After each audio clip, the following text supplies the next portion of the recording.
Two Treatises of Government. By John Locke. The Preface. Reader, TOU hast here the beginning and end of a discourse concerning government. What fate has otherwise disposed of the papers that should have filled up the middle, and were more than all the rest, 'tis not worth while to tell thee. These, which remain, I hope are sufficient to establish the throne of our great restorer, our present King William. To make good his title, in the consent of the people, which being the only one of all lawful governments, he has more fully and clearly, than any prince in Christendom, and to justify to the world the people of England, whose love of their just and natural rights, with their resolution to preserve them, saved the nation when it was on the very brink of slavery and ruin. If these papers have that evidence, I flatter myself is to be found in them, there will be no great miss of those which are lost, and my reader may be satisfied without them. For I imagine, I shall have neither the time, nor inclination to repeat my pains, and fill up the wanting part of my answer, by tracing Sir Robert again, through all the windings and obscurities which are to be met with in the several branches of his wonderful system. The king, and body of the nation, have since so thoroughly confuted his hypothesis, that, I suppose, no body hereafter will have either the confidence to appear against our common safety, and be again an advocate for slavery, or the weakness to be deceived with contradictions dressed up in a popular style, and well-turned periods. For if any one will be at the pains himself, in those parts which are here untouched, to strip Sir Robert's discourses of the flourish of doubtful expressions, and endeavour to reduce his words to direct, positive, intelligible propositions, and then compare them one with another, he will quickly be satisfied there was never so much glib nonsense put together in well-sounding English. If he think it not worth while to examine his works all through, let him make an experiment in that part where he treats of usurpation. And let him try, whether he can, with all his skill, make Sir Robert intelligible, and consistent with himself, or common sense. I should not speak so plainly of a gentleman, long since past answering, had not the pulpit, of late years, publicly owned his doctrine, and made it the current divinity of the times. 'Tis necessary those men, who taking on them to be teachers, have so dangerously misled others, should be openly shewed of what authority this their patriarch is, whom they have so blindly followed, that so they may either retract what upon so ill grounds they have vented, and cannot be maintained, or else justify those principles which they preached up for gospel, though they had no better an author than an English courtier. For I should not have writ against Sir Robert, or taken the pains to shew his mistakes, inconsistencies, and want of, what he so much boasts of, and pretends wholly to build on, scripture proofs, were there not men amongst us, who, by crying up his books, and espousing his doctrine, save me from the reproach of writing against a dead adversary. They have been so zealous in this point, that, if I have done him any wrong, I cannot hope they should spare me. I wish, where they have done the truth and the public wrong, they would be as ready to redress it and allow its just weight to this reflection, viz. That there cannot be done a greater mischief to prince and people, than the propagating wrong notions concerning government, that so at last all times might not have reason to complain of the drum ecclesiastic. If any one, concerned really for truth, undertake the confutation of my hypothesis, I promise him either to recant my mistake, upon fair conviction, or to answer his difficulties. But he must remember two things. First, that cavilling here and there, at some expression, or little incident of my discourse, is not an answer to my book. Secondly, that I shall not take railing for arguments, nor think either of these worth my notice, though I shall always look on myself as bound to give satisfaction to any one who shall appear to be conscientiously scrupulous in the point, and shall shew any just grounds for his scruples. I have nothing more, but to advertise the reader, that stands for our author. O, for his observations on Hobbes, Milton, and that a bare quotation of pages always means pages of his Patriarcha, edit. 1680. How do you find this book? Any thoughts about the book or the author? Any suggestion for improvement? Please take a moment to share your thoughts in a comment. If you like it, share it with your friends who might enjoy it as well. Subscribe to keep in touch. Visit CompleteAudiobooks.com for more quality content. Book 1. The First Treatise of Government, the false principles and foundations of Sir Robert Filmer, and his followers, are detected and overthrown. Chapter 1. The Introduction. 1. Slavery is so vile and miserable an estate of man, and so directly opposite to the generous temper and courage of our nation, that it is hardly to be conceived, that an Englishman, much less a gentleman, should plead for it. And truly I should have taken Sir Robert Filmer's Patriarcha, as any other treatise, which would persuade all men, that they are slaves, and ought to be so, for such another exercise of wit, as was his who writ the encomium of Nero. Rather than for a serious discourse meant in earnest, had not the gravity of the title and epistle, the picture in the front of the book, and the applause that followed it, required me to believe, that the author and publisher were both in earnest. I therefore took it into my hands with all the expectation, and read it through with all the attention due to a treatise that made such a noise at its coming abroad, and cannot but confess myself mightily surprised, that in a book which was to provide chains for all mankind, I should find nothing but a rope of sand, useful perhaps to such, whose skill and business it is to raise a dust, and would blind the people, the better to mislead them. But in truth not of any force to draw those into bondage, who have their eyes open, and so much sense about them, as to consider, that chains are but an ill wearing, how much care soever hath been taken to file and polish them. 2.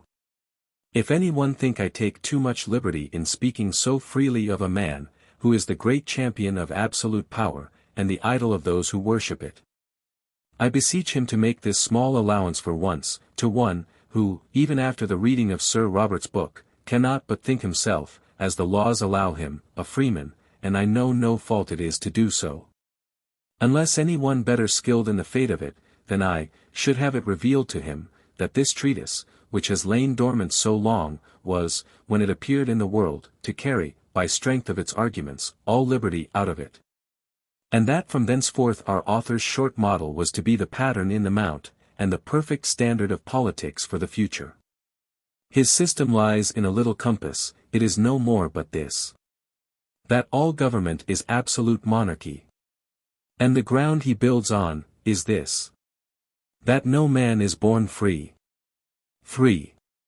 In this last age a generation of men has sprung up amongst us, that would flatter princes with an opinion, that they have a divine right to absolute power, let the laws by which they are constituted, and are to govern, and the conditions under which they enter upon their authority, be what they will, and their engagements to observe them never so well ratified by solemn oaths and promises. To make way for this doctrine, they have denied mankind a right to natural freedom, whereby they have not only, as much as in them lies, exposed all subjects to the utmost misery of tyranny and oppression, but have also unsettled the titles, and shaken the thrones of princes, for they too, by these men's system, except only one, are all born slaves, and by divine right are subjects to Adam's right heir Winky-face. As if they had designed to make war upon all government, and subvert the very foundations of human society, to serve their present turn. 4. However we must believe them upon their own bare words, when they tell us, we are all born slaves, and we must continue so, there is no remedy for it. Life and thraldom we entered into together, and can never be quit of the one, till we part with the other. Scripture or reason I am sure do not anywhere say so, notwithstanding the noise of divine right, as if divine authority hath subjected us to the unlimited will of another. An admirable state of mankind, and that which they have not had wit enough to find out till this latter age. For, however Sir Robert Filmer seems to condemn the novelty of the contrary opinion, yet I believe it will be hard for him to find any other age or country of the world, but this, which has asserted monarchy to be jure divino. And he confesses that Hayward, Blackwood, Berkeley, and others, that have bravely vindicated the right of kings in most points, never thought of this, but with one consent admitted the natural liberty and equality of mankind. 5. By whom this doctrine came at first to be broached, and brought in fashion amongst us, and what sad effects it gave rise to, I leave to historians to relate, or to the memory of those, who were contemporaries with Sibthorpe and Manwaring, to recollect. My business at present is only to consider what Sir Robert Filmer, who is allowed to have carried this argument farthest, and is supposed to have brought it to perfection, has said in it. For from him every one, who would be as fashionable as French was at court, has learned, and runs away with this short system of politics, viz. Men are not born free, and therefore could never have the liberty to choose either governors, or forms of government. Princes have their power absolute, and by divine right, for slaves could never have a right to compact or consent. Adam was an absolute monarch, and so are all princes ever since. Chapter 2. Of Paternal and Regal Power. 6. Sir Robert Filmer's great position is, that men are not naturally free. This is the foundation on which his absolute monarchy stands, and from which it erects itself to an height, that its power is above every power, caput inter nubila, so high above all earthly and human things, that thought can scarce reach it. That promises and oaths, which tie the infinite deity, cannot confine it. But if this foundation fails, all his fabric falls with it, and governments must be left again to the old way of being made by contrivance, and the consent of men, nu omega pi nu eta tau sigma iota, making use of their reason to unite together into society. To prove this grand position of his, he tells us, page 12. Men are born in subjection to their parents, and therefore cannot be free. And this authority of parents, he calls royal authority, page 12, 14. Fatherly authority, right of fatherhood, p. 12, 20. One would have thought he would, in the beginning of such a work as this, on which was to depend the authority of princes, and the obedience of subjects, have told us expressly, what that fatherly authority is, have defined it, though not limited it. Because in some other treatises of his he tells us, it is unlimited, and unlimitable. He should at least have given us such an account of it, that we might have had an entire notion of this fatherhood, or fatherly authority. Whenever it came in our way in his writings, this I expected to have found in the first chapter of his Patriarcha. But instead thereof, having, 1. En passant, made his obeisance to the Arcana Imperii, page 5.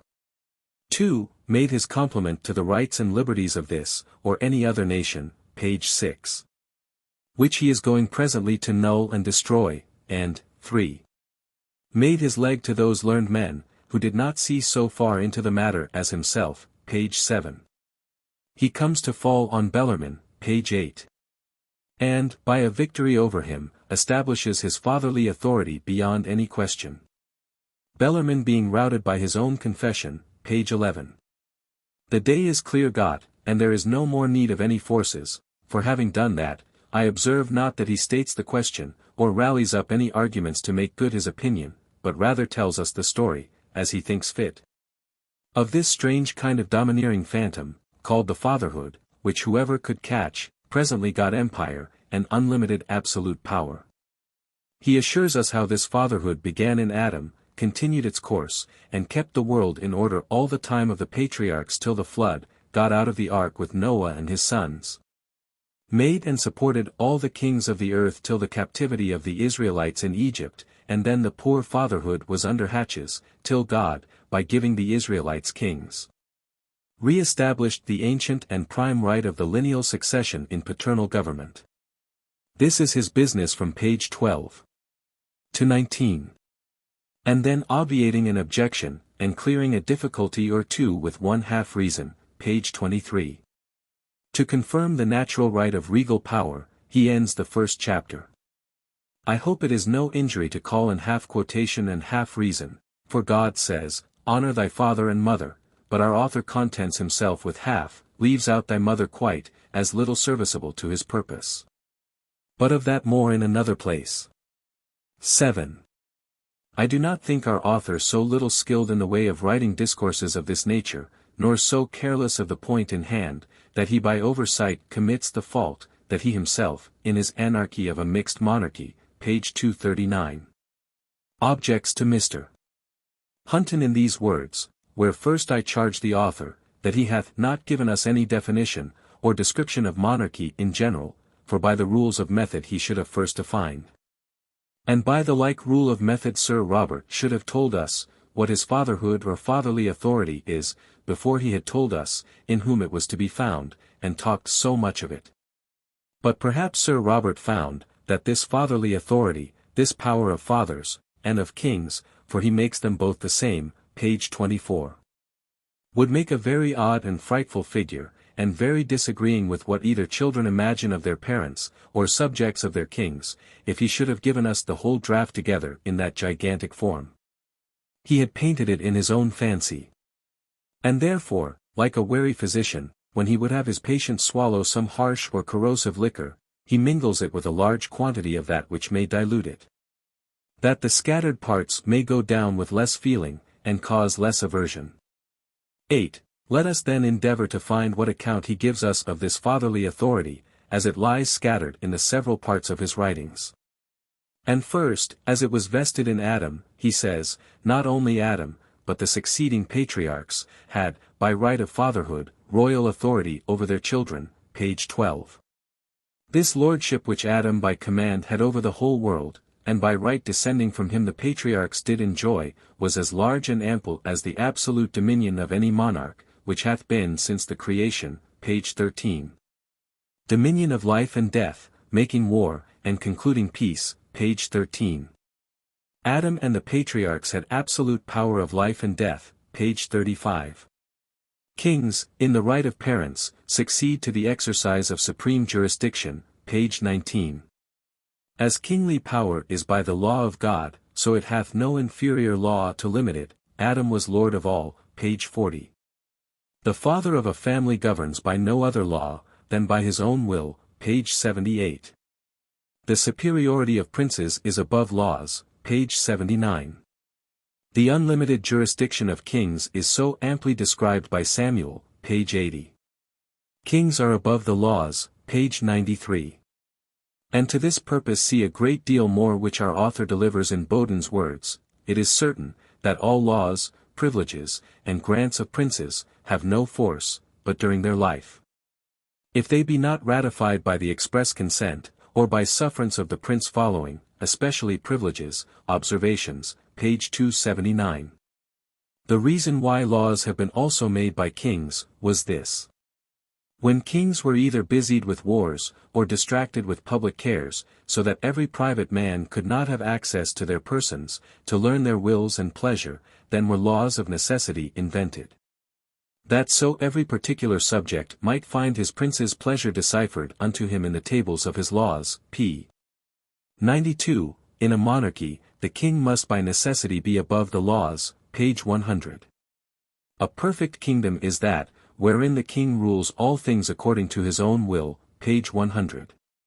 Neither common nor statute laws are, or can be, any diminution of that general power, which kings have over their people by right of fatherhood, page 115.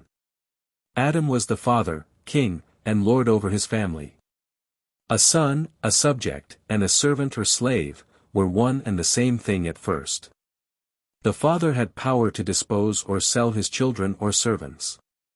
Whence we find, that the first reckoning up of goods in Scripture, the manservant and the maidservant, are numbered among the possessions and substance of the owner, as other goods were, observations, pref. God also hath given to the father a right or liberty, to alien his power over his children to any other. Whence we find the sale and gift of children to have much been in use in the beginning of the world, when men had their servants for a possession and an inheritance, as well as other goods. Whereupon we find the power of castrating and making eunuchs much in use in old times, observations, p. 155. Law is nothing else but the will of him that hath the power of the Supreme Father, observations, page 223. It was God's ordinance that the supremacy should be unlimited in Adam, and as large as all the acts of his will, and as in him so in all others that have supreme power, observations, page 245. 9. I have been fain to trouble my reader with these several quotations in our author's own words, that in them might be seen his own description of his fatherly authority, as it lies scattered up and down in his writings. Which he supposes was first vested in Adam, and by right belongs to all princes ever since. This fatherly authority then, or right of fatherhood, in our author's sense, is a divine unalterable right of sovereignty, whereby a father or a prince hath an absolute, arbitrary, unlimited, and unlimitable power over the lives, liberties, and estates of his children and subjects. So that he may take or alienate their estates, sell, castrate, or use their persons as he pleases, they being all his slaves, and he lord or proprietor of everything, and his unbounded will their law. 10. Our author having placed such a mighty power in Adam, and upon that supposition sounded all government, and all power of princes, it is reasonable to expect, that he should have proved this with arguments clear and evident, suitable to the weightiness of the cause. That since men had nothing else left them, they might in slavery have such undeniable proofs of its necessity, that their consciences might be convinced, and oblige them to submit peaceably to that absolute dominion, which their governors had a right to exercise over them. Without this, what good could our author do, or pretend to do, by erecting such an unlimited power, but flatter the natural vanity and ambition of men, too apt of itself to grow and increase with the possession of any power? And by persuading those, who, by the consent of their fellow men, are advanced to great, but limited, degrees of it, that by that part which is given them, they have a right to all, that was not so. And therefore may do what they please, because they have authority to do more than others, and so tempt them to do what is neither for their own, nor the good of those under their care, whereby great mischiefs cannot but follow. 11. The sovereignty of Adam, being that on which, as a sure basis, our author builds his mighty absolute monarchy, I expected, that in his Patriarcha, this his main supposition would have been proved, and established with all that evidence of arguments, that such a fundamental tenet required. And that this, on which the great stress of the business depends, would have been made out with reasons sufficient to justify the confidence with which it was assumed. But in all that treatise, I could find very little tending that way. The thing is there so taken for granted, without proof, that I could scarce believe myself, when, upon attentive reading that treatise, I found there so mighty a structure raised upon the bare supposition of this foundation, for it is scarce credible, that in a discourse, where he pretends to confute the erroneous principle of man's natural freedom, he should do it by a bare supposition of Adam's authority, without offering any proof for that authority. Indeed he confidently says, that Adam had royal authority, page 12 and 13. Absolute lordship and dominion of life and death, page 13. An universal monarchy, page 33. Absolute power of life and death, page 35. He is very frequent in such assertions. But, what is strange, in all his whole Patriarcha I find not one pretence of a reason to establish this his great foundation of government. Not anything that looks like an argument, but these words, to confirm this natural right of regal power, we find in the Decalogue, that the law which enjoins obedience to kings, is delivered in the terms, honor thy father.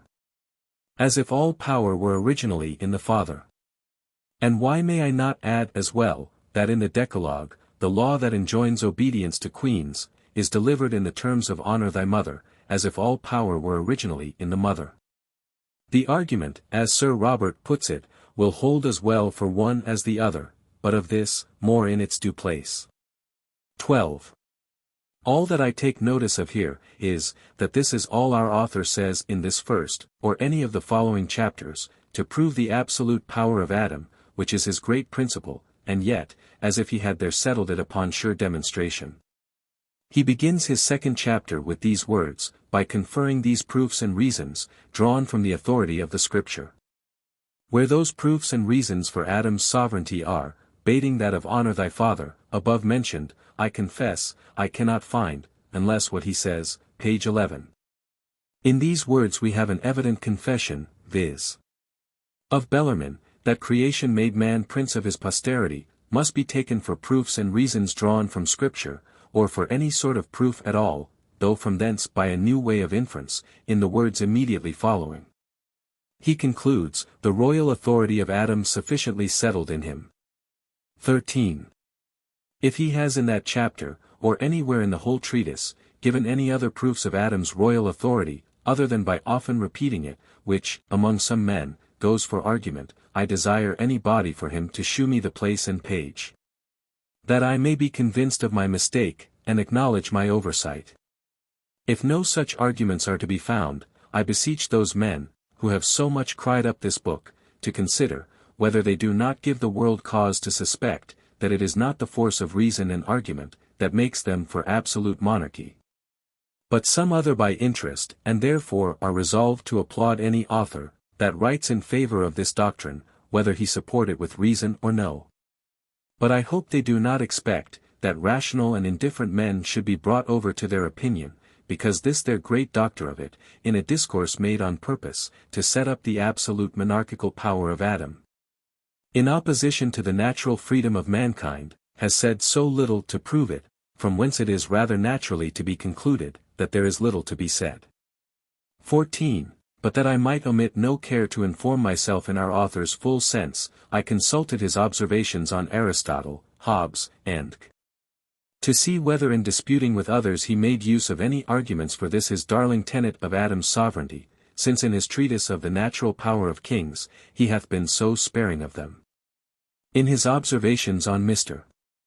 Hobbes's Leviathan, I think he has put, in short, all those arguments for it together, which in his writings I find him anywhere to make use of. His words are these: if God created only Adam, and of a piece of him made the woman, and if by generation from them two, as parts of them, all mankind be propagated, if also God gave to Adam not only the dominion over the woman and the children that should issue from them, but also over all the earth to subdue it, and over all the creatures on it, so that as long as Adam lived, no man could claim or enjoy anything but by donation, assignation or permission from him, I wonder, and Observations, 165. Here we have the sum of all his arguments, for Adam's sovereignty and against natural freedom, which I find up and down in his other treatises, and they are these following. God's creation of Adam, the dominion he gave him over Eve, and the dominion he had as father over his children, all which I shall particularly consider. Chapter 3. Of Adam's title to sovereignty, by creation. 15. Sir Robert, in his preface to his observations on Aristotle's Politics, tells us, a natural freedom of mankind cannot be supposed without the denial of the creation of Adam, but how Adam's being created, which was nothing but his receiving a being immediately from omnipotence and the hand of God, gave Adam a sovereignty over anything, I cannot see, nor consequently understand, how a supposition of natural freedom is a denial of Adam's creation. And would be glad anybody else, since our author did not vouchsafe us the favor, would make it out for him, for I find no difficulty to suppose the freedom of mankind, though I have always believed the creation of Adam. He was created, or began to exist, by God's immediate power, without the intervention of parents or the pre-existence of any of the same species to beget him, when it pleased God he should. And so did the lion, the king of beasts, before him, by the same creating power of God, and if bear existence by that power, and in that way, will give dominion, without any more ado, our author, by this argument, will make the lion have as good a title to it, as he, and certainly the antienter. No. For Adam had his title by the appointment of God, says our author in another place. Then bare creation gave him not dominion, and one might have supposed mankind free without the denying the creation of Adam, since it was God's appointment made him monarch. 16. But let us see, how he puts his creation and this appointment together. By the appointment of God, says Sir Robert, as soon as Adam was created, he was monarch of the world, though he had no subjects. For though there could not be actual government till there were subjects, yet by the right of nature it was due to Adam to be governor of his posterity, though not in act, yet at least in habit, Adam was a king from his creation. I wish he had told us here, what he meant by God's appointment, for whatsoever providence orders, or the law of nature directs, or positive revelation declares, may be said to be by God's appointment, but I suppose it cannot be meant here in the first sense, i.e., by providence, because that would be to say no more, but that as soon as Adam was created he was de facto monarch, because by right of nature it was due to Adam, to be governor of his posterity. But he could not de facto be by providence constituted the governor of the world, at a time when there was actually no government, no subjects to be governed, which our author here confesses. Monarch of the world is also differently used by our author. For sometimes he means by it a proprietor of all the world exclusive of the rest of mankind, and thus he does in the same page of his preface before cited. Adam, says he, being commanded to multiply and people the earth, and to subdue it, and having dominion given him over all creatures, was thereby the monarch of the whole world. None of his posterity had any right to possess anything but by his grant or permission, or by succession from him. 2. Let us understand then by monarch proprietor of the world, and by appointment God's actual donation, and revealed positive grant made to Adam, Gen 28. As we see Sir Robert himself does in this parallel place, and then his argument will stand thus: by the positive grant of God, as soon as Adam was created, he was proprietor of the world. Because by the right of nature it was due to Adam to be governor of his posterity. In which way of arguing there are two manifest falsehoods. First, it is false, that God made that grant to Adam, as soon as he was created, since, though it stands in the text immediately after his creation, yet it is plain it could not be spoken to Adam till after Eve was made and brought to him, and how then could he be monarch by appointment as soon as created, especially since he calls, if I mistake not, that which God says to Eve, 3. Gen. 16, the original grant of government, which not being till after the fall, when Adam was somewhat, at least in time, and very much distant in condition, from his creation, I cannot see, how our author can say in this sense, that by God's appointment, as soon as Adam was created, he was monarch of the world. Secondly, were it true that God's actual donation appointed Adam monarch of the world as soon as he was created, yet the reason here given for it would not prove it. But it would always be a false inference, that God, by a positive donation, appointed Adam monarch of the world, because by right of nature it was due to Adam to be governor of his posterity, for having given him the right of government by nature. There was no need of a positive donation. At least it will never be a proof of such a donation. 17. On the other side the matter will not be much mended, if we understand by God's appointment the law of nature, though it be a pretty harsh expression for it in this place, and by monarch of the world. Sovereign ruler of mankind, for then the sentence under consideration must run thus: by the law of nature, as soon as Adam was created he was governor of mankind, for by right of nature it was due to Adam to be governor of his posterity. Which amounts to this: he was governor by right of nature, because he was governor by right of nature. But supposing we should grant, that a man is by nature governor of his children, Adam could not hereby be monarch as soon as created, for this right of nature being founded in his being their father. How Adam could have a natural right to be governor, before he was a father, when by being a father only he had that right, is, methinks, hard to conceive, unless he will have him to be a father before he was a father, and to have a title before he had it. 18. To this foreseen objection, our author answers very logically: he was governor in habit, and not in act, a very pretty way of being a governor without government, a father without children, and a king without subjects. And thus Sir Robert was an author before he writ his book, not in act it is true, but in habit.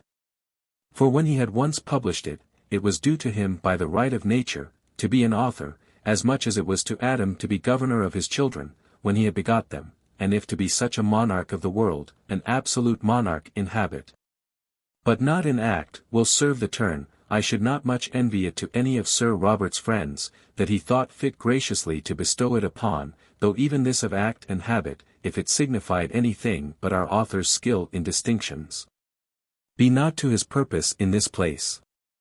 For the question is not here about Adam's actual exercise of government, but actually having a title to be governor.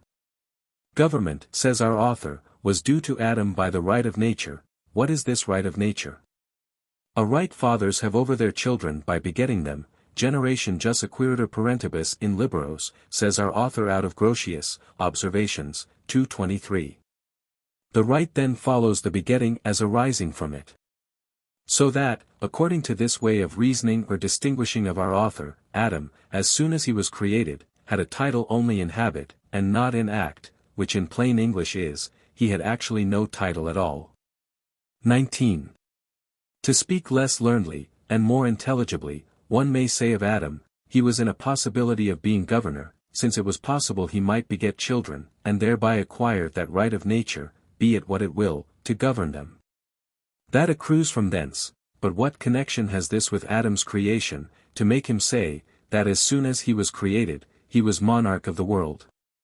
For it may be as well said of Noah, that as soon as he was born, he was monarch of the world, since he was in possibility, which in our author's sense is enough to make a monarch in habit, to outlive all mankind, but his own posterity. What such necessary connection there is betwixt Adam's creation and his right to government, so that a natural freedom of mankind cannot be supposed without the denial of the creation of Adam, I confess for my part one do not see. Nor how those words, by the appointment, and Observations, 254. However explained, can be put together, to make any tolerable sense, at least to establish this position, with which they end, viz. Adam was a king from his creation. A king, says our author, not in act, but in habit, i.e. actually no king at all. 20.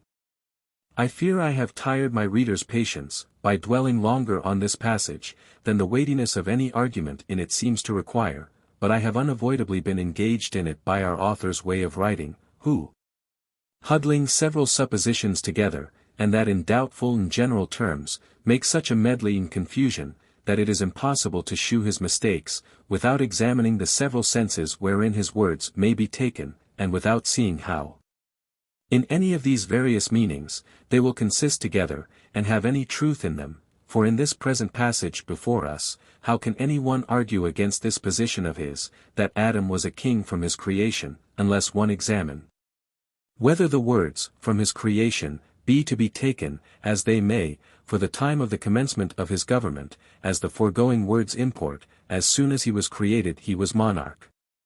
Or, for the cause of it, as he says, page 11. Creation made man prince of his posterity? How farther can one judge of the truth of his being thus king, till one has examined whether king be to be taken, as the words in the beginning of this passage would persuade, on supposition of his private dominion, which was, by God's positive grant, monarch of the world by appointment? Or king on supposition of his fatherly power over his offspring, which was by nature, due by the right of nature? Whether, I say, king be to be taken in both, or one only of these two senses, or in neither of them, but only this, that creation made him prince, in a way different from both the other.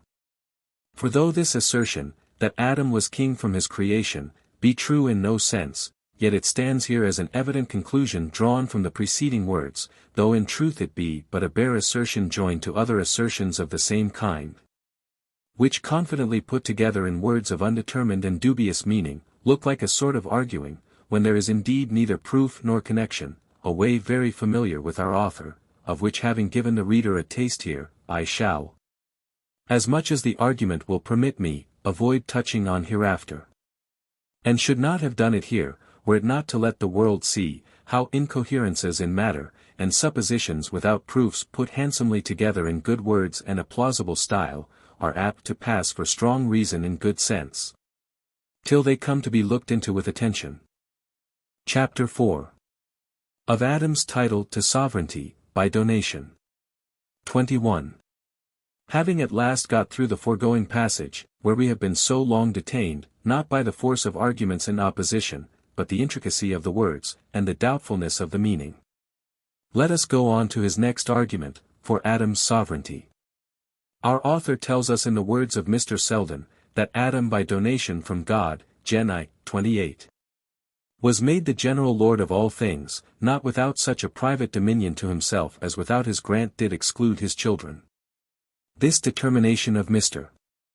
Selden, says our author, is consonant to the history of the Bible, and natural reason, Observations, 2:10. And in his pref. to his observations on Aristotle, he says thus, the first government in the world was monarchical in the father of all flesh, Adam being commanded to multiply and people the earth, and to subdue it, and having dominion given him over all creatures, was thereby the monarch of the whole world. None of his posterity had any right to possess anything, but by his grant or permission, or by succession from him, the earth, saith the psalmist, hath he given to the children of men. Which shew the title comes from fatherhood. 22. Before I examine this argument, and the text on which it is founded, it is necessary to desire the reader to observe, that our author, according to his usual method, begins in one sense, and concludes in another. He begins here with Adam's propriety, or private dominion, by donation, and his conclusion is, which shew the title comes from fatherhood. 23. But let us see the argument. The words of the text are these.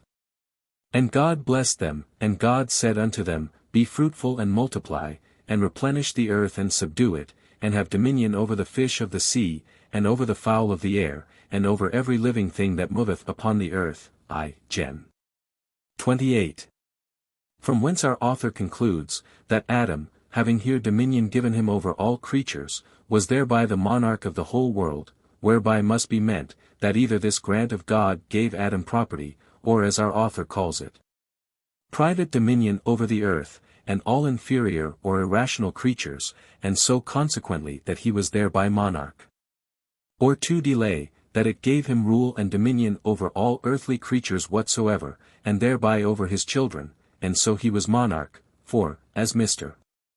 Selden has properly worded it, Adam was made general lord of all things. One may very clearly understand him, that he means nothing to be granted to Adam here but property, and therefore he says not one word of Adam's monarchy.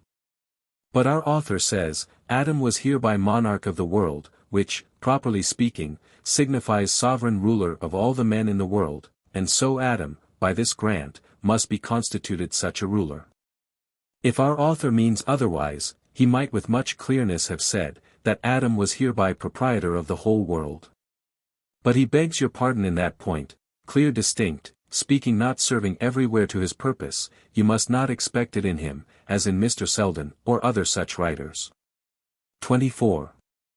In opposition therefore to our author's doctrine, that Adam was monarch of the whole world, founded on this place, I shall shew that by this grant, Gen. 28.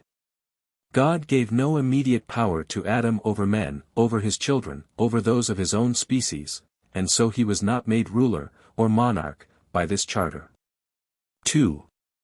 That by this grant God gave him not private dominion over the inferior creatures, but right in common with all mankind, so neither was he monarch, upon the account of the property here given him. 25. That this donation, Gen. 28, gave Adam no power over men, will appear if we consider the words of it, for since all positive grants convey no more than the express words they are made and will carry, let us see which of them here will comprehend mankind, or Adam's posterity. And those, I imagine, if any, must be these, every living thing that moveth. The words in Hebrew are, bestiam reptantum, of which words the Scripture itself is the best interpreter, God having created the fishes and fowls the 5th day. The beginning of the 6th, he creates the irrational inhabitants of the dry land, which, v. 24, are described in these words, Let the earth bring forth the living creature after his kind, cattle and creeping things, and beasts of the earth, after his kind, and, v. 2. And God made the beasts of the earth after his kind, and cattle after their kind, and everything that creepeth on the earth after his kind, here, in the creation of the brute inhabitants of the earth. He first speaks of them all under one general name, of living creatures, and then afterwards divides them into 3 ranks, 1. Cattle, or such creatures as were or might be tame, and so be the private possession of particular men, 2. Which, ver. 24, and 25. In our Bible, is translated beasts, and by the Septuagint Thetaeticai, wild beasts, and is the same word, that here in our text, ver. 28, where we have this great charter to Adam, is translated living thing, and is also the same word used, Gen. 9. 2. Where this grant is renewed to Noah, and there likewise translated beast. 3. The third rank were the creeping animals, which ver. 24, and 25. Are comprised under the word, the fame that is used here, ver. 28. And is translated moving, but in the former verses creeping, and by the Septuagint in all these places, ropyepsilantau, or reptiles, from whence it appears, that the words which we translate here in God's donation, ver. 28. Living creatures moving, are the same, which in the history of the creation, ver. 24, 25. Signify two ranks of terrestrial creatures, viz. wild beasts and reptiles, and are so understood by the Septuagint. 26. When God had made the irrational animals of the world, divided into three kinds, from the places of their habitation, viz. fishes of the sea, fowls of the air, and living creatures of the earth, and these again into cattle, wild beasts, and reptiles, he considers of making man, and the dominion he should have over the terrestrial world, ver. 26. And then he reckons up the inhabitants of these three kingdoms, but in the terrestrial leaves out the second rank or wild beasts, but here, ver. 28. Where he actually exercises this design, and gives him this dominion, the text mentions the fishes of the sea, and fowls of the air, and the terrestrial creatures in the words that signify the wild beasts and reptiles. Though translated living thing that moveth, leaving out cattle. In both which places, though the word that signifies wild beasts be omitted in one, and that which signifies cattle in the other, yet, since God certainly executed in one place, what he declares he designed in the other, we cannot but understand the same in both places, and have here only an account, how the terrestrial irrational animals, which were already created and reckoned up at their creation, in three distinct ranks of cattle, wild beasts, and reptiles, were here, ver. 28, actually put under the dominion of man, as they were designed, ver. 26. Nor do these words contain in them the least appearance of anything that can be wrested to signify God's giving to one man dominion over another, to Adam over his posterity. 27, and this further appears from Gen 9. 2. Where God renewing this charter to Noah and his sons, he gives them dominion over the fowls of the air, and the fishes of the sea, and the terrestrial creatures, expressed by in wild beasts and reptiles.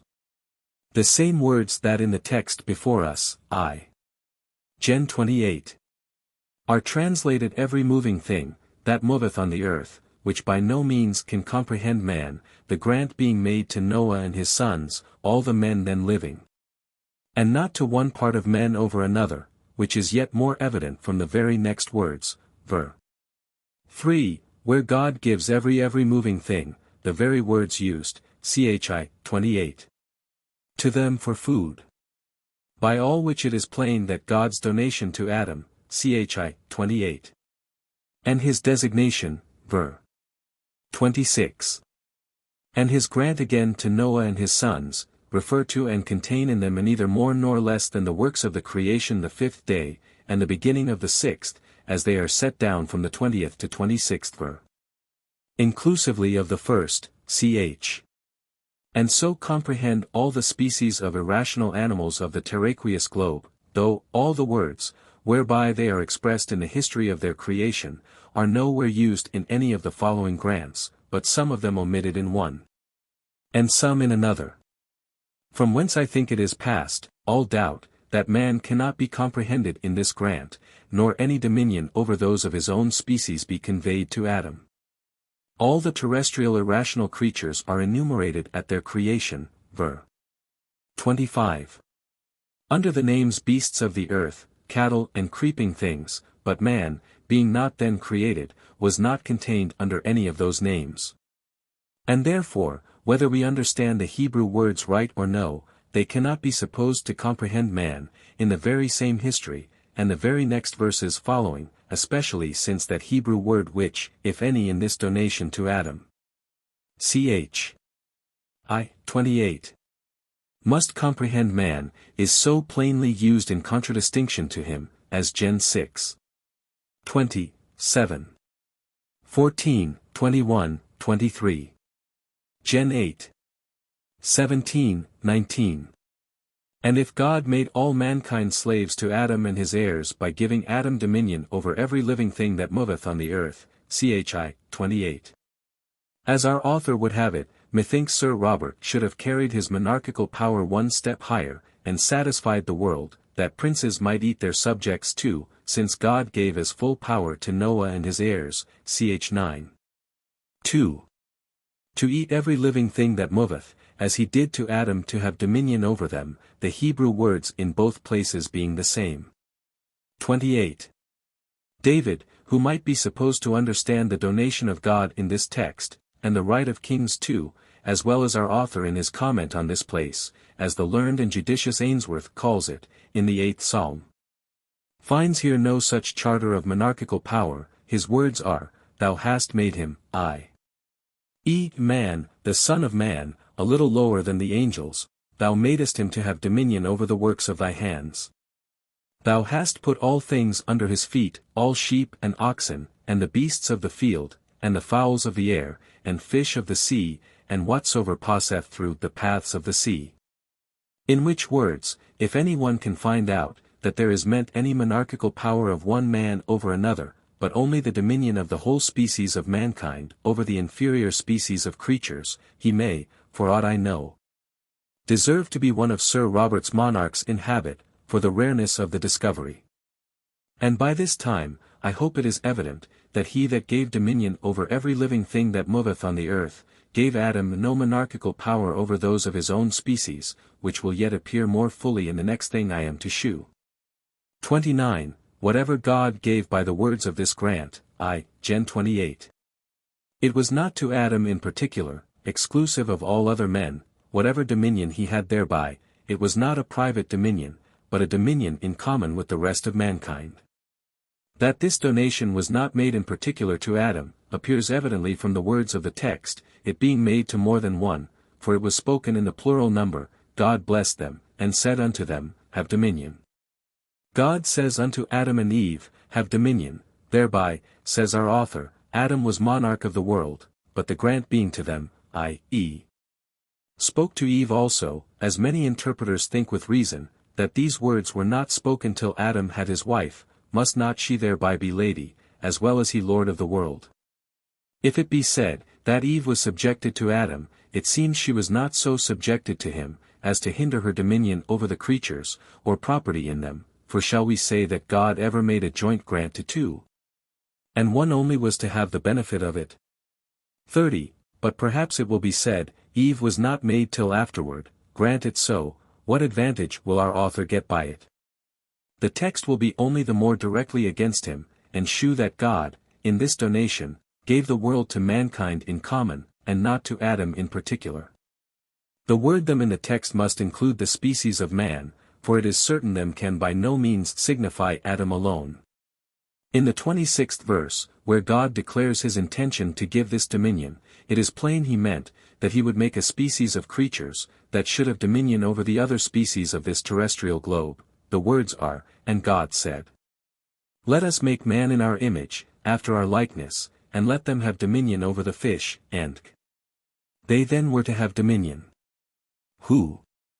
Even those who were to have the image of God, the individuals of that species of man, that he was going to make. For that them should signify Adam, singly, exclusive of the rest that should be in the world with him, is against both Scripture and all reason, and it cannot possibly be made sense. If man in the former part of the verse do not signify the same with them in the latter. Only man there, as is usual, is taken for the species, and them the individuals of that species, and we have a reason in the very text. God makes him in his own image, after his own likeness. Makes him an intellectual creature, and so capable of dominion, for whereinsoever else the image of God consisted, the intellectual nature was certainly a part of it, and belonged to the whole species. And enabled them to have dominion over the inferior creatures. And therefore David says in the 8th Psalm above cited, Thou hast made him little lower than the angels, thou hast made him to have dominion. It is not of Adam King David speaks here, for verse 4. It is plain, it is of man, and the Son of Man, of the species of mankind. 31. And that this grant spoken to Adam was made to him, and the whole species of man, is clear from our author's own proof out of the psalmist. The earth, saith the psalmist, hath he given to the children of men, which shews the title comes from fatherhood. These are Sir Robert's words in the preface before cited, and a strange inference it is he makes. God hath given the earth to the children of men, ergo the title comes from fatherhood. It is pity the propriety of the Hebrew tongue had not used fathers of men, instead of children of men, to express mankind, then indeed our author might have had the countenance of the sound of the words, to have placed the title in the fatherhood. But to conclude, that the fatherhood had the right to the earth, because God gave it to the children of men, is a way of arguing peculiar to our author, and a man must have a great mind to go contrary to the sound as well as sense of the words, before he could light on it. But the sense is yet harder, and more remote from our author's purpose, for as it stands in his preface, it is to prove Adam's being monarch, and his reasoning is thus: God gave the earth to the children of men, ergo Adam was monarch of the world. I defy any man to make a more pleasant conclusion than this, which cannot be excused from the most obvious absurdity, till it can be shown, that by children of men, he who had no father, Adam alone, is signified. But whatever our author does, the Scripture speaks not nonsense. 32. To maintain this property and private dominion of Adam, our author labors in the following page to destroy the community granted to Noah and his sons, in that parallel place, 9. Gen 1, 2, 3. And he endeavors to do it two ways. I. Sir Robert would persuade us against the express words of the Scripture, that what was here granted to Noah, was not granted to his sons in common with him. His words are, as for the general community between Noah and his sons, which Mr. Selden will have to be granted to them, 9. Gen 2. The text doth not warrant it. What warrant our author would have, when the plain express words of Scripture, not capable of another meaning, will not satisfy him, who pretends to build wholly on Scripture, is not easy to imagine. The text says, God blessed Noah and his sons, and said unto them, i.e.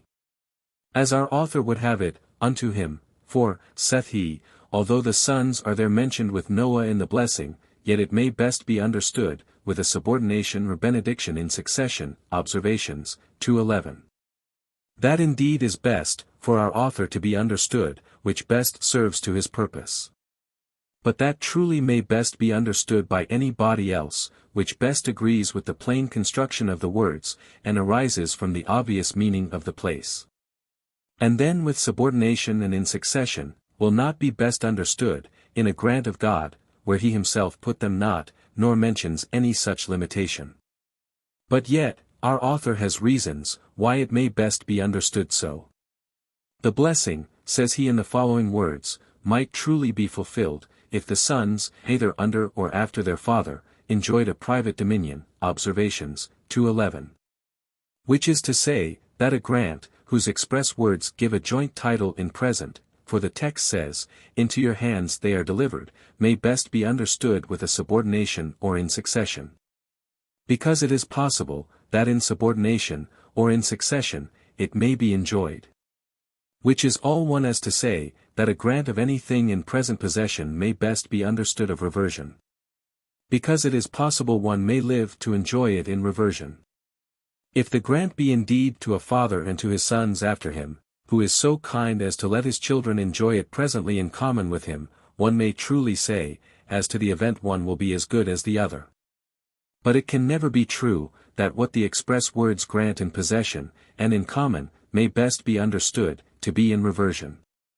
The sum of all his reasoning amounts to this: God did not give to the sons of Noah the world in common with their father, because it was possible they might enjoy it under, or after him.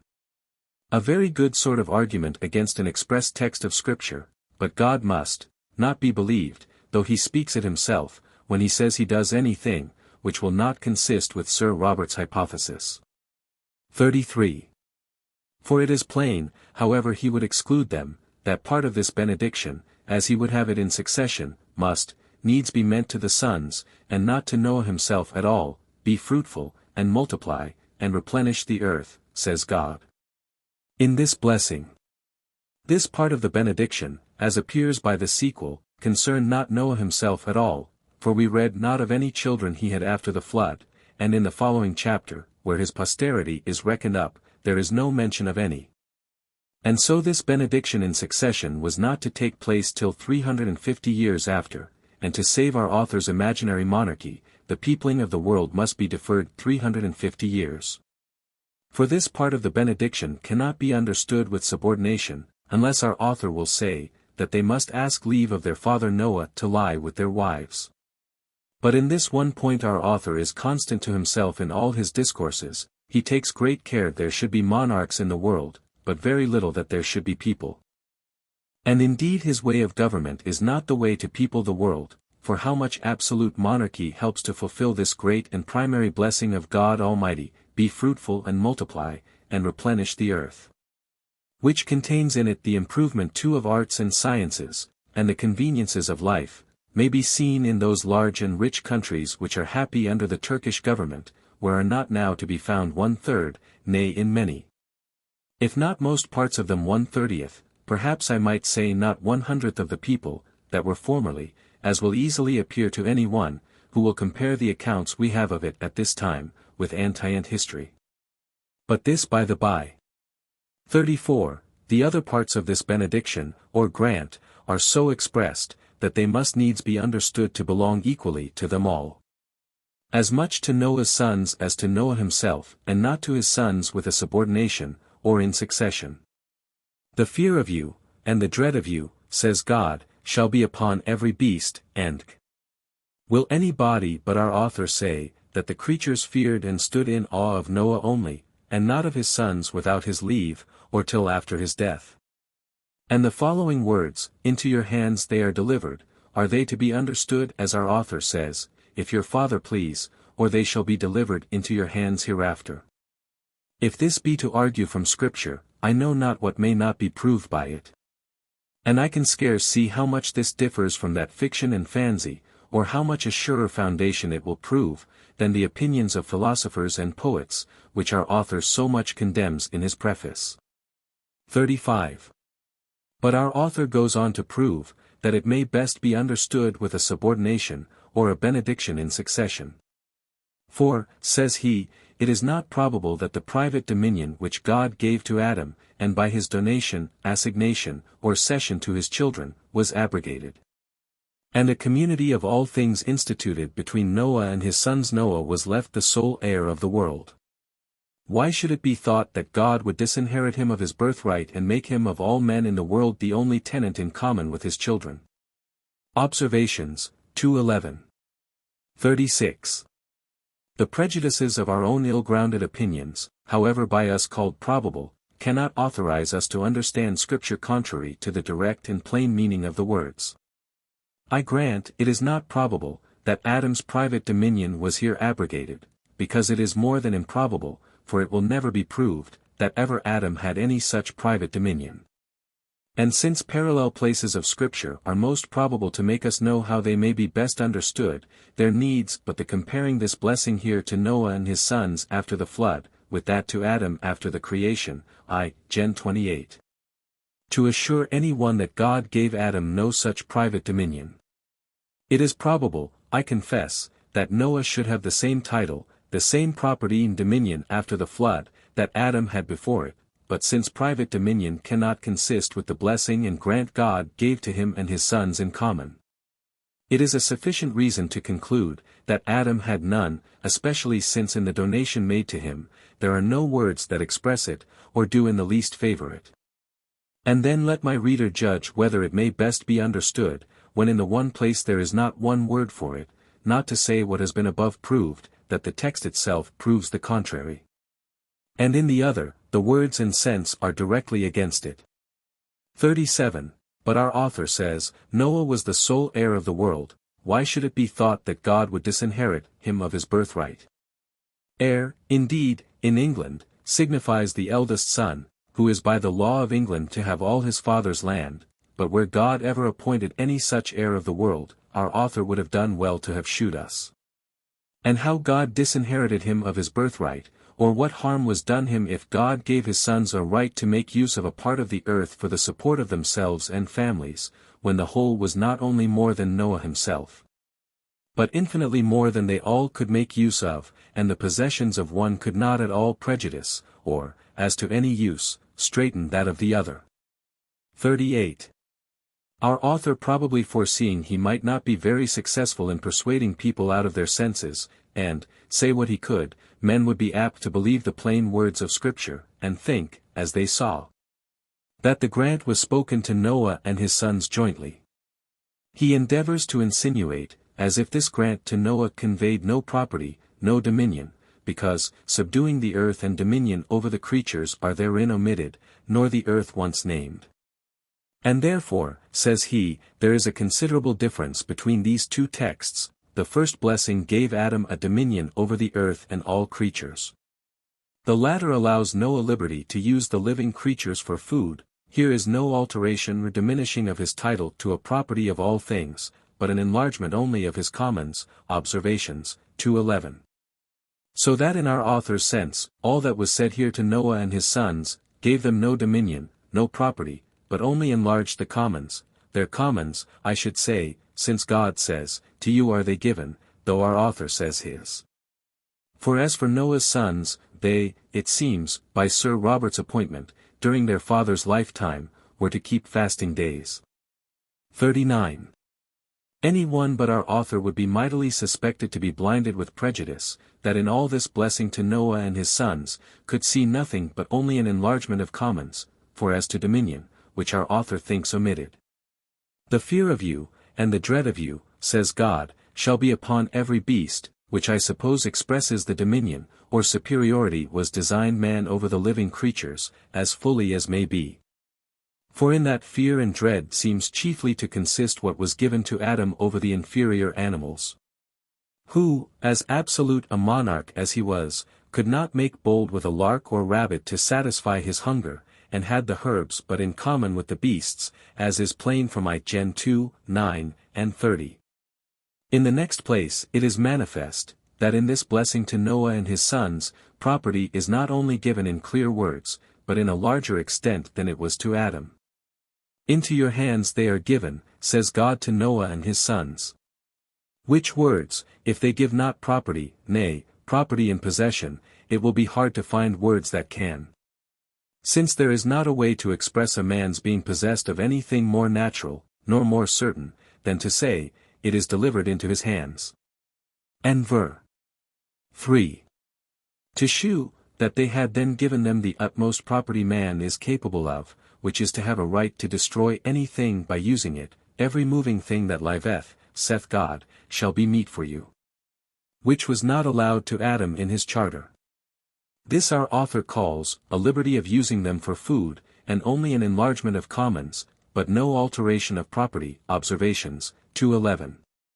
What other property man can have in the creatures, but the liberty of using them, is hard to be understood, so that if the first blessing, as our author says, gave Adam dominion over the creatures, and the blessing to Noah and his sons, gave them such a liberty to use them, as Adam had not, it must needs give them something that Adam with all his sovereignty wanted, something that one would be apt to take for a greater property, for certainly he has no absolute dominion over even the brutal part of the creatures. And the property he has in them is very narrow and scanty, who cannot make that use of them, which is permitted to another. Should any one who is absolute lord of a country, have bidden our author subdue the earth, and given him dominion over the creatures in it, but not have permitted him to have taken a kid or a lamb out of the flock, to satisfy his hunger, I guess he would scarce have thought himself lord or proprietor of that land, or the cattle on it, but would have found the difference between having dominion, which a shepherd may have, and having full property as an owner. So that, had it been his own café, Sir Robert, I believe, would have thought here was an alteration, nay, an enlarging of property. And that Noah and his children had by this grant, not only property given them, but such a property given them in the creatures, as Adam had not, for however, in respect of one another, men may be allowed to have propriety in their distinct portions of the creatures. Yet in respect of God the maker of heaven and earth, who is sole Lord and proprietor of the whole world, man's propriety in the creatures is nothing but that liberty to use them, which God has permitted. And so man's property may be altered and enlarged, as we see it was here, after the flood, when other uses of them are allowed, which before were not. From all which I suppose it is clear, that neither Adam, nor Noah, had any private dominion, any property in the creatures, exclusive of his posterity, as they should successively grow up into need of them, and come to be able to make use of them. 40. Thus we have examined our author's argument for Adam's monarchy, founded on the blessing pronounced, Gen. 28. Wherein I think it is impossible for any sober reader, to find any other but the setting of mankind above the other kinds of creatures, in this habitable earth of ours. It is nothing but the giving to man, the whole species of man, as the chief inhabitant, who is the image of his Maker, the dominion over the other creatures. This lies so obvious in the plain words, that any one, but our author, would have thought it necessary to have shown, how these words, that seem to say the quite contrary, gave Adam monarchical absolute power over other men, or the sole property in all the creatures. And methinks in a business of this moment, and that whereon he builds all that follows, he should have done something more than barely cite words, which apparently make against him. For I confess, I cannot see anything in them, tending to Adam's monarchy, or private dominion, but quite the contrary. And I the less deplore the dullness of my apprehension herein, since I find the apostle seems to have as little notion of any such private dominion of Adam as I, when he says, God gives us all things richly to enjoy, which he could not do. If it were all given away already, to monarch Adam, and the monarchs his heirs and successors. To conclude, this text is so far from proving Adam's sole proprietor, that, on the contrary, it is a confirmation of the original community of all things amongst the sons of men, which appearing from this donation of God, as well as other places of Scripture, the sovereignty of Adam, built upon his private dominion, must fall, not having any foundation to support it. 41. But yet, if after all, any one will needs have it so, that by this donation of God, Adam was made sole proprietor of the whole earth, what will this be to his sovereignty? And how will it appear, that propriety in land gives a man power over the life of another? Or how will the possession even of the whole earth, give any one a sovereign arbitrary authority over the persons of men? The most specious thing to be said, is, that he that is proprietor of the whole world, may deny all the rest of mankind food, and so at his pleasure starve them, if they will not acknowledge his sovereignty, and obey his will. If this were true, it would be a good argument to prove, that there never was any such property, that God never gave any such private dominion. Since it is more reasonable to think, that God, who bid mankind increase and multiply, should rather himself give them all a right to make use of the food and raiment, and other conveniences of life, the materials whereof he had so plentifully provided for them, than to make them depend upon the will of a man for their subsistence, who should have power to destroy them all when he pleased, and who, being no better than other men, was in succession likelier, by want and the dependence of a scanty fortune, to tie them to hard service, than by liberal allowance of the conveniences of life to promote the great design of God, increase and multiply. He that doubts this, let him look into the absolute monarchies of the world, and see what becomes of the conveniences of life, and the multitudes of people. 42. But we know God hath not left one man so to the mercy of another, that he may starve, him if he please.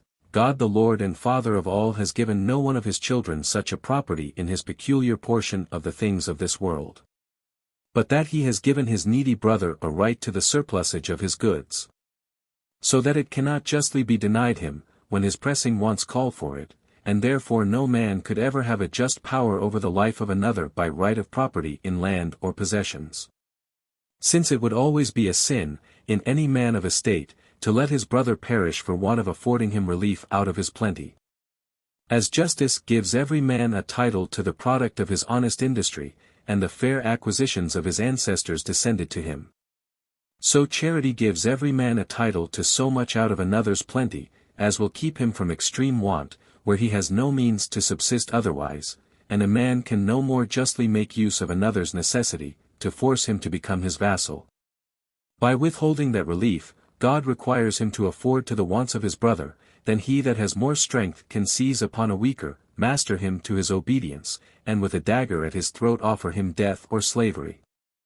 43. Should any one make so perverse an use of God's blessings poured on him with a liberal hand, Should any one be cruel and uncharitable to that extremity, yet all this would not prove that propriety in land, even in this café, gave any authority over the persons of men, but only that compact might. Since the authority of the rich proprietor, and the subjection of the needy beggar, began not from the possession of the lord, but the consent of the poor man, who preferred being his subject to starving. And the man he thus submits to, can pretend to no more power over him, than he has consented to, upon compact. Upon this ground a man's having his stores filled in a time of scarcity, having money in his pocket, being in a vessel at sea, being able to swim, and may as well be the foundation of rule and dominion, as being possessor of all the land in the world, any of these being sufficient to enable me to save a man's life, who would perish if such assistance were denied him. And anything, by this rule, that may be an occasion of working upon another's necessity, to save his life, or anything dear to him, at the rate of his freedom, may be made a foundation of sovereignty, as well as property. From all which it is clear, that though God should have given Adam private dominion, yet that private dominion could give him no sovereignty, but we have already sufficiently proved, that God gave him no private dominion. Chapter 5. Of Adam's title to sovereignty, by the subjection of Eve. 44. The next place of Scripture we find our author builds his monarchy of Adam on, is Gen 3. 26. And thy desire shall be to thy husband, and he shall rule over thee. Here we have, says he, the original grant of government, from whence he concludes, in the following part of the page, 244, that the supreme power is settled in the fatherhood, and limited to one kind of government, that is, to monarchy. For let his premises be what they will, this is always the conclusion, let rule, in any text, be but once named, and presently absolute monarchy is by divine right established. If any one will but carefully read our author's own reasoning from these words, 244, and consider, among other things, the line and posterity of Adam, as he there brings them in, he will find some difficulty to make sense of what he says. But we will allow this at present to his peculiar way of writing, and consider the force of the text in hand. The words are the curse of God upon the woman for having been the first and forwardest in the disobedience. And if we will consider the occasion of what God says here to our first parents, that he was denouncing judgment, and declaring his wrath against them both for their disobedience. We cannot suppose that this was the time wherein God was granting Adam prerogatives and privileges, investing him with dignity and authority, elevating him to dominion and monarchy, for though, as a holster in the temptation, Live was laid below him, and so he had accidentally a superiority over her, for her greater punishment. Yet he too had his share in the fall, as well as the sin, and was laid lower, as may be seen in the following verses, and it would be hard to imagine, that Gaul, in the same breath, should make him universal monarch over all mankind. And a day laborer for his life. Turn lane out of paradise to till the ground, ver. 23, and at the same time advance him to a throne, and all the privileges and case of absolute power. 45. This was not a time when Adam could expect any favors, any grant of privileges, from his offended Maker. If this be the original grant of government, as our author tells us, and Adam was now made monarch, whatever Sir Robert would have him, it is plain, God made him but a very poor monarch, such an one, as our author himself would have counted it no great privilege to be. God sets him to work for his living, and seems rather to give him a spade into his hand to subdue the earth, than a scepter to rule over its inhabitants. In the sweat of thy face thou shalt eat thy bread, says God to him, ver. 19. This was unavoidable, may it perhaps be answered, because he was yet without subjects, and had nobody to work for him, but afterwards, living as he did above 900 years, he might have people enough, whom he might command to work for him. No, says God, not only whilst thou art without other help, save thy wife, but as long as thou livest shalt thou live by thy labor, in the sweat of thy face shalt thou eat thy bread, till thou return unto the ground, for out of it wast thou taken. For dust thou art, and unto dust shalt thou return, ver. 19. It will perhaps be answered again in favor of our author, that these words are not spoken personally to Adam, but in him, as their representative, to all mankind, this being a curse upon mankind, because of the fall. 46. God, I believe, speaks differently from men, because he speaks with more truth, more certainty, but when he vouchsafes to speak to men, I do not think he speaks differently from them. In crossing the rules of language in use amongst them, this would not be to condescend to their capacities, when he humbles himself to speak to them, but to lose his design in speaking what, thus spoken, they could not understand. And yet thus must we think of God, if the interpretations of Scripture, necessary to maintain our author's doctrine, must be received for good. For by the ordinary rules of language, it will be very hard to understand what God says, if what he speaks here, in the singular number to Adam, must be understood to be spoken to all mankind, and what he says in the plural number, gen I. 26 and 28, must be understood of Adam alone, exclusive of all others, and what he says to Noah and his sons jointly, must be understood to be meant to Noah alone, gen 9. 47, farther it is to be noted, that these words here of gen 3.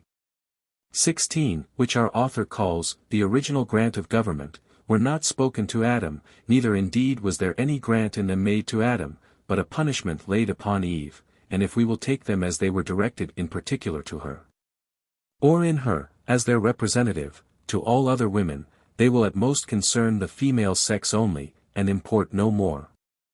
But that subjection they should ordinarily be in to their husbands, but there is here no more law to oblige a woman to such subjection, if the circumstances either of her condition, or contract with her husband, should exempt her from it. Then there is, that she should bring forth her children in sorrow and pain, if there could be found a remedy for it, which is also a part of the same curse upon her, for the whole verse runs thus, unto the woman he said, I will greatly multiply thy sorrow and thy conception. In sorrow thou shalt bring forth children, and thy desire shall be to thy husband, and he shall rule over thee.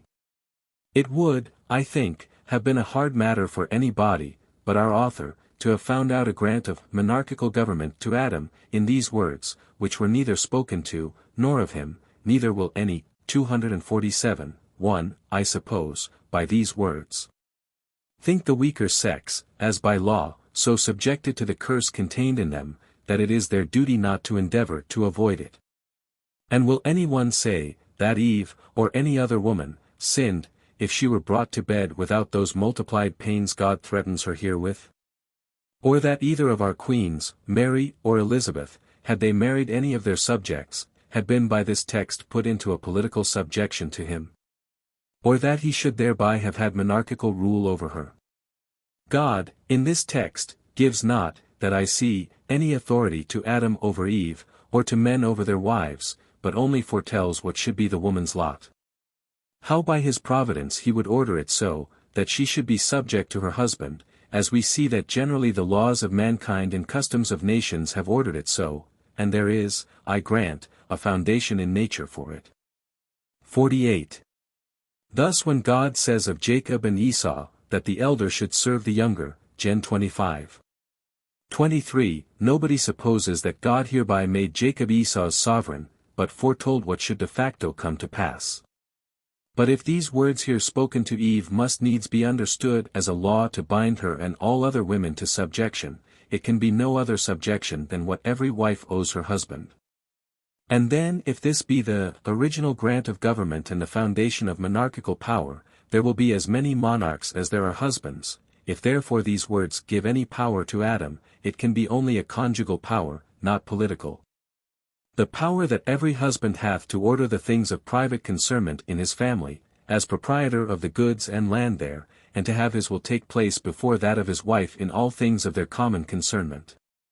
But not a political power of life and death over her, much less over anybody else. 49. This I am sure, if our author will have this text to be a grant, the original grant of government, political government, he ought to have proved it by some better arguments than by barely saying, that, thy desire shall be unto thy husband. Was a law whereby Eve, and all that should come of her, were subjected to the absolute monarchical power of Adam, and his heirs. Thy desire shall be to thy husband, is too doubtful an expression, of whose signification interpreters are not agreed, to build so confidently on, and in a matter of such moment, and so great and general concernment, but our author, according to his way of writing, having once named the text, concludes presently, without any more ado, that the meaning is as he would have it. Let the words rule and subject be but found in the text or margin, and it immediately signifies the duty of a subject to his prince. The relation is changed, and though God says husband, Sir Robert will have it king. Adam has presently absolute monarchical power over Eve, and not only over Eve, but all that should come of her, though the Scripture says not a word of it, nor our author a word to prove it. But Adam must for all that be an absolute monarch, and so down to the end of the chapter. And here I leave my reader to consider, whether my bare saying, without offering any reasons to evince it, that this text gave not Adam that absolute monarchical power, our author supposes, be not as sufficient to destroy that power. As his bare assertion is to establish it, since the text mentions neither prince nor people, speaks nothing of absolute or monarchical power, but the subjection of Eve to Adam, a wife to her husband. And he that would trace our author so all through, would make a short and sufficient answer to the greatest part of the grounds he proceeds on, and abundantly confute them by barely denying. It being a sufficient answer to assertions without proof, to deny them without giving a reason. And therefore should I have said nothing, but barely denied, that by this text, the supreme power was settled and founded by God himself in the fatherhood, limited to monarchy, and that to Adam's person and heirs. All which our author notably concludes from these words, as may be seen in the same page, o. 244, it had been a sufficient answer, should I have desired any sober man only to have read the text, and considered to whom, and on what occasion it was, 249, spoken. He would no doubt have wondered how our author found out monarchical absolute power in it, had he not had an exceeding good faculty to find it himself, where he could not show it others. And thus we have examined the two places of Scripture, all that I remember our author brings to prove Adam's sovereignty, that supremacy, which he says, it was God's ordinance should be unlimited in Adam, and as large as all the acts of his will. O. 254, viz. Gen I, 28, and Gen 3. 16, one whereof signifies only the subjection of the inferior ranks of creatures to mankind, and the other the subjection that is due from a wife to her husband. Both far enough from that which subjects owe the governors of political societies. Chapter 6. Of Adam's title to sovereignty, by fatherhood. 50. There is one thing more, and then I think I have given you all that our author brings for proof of Adam's sovereignty, and that is a supposition of a natural right of dominion over his children. By being their father, and this title of fatherhood he is so pleased with, that you will find it brought in almost in every page.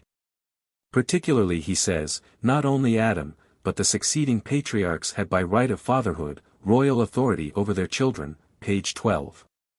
And in the same page, this subjection of children being the fountain of all regal authority, and this being, as one would think by his so frequent mentioning it, the main basis of all his frame, we may well expect clear and evident reason for it, since he lays it down as a position necessary to his purpose.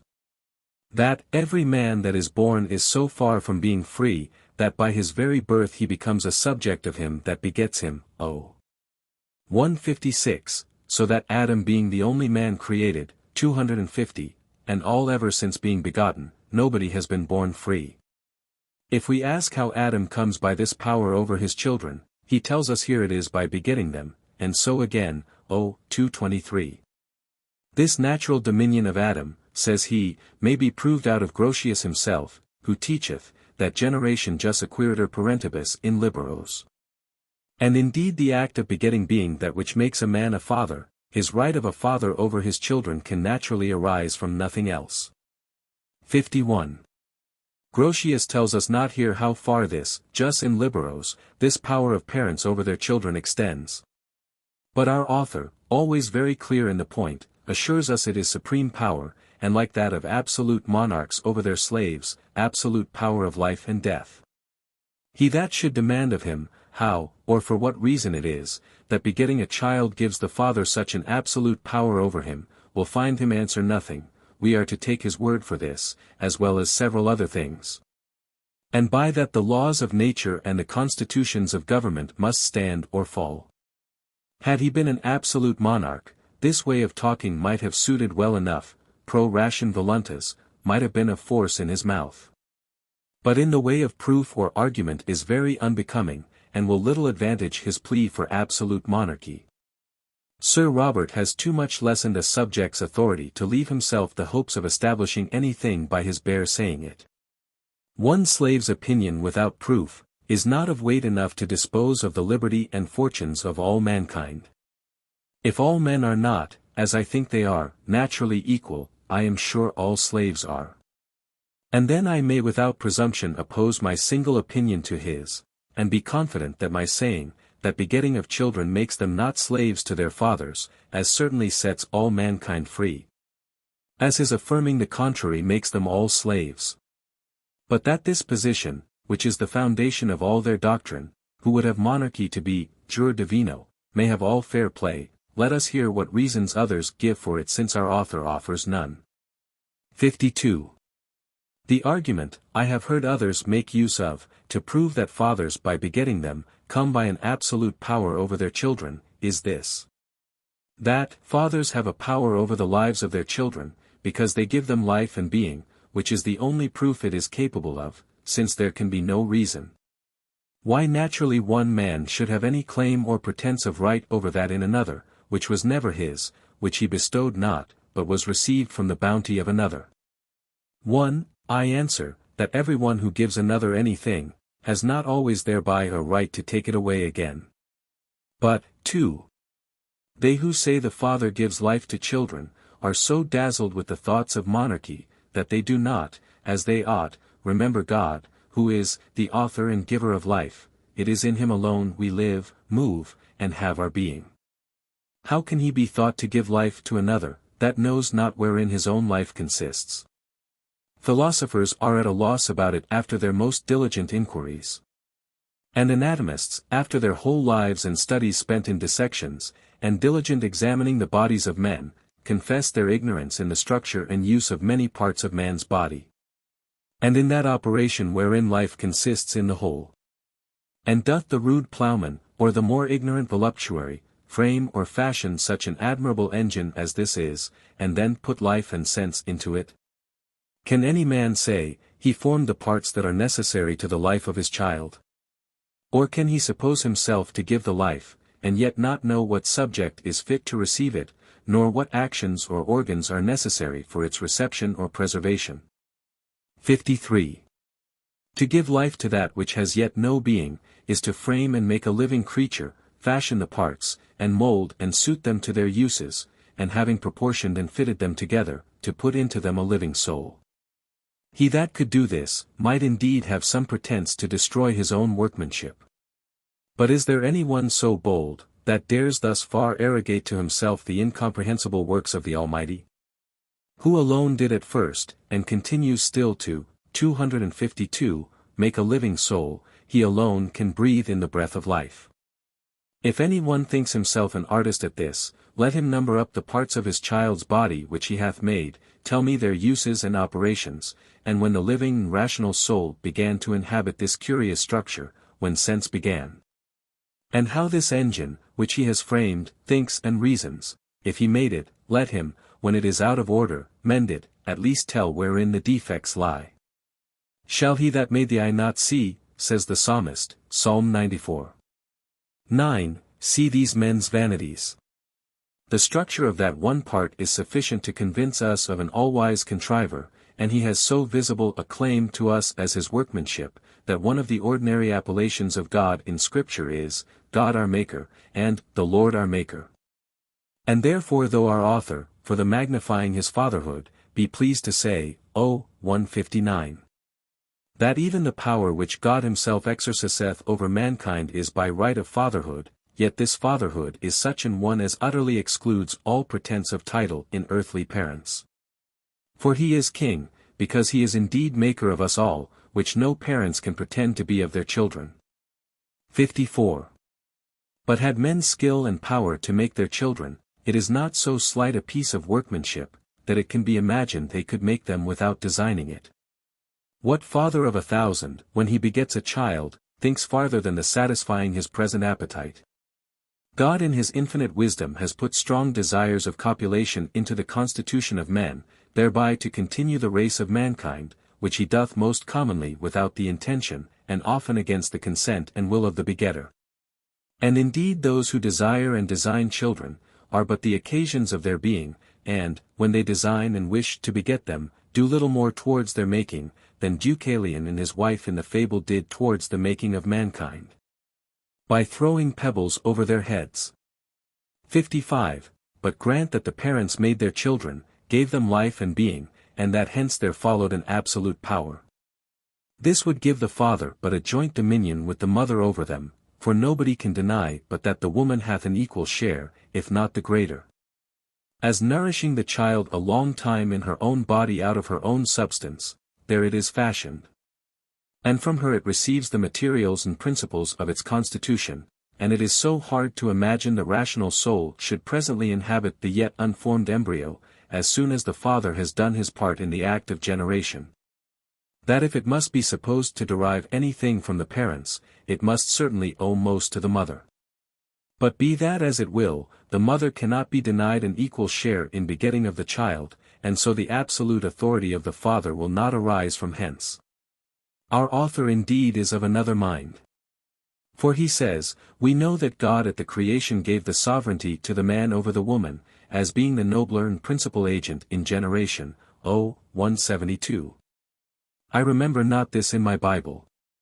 And when the place is brought where God at the creation gave the sovereignty to man over the woman, and that for this reason, because he is the nobler and principal agent in generation, it will be time enough to consider, and answer it. But it is no new thing for our author to tell us his own fancies for certain and divine truths, though there be often a great deal of difference between his and divine revelations. For God in the Scripture says, his father and his mother that begot him. 56. They who allege the practice of mankind, for exposing or selling their children, as a proof of their power over them, are with Sir Robert happy arguers. And cannot but recommend their opinion, by founding it on the most shameful action, and most unnatural murder, human nature is capable of. The dens of lions and nurseries of wolves know no such cruelty as this. These savage inhabitants of the desert obey God and nature in being tender and careful of their offspring. They will hunt, watch, fight, and almost starve for the preservation of their young, never part with them. Never forsake them, till they are able to shift for themselves. And is it the privilege of man alone to act more, 254, contrary to nature than the wild and most untamed part of the creation? Doth God forbid us under the severest penalty, that of death, to take away the life of any man, a stranger, and upon provocation? And does he permit us to destroy those he has given us the charge and care of? And by the dictates of nature and reason, as well as his revealed command, requires us to preserve? He has in all the parts of creation taken a peculiar care to propagate and continue the several species of creatures, and makes the individuals act so strongly to this end, that they sometimes neglect their own private good for it, and seem to forget that general rule, which nature teaches all things, of self-preservation. And the preservation of their young, as the strongest principle in them, overrules the constitution of their particular natures. Thus we see, when their young stand in need of it, the timorous become valiant, the fierce and savage kind, and the ravenous tender and liberal. 57. But if the example of what hath been done, be the rule of what ought to be, history would have furnished our author with instances of this absolute fatherly power in its height and perfection. And he might have showed us in Peru people that begot children on purpose to fatten and eat them.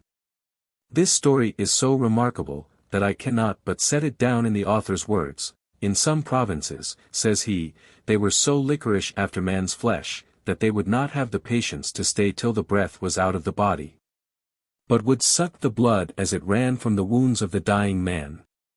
They had public shambles of man's flesh, and their madness herein was to that degree, that they spared not their own children, which they had begot on strangers taken in war, for they made their captives their mistresses, and choicely nourished the children they had by them, till about 13 years old they butchered and eat them. And they served the mothers after the same fashion, when they grew past childbearing, and ceased to bring them any more roasters. Garcilaso de la Vega Historia de Incas de Peru, L.I. c. 12. 58. Thus far can the busy mind of man carry him to a brutality below the level of beasts, when he quits his reason, which places him almost equal to angels. Nor can it be otherwise in a creature, whose thoughts are more than the sands, and wider than the ocean, where fancy and passion must needs run him into strange courses, if reason, which is his only star and compass, be not that he steers by. The imagination is always restless, and suggests variety of thoughts, and the will, reason being laid aside, is ready for every extravagant project. And in this state, he that goes farthest out of the way, is thought fittest to lead, and is sure of most followers, and when fashion hath once established what folly or craft began, custom makes it sacred, and it will be thought imprudence or madness, to contradict or question it. He that will impartially survey the nations of the world, will find so much of their religions, governments, and manners, brought in and continued amongst them by these means, that he will have but little reverence for the practices which are in use and credit amongst men. And will have reason to think, that the woods and forests, where the irrational untaught inhabitants keep right by following nature, are fitter to give us rules, than cities and palaces, where those that call themselves civil and rational go out of their way, by the authority of example. If precedents are sufficient to establish a rule in this case, our author might have found in Holy Writ children sacrificed by their parents, and this amongst the people of God themselves, the psalmist tells us, Psalm cvi. 38. They shed innocent blood, even the blood of their sons and of their daughters, whom they sacrificed unto the idols of Canaan. But God judged not of this by our author's rule, nor allowed of the authority of practice against his righteous law. But as it follows there, the land was polluted with blood, therefore was the wrath of the Lord kindled against his people, insomuch that he abhorred his own inheritance. The killing of their children, though it were fashionable, was charged on them as innocent blood, and so bad in the account of God the guilt of murder, as the offering them to idols had the guilt of idolatry. 59. Be it then, as Sir Robert says, that anciently it was usual for men to sell and castrate their children, O. 155.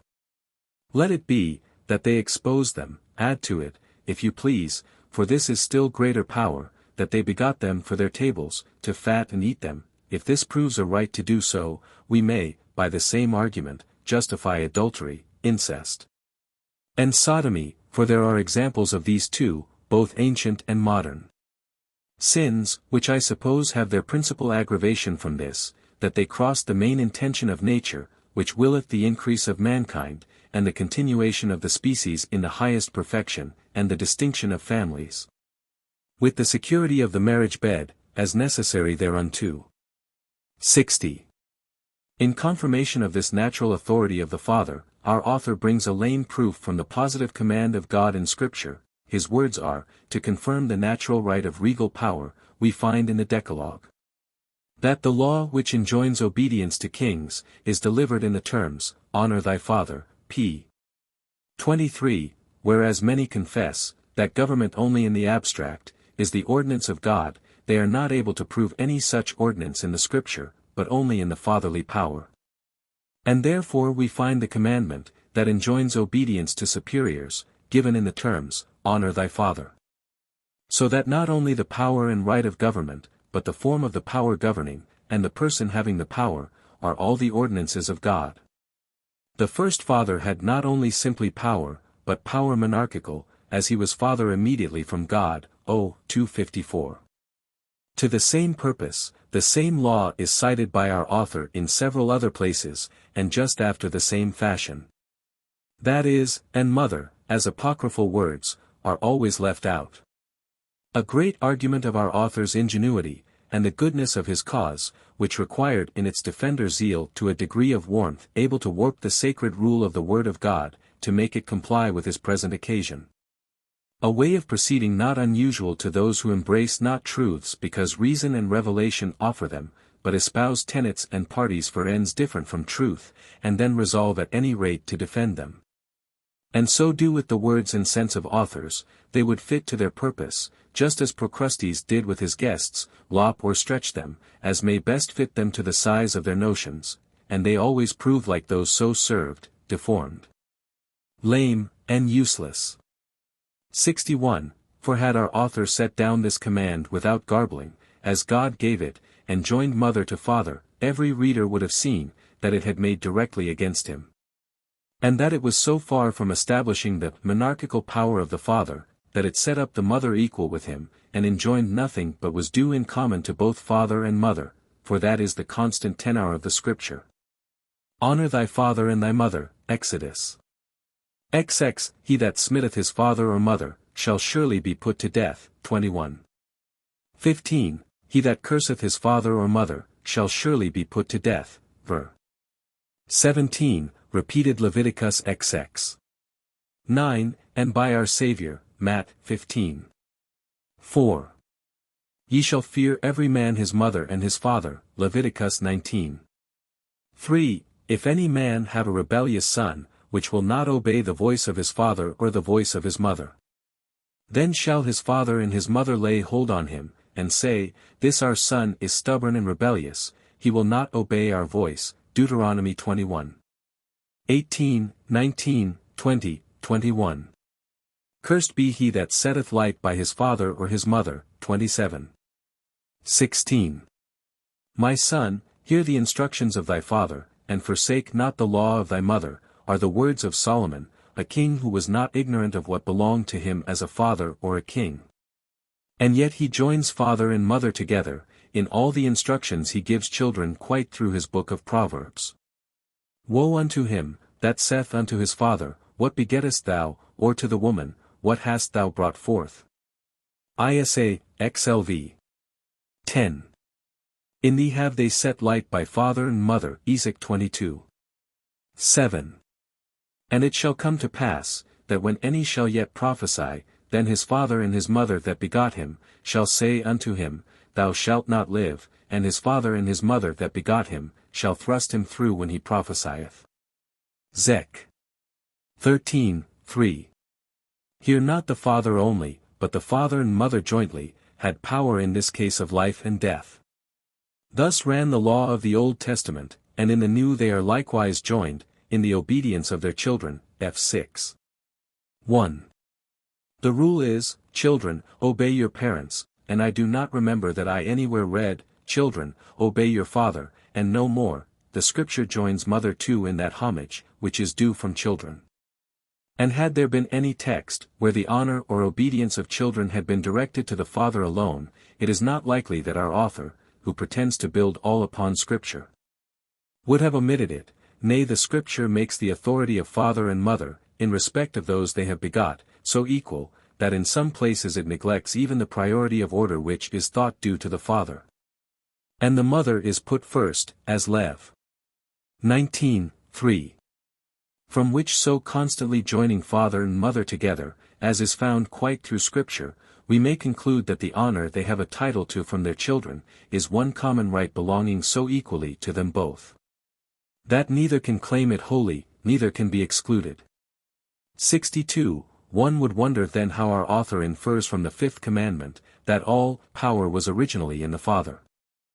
How he finds monarchical power of government settled and fixed by the commandment, Honor thy father and thy mother. If all the honor due by the commandment, be it what it will, be the only right of the father, because he, as our author says, has the sovereignty over the woman, as being the nobler and principal agent in generation, why did God afterwards all along join the mother with him, to share in his honor? Can the father, by this sovereignty of his, discharge the child from paying this honor to his mother? The Scripture gave no such license to the Jews, and yet there were often breaches wide enough betwixt husband and wife, even to divorce and separation, and, I think, nobody will say a child may withhold honor from his mother, or, as the Scripture terms it, set light by her, though his father should command him to do so. No more than the mother could dispense with him for neglecting to honor his father, whereby it is plain that this command of God gives the father no sovereignty, no supremacy. 63. I agree with our author, that the title to this honor is vested in the parents by nature, and is a right which accrues to them by their having begotten their children. And God by many positive declarations has confirmed it to them. I also allow our author's rule, that in grants and gifts, that have their original from God and nature, as the power of the Father, let me add, and Mother. For whom God hath joined together let no man put asunder, no inferior power of men can limit, nor make any law of prescription against them. 158, so that the mother having, by this law of God, a right to honor from her children, which is not subject to the will of her husband, we see this absolute monarchical power of the father, can neither be founded on it, nor consist with it. And he has a power very far from monarchical, very far from that absoluteness our author contends for, when another has over his subjects the same power he hath. And by the same title, and therefore he cannot forbear saying himself that he cannot see how any man's children can be free from subjection to their parents, p. 12, which, in common speech, I think, signifies mother as well as father, or if parents here signifies only father, it is the first time I ever yet knew it to do so, and by such an use of words one may say anything. 64. By our author's doctrine, the father having absolute jurisdiction over his children, has also the same over their issue.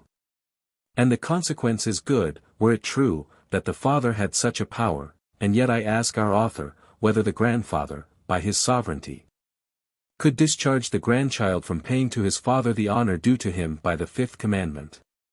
If the grandfather hath, by right of fatherhood, sole sovereign power in him, and that obedience which is due to the supreme magistrate, be commanded in these words, honor thy father. It is certain the grandfather might dispense with the grandson's honoring his father, which since it is evident in common sense he cannot, it follows from hence that, honor thy father and mother, cannot mean an absolute subjection to a sovereign power, but something else. The right therefore which parents have by nature, and which is confirmed to them by the fifth commandment, cannot be that political dominion which our author would derive from it, for that being in every civil society supreme somewhere, can discharge any subject from any political obedience to any one of his fellow subjects. But what law of the magistrate can give a child liberty not to honor his father and mother? It is an eternal law, annexed purely to the relation of parents and children, and so contains nothing of the magistrate's power in it, nor is subjected to it. 65. Our author says, God hath given to a father a right or liberty to alien his power over his children to any other. 155.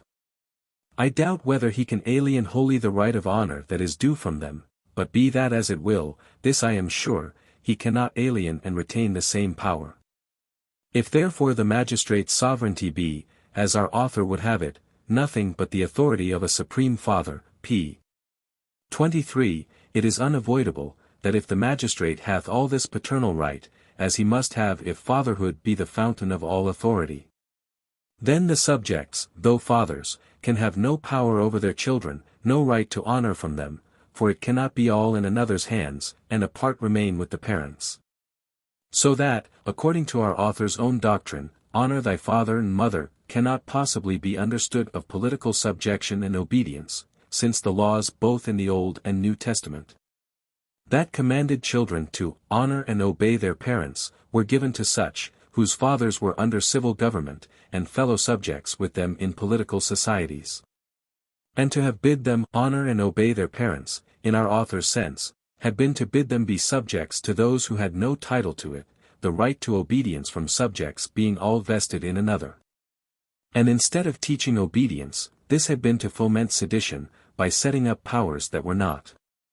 If therefore this command, honor thy father and mother, concern political dominion, it directly overthrows our author's monarchy, since it being to be paid by every child to his father, even in society. Every father must necessarily have political dominion, and there will be as many sovereigns as there are fathers, besides that the mother too hath her title, which destroys the sovereignty of one supreme monarch. But if honor thy father and mother means something distinct from political power, as necessarily it must, it is besides our author's business, and serves nothing to his purpose. 66. The law that enjoins obedience to kings is delivered, says our author, in the terms, honor thy father, as if all power were originally in the Father. 254, and that law is also delivered, say I, in the terms, honor thy mother, as if all power were originally in the mother. I appeal whether the argument be not as good on one side as the other, father and mother being joined all along in the Old and New Testament wherever honor or obedience is enjoined children.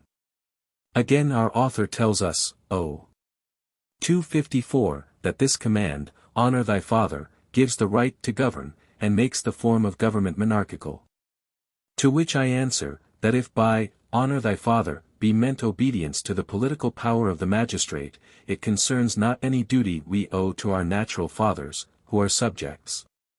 Because they, by our author's doctrine, are divested of all that power, it being placed wholly in the prince, and so being equally subjects and slaves with their children, can have no right, by that title, to any such honor or obedience. As contains in it political subjection, if, honor thy father and mother, signifies the duty we owe our natural parents, as by our Saviour's interpretation, Matt. 15:4, and all the other mentioned places, it is plain it does, then it cannot concern political obedience, but a duty that is owing to persons who have no title to sovereignty, nor any political authority as magistrates over subjects. For the person of a private father, and a title to obedience, due to the supreme magistrate, are things inconsistent. And therefore this command, which must necessarily comprehend the persons of natural fathers, must mean a duty we owe them distinct from our obedience to the magistrate, and from which the most absolute power of princes cannot absolve us. What this duty is, we shall in its due place examine. 67, and thus we have at last got through all, that in our author looks like an argument for that absolute unlimited sovereignty described, sect. 8, which he supposes in Adam. So that mankind have ever since been all born slaves, without any title to freedom. But if creation, which gave nothing but a being, made not Adam prince of his posterity, if Adam, Gen I. 28, was not constituted lord of mankind, nor had a private dominion given him exclusive of his children, but only a right and power over the earth and inferior creatures in common with the children of men, if also, Gen 3. 16, God gave not any particular power to Adam over his wife and children, but only subjected Eve to Adam, as a punishment, or foretold the subjection of the weaker sex, in the ordering the common concernments of their families. But gave not thereby to Adam, as to the husband, power of life and death, which necessarily belongs to the magistrate, if fathers by begetting their children acquire no such power over them. And if the command, honor thy father and mother, give it not, but only enjoins a duty owing to parents equally, whether subjects or not, and to the mother as well as the father, if all this be so, as I think by what has been said is very evident. Then man has a natural freedom, notwithstanding all our author confidently says to the contrary. Since all that share in the same common nature, faculties, and powers, are in nature equal, and ought to partake in the same common rights and privileges, till the manifest appointment of God, who is Lord over all, blessed for ever, can be produced to show any particular person's supremacy. Or a man's own consent subjects him to a superior. This is so plain, that our author confesses, that Sir John Hayward, Blackwood, and Berkeley, the great vindicators of the right of kings, could not deny it, but admit with one consent the natural liberty and equality of mankind. For a truth unquestionable.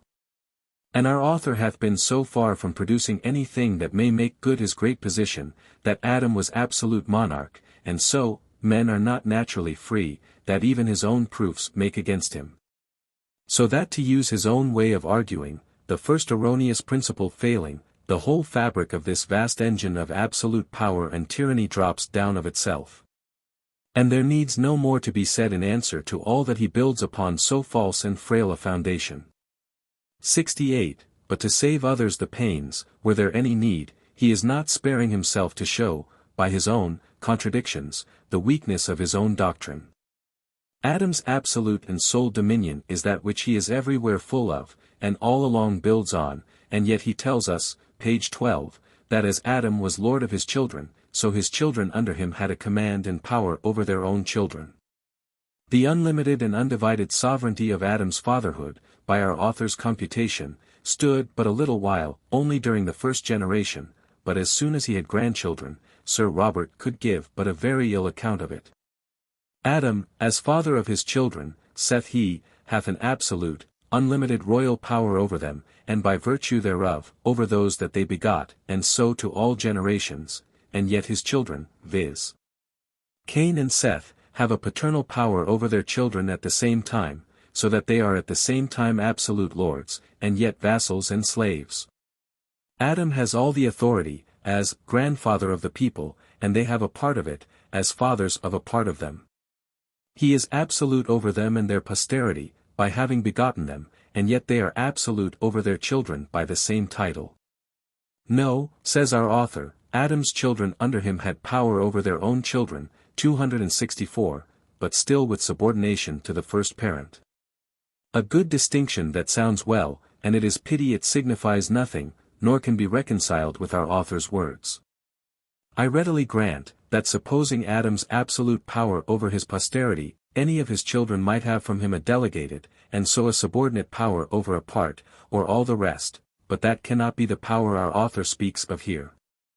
It is not a power by grant and commission, but the natural paternal power he supposes a father to have over his children. 4:1. He says, as Adam was lord of his children, so his children under him had a power over their own children. They were then lords over their own children after the same manner, and by the same title that Adam was, i.e. by right of generation, by right of fatherhood. 2. It is plain he means the natural power of fathers, because he limits it to be only over their own children. A delegated power has no such limitation as only over their own children, it might be over others, as well as their own children. 3. If it were a delegated power, it must appear in Scripture. But there is no ground in Scripture to affirm, that Adam's children had any other power over theirs, than what they naturally had as fathers. 69. By that he means here paternal power, and no other, is past doubt, from the inference he makes in these words immediately following. I see not then how the children of Adam, or of any man else, can be free from subjection to their parents. Whereby it appears that the power on one side and the subjection on the other, our author here speaks of, is that natural power and subjection between parents and children, for that which every man's children owed could be no other.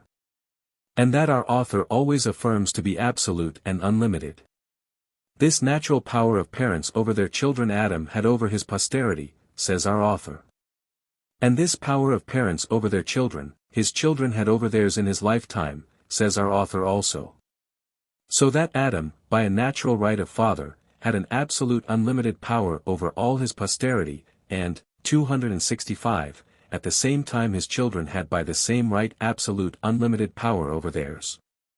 Here then are two absolute unlimited powers existing together, which I would have any body reconcile one to another, or to common sense. For the salvo he has put in of subordination makes it more absurd, to have one absolute, unlimited, nay unlimitable power in subordination to another, is so manifest a contradiction, that nothing can be more.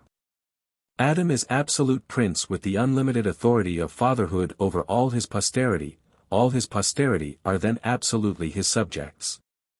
And, as our author says, his slaves, children, and grandchildren, are equally in this state of subjection and slavery, and yet, says our author, the children of Adam have paternal, i.e.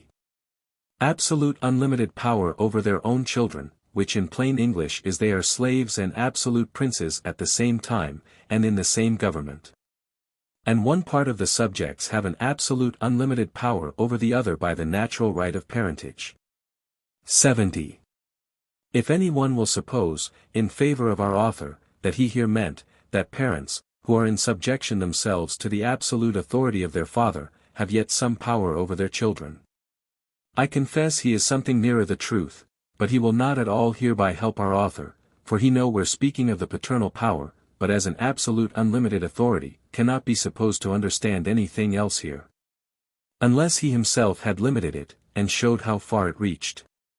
And that he means here paternal authority in that large extent, is plain from the immediately following words, this subjection of children being, says he, the foundation of all legal authority, page 12.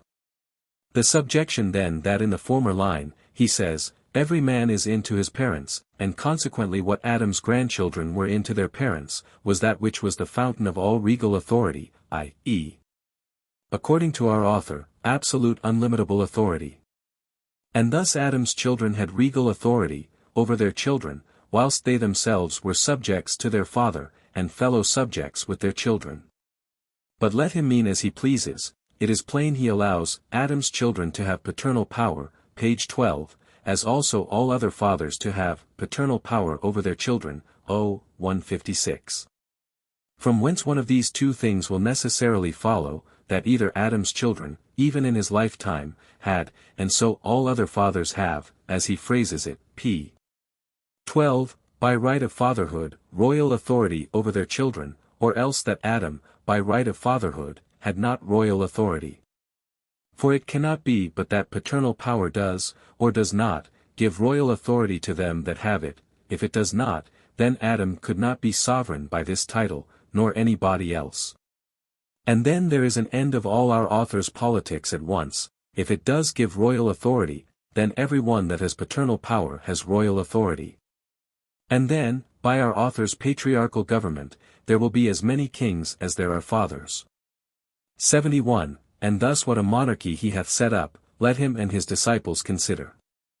Princes certainly will have great reason to thank him for these new politics, which set up as many absolute kings in every country as there are fathers of children. And yet who can blame our author for it, it lying unavoidably in the way of one discoursing upon our author's principles? For having placed an absolute power in fathers by right of begetting, he could not easily resolve how much of this power belonged to a son over the children he had begotten. And so it fell out to be a very hard matter to give all the power, as he does, to Adam, and yet allow a part in his lifetime to his children when they were parents, and which he knew not well how to deny them. This makes him so doubtful in his expressions, and so uncertain where to place this absolute natural power, which he calls fatherhood. Sometimes Adam alone has it all, as page 13. O. 244, 245, and Pref. Sometimes parents have it, which word scarce signifies the father alone, page 12, 19. Sometimes children during their father's lifetime, as page 12. Sometimes fathers of families, as page 78, 79.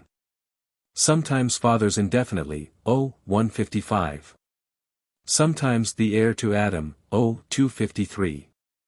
Sometimes the posterity of Adam, 244, 246. Sometimes prime fathers, all sons or grandchildren of Noah, o. 244. Sometimes the eldest parents, page 12. Sometimes all kings, page 19. Sometimes all that have supreme power, o. 245. Sometimes heirs to those first progenitors, who were at first the natural parents of the whole people, page 19. Sometimes an elective king, page 23.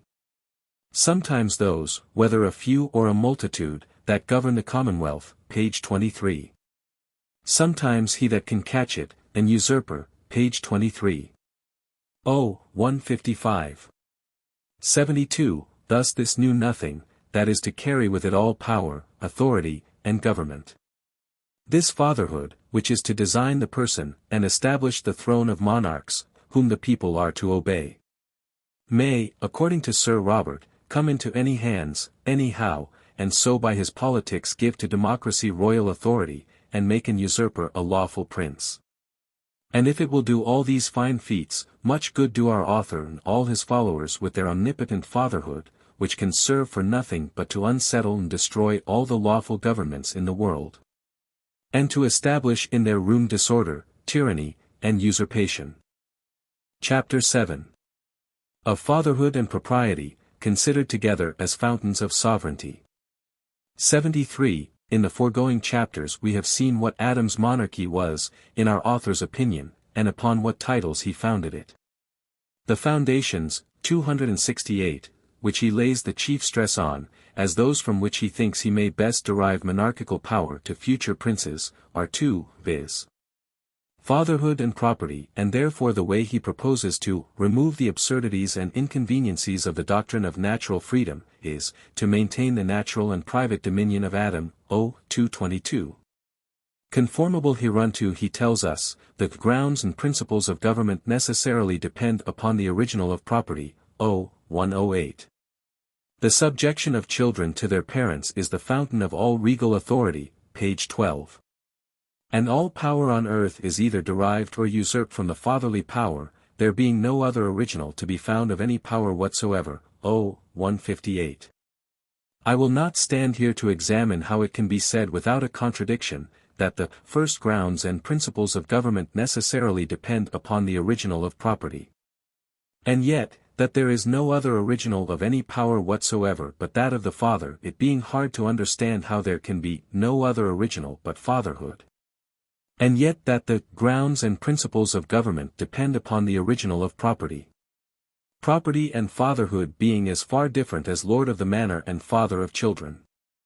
Nor do I see how they will either of them agree with what our author says, O. 244, of God's sentence against Eve, Gen 3. 16, that it is the original grant of government, so that if that were the original, government had not its original, by our author's own confession, either from property or fatherhood. And this text, which he brings as a proof of Adam's power over Eve, necessarily contradicts what he says of the fatherhood, that it is the sole fountain of all power, for if Adam had any such regal power over Eve as our author contends for, it must be by some other title than that of begetting. 74. But I leave him to reconcile these contradictions, as well as many others, which may plentifully be found in him by any one, who will but read him with a little attention. And shall come now to consider, how these two originals of government, Adam's natural and private dominion, will consist and serve to make out and establish the titles of succeeding monarchs, who, as our author obliges them, must all derive their power from these fountains. Let us then suppose Adam made, by God's donation, Lord and sole proprietor of the whole earth, in as large and ample a manner as Sir Robert could wish. Let us suppose him also, by right of fatherhood, absolute ruler over his children with an unlimited supremacy. I ask then, upon Adam's death, what becomes of both his natural and private dominion? And I doubt not it will be answered, that they descended to his next heir, as our author tells us in several places. But this way, it is plain, cannot possibly convey both his natural and private dominion to the same person, for should we allow that all the property, all the estate of the father, ought to descend to the eldest son, which will need some proof to establish it, and so he has by that title all the private dominion of the father, yet the father's natural dominion, the paternal power, cannot descend to him by inheritance, for it being a right that accrues to a man only by begetting, no man can have this natural dominion over anyone he does not beget. Unless it can be supposed, that a man can have a right to anything, without doing that upon which that right is solely founded, for if a father by begetting, and no other title, has natural dominion over his children, he that does not beget them cannot have this natural dominion over them. And therefore be it true or false, that our author says, O. 156, that every man that is born, by his very birth, becomes a subject to him that begets him, this necessarily follows, viz. that a man by his birth cannot become a subject to his brother, who did not beget him, unless it can be supposed that a man by the very same title can come to be under the natural and absolute dominion of two different men at once. Or it be sense to say, that a man by birth is under the natural dominion of his father, only because he begot him, and a man by birth also is under the natural dominion of his eldest brother, though he did not beget him. 75. If then the private dominion of Adam, i.e. his property in the creatures, descended at his death all entirely to his eldest son, his heir, for, if it did not, there is presently an end of all Sir Robert's monarchy. And his natural dominion, the dominion a father has over his children by begetting them, belonged, immediately upon Adam's decease, equally to all his sons who had children, by the same title their father had it. The sovereignty founded upon property, and the sovereignty founded upon fatherhood, come to be divided. Since Cain, as heir, had that of property alone, Seth, and the other sons, that of fatherhood equally with him. This is the best can be made of our author's doctrine, and of the two titles of sovereignty he sets up in Adam, one of them will either signify nothing. Or, if they both must stand, they can serve only to confound the rights of princes, and disorder government in his posterity, for by building upon two titles to dominion, which cannot descend together, and which he allows may be separated, for he yields that Adam's children had their distinct territories by right of private dominion, o. 210, page 40, he makes it perpetually a doubt upon his principles where the sovereignty is, or to whom we owe our obedience, since fatherhood and property are distinct titles, and began presently upon Adam's death to be in distinct persons. And which then was to give way to the other. 76. Let us take the account of it, as he himself gives it us. He tells us out of Grotius, that Adam's children by donation, assignation, or some kind of cession before he was dead, had their distinct territories by right of private dominion. Abel had his flocks and pastures for them, Cain had his fields for corn, and the land of Nod, where he built him a city, o. 210. Here it is obvious to demand, which of these two after Adam's death was sovereign. Cain, says our author, page 19. By what title? As heir, for heirs to progenitors, who were natural parents of their people, are not only lords of their own children, but also of their brethren, says our author, page 19. What was Cain heir to? Not the entire possessions, not all that which Adam had private dominion in, for our author allows that Abel, by a title derived from his father, had his distinct territory for pasture by right of private dominion. What then Abel had by private dominion, was exempt from Cain's dominion, for he could not have private dominion over that which was under the private dominion of another. And therefore his sovereignty over his brother is gone with this private dominion, and so there are presently two sovereigns, and his imaginary title of fatherhood is out of doors, and Cain is no prince over his brother, or else.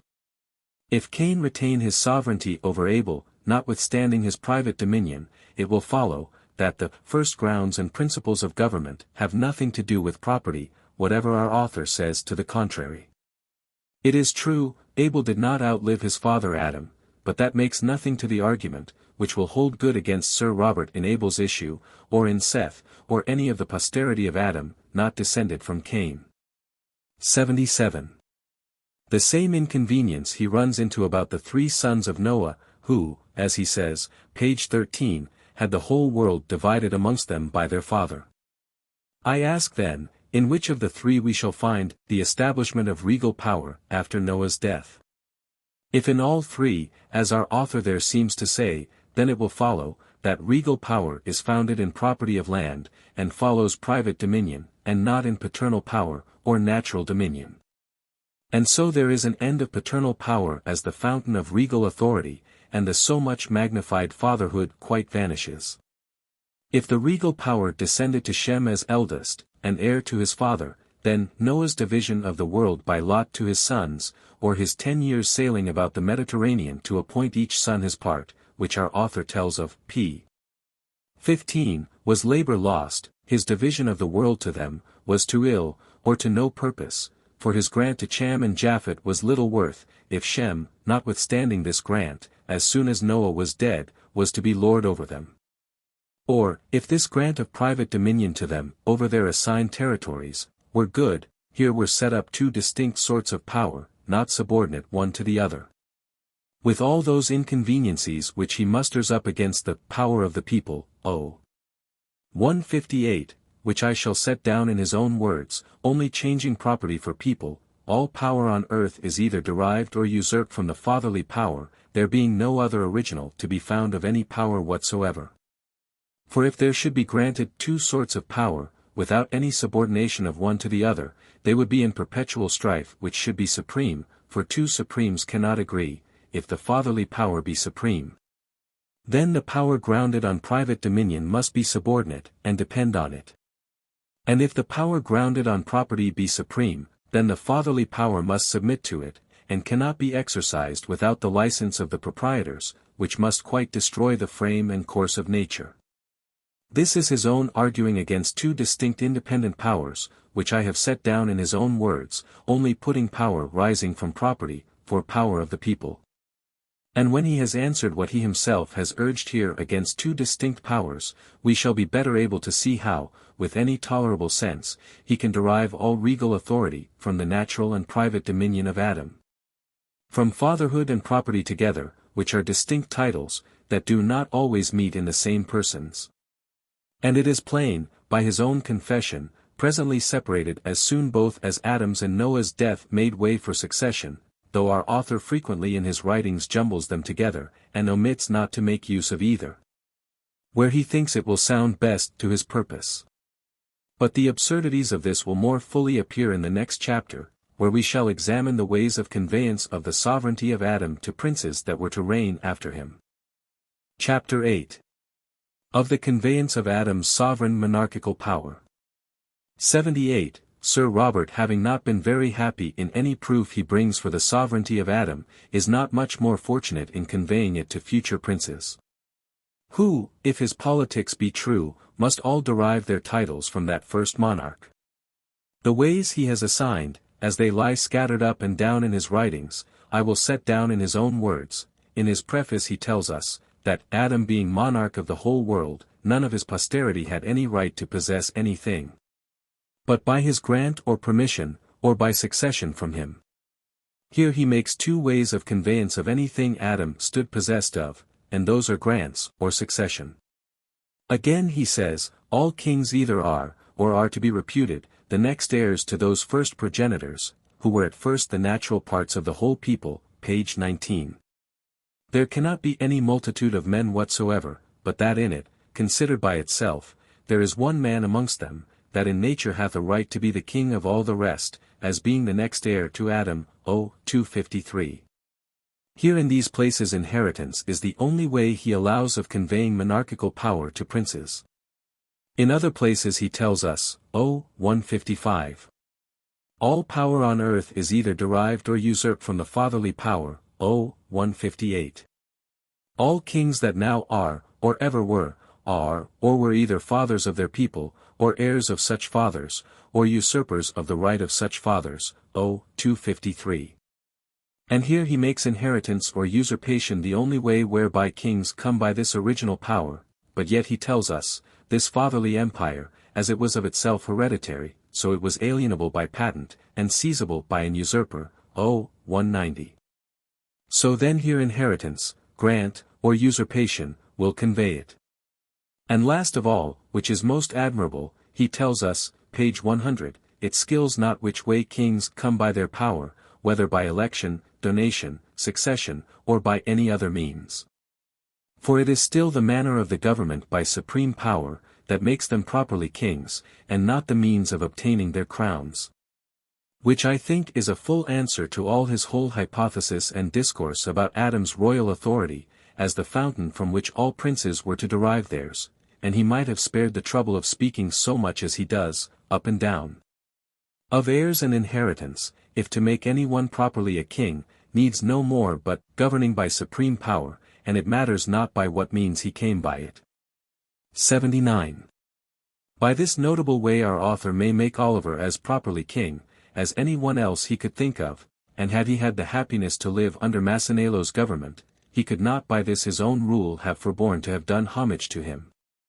With, O king, live for ever, since the manner of his government by supreme power made him properly king, who was but the day before properly a fisherman. And if Don Quixote had taught his squire to govern with supreme authority, our author, no doubt, could have made a most loyal subject in Sancho Pancha's island, he must needs have deserved some preferment in such governments. Since I think he is the first politician, who, pretending to settle government upon its true basis, and to establish the thrones of lawful princes, ever told the world, that he was properly a king, whose manner of government was by supreme power. By what means soever he obtained it. Which, in plain English, is to say, that regal and supreme power is properly and truly his, who can by any means seize upon it, and if this be to be properly a king, I wonder how he came to think of, or where he will find, an usurper. 80. This is so strange a doctrine, that the surprise of it hath made me pass by, without their due reflection, the contradictions he runs into, by making sometimes inheritance alone, sometimes only grant or inheritance.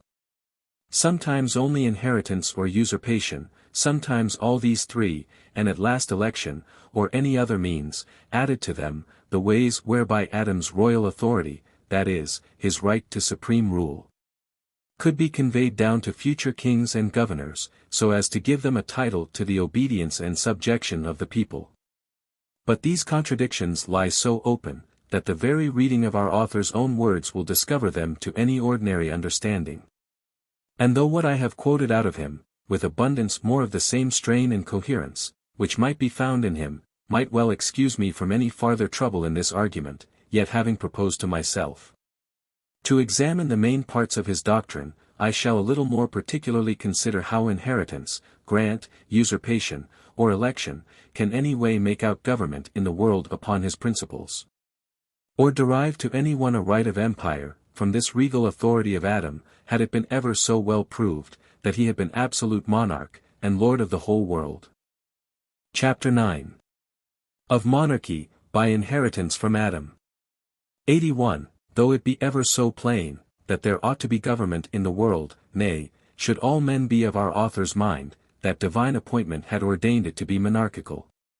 Yet, since men cannot obey anything, that cannot command, and ideas of government in the fancy, though ever so perfect, though ever so right, cannot give laws, nor prescribe rules to the actions of men, it would be of no behoof for the settling of order, and establishment of government in its exercise and use amongst men, unless there were a way also taught how to know the person, to whom it belonged to have this power, and exercise this dominion over others. It is in vain then to talk of subjection and obedience without telling us whom we are to obey, for were I ever so fully persuaded, that there ought to be magistracy and rule in the world, yet I am nevertheless at liberty still, till it appears who is the person that hath right to my obedience. Since, if there be no marks to know him by, and distinguish him that hath right to rule from other men, it may be myself, as well as any other. And therefore, though submission to government be every one's duty, yet since that signifies nothing but submitting to the direction and laws of such men as have authority to command, it is not enough to make a man a subject, to convince him that there is regal power in the world. But there must be ways of designing, and knowing the person to whom this regal power of right belongs. And a man can never be obliged in conscience to submit to any power, unless he can be satisfied who is the person who has a right to exercise that power over him. If this were not so, there would be no distinction between pirates and lawful princes. He that has force is without any more ado to be obeyed, and crowns and scepters would become the inheritance only of violence and rapine. Men too might as often and as innocently change their governors, as they do their physicians, if the person cannot be known who has a right to direct me, and whose prescriptions I am bound to follow. To settle therefore men's consciences, under an obligation to obedience, it is necessary that they know not only that there is a power somewhere in the world, but the person who by right is vested with this power over them. 82. How successful our author has been in his attempts to set up a monarchical absolute power in Adam, the reader may judge by what has been already said. But were that absolute monarchy as clear as our author would desire it, as I presume it is the contrary, yet it could be of no use to the government of mankind now in the world, unless he also make out these two things.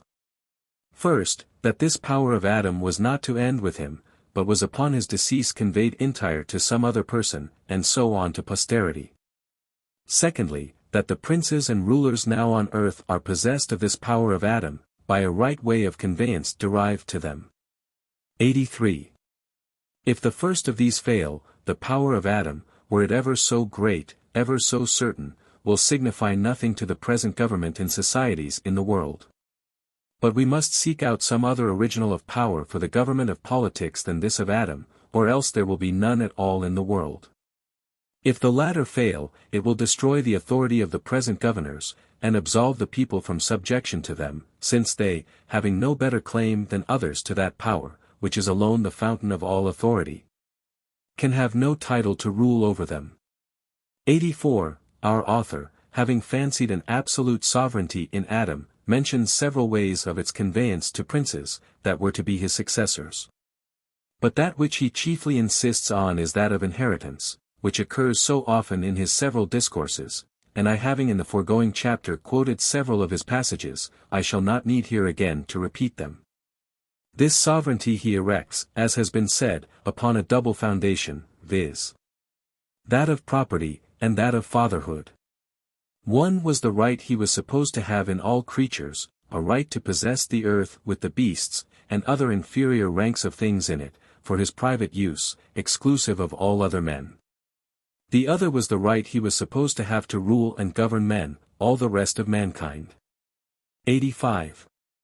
In both these rights, there being supposed an exclusion of all other men, it must be upon some reason peculiar to Adam, that they must both be founded. That of his property our author supposes to rise from God's immediate donation, Gen I. 28, and that of fatherhood from the act of begetting, now in all inheritance, if the heir succeed not to the reason upon which his father's right was founded, he cannot succeed to the right which followeth from it.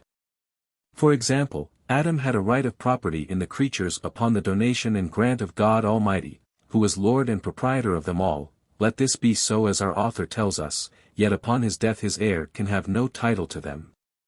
No such right of property in them, unless the same reason, viz.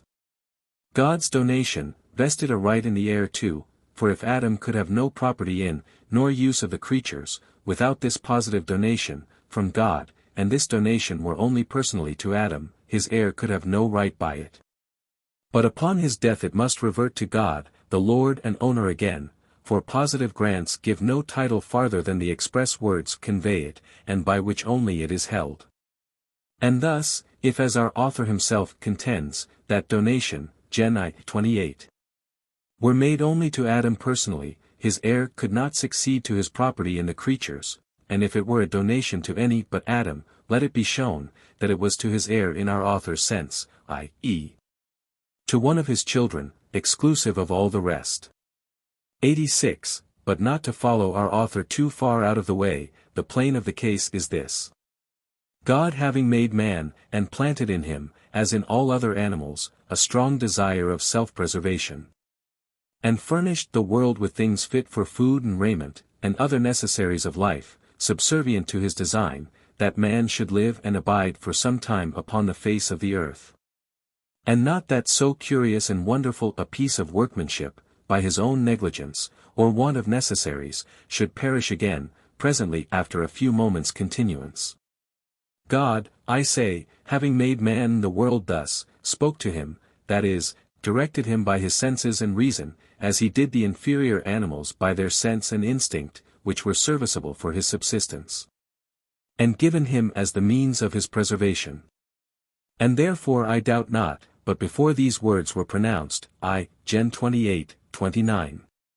If they must be understood literally to have been spoken, and without any such verbal donation, man had a right to an use of the creatures, by the will and grant of God, for the desire, strong desire of preserving his life and being. Having been planted in him as a principle of action by God himself, reason, which was the voice of God in him, could not but teach him and assure him, that pursuing that natural inclination he had to preserve his being. He followed the will of his Maker, and therefore had a right to make use of those creatures, which by his reason or senses he could discover would be serviceable thereunto. And thus man's property in the creatures was founded upon the right he had to make use of those things that were necessary or useful to his being. 87.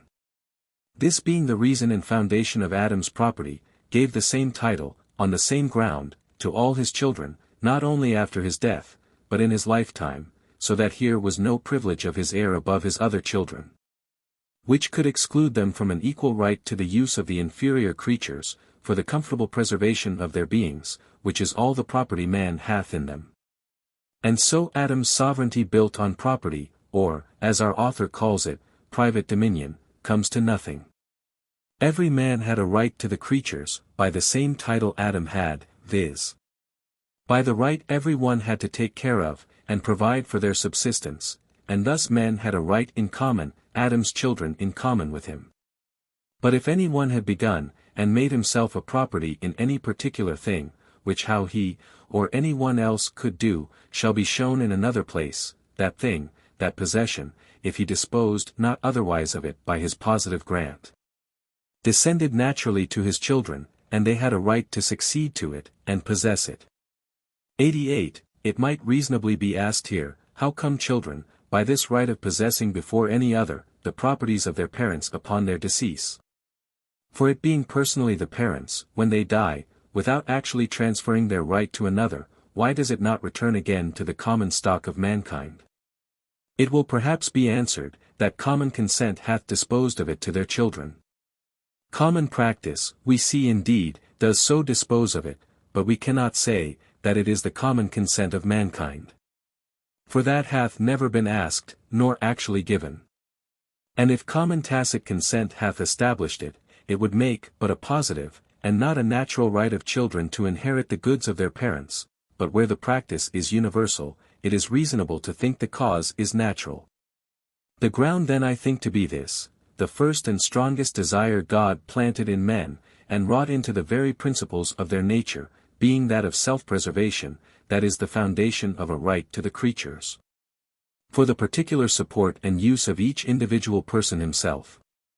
But, next to this, God planted in men a strong desire also of propagating their kind, and continuing themselves in their posterity, and this gives children a title to share in the property of their parents, and a right to inherit their possessions. Men are not proprietors of what they have, merely for themselves. Their children have a title to part of it, and have their kind of right joined with their parents in the possession, which comes to be wholly theirs, when death, having put an end to their parents' use of it, hath taken them from their possessions.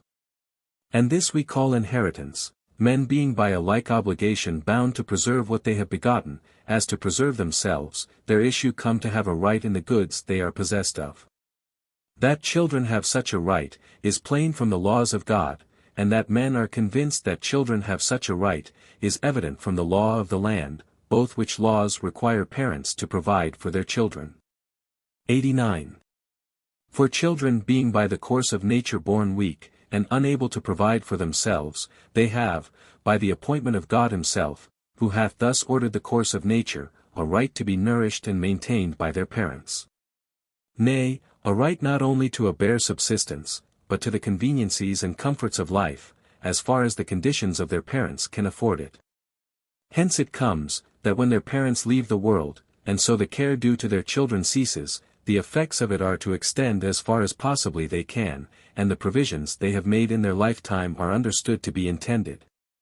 As nature requires they should, for their children, whom after themselves, they are bound to provide for, though the dying parents, by express words, declare nothing about them, nature appoints the descent of their property to their children. Who thus come to have a title, and natural right of inheritance to their father's goods, which the rest of mankind cannot pretend to. 90.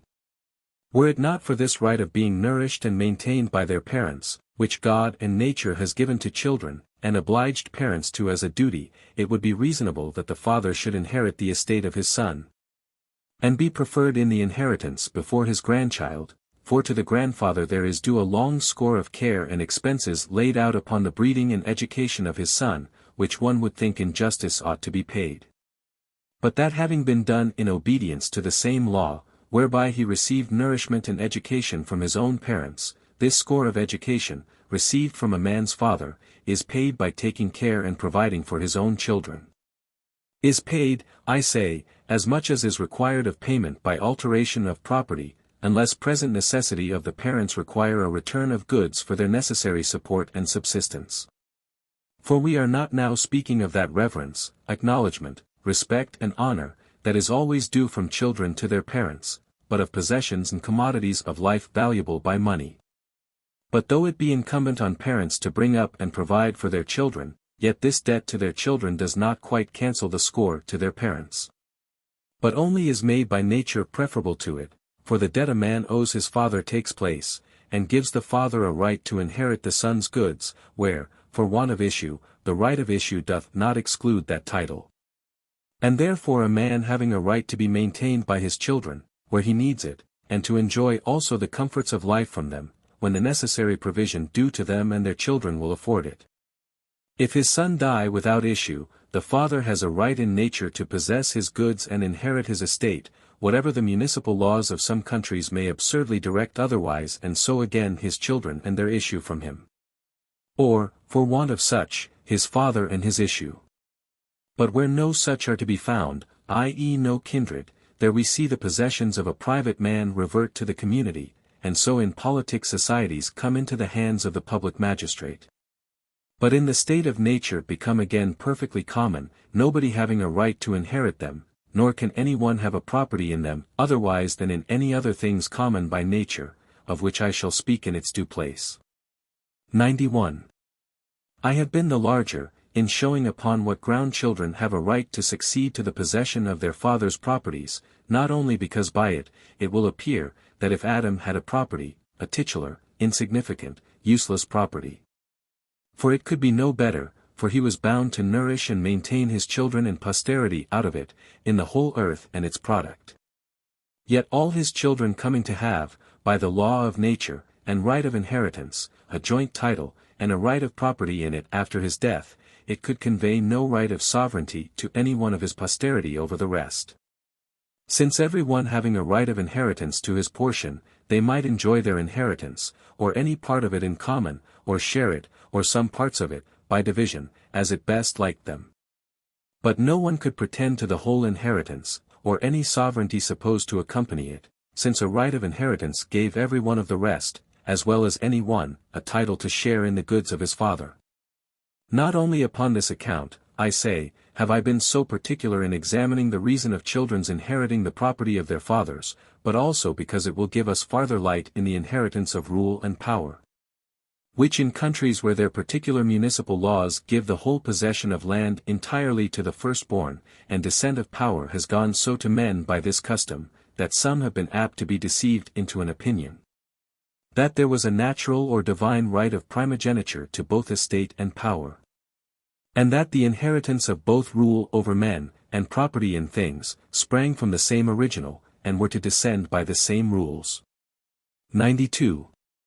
Property, whose original is from the right a man has to use any of the inferior creatures, for the subsistence and comfort of his life, is for the benefit and sole advantage of the proprietor, so that he may even destroy the thing that he has property in by his use of it, where need requires, but government being for the preservation of every man's right and property, by preserving him from the violence or injury of others, is for the good of the governed, for the magistrate's sword being for a terror to evil-doers, and by that terror to enforce men to observe the positive laws of the society, made conformable to the laws of nature, for the public good, i.e. the good of every particular member of that society, as far as by common rules it can be provided for. The sword is not given the magistrate for his own good alone. 93. Children, therefore, as has been showed, by the dependence they have upon their parents for subsistence, have a right of inheritance to their father's property, as that which belongs to them for their proper good and behoof, and therefore are fitly termed goods, wherein the firstborn has not a sole or peculiar right by any law of God and nature, the younger children having an equal title with him, founded on that right they all have to maintenance, support, and comfort from their parents, and on nothing else. But government being for the benefit of the governed, and not the sole advantage of the governors, but only for theirs with the rest, as they make a part of that politic body, each of whose parts and members are taken care of, and directed in its peculiar functions for the good of the whole, by the laws of society, cannot be inherited by the same title that children have to the goods of their father. The right a son has to be maintained and provided with the necessaries and conveniencies of life out of his father's stock, gives him a right to succeed to his father's property for his own good. But this can give him no right to succeed also to the rule which his father had over other men. All that a child has right to claim from his father is nourishment and education, and the things nature furnishes for the support of life, but he has no right to demand rule or dominion from him. He can subsist and receive from him the portion of good things and advantages of education naturally due to him, without empire and dominion. That, if his father hath any, was vested in him, for the good and behoof of others, and therefore the son cannot claim or inherit it by a title, which is founded wholly on his own private good and advantage. 94. We must know how the first ruler, from whom any one claims, came by his authority, upon what ground anyone has empire, what his title is to it, before we can know who has a right to succeed him in it. And inherit it from him, if the agreement and consent of men first gave a scepter into any one's hand, or put a crown on his head, that also must direct its descent and conveyance. For the same authority that made the first a lawful ruler, must make the second too, and so give right of succession, in this case inheritance, or primogeniture, can in itself have no right, no pretence to it, any farther than that consent which established the form of the government, hath so settled the succession. And thus we see the succession of crowns, in several countries, places it on different heads, and he comes by right of succession to be a prince in one place, who would be a subject in another. 95. If God, by his positive grant and revealed declaration, first gave rule and dominion to any man, he that will claim by that title must have the same positive grant of God for his succession, for if that has not directed the course of its descent and conveyance down to others, nobody can succeed to this title of the first ruler. Children have no right of inheritance to this, and primogeniture can lay no claim to it, unless God, the author of this constitution, hath so ordained it. Thus we see the pretensions of Saul's family, who received his crown from the immediate appointment of God, ended with his reign, and David, by the same title that Saul reigned, viz. God's appointment, succeeded in his throne, to the exclusion of Jonathan, and all pretensions of paternal inheritance, and if Solomon had a right to succeed his father, it must be by some other title than that of primogeniture. A cadet or sister's son, must have the preference in succession, if he has the same title the first lawful prince had, and in dominion that has its foundation only in the positive appointment of God himself. Benjamin, the youngest, must have the inheritance of the crown, if God so direct, as well as one of that tribe had the first possession. 96. If paternal right, the act of begetting, give a man rule and dominion, inheritance or primogeniture can give no title. For he that cannot succeed to his father's title, which was begetting, cannot succeed to that power over his brethren, which his father had by paternal right over them. But of this I shall have occasion to say more in another place. This is plain in the meantime, that any government, whether supposed to be at first founded in paternal right, consent of the people, or the positive appointment of God himself, which can supersede either of the other, and so begin a new government, upon a new foundation. I say, any government began upon either of these, can by right of succession come to those only, who have the title of him they succeed to. Power founded on contract can descend only to him who has right by that contract. Power founded on begetting, he only can have that begets. And power founded on the positive grant or donation of God, he only can have by right of succession to whom that grant directs it. 97. From what I have said, I think this is clear, that a right to the use of the creatures, being founded originally in the right a man has to subsist and enjoy the conveniencies of life. And the natural right children have to inherit the goods of their parents being, 286, founded in the right they have to the same subsistence and commodities of life, out of the stock of their parents, who are therefore taught by natural love and tenderness to provide for them, as a part of themselves. And all this being only for the good of the proprietor, or heir, it can be no reason for children's inheriting of rule and dominion, which has another original and a different end. Nor can primogeniture have any pretence to a right of solely inheriting either property or power, as we shall, in its due place, see more fully. It is enough to have showed here that Adam's property or private dominion, could not convey any sovereignty or rule to his heir, who not having a right to inherit all his father's possessions, could not thereby come to have any sovereignty over his brethren, and therefore, if any sovereignty on account of his property had been vested in Adam, which in truth there was not, yet it would have died with him. 98. As Adam's sovereignty, if, by virtue of being proprietor of the world, he had any authority over men, could not have been inherited by any of his children over the rest, because they had the same title to divide the inheritance. And every one had a right to a portion of his father's possessions, so that neither could Adam's sovereignty by right of fatherhood, if any such he had, descend to any one of his children, for it being, in our author's account, a right acquired by begetting, to rule over those he had begotten, it was not a power possible to be inherited, because the right being consequent to, and built on, an act perfectly personal, made that power so too. And impossible to be inherited, for paternal power, being a natural right rising only from the relation of father and son, is as impossible to be inherited as the relation itself.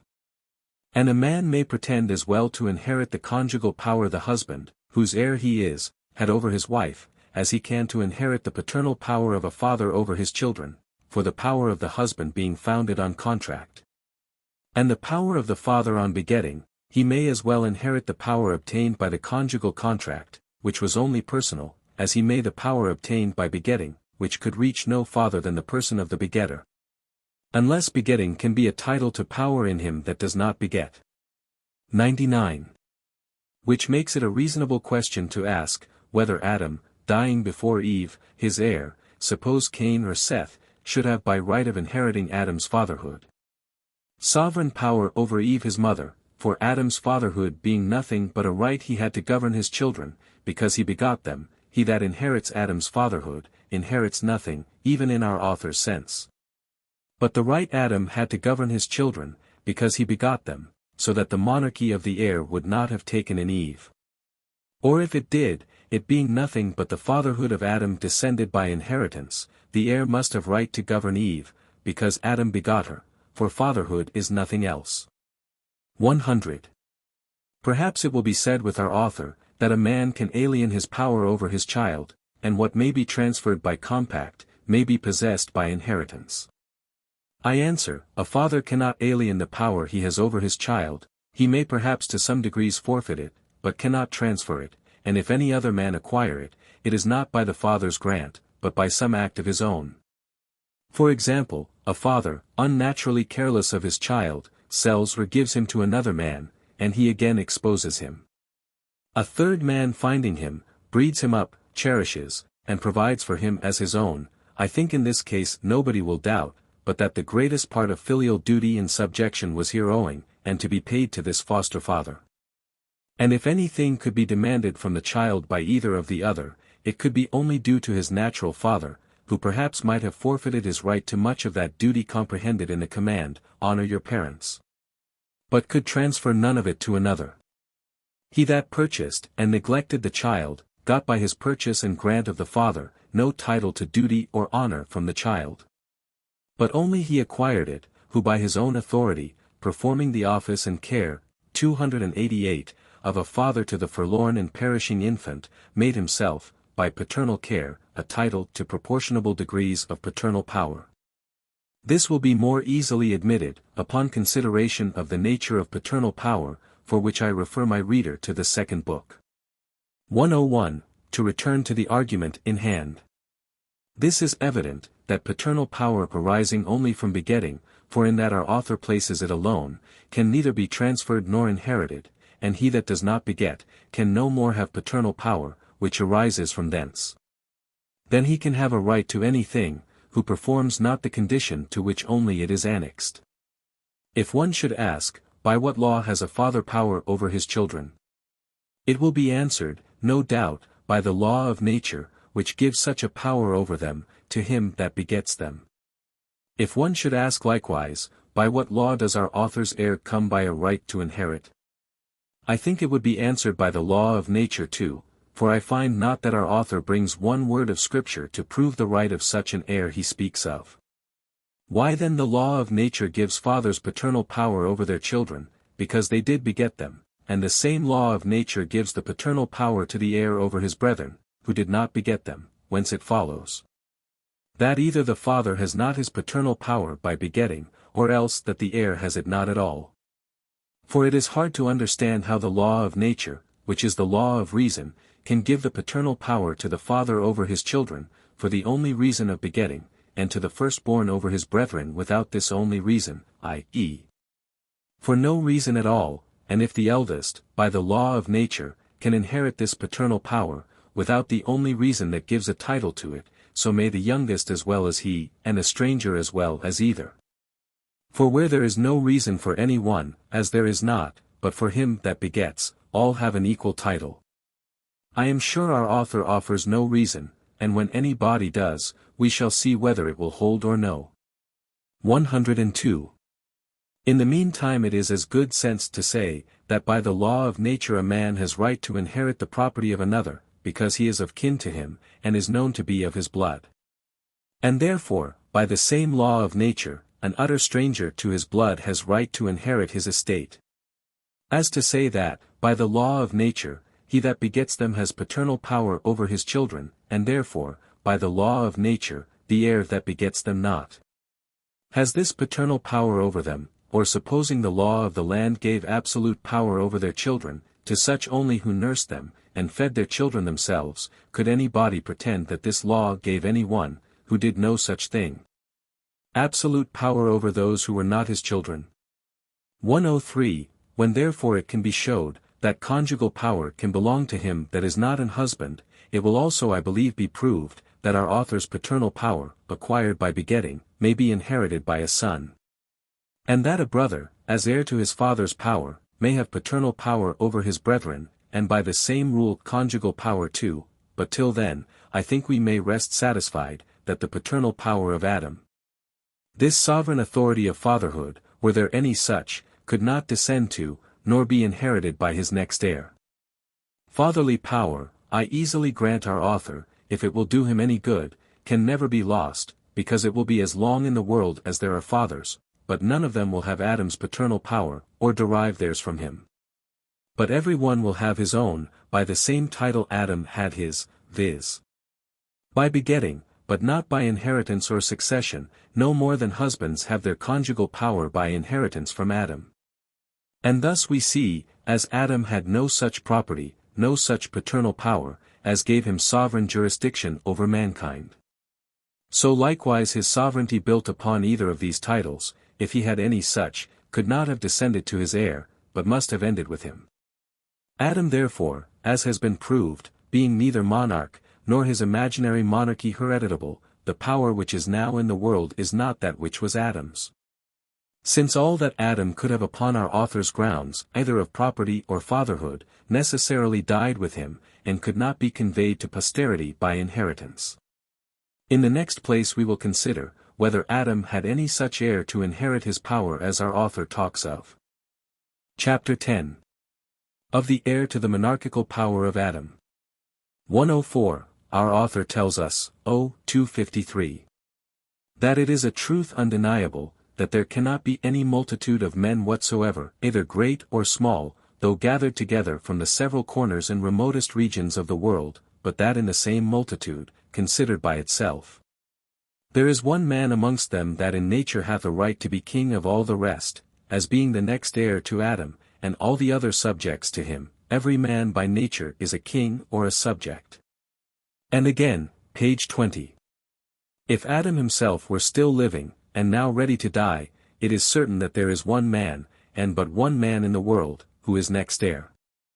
Let this multitude of men be, if our author pleases, all the princes upon the earth, there will then be, by our author's rule, one amongst them, that in nature hath a right to be king of all the rest, as being the right heir to Adam. An excellent way to establish the thrones of princes, and settle the obedience of their subjects, but setting up 100, or perhaps 1,000 titles, if there be so many princes in the world, against any king now reigning, each as good, upon our author's grounds, as his who wears the crown. If this right of heir carry any weight with it, if it be the ordinance of God, as our author seems to tell us, 244, must not all be subject to it, from the highest to the lowest? Can those who wear the name of princes, without having the right of being heirs to Adam, demand obedience from their subjects by this title, and not be bound to pay it by the same law? Either governments in the world are not to be claimed, and held by this title of Adam's heir. And then the starting of it is to no purpose, the being or not being Adam's heir signifies nothing as to the title of dominion, or if it really be, as our author says, the true title to government and sovereignty. The first thing to be done, is to find out this true heir of Adam, seat him in his throne, and then all the kings and princes of the world ought to come and resign up their crowns and scepters to him, as things that belong no more to them than to any of their subjects. 105. For either this right in nature, of Adam's heir, to be king over all the race of men, for all together they make one multitude, is a right not necessary to the making of a lawful king, and so there may be lawful kings without it. And then kings' titles and powers depend not on it. Or else all the kings in the world but one, are not lawful kings, and so have no right to obedience. Either this title of heir to Adam is that whereby kings hold their crowns, and have a right to subjection from their subjects. And then one only can have it, and the rest being subjects can require no obedience from other men, who are but their fellow subjects. Or else it is not the title whereby kings rule, and have a right to obedience from their subjects, and then kings are kings without it. And this dream of the natural sovereignty of Adam's heir is of no use to obedience and government, for if kings have a right to dominion and the obedience of their subjects, who are not, nor can possibly be heirs to Adam, what use is there of such a title, when we are obliged to obey without it? If kings, who are not heirs to Adam, have no right to sovereignty, we are all free, till our author, or any body for him, will show us Adam's right heir. If there be but one heir of Adam, there can be but one lawful king in the world, and nobody in conscience can be obliged to obedience till it be resolved who that is. For it may be any one, who is not known to be of a younger house, and all others have equal titles. If there be more than one heir of Adam, every one is his heir, and so every one has regal power, for if two sons can be heirs together, then all the sons equally are heirs, and so all are heirs, being all sons, or sons of Adam. Betwixt these two, the right of heir cannot stand, for by it either but one only man, or all men are kings. Take which you please, it dissolves the bonds of government and obedience, since if all men are heirs, they can owe obedience to nobody. If only one, nobody can be obliged to pay obedience to him, till he be known, and his title made out. Chapter 11. Who heir? 106. The great question which in all ages has disturbed mankind, and brought on them the greatest part of those mischiefs which have ruined cities, depopulated countries, and disordered the peace of the world, has been not whether there be power in the world, nor whence it came, but who should have it. The settling of this point being of no smaller moment than the security of princes, and the peace and welfare of their estates and kingdoms, a reformer of politics, one would think, should lay this sure. And be very clear in it, for if this remain disputable, all the rest will be to very little purpose. And the skill used in dressing up power with all the splendor and temptation absoluteness can add to it, without showing who has a right to have it, will serve only to give a greater edge to man's natural ambition, which of itself is but too keen. What can this do but set men on the more eagerly to scramble, and so lay a sure and lasting foundation of endless contention and disorder, instead of that peace and tranquility, which is the business of government, and the end of human society. 107.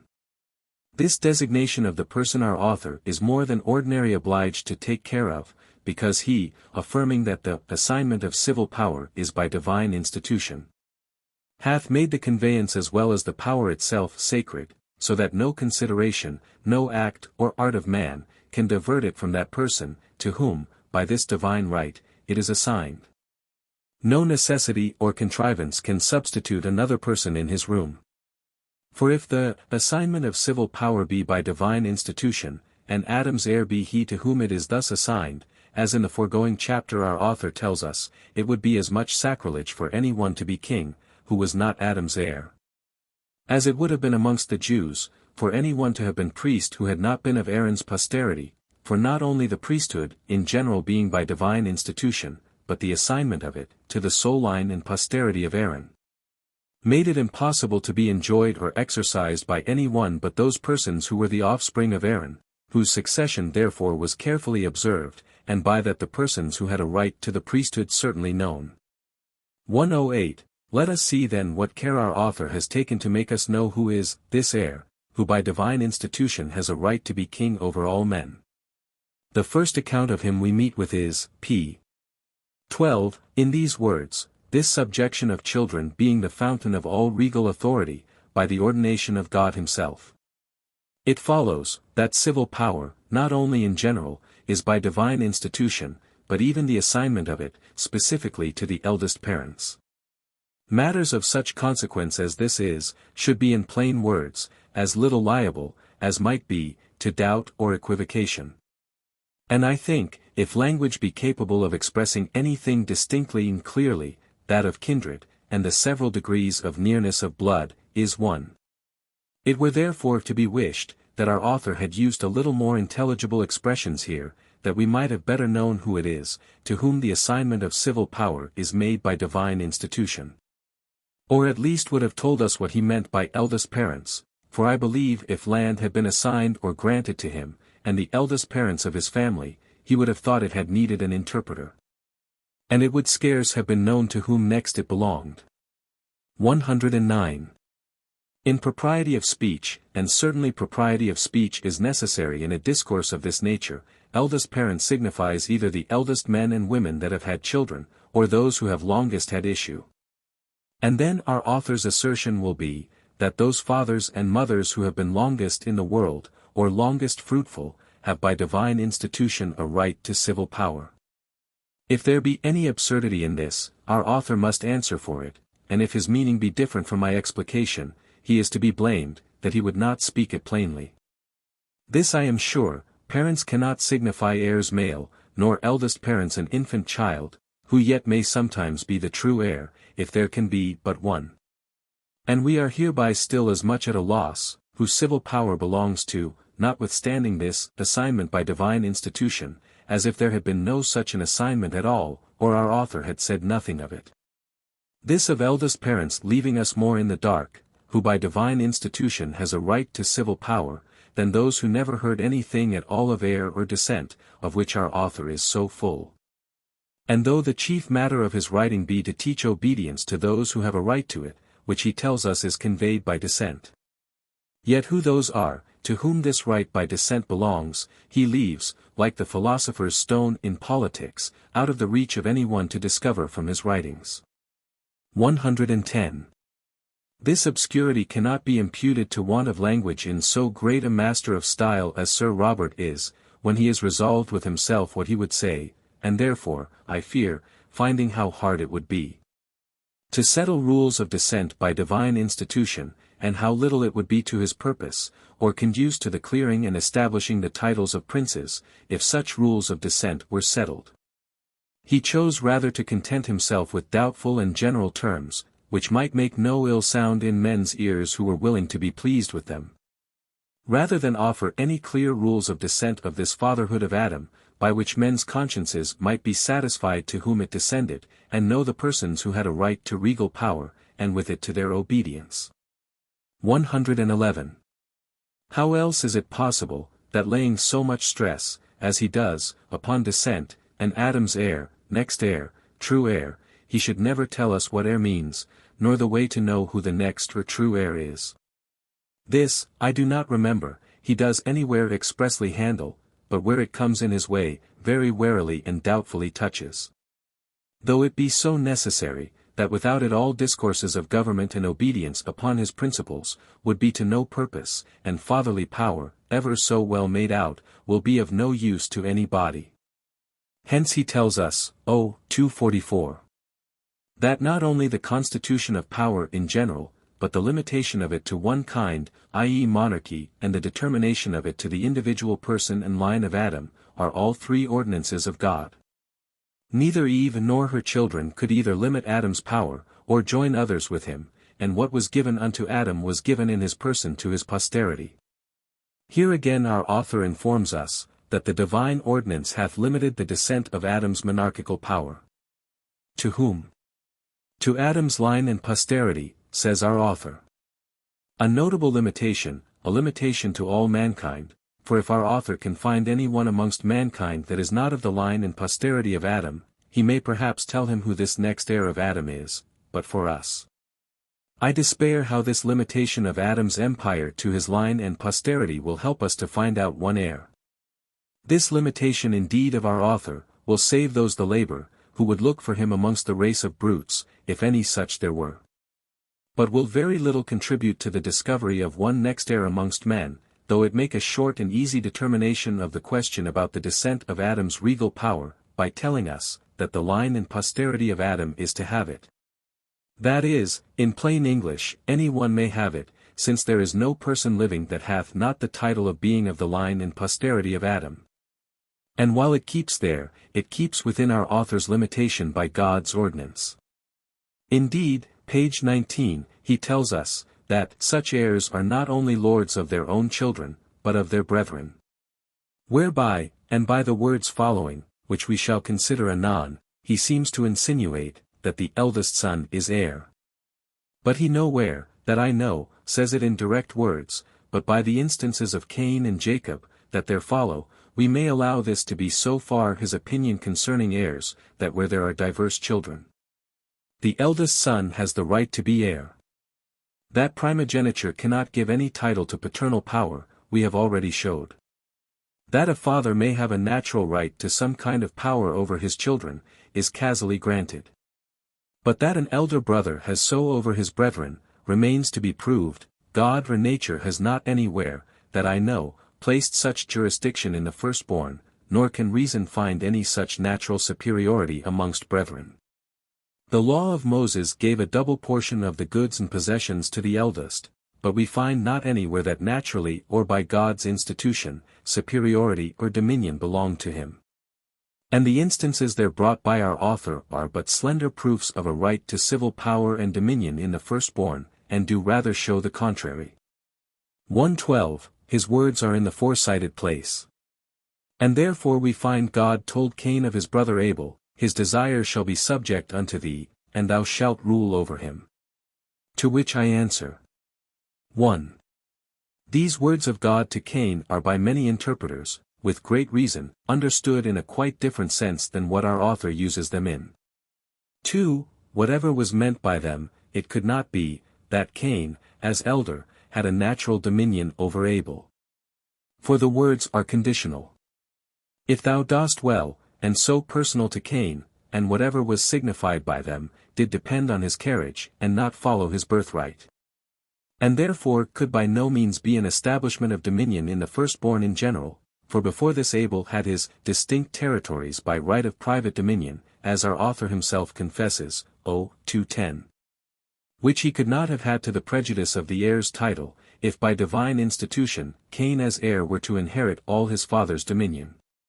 3. If this were intended by God as the charter of primogeniture, and the grant of dominion to the elder brothers in general as such, by right of inheritance, we might expect it should have included all his brethren. For we may well suppose, Adam, from whom the world was to be peopled, had by this time, that these were grown up to be men, more sons than these two, whereas Abel himself is not so much as named. And the words in the original can scarce, with any good construction, be applied to him. 4. It is too much to build a doctrine of so mighty consequence upon so doubtful and obscure a place of Scripture, which may well, nay better, be understood in a quite different sense, and so can be but an ill proof. Being as doubtful as the thing to be proved by it. Especially when there is nothing else in Scripture or reason to be found, that favors or supports it. 1:13, it follows, page 19. Accordingly when Jacob bought his brother's birthright, Isaac blessed him thus. Be Lord over thy brethren, and let the sons of thy mother bow before thee. Another instance I take it, brought by our author to evince dominion due to birthright, and an admirable one it is, for it must be no ordinary way of reasoning in a man, that is pleading for the natural power of kings, and against all compact. To bring for proof of it an example, where his own account of it founds all the right upon compact, and settles empire in the younger brother, unless buying and selling be no compact. For he tells us, when Jacob bought his birthright. But passing by that, let us consider the history itself, with what use our author makes of it, and we shall find the following mistakes about it. 1. That our author reports this, as if Isaac had given Jacob this blessing, immediately upon his purchasing the birthright, for he says, when Jacob bought, Isaac blessed him. Which is plainly otherwise in the Scripture, for it appears, there was a distance of time between, and if we will take the story in the order it lies, it must be no small distance, all Isaac sojourning in Gerar, and transactions with Abimelech. Gen. 26, coming between, Rebekah being then beautiful, and consequently young, but Isaac, when he blessed Jacob, was old and decrepit, and Esau also complains of Jacob, Gen 27. 36, that 2 times he had supplanted him. He took away my birthright, says he, and behold now he hath taken away my blessing, words, that I think signify distance of time and difference of action. 2. Another mistake of our authors is, that he supposes Isaac gave Jacob the blessing, and bid him be Lord over his brethren, because he had the birthright.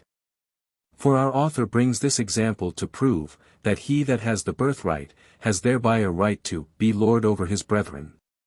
But it is also manifest, by the text, that Isaac had no consideration of Jacob's having bought the birthright. For when he blessed him, he considered him not as Jacob, but took him for Esau. Nor did Esau understand any such connection between birthright and the blessing. For he says, he hath supplanted me these 2 times, he took away my birthright, and behold now he hath taken away my blessing, whereas had the blessing, which was to be Lord over his brethren, belonged to the birthright. Esau could not have complained of this second, as a cheat, Jacob having got nothing but what Esau had sold him, when he sold him his birthright. So that it is plain, dominion, if these words signify it, was not understood to belong to the birthright. 114. And that in those days of the patriarchs, dominion was not understood to be the right of the heir, but only a greater portion of goods, is plain from Gen 21. 10. For Sarah, taking Isaac to be heir, says, Cast out this bondwoman and her son, for the son of this bondwoman shall not be heir with my son, whereby could be meant nothing. But that he should not have a pretence to an equal share of his father's estate after his death, but should have his portion presently, and be gone. Accordingly we read, Gen 25. 5, 6. That Abraham gave all that he had unto Isaac, but unto the sons of the concubines which Abraham had, Abraham gave gifts, and sent them away from Isaac his son, while he yet lived. That is, Abraham having given portions to all his other sons, and sent them away, that which he had reserved, being the greatest part of his substance, Isaac as heir possessed after his death. But by being heir, he had no right to be Lord over his children, for if he had, why should Sarah endeavor to rob him of one of his subjects, or lessen the number of his slaves, by desiring to have Ishmael sent away? 115. Thus, as under the law, the privilege of birthright was nothing but a double portion, so we see that before Moses, in the patriarch's time, from whence our author pretends to take his model, there was no knowledge, no thought. That birthright gave rule or empire, paternal or kingly authority, to any one over his brethren. If this be not plain enough in the story of Isaac and Ishmael, he that will look into 1 Chron, v. 1. May there read these words, Reuben was the firstborn. But forasmuch as he defiled his father's bed, his birthright was given unto the sons of Joseph, the son of Israel, and the genealogy is not to be reckoned after the birthright. For Judah prevailed above his brethren, and of him came the chief ruler, but the birthright was Joseph's. What this birthright was, Jacob blessing Joseph, Gen 48. 22. Telleth us in these words, Moreover I have given thee one portion above thy brethren, which I took out of the hand of the Amorite, with my sword and with my bow. Whereby it is not only plain that the birthright was nothing but a double portion, but the text in Chronicles is express against our author's doctrine, and shows that dominion was no part of the birthright, for it tells us that Joseph had the birthright, but Judah the dominion. One would think our author were very fond of the very name of birthright, when he brings this instance of Jacob and Esau, to prove that dominion belongs to the heir over his brethren. 116, 1. Because it will be but an ill example to prove, that dominion by God's ordination belongs to the eldest son, because Jacob the youngest here had it, let him come by it how he would, for if it prove anything, it can only prove, against our author, that the assignment of dominion to the eldest is not by divine institution, which would then be unalterable, for if by the law of God, or nature, absolute power and empire belongs to the eldest son and his heirs, so that they are supreme monarchs, and all the rest of their brethren slaves, our author gives us reason to doubt whether the eldest son has a power to part with it, to the prejudice of his posterity, since he tells us, 158, that in grants and gifts that have their original from God or nature, no inferior power of man can limit, or make any law of prescription against them. 117, 2. Because this place, Gen 27. 29. Brought by our author, concerns not at all the dominion of one brother over the other, nor the subjection of Esau to Jacob, for it is plain in history, that Esau was never subject to Jacob, but lived apart in Mount Seir, where he founded a distinct people and government, and was himself prince over them, as much as Jacob was in his own family. The text, if considered, can never be understood of Esau himself, or the personal dominion of Jacob over him, for the words brethren, and sons of thy mother, could not be used literally by Isaac, who knew Jacob had only one brother. And these words are so far from being true in a literal sense, or establishing any dominion in Jacob over Esau, that in the story we find the quite contrary, for Gen 32. Jacob several times calls Esau Lord, and himself his servant, and Gen 33, he bowed himself 7 times to the ground to Esau. Whether Esau then were a subject and vassal, nay, as our author tells us, all subjects are slaves to Jacob, and Jacob his sovereign prince by birthright, I leave the reader to judge, and to believe, if he can, that these words of Isaac, "Be Lord over thy brethren, and let thy mother's sons bow down to thee," confirmed Jacob in a sovereignty over Esau, upon the account of the birthright he had got from him. 118. He that reads the story of Jacob and Esau, will find there never was any jurisdiction, or authority, that either of them had over the other. After their father's death, they lived with the friendship and equality of brethren, neither lord, neither slave to his brother, but independent of each other, were both heads of their distinct families, where they received no laws from one another, but lived separately, and were the roots out of which sprang 2 distinct people under 2 distinct governments. This blessing then of Isaac, whereon our author would build the dominion of the elder brother, signifies no more, but what Rebekah had been told from God, Gen 25. 23. 2 nations are in thy womb, and 2 manner of people shall be separated from thy bowels, and the one people shall be stronger than the other people, and the elder shall serve the younger, and so Jacob blessed Judah, Gen 49. And gave him the scepter and dominion. From whence our author might have argued as well, that jurisdiction and dominion belongs to the 3rd son over his brethren, as well as from this blessing of Isaac, that it belonged to Jacob. Both these places contain only predictions of what should long after happen to their posterities, and not any declaration of the right of inheritance to dominion in either. And thus we have our author's 2 great and only arguments to prove, that heirs are lords over their brethren. 1. Because God tells Cain, Gen 4. That however sin might set upon him, he ought or might be master of it, for the most learned interpreters understood the words of 302, sin, and not of Abel, and give so strong reasons for it, that nothing can convincingly be inferred from so doubtful a text to our author's purpose. 2. Because in this of Gen 27, Isaac foretells that the Israelites, the posterity of Jacob, should have dominion over the Edomites, the posterity of Esau. Therefore, says our author, heirs are lords of their brethren. I leave any one to judge of the conclusion.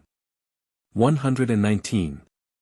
And now we see our author has provided for the descending, and conveyance down of Adam's monarchical power, or paternal dominion, to posterity, by the inheritance of his heir, succeeding to all his father's authority, and becoming upon his death as much lord as his father was, not only over his own children, but over his brethren, and all descended from his father, and so in infinitum.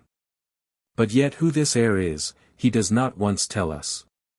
And all the light we have from him in this so fundamental a point, is only, that in his instance of Jacob, by using the word birthright, as that which passed from Esau to Jacob, he leaves us to guess, that by heir he means the eldest son.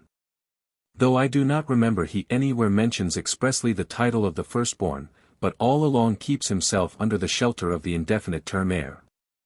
But taking it to be his meaning, that the eldest son is heir, for if the eldest be not, there will be no pretence why the sons should not be all heirs alike, and so by right of primogeniture has dominion over his brethren. This is but one step towards the settlement of succession, and the difficulties remain still as much as ever, till he can show us who is meant by right heir, in all those cases which may happen where the present possessor hath no son. This he silently passes over, and perhaps wisely too, for what can be wiser, after one has affirmed, that, the person having that power, as well as the power and form of government, is the ordinance of God, and by divine institution, vid. O.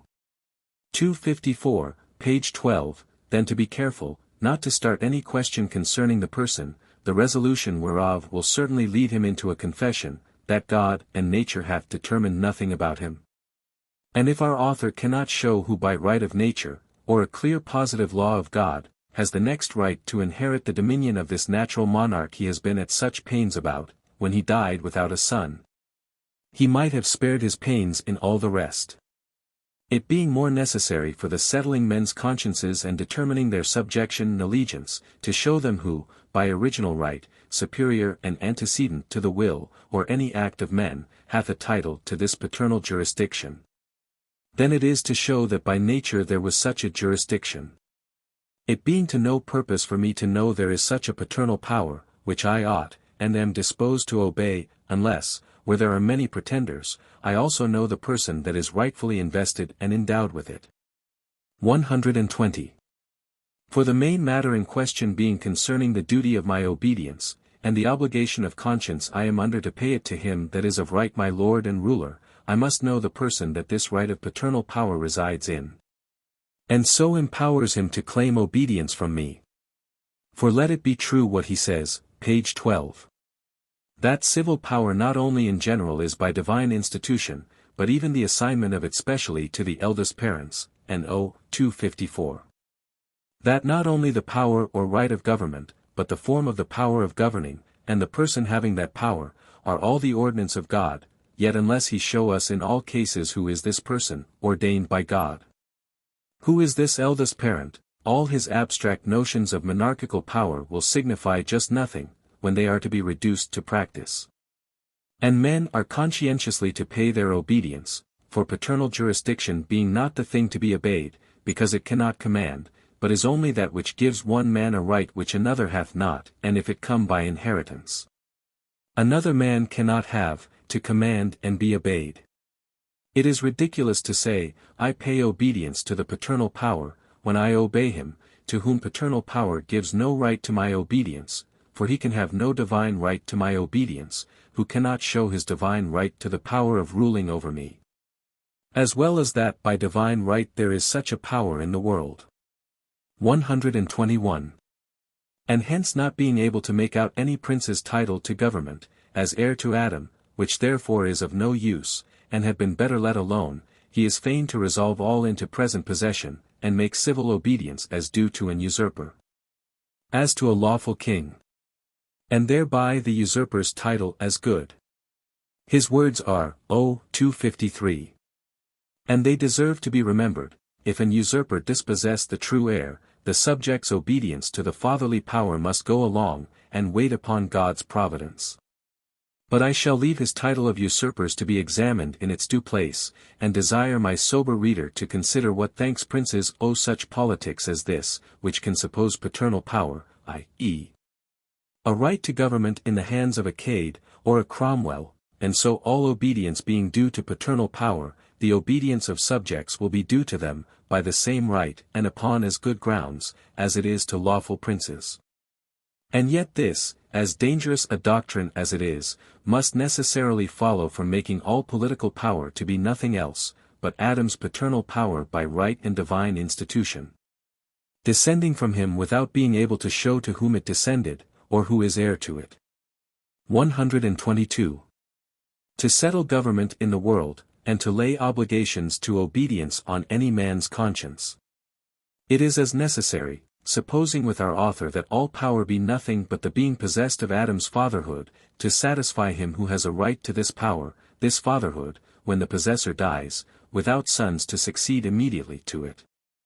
As it was to tell him, that upon the death of the father, the eldest son had a right to it, for it is still to be remembered, that the great question is, and that which our author would be thought to contend for, if he did not sometimes forget it, what persons have a right to be obeyed, and not whether there be a power in the world, which is to be called paternal, without knowing in whom it resides, for so it be a power, i.e., right to govern, it matters not, whether it be termed paternal or regal, natural or acquired, whether you call it supreme fatherhood, or supreme brotherhood, will be all one, provided we know who has it.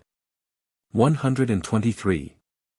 I go on then to ask, whether in the inheriting of this paternal power, this supreme fatherhood, the grandson by a daughter hath a right before a nephew by a brother? Whether the grandson by the eldest son, being an infant, before the younger son, a man and able? Whether the daughter before the uncle? Or any other man, descended by a male line? Whether a grandson, by a younger daughter, before a granddaughter by an elder daughter? Whether the elder son by a concubine, before a younger son by a wife? From whence also will arise many questions of legitimation, and what in nature is the difference betwixt a wife and a concubine? For as to the municipal or positive laws of men, they can signify nothing here. It may farther be asked, whether the eldest son, being a fool, shall inherit this paternal power, before the younger, a wise man? And what degree of folly it must be that shall exclude him? And who shall be judge of it? Whether the son of a fool, excluded for his folly, before the son of his wise brother who reigned? Who has the paternal power whilst the widow queen is with child by the deceased king, and nobody knows whether it will be a son or a daughter? Which shall be heir of the two male twins, who by the dissection of the mother were laid open to the world? Whether a sister by the half-blood, before a brother's daughter by the whole blood? 124. These, and many more such doubts, might be proposed about the titles of succession, and the right of inheritance, and that not as idle speculations, but such as in history we shall find have concerned the inheritance of crowns and kingdoms.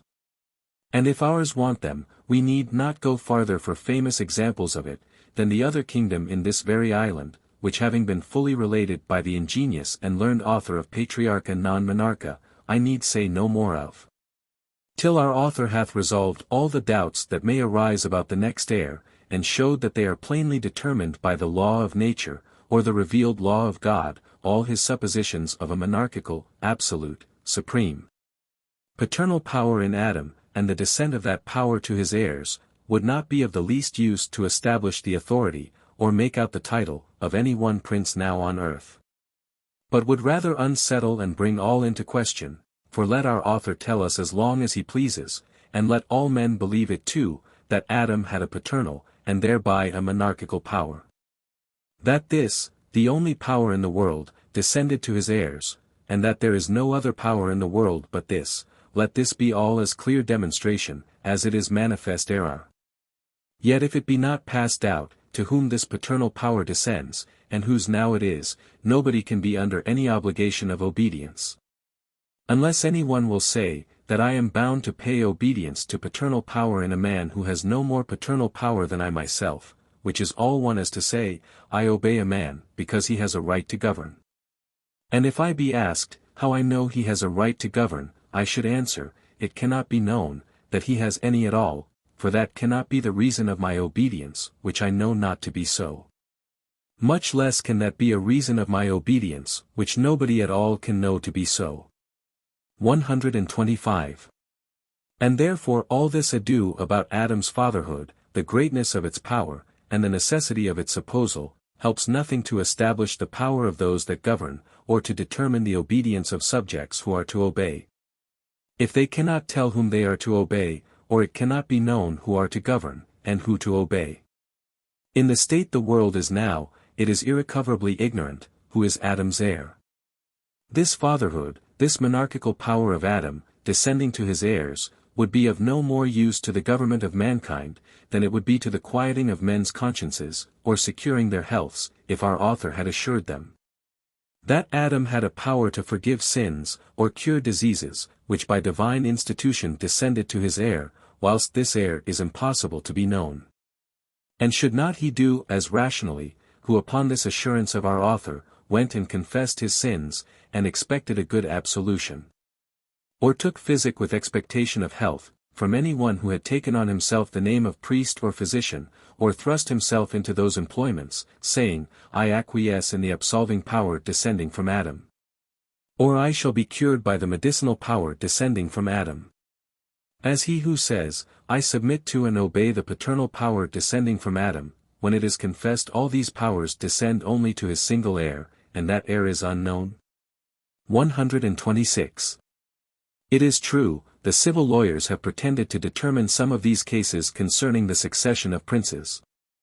But by our author's principles they have meddled in a matter that belongs not to them, for if all political power be derived only from Adam, and be to descend only to his successive heirs, by the ordinance of God and divine institution, this is a right antecedent and paramount to all government. And therefore the positive laws of men cannot determine that, which is itself the foundation of all law and government, and is to receive its rule only from the law of God and nature. And that being silent in the case, I am apt to think there is no such right to be conveyed this way. I am sure it would be to no purpose if there were, and men would be more at a loss concerning government and obedience to governors, than if there were no such right. Since by positive laws and compact, which divine institution, if there be any, shuts out, all these endless inextricable doubts can be safely provided against. But it can never be understood, how a divine natural right, and that of such moment as is all order and peace in the world, should be conveyed down to posterity, without any plain natural or divine rule concerning it. And there would be an end of all civil government, if the assignment of civil power were by divine institution to the heir, and yet by that divine institution the person of the heir could not be known. This paternal regal power being by divine right only his, it leaves no room for human prudence, or consent, to place it anywhere else. For if only one man hath a divine right to the obedience of mankind, nobody can claim that obedience, but he that can show that right, nor can men's consciences by any other pretence be obliged to it. And thus this doctrine cuts up all government by the roots. 127. Thus we see how our author, laying it for a sure foundation, that the very person that is to rule, is the ordinance of God, and by divine institution, tells us at large, only that this person is the heir, but who this heir is, he leaves us to guess, and so this divine institution, which assigns it to a person whom we have no rule to know, is just as good as an assignment to nobody at all. But whatever our author does, divine institution makes no such ridiculous assignments, nor can God be supposed to make it a sacred law, that one certain person should have a right to something, and yet not give rules to mark out and know that person by, or give an heir a divine right to power, and yet not point out who that heir is. It is rather to be thought, that an heir had no such right by divine institution, than that God should give such a right to the heir, but yet leave it doubtful and undeterminable who such heir is.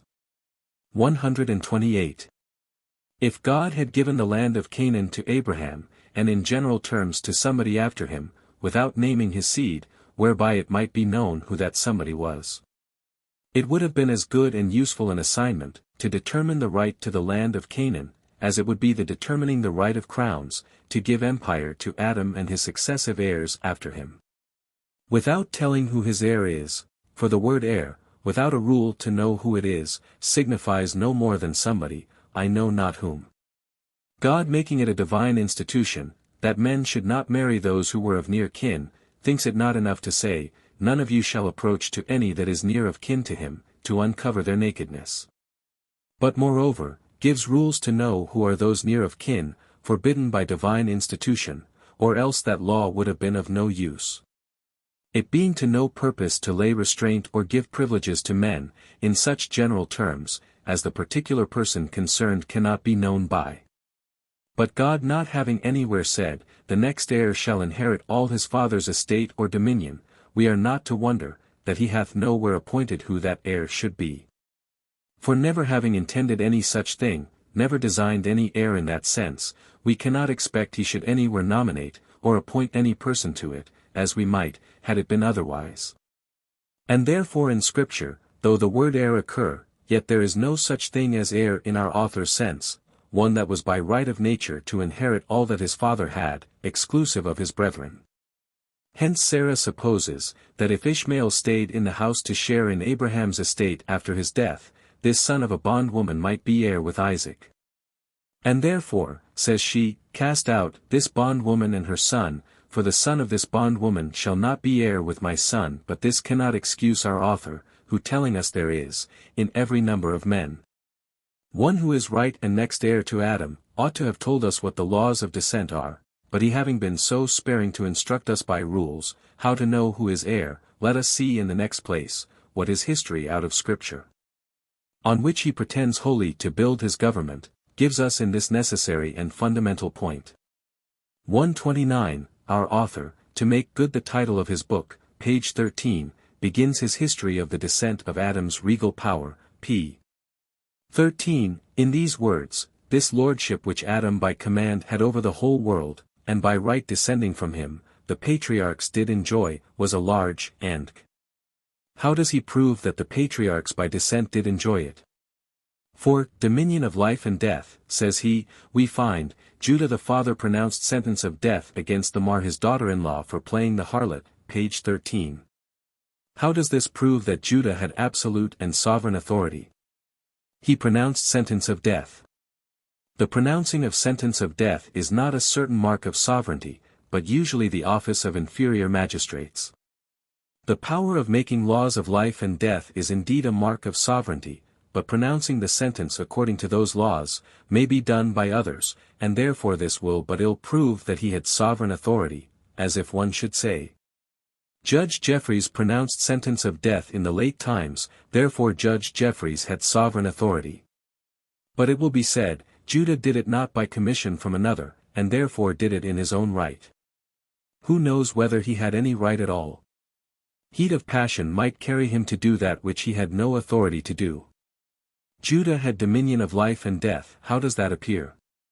He exercised it, he pronounced sentence of death against Tamar. Our author thinks it is very good proof, that because he did it, therefore he had a right to do it. He lay with her also, by the same way of proof, he had a right to do that too. If the consequence be good from doing, to a right of doing, Absalom too may be reckoned amongst our author's sovereigns, for he pronounced such a sentence of death against his brother Amnon, and much upon a like occasion, and had it executed too. If that be sufficient to prove a dominion of life and death. But allowing this all to be clear demonstration of sovereign power, who was it that had this lordship by right descending to him from Adam, as large and ample as the absolutist dominion of any monarch? Judah, says our author, Judah a younger son of Jacob, his father and elder brethren living. So that if our author's own proof be to be taken, a younger brother may, in the life of his father and elder brothers, by right of descent, enjoy Adam's monarchical power, and if one so qualified may be a monarch by descent, why may not every man?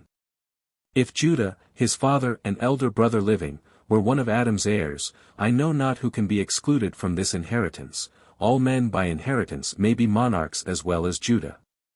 130.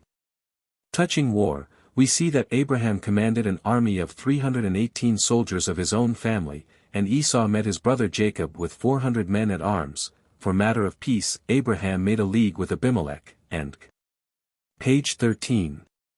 Is it not possible for a man to have 318 men in his family without being heir to Adam? A planter in the West Indies has more, and might, if he pleased, who doubts?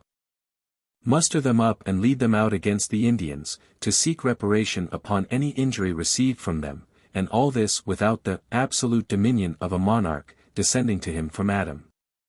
Would it not be an admirable argument to prove, that all power by God's institution descended from Adam by inheritance, and that the very person and power of this planter were the ordinance of God? Because he had power in his family over servants born in his house, and bought with his money? For this was just Abraham's case. Those who were rich in the patriarch's days, as in the West Indies now, bought men and maid servants, and by their increase, as well as purchasing of new, came to have large and numerous families, which though they made use of in war or peace. Can it be thought the power they had over them was an inheritance descended from Adam, when it was the purchase of their money? A man's riding in an expedition against an enemy, his horse bought in a fair, would be as good a proof that the owner enjoyed the lordship which Adam by command had over the whole world, by right descending to him. As Abraham's leading out the servants of his family is, that the patriarchs enjoyed this lordship by descent from Adam, since the title to the power the master had in both cases, whether over slaves or horses, was only from his purchase. And the getting a dominion over anything by bargain and money, is a new way of proving one had it by descent and inheritance. 131. But making war and peace are marks of sovereignty. Let it be so in politic societies. May not therefore a man in the West Indies, who hath with him sons of his own, friends, or companions, soldiers under pay, or slaves bought with money, or perhaps a band made up of all these, make war and peace? If there should be occasion, and ratify the Articles too with an oath, without being a sovereign, an absolute king over those who went with him?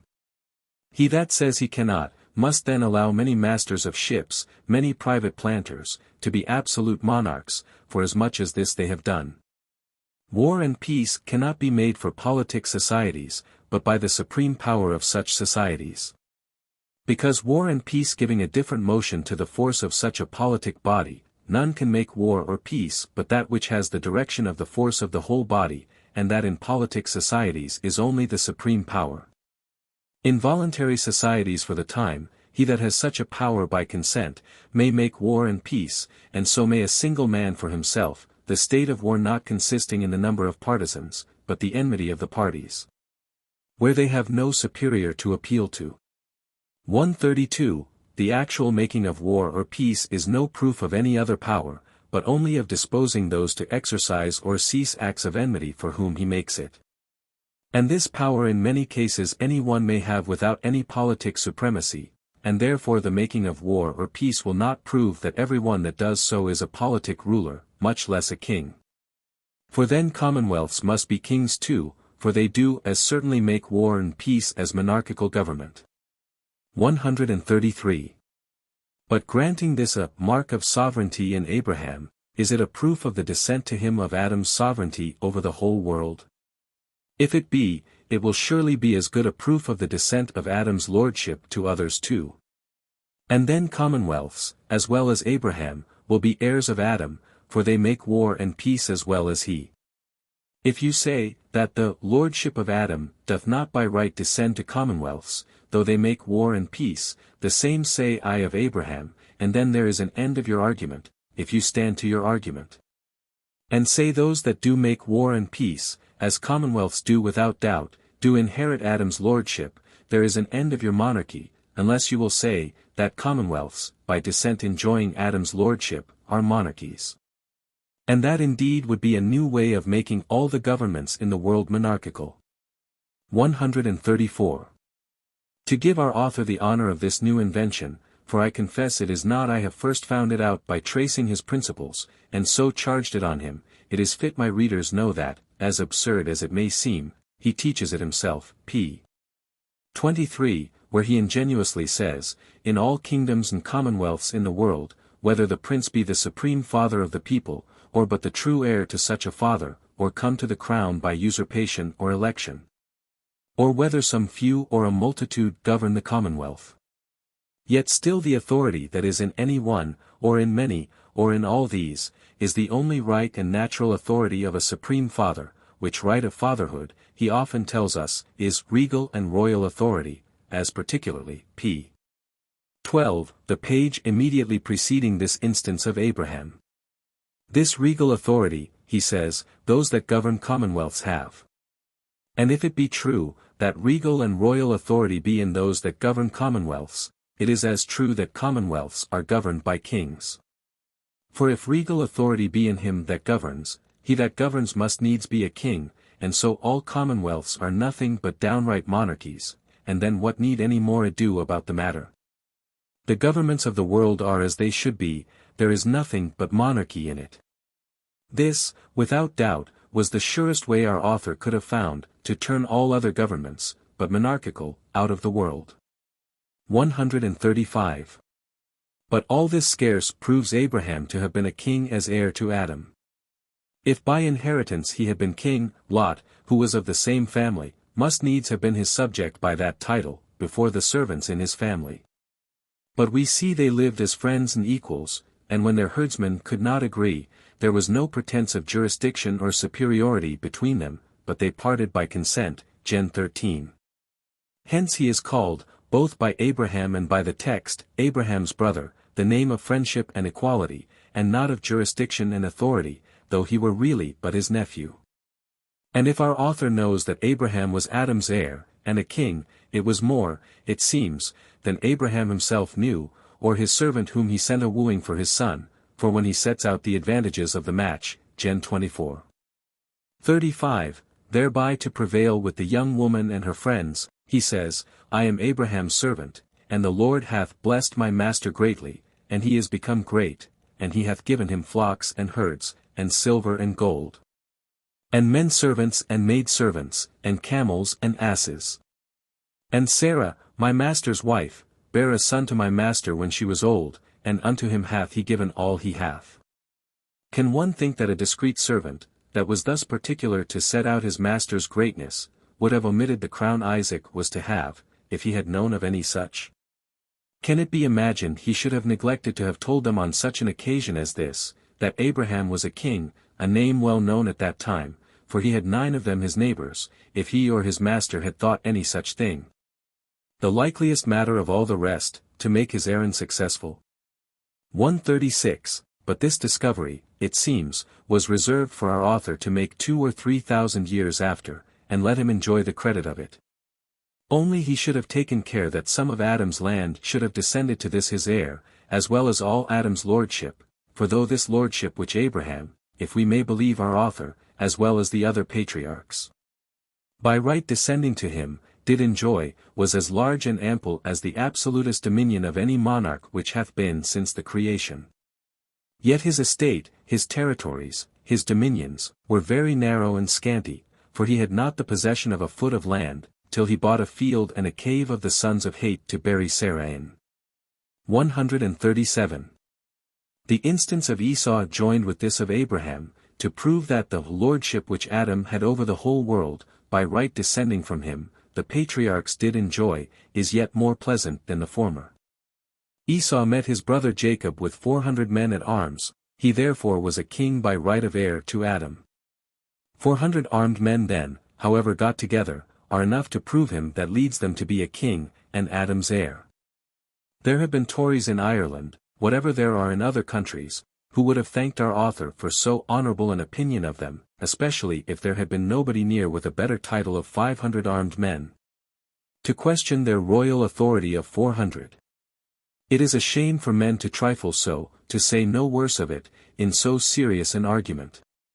Here Esau is brought as a proof that Adam's lordship, Adam's absolute dominion, as large as that of any monarch, descended by right to the patriarchs, and in this very chap p.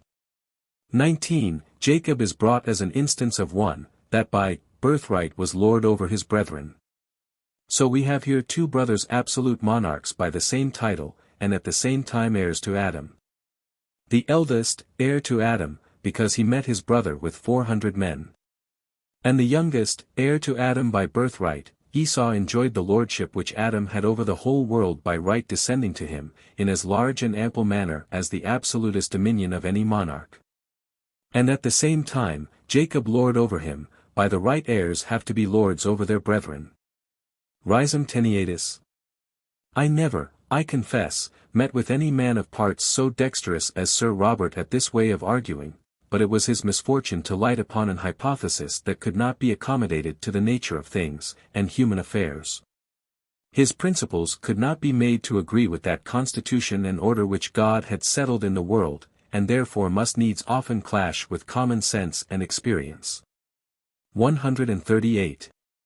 In the next section he tells us, this patriarchal power continued not only till the flood, but after it, as the name patriarch doth in part prove.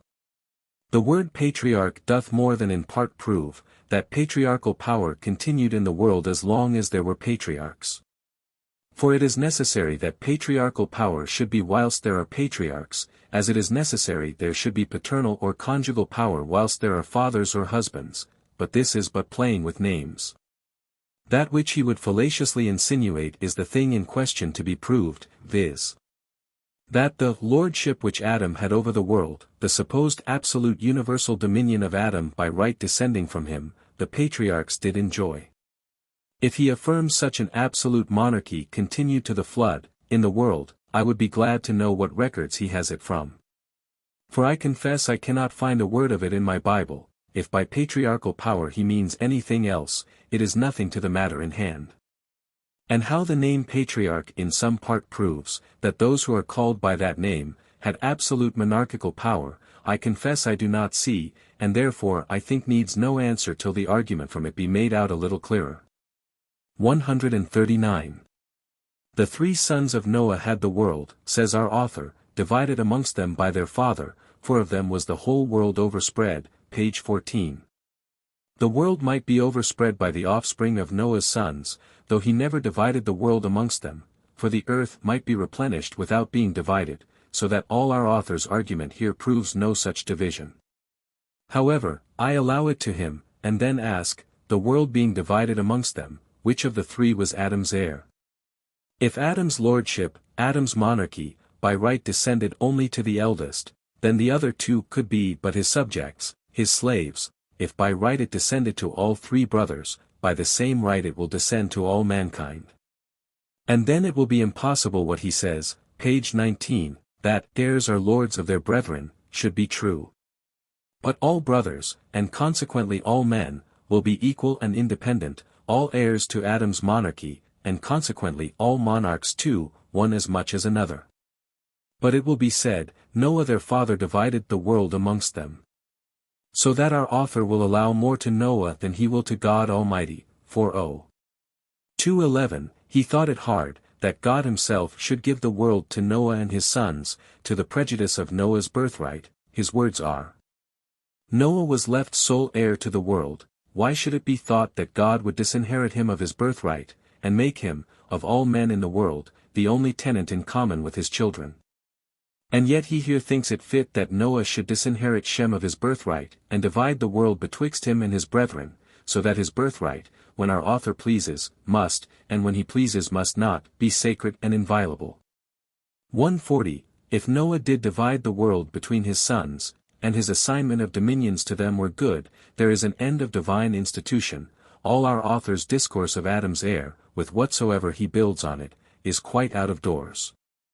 The natural power of kings falls to the ground, and then, the form of the power governing, and the person having that power, will not be, as he says they are, 254, the ordinance of God, but they will be ordinances of man, for if the right of the heir be the ordinance of God, a divine right, no man, father or not father, can alter it. If it be not a divine right, it is only human, depending on the will of man, and so where human institution gives it not, the firstborn has no right at all above his brethren. And men may put government into what hands, and under what form they please. 141, he goes on, most of the civilest nations of the earth labor to fetch their original from some of the sons or nephews of Noah, page 14. How many do most of the civilest nations amount to? And who are they? I fear the Chinese, a very great and civil people, as well as several other people of the East, West, North, and South, trouble not themselves much about this matter. All that believe the Bible, which I believe are our authors, most of the civilest nations, must necessarily derive themselves from Noah, but for the rest of the world, they think little of his sons or nephews. But if the heralds and antiquaries of all nations, for it is these men generally that labor to find out the originals of nations, or all the nations themselves, should labor to fetch their original from some of the sons or nephews of Noah. What would this be to prove, that the lordship which Adam had over the whole world by a right descended to the patriarchs? Whoever, nations, or races of men, labor to fetch their original from, may be concluded to be thought by them men of renown, famous to posterity for the greatness of their virtues and actions. But beyond these they look not, nor consider who they were heirs to, but look on them as such as raised themselves by their own virtue, to a degree that would give luster to those who in future ages could pretend to derive themselves from them. But if it were Ogyges, Hercules, Brahma, Tamerlane, Pharamond, nay, if Jupiter and Saturn were the names, from whence divers races of men, both ancient and modern, have labored to derive their original. Will that prove, that those men enjoyed the lordship of Adam by right descending to them? If not, this is but a flourish of our authors to mislead his reader, that in itself signifies nothing. 142, to as much purpose is what he tells us, p. 15, concerning this division of the world, that some say it was by lot, and others that Noah sailed round the Mediterranean in 10 years, and divided the world into Asia, Africa, and Europe, portions for his 3 sons. America, then, it seems, was left to be his that could catch it. Why our author takes such pains to prove the division of the world by Noah to his sons, and will not leave out an imagination, though no better than a dream, that he can find anywhere to favor it, is hard to guess, since such a division, if it prove anything, must necessarily take away the title of Adam's heir. Unless 3 brothers can altogether be heirs of Adam. And therefore the following words, howsoever the manner of this division be uncertain, yet it is most certain the division was by families from Noah and his children, over which the parents were heads and princes, p. 15, if allowed him to be true, and of any force to prove, that all the power in the world is nothing but the lordship of Adam's descending by right. They will only prove that the fathers of the children are all heirs to this lordship of Adam, for if in those days Cham and Japhet and other parents, besides, 319, the eldest son, were heads and princes over their families, and had a right to divide the earth by families, what hinders younger brothers, being fathers of families, from having the same right? If Cham and Japhet were princes by right descending to them, notwithstanding any title of heir in their eldest brother, younger brothers by the same right descending to them are princes now. And so all our author's natural power of kings will reach no farther than their own children. And no kingdom, by this natural right, can be bigger than a family, for either this lordship of Adam over the whole world, by right descends only to the eldest son, and then there can be but one heir, as our author says, p.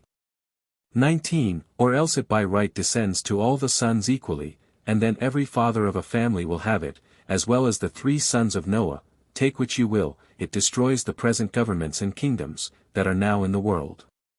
Since whoever has this natural power of a king, by right descending to him, must have it either as our author tells us Cain had it, and be lord over his brethren, and so be alone king of the whole world. Or else, as he tells us here, Shem, Cham, and Japhet had it, 3 brothers, and so be only prince of his own family, and all families independent one of another, all the world must be only one empire by the right of the next heir. Or else every family be a distinct government of itself, by the lordship of Adam's descending to parents of families. And to this only tend all the proofs he here gives us of the descent of Adam's lordship, for continuing his story of this descent, he says. 143. In the dispersion of Babel, we must certainly find the establishment of royal power, throughout the kingdoms of the world, page 14. If you must find it, pray do, and you will help us to a new piece of history, but you must show it us before we shall be bound to believe, that regal power was established in the world upon your principles, for that regal power was established in the kingdoms of the world, I think nobody will dispute. But that there should be 320 kingdoms in the world, whose several kings enjoyed their crowns, by right descending to them from Adam, that we think not only apocryphal, but also utterly impossible. If our author has no better foundation for his monarchy than a supposition of what was done at the dispersion of Babel, the monarchy he erects thereon, whose top is to reach to heaven to unite mankind, will serve only to divide and scatter them as that tower did. And, instead of establishing civil government and order in the world, will produce nothing but confusion. 144, for he tells us, the nations they were divided into, were distinct families, which had fathers for rulers over them. Whereby it appears, that even in the confusion, God was careful to preserve the fatherly authority, by distributing the diversity of languages according to the diversity of families, page 14. It would have been a hard matter for any one but our author to have found out so plainly, in the text he here brings, that all the nations in that dispersion were governed by fathers, and that God was careful to preserve the fatherly authority. The words of the text are, "These are the sons of Shem after their families, after their tongues in their lands, after their nations." And the same thing is said of Cham and Japhet, after an enumeration of their posterities, in all which there is not one word said of their governors, or forms of government, of fathers, or fatherly authority. But our author, who is very quick-sighted to spy out fatherhood, where nobody else could see any the least glimpses of it, tells us positively their rulers were fathers, and God was careful to preserve the fatherly authority, and why? Because those of the same family spoke the same language, and so of necessity in the division kept together. Just as if one should argue thus, Hannibal and his army, consisting of divers nations, kept those of the same language together. Therefore fathers were captains of each band, and Hannibal was careful of the fatherly authority, or in peopling of Carolina, the English, French, Scotch, and Welsh, that are there, plant, 321, themselves together. And by them the country is divided, in their lands after their tongues, after their families, after their nations. Therefore care was taken of the fatherly authority, or because, in many parts of America, every little tribe was a distinct people, with a different language, one should infer, that therefore God was careful to preserve the fatherly authority. Or that therefore their rulers enjoyed Adam's lordship by right descending to them, though we know not who were their governors, nor what their form of government. But only that they were divided into little independent societies, speaking different languages. 145. The Scripture says not a word of their rulers or forms of government, but only gives an account, how mankind came to be divided into distinct languages and nations. And therefore it is not to argue from the authority of Scripture, to tell us positively, fathers were their rulers, when the Scripture says no such thing. But to set up fancies in one's own brain, when we confidently aver matter of fact, where records are utterly silent. Upon a like ground, i.e. none at all, he says, that they were not confused multitudes without heads and governors, and at liberty to choose what governors or governments they pleased. 146. For I demand, when mankind were all yet of one language, all congregated in the plain of Shinar, were they then all under one monarch, who enjoyed the lordship of Adam by right descending to him? If they were not, there were then no thoughts, it is plain, of Adam's heir, no right to government known then upon that title, no care taken, by God or man, of Adam's fatherly authority. If when mankind were but one people, dwelt all together, and were of one language, and were upon building a city together, and when it is plain, they could not but know the right heir. For Shem lived till Isaac's time, a long while after the division at Babel. If then, I say, they were not under the monarchical government of Adam's fatherhood, by right descending to the heir, it is plain there was no regard had to the fatherhood, no monarchy acknowledged due to Adam's heir, no empire of Shem's in Asia. And consequently no such division of the world by Noah, as our author has talked of.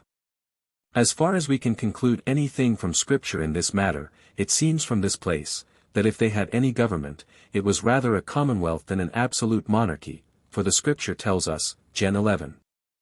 They said, it was not a prince commanded the building of this city and tower, it was not by the command of one monarch, but by the consultation of many, a free people, let us build us a city. They built it for themselves as free men, not as slaves for their lord and master, that we be not scattered abroad, having a city once built, and fixed habitations to settle our abodes and families. This was the consultation and design of a people, that were at liberty to part asunder, but desired to keep in one body. And could not have been either necessary or likely in men tied together under the government of one monarch, who if they had been, as our author tells us, all slaves under the absolute dominion of a monarch, needed not have taken such care to hinder themselves from wandering out of the reach of his dominion. I demand whether this be not plainer in Scripture than anything of Adam's heir or fatherly authority. 147, but if being, as God says, Gen 11. 6, one people, they had one ruler, one king by natural right, absolute and supreme over them, what care had God to preserve the paternal authority of the supreme fatherhood?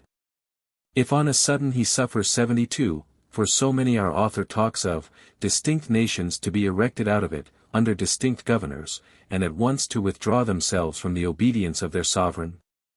This is to entitle God's care how, and to what we please. Can it be sense to say, that God was careful to preserve the fatherly authority in those who had it not? For if these were subjects under a supreme prince, what authority had they? Was it an instance of God's care to preserve the fatherly authority, when he took away the true supreme fatherhood of the natural monarch? Can it be reason to say, that God, for the preservation of fatherly authority, let several new governments with their governors start up, who could not all have fatherly authority?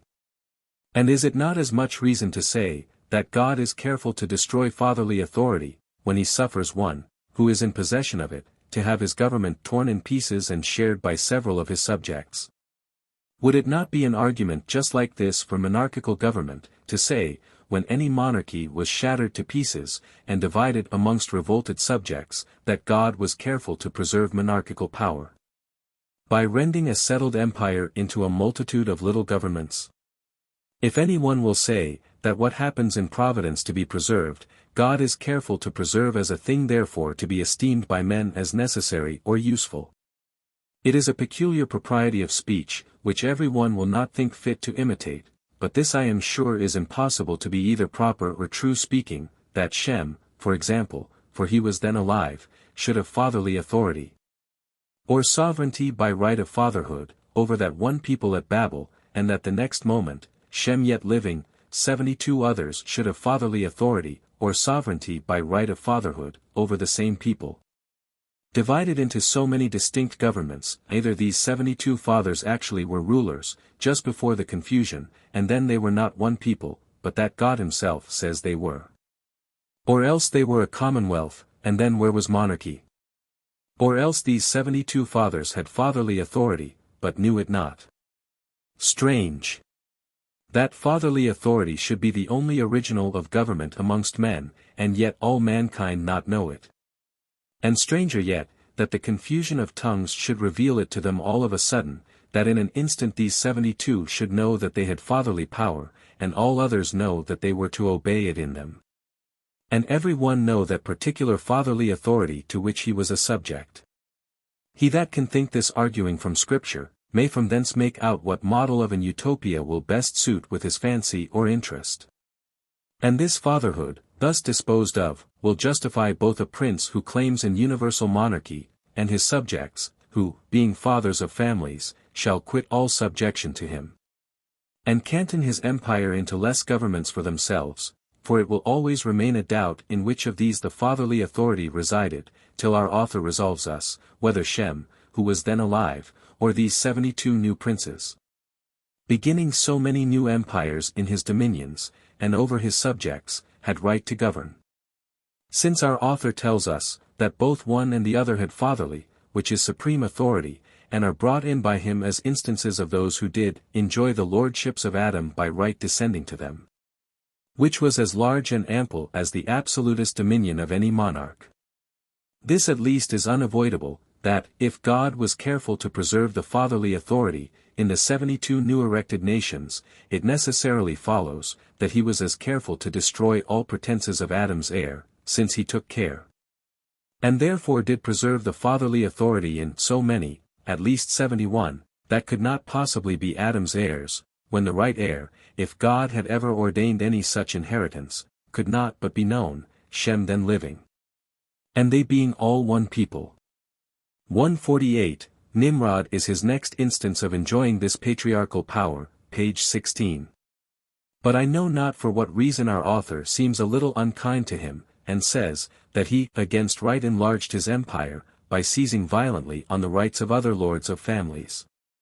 These lords of families here were called fathers of families, in his account of the dispersion at Babel, but it matters not how they were called, so we know who they are.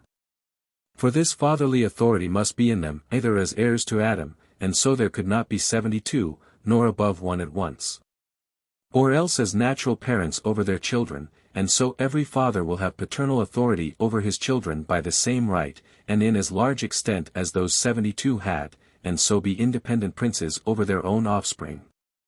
Taking his lords of families in this latter sense, as it is hard to give those words any other sense in this place, he gives us a very pretty account of the original of monarchy, in these following words, page 16. And in this sense he may be said to be the author and founder of monarchy, viz. As against right seizing violently on the rights of fathers over their children. Which paternal authority, if it be in them, by right of nature, for else how could those 72 come by it, nobody can take from them without their own consents. And then I desire our author and his friends to consider how far this will concern other princes, and whether it will not, according to his conclusion of that paragraph, resolve all regal power of those, whose dominions extend beyond their families. Either into tyranny and usurpation, or election and consent of fathers of families, which will differ very little from consent of the people. 149, all his instances in the next section, p. 17, of the 12 dukes of Edom, the 9 kings in a little corner of Asia in Abraham's days, the 31 kings in Canaan destroyed by Joshua, and the care he takes to prove that these were all sovereign princes, and that every town in those days had a king, are so many direct proofs against him, that it was not the lordship of Adam by right descending to them, that made kings, for if they had held their royalties by that title, either there must have been but one sovereign over them all. Or else every father of a family had been as good a prince, and had as good a claim to royalty, as these, for if all the sons of Esau had each of them, the younger as well as the eldest, the right of fatherhood. And so were sovereign princes after their father's death. The same right had their sons after them, and so on to all posterity. Which will limit all the natural power of fatherhood, only to be over the issue of their own bodies, and their descendants, which power of fatherhood dies with the head of each family. And makes way for the like power of fatherhood to take place in each of his sons over their respective posterities, whereby the power of fatherhood will be preserved indeed, and is intelligible, but will not be at all to our author's purpose.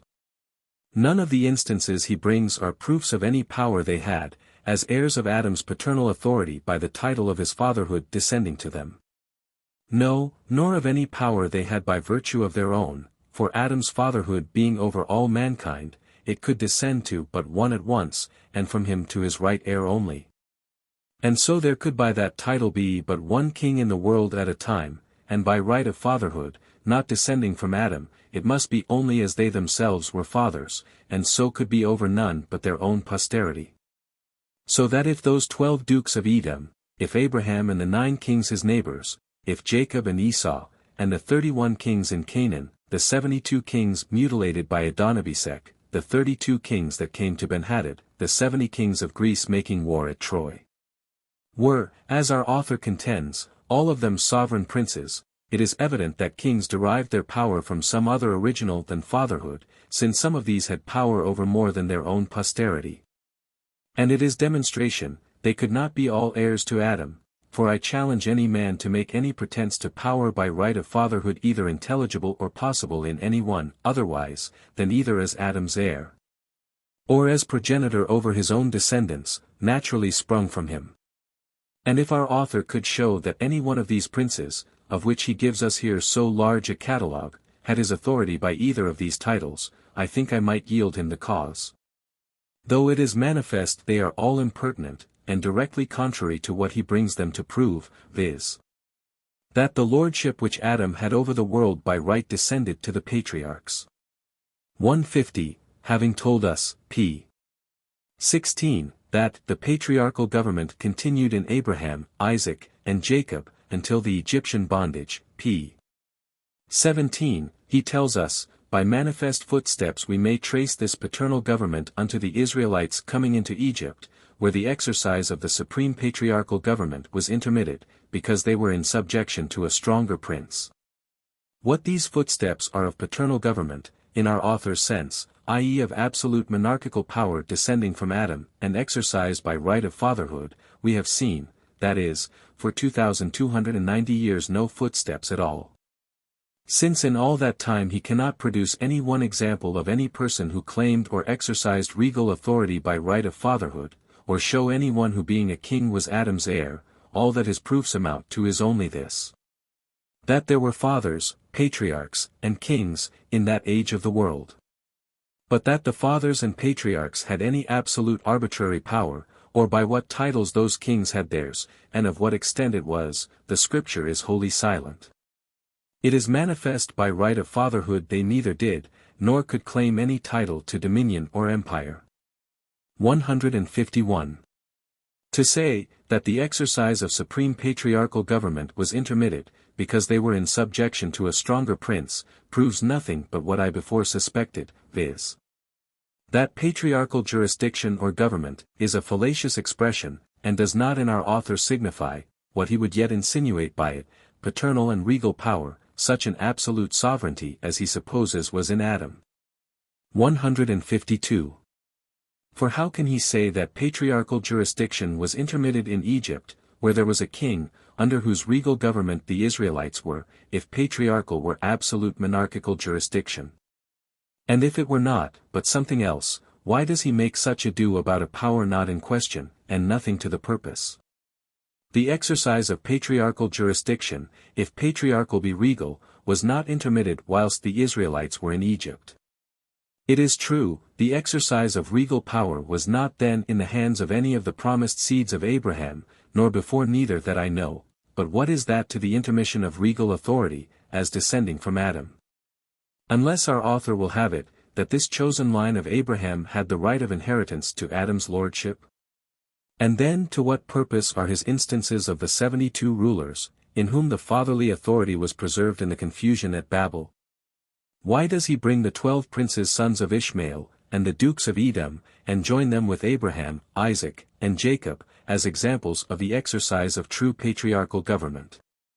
If the exercise of patriarchal jurisdiction were intermitted in the world, whenever the heirs of Jacob had not supreme power, I fear, supreme patriarchal jurisdiction was not only intermitted, but from the time of the Egyptian bondage quite lost in the world.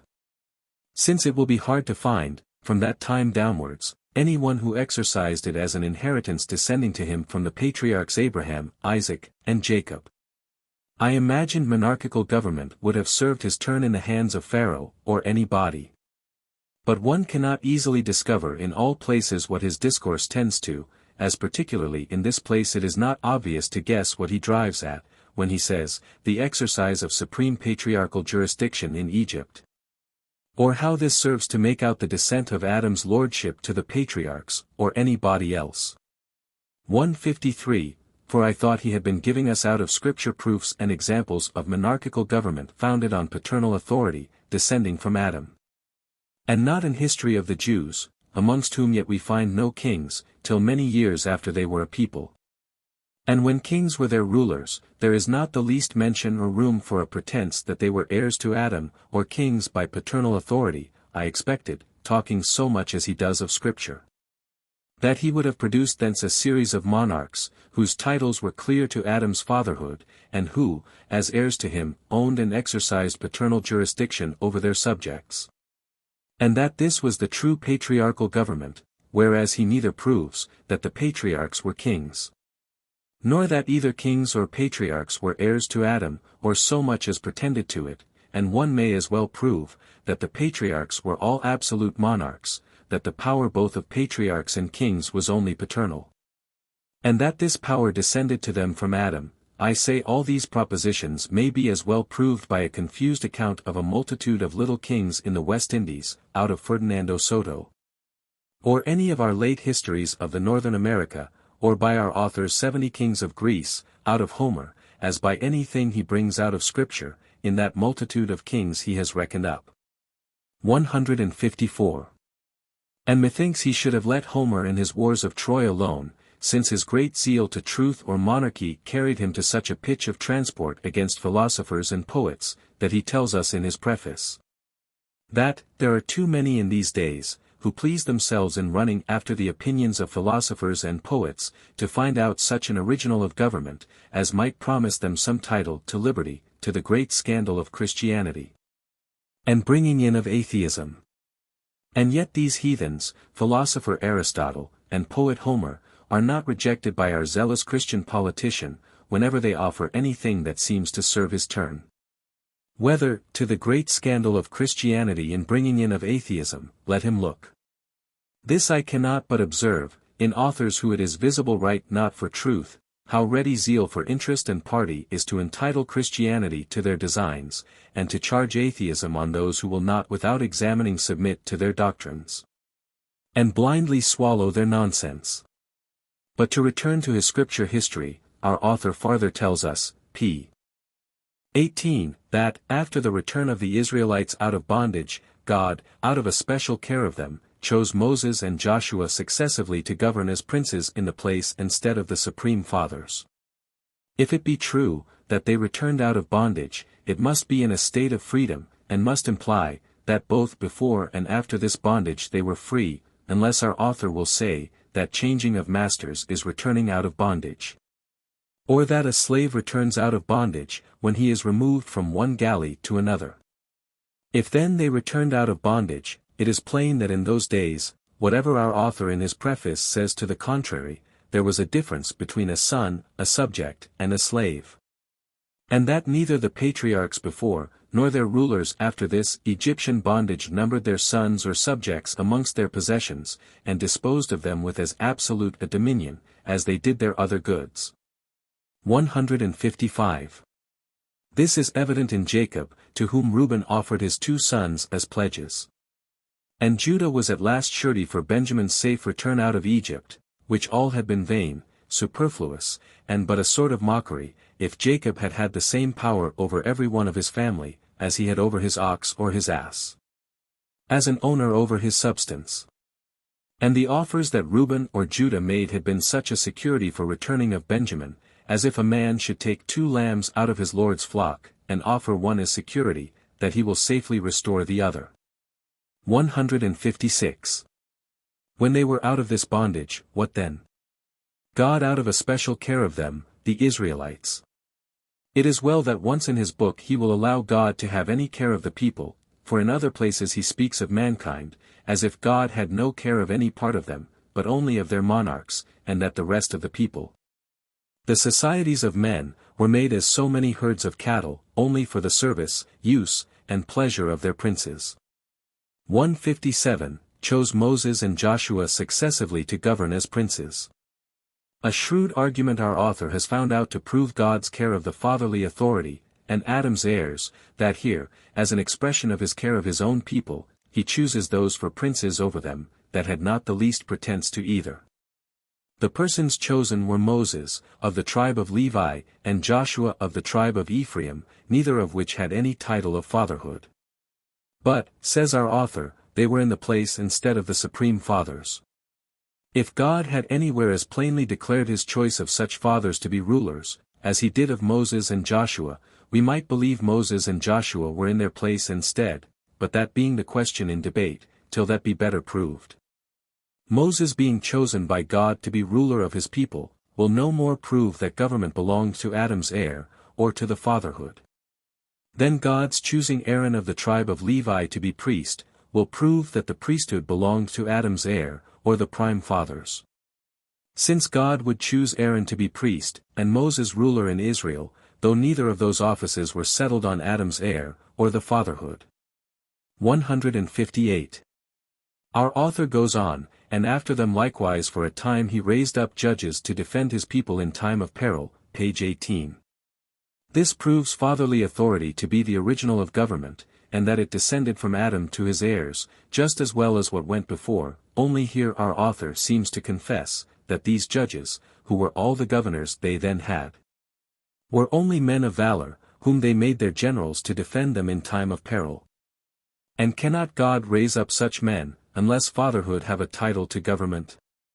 159, but says our author, when God gave the Israelites kings, he re-established the ancient and prime right of lineal succession to paternal government, page 18. 160, how did God re-establish it? By a law, a positive command? We find no such thing.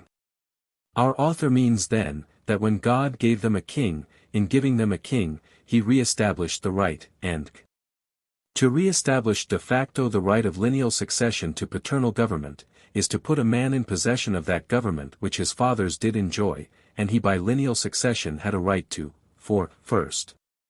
If it were another government than what his ancestor had, it was not succeeding to an ancient right, but beginning a new one, for if a prince should give a man, besides his ancient patrimony, which for some ages his family had been decised of, an additional estate never before in the possession of his ancestors, he could not be said to re-establish the right of lineal succession to any more than what had been formerly enjoyed by his ancestors.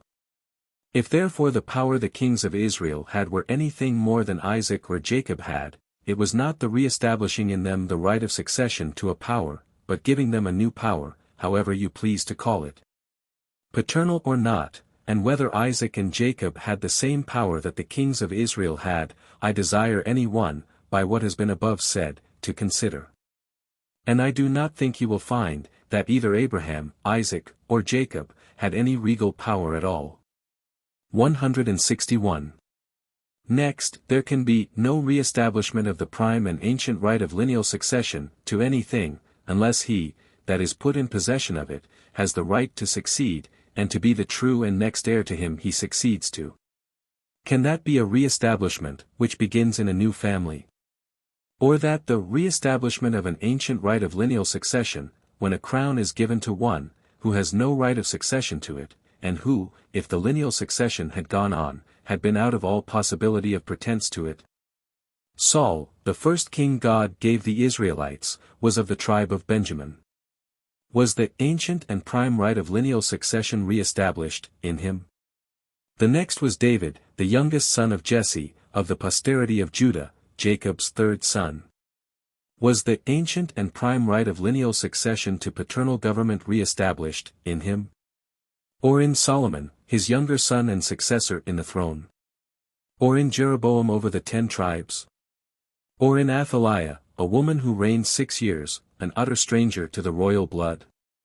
If the ancient and prime right of lineal succession to paternal government were re-established in any of these or their posterity, the ancient and prime right of lineal succession to paternal government belongs to younger brothers as well as elder, and may be re-established in any man living, for whatever younger brothers, by ancient and prime right of lineal succession, may have as well as the elder, that every man living may have a right to, by lineal succession, and Sir Robert, as well as any other. And so what a brave right of lineal succession, to his paternal or regal government, our author has re-established, for the securing the rights and inheritance of crowns, where every one may have it, let the world consider. 162. But says our author, however, page 19. Whensoever God made choice of any special person to be king, he intended that the issue also should have benefit thereof, as being comprehended sufficiently in 333, the person of the Father, although the Father was only named in the grant. This yet will not help out succession, for if, as our author says, the benefit of the grant be intended to the issue of the grantee, this will not direct the succession. Since, if God give anything to a man in his issue in general, the claim cannot be to any one of that issue in particular, every one that is of his race will have an equal right.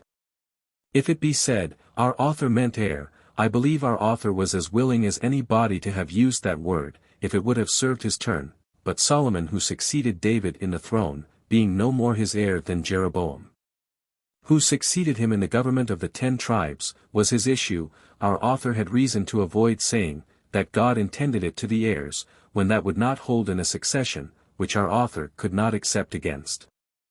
And so he has left his succession as undetermined, as if he had said nothing about it, for if the regal power be given by God to a man and his issue, as the land of Canaan was to Abraham and his seed, must they not all have a title to it?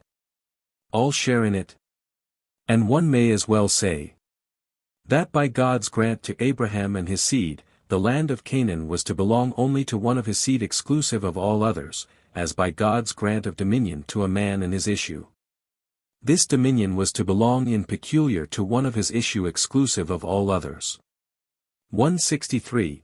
But how will our author prove that whensoever God made choice of any special person to be a king, he intended that, I suppose he means his, issue also should have benefit thereof?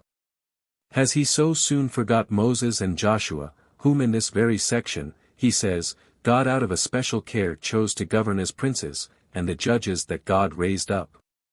Had not these princes, having the same authority of the supreme fatherhood, the same power that the kings had, and being specially chosen by God himself, should not their issue have the benefit of that choice as well as David's or Solomon's?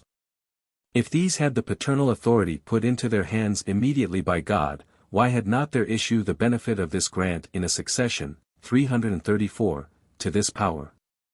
Or if they had it as Adam's heirs, why did not their heirs enjoy it after them by right descending to them? For they could not be heirs to one another.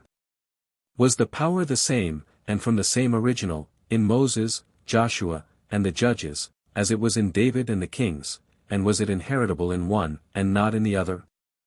If it was not paternal authority, then God's own people were governed by those that had not paternal authority, and those governors did well enough without it, if it were paternal authority, and God chose the persons that were to exercise it.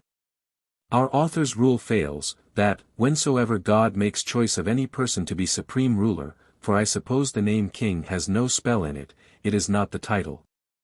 But the power makes the difference. He intends that the issue also should have the benefit of it, since from their coming out of Egypt to David's time, 400 years, the issue was never so sufficiently comprehended in the person of the father, as that any son, after the death of his father, succeeded to the government amongst all those judges that judged Israel.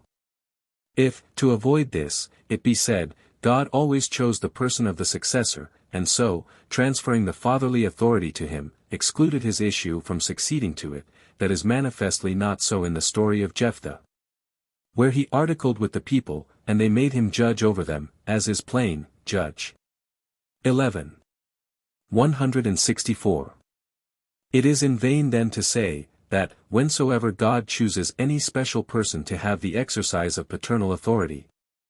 For if that be not to be king, I desire to know the difference between a king and one having the exercise of paternal authority. He intends the issue also should have the benefit of it, since we find the authority the judges had ended with them, and descended not to their issue. And if the judges had not paternal authority, I fear it will trouble our author, or any of the friends to his principles, to tell who had then the paternal authority, that is, the government and supreme power amongst the Israelites, and I suspect they must confess that the chosen people of God continued a people several hundreds of years without any knowledge or thought of this paternal authority, or any appearance of monarchical government at all. 165.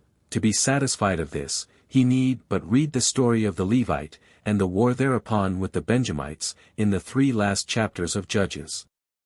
And when he finds, that the Levite appeals to the people for justice, that it was the tribes and the congregation that debated, resolved, and directed all that was done on that occasion, he must conclude, either that God was not careful to preserve the fatherly authority amongst his own chosen people, or else that the fatherly authority may be preserved where there is no monarchical government. If the latter, then it will follow, that though fatherly authority be ever so well proved, yet it will not infer a necessity of monarchical government. If the former, it will seem very strange and improbable, that God should ordain fatherly authority to be so sacred amongst the sons of men, that there could be no power or government without it. And yet that amongst his own people, even whilst he is providing a government for them, and therein prescribes rules to the several states and relations of men, this great and fundamental one, this most material and necessary of all the rest, should be concealed, and lie neglected for 400 years after. 166. Before I leave this, I must ask how our author knows that, whensoever God makes choice of any special person to be king, he intends that the issue should have the benefit thereof. Does God by the law of nature or revelation say so? By the same law also he must say, which of his issue must enjoy the crown in succession, and so point out the heir, or else leave his issue to divide or scramble for the government, both alike absurd, and such as will destroy the benefit of such grant to the issue. When any such declaration of God's intention is produced, it will be our duty to believe God intends it so. But till that be done, our author must show us some better warrant before we shall be obliged to receive him as the authentic revealer of God's intentions. 167. The issue, says our author, is comprehended sufficiently in the person of the Father, although the Father only was named in the grant, and yet God, when he gave the land of Canaan to Abraham, Gen 13. 15, thought fit to put his seed into the grant too, so the priesthood was given to Aaron and his seed. And the crown God gave not only to David, but his seed also, and however our author assures us that God intends that the issue should have the benefit of it, when he chooses any person to be king. Yet we see that the kingdom which he gave to Saul, without mentioning his seed after him, never came to any of his issue, and why, when God chose a person to be king, he should intend that his issue should have the benefit of it. More than when he chose one to be judge in Israel, I would fain know a reason. Or why does a grant of fatherly authority to a king more comprehend the issue, than when a like grant is made to a judge? Is paternal authority by right to descend to the issue of one, and not of the other? There will need some reason to be shown of this difference more than the name, when the thing given is the same fatherly authority, and the manner of giving it, God's choice of the person, the same too. For I suppose our author, when he says, God raised up judges, will by no means allow they were chosen by the people. 168. But since our author has so confidently assured us of the care of God to preserve the fatherhood, and pretends to build all he says upon the authority of the Scripture, we may well expect that that people, whose law, constitution, and history are chiefly contained in the Scripture, should furnish him with the clearest instances of God's care of preserving the fatherly authority, in that people who it is agreed he had a most peculiar care of. Let us see then what state this paternal authority or government was in amongst the Jews, from their beginning to be a people. It was omitted by our author's confession, from their coming into Egypt, till their return out of that bondage, above 200 years, from thence till God gave the Israelites a king, about 400 years more. Our author gives but a very slender account of it. Nor indeed all that time are there the least footsteps of paternal or regal government amongst them. But then, says our author, God re-established the ancient and prime right of lineal succession to paternal government. 169. What a lineal succession to paternal government was then established, we have already seen. I only now consider how long this lasted, and that was to their captivity, about 500 years, from thence to their destruction by the Romans, above 650 years after. The ancient and prime right of lineal succession to paternal government was again lost, and they continued a people in the promised land without it. So that of 1,750 years that they were God's peculiar people, they had hereditary kingly government amongst them not 1/3 of the time. And of that time there is not the least footstep of one moment of paternal government, nor the re-establishment of the ancient and prime right of lineal succession to it, whether we suppose it to be derived, as from its fountain, from David, Saul, Abraham, or, which upon our author's principles is the only true, from Adam. Book 2. The Second Treatise of Government, an essay concerning the true origin, extent, and end of civil government. Chapter 1. The Introduction. 1. It having been shown in the foregoing discourse. 1. That Adam had not, either by natural right of fatherhood, or by positive donation from God, any such authority over his children, or dominion over the world, as is pretended. 2. That if he had, his heirs, yet, had no right to it. 3. That if his heirs had, there being no law of nature or positive law of God that determines which is the right heir in all cases that may arise, the right of succession, and consequently of bearing rule, could not have been certainly determined. 4. That if even that had been determined, yet the knowledge of which is the eldest line of Adam's posterity, being so long since utterly lost, that in the races of mankind and families of the world, there remains not to one above another the least pretence to be the eldest house, and to have the right of inheritance. All these premises having, as I think, been clearly made out, it is impossible that the rulers now on earth should make any benefit, or derive any the least shadow of authority from that, which is held to be the fountain of all power, Adam's private dominion and paternal jurisdiction. So that he that will not give just occasion to think that all government in the world is the product only of force and violence, and that men live together by no other rules but that of beasts, where the strongest carries it, and so lay a foundation for perpetual disorder and mischief, tumult, sedition and rebellion, things that the followers of that hypothesis so loudly cry out against, must of necessity find out another rise of government, another original of political power, and another way of designing and knowing the persons that have it, than what Sir Robert Filmer hath taught us. 2. To this purpose, I think it may not be amiss, to set down what I take to be political power.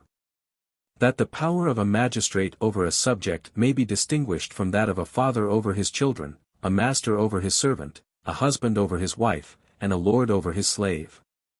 All which distinct powers happening sometimes together in the same man, if he be considered under these different relations, it may help us to distinguish these powers one another and shew the difference betwixt a ruler of a commonwealth, a father of a family, and a captain of a galley. 3. Political power, then, I take to be a right of making laws with penalties of death, and consequently all less penalties, for the regulating and preserving of property, and of employing the force of the community, in the execution of such laws, and in the defense of the commonwealth from foreign injury. And all this only for the public good. Chapter 2. Of the State of Nature. 4. To understand political power right, and derive it from its original, we must consider, what state all men are naturally in, and that is, a state of perfect freedom to order their actions, and dispose of their possessions and persons, as they think fit, within the bounds of the law of nature, without asking leave, or depending upon the will of any other man.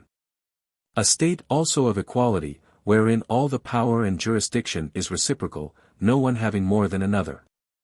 There being nothing more evident, than that creatures of the same species and rank, promiscuously born to all the same advantages of nature, and the use of the same faculties, should also be equal one amongst another without subordination or subjection, unless the lord and master of them all should, by any manifest declaration of his will, set one above another, and confer on him, by an evident and clear appointment, an undoubted right to dominion and sovereignty.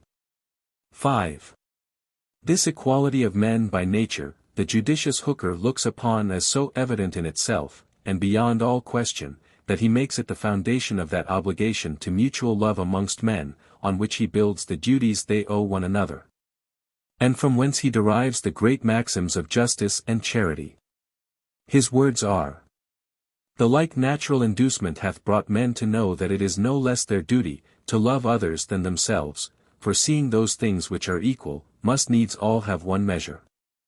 If I cannot but wish to receive good, even as much at every man's hands, as any man can wish unto his own soul, how should I look to have any part of my desire herein satisfied, unless myself be careful to satisfy the like desire, which is undoubtedly in other men, being of one and the same nature? To have anything offered them repugnant to this desire, must needs in all respects grieve them as much as me. So that if I do harm, I must look to suffer, there being no reason that others should shew greater measure of love to me, than they have by me shewed unto them, my desire therefore to be loved of my equals in nature as much as possible may be, imposeth upon me a natural duty of bearing to them ward fully the like affection. From which relation of equality between ourselves and them that are as ourselves, what several rules and canons natural reason hath drawn, for direction of life, no man is ignorant, Eccle, Paul lib 1. 6. But though this be a state of liberty, yet it is not a state of license, though man in that state have an uncontrollable liberty to dispose of his person or possessions, yet he has not liberty to destroy himself, or so much as any creature in his possession, but where some nobler use than its bare preservation calls for it. The state of nature has a law of nature to govern it, which obliges every one, and reason, which is that law, teaches all mankind, who will but consult it, that being all equal and independent, no one ought to harm another in his life, health, liberty, or possessions, for men being all the workmanship of one omnipotent, and infinitely wise Maker. All the servants of one sovereign Master, sent into the world by his order, and about his business. They are his property, whose workmanship they are, made to last during his, not one another's pleasure, and being furnished with like faculties, sharing all in one community of nature, there cannot be supposed any such subordination among us, that may authorize us to destroy one another, as if we were made for one another's uses, as the inferior ranks of creatures are for ours. Every one, as he is bound to preserve himself, and not to quit his station wilfully, so by the like reason, when his own preservation comes not in competition, ought he, as much as he can, to preserve the rest of mankind, and may not. Unless it be to do justice on an offender, take away, or impair the life, or what tends to the preservation of the life, the liberty, health, limb, or goods of another. 7. And that all men may be restrained from invading others' rights, and from doing hurt to one another, and the law of nature be observed, which willeth the peace and preservation of all mankind, the execution of the law of nature is, in that state, put into every man's hands, whereby every one has a right to punish the transgressors of that law to such a degree, as may hinder its violation, for the law of nature would, as all other laws that concern men in this world, be in vain, if there were no body that in the state of nature had a power to execute that law, and thereby preserve the innocent and restrain offenders. And if any one in the state of nature may punish another for any evil he has done, every one may do so, for in that state of perfect equality, where naturally there is no superiority or jurisdiction of one over another, what any may do in prosecution of that law, every one must needs have a right to do. 8. And thus, in the state of nature, one man comes by a power over another, but yet no absolute or arbitrary power, to use a criminal, when he has got him in his hands, according to the passionate heats, or boundless extravagancy of his own will, but only to retribute to him, so far as calm reason and conscience dictate, what is proportionate to his transgression, which is so much as may serve for reparation and restraint, for these two are the only reasons why one man may lawfully do harm to another, which is that we call punishment. In transgressing the law of nature, the offender declares himself to live by another rule than that of reason and common equity, which is that measure God has set to the actions of men, for their mutual security. And so he becomes dangerous to mankind, the tie, which is to secure them from injury and violence, being slighted and broken by him, which being a trespass against the whole species, and the peace and safety of it, provided for by the law of nature, every man upon this score, by the right he hath to preserve mankind in general, may restrain, or where it is necessary, destroy things noxious to them, and so may bring such evil on any one, who hath transgressed that law, as may make him repent the doing of it, and thereby deter him, and by his example others, from doing the like mischief. And in the case, and upon this ground, every man hath a right to punish the offender, and be executioner of the law of nature. 9. I doubt not but this will seem a very strange doctrine to some men, but before they condemn it, I desire them to resolve me, by what right any prince or state can put to death, or punish an alien, for any crime he commits in their country. It is certain their laws, by virtue of any sanction they receive from the promulgated will of the legislative, reach not a stranger, they speak not to him, nor, if they did, is he bound to hearken to them. The legislative authority, by which they are in force over the subjects of that commonwealth, hath no power over him. Those who have the supreme power of making laws in England, France, or Holland, are to an Indian, but like the rest of the world, men without authority, and therefore, if by the law of nature every man hath not a power to punish offences against it, as he soberly judges the case to require, I see not how the magistrates of any community can punish an alien of another country, since, in reference to him, they can have no more power than what every man naturally may have over another. 10. Besides the crime which consists in violating the law, and varying from the right rule of reason, whereby a man so far becomes degenerate, and declares himself to quit the principles of human nature, and to be a noxious creature, there is commonly injury done to some person or other, and some other man receives damage by his transgression, in which case he who hath received any damage, has, besides the right of punishment common to him with other men, a particular right to seek reparation from him that has done it, and any other person, who finds it just, may also join with him that is injured, and assist him in recovering from the offender so much as may make satisfaction for the harm he has suffered. 11. From these two distinct rights, the one of punishing the crime for restraint, and preventing the like offense, which right of punishing is in every body, the other of taking reparation, which belongs only to the injured party, comes it to pass that the magistrate, who by being magistrate hath the common right of punishing put into his hands, can often, Where the public good demands not the execution of the law, remit the punishment of criminal offences by his own authority, but yet cannot remit the satisfaction due to any private man for the damage he has received. That, he who has suffered the damage has a right to demand in his own name, and he alone can remit, the damnified person has this power of appropriating to himself the goods or service of the offender, by right of self-preservation.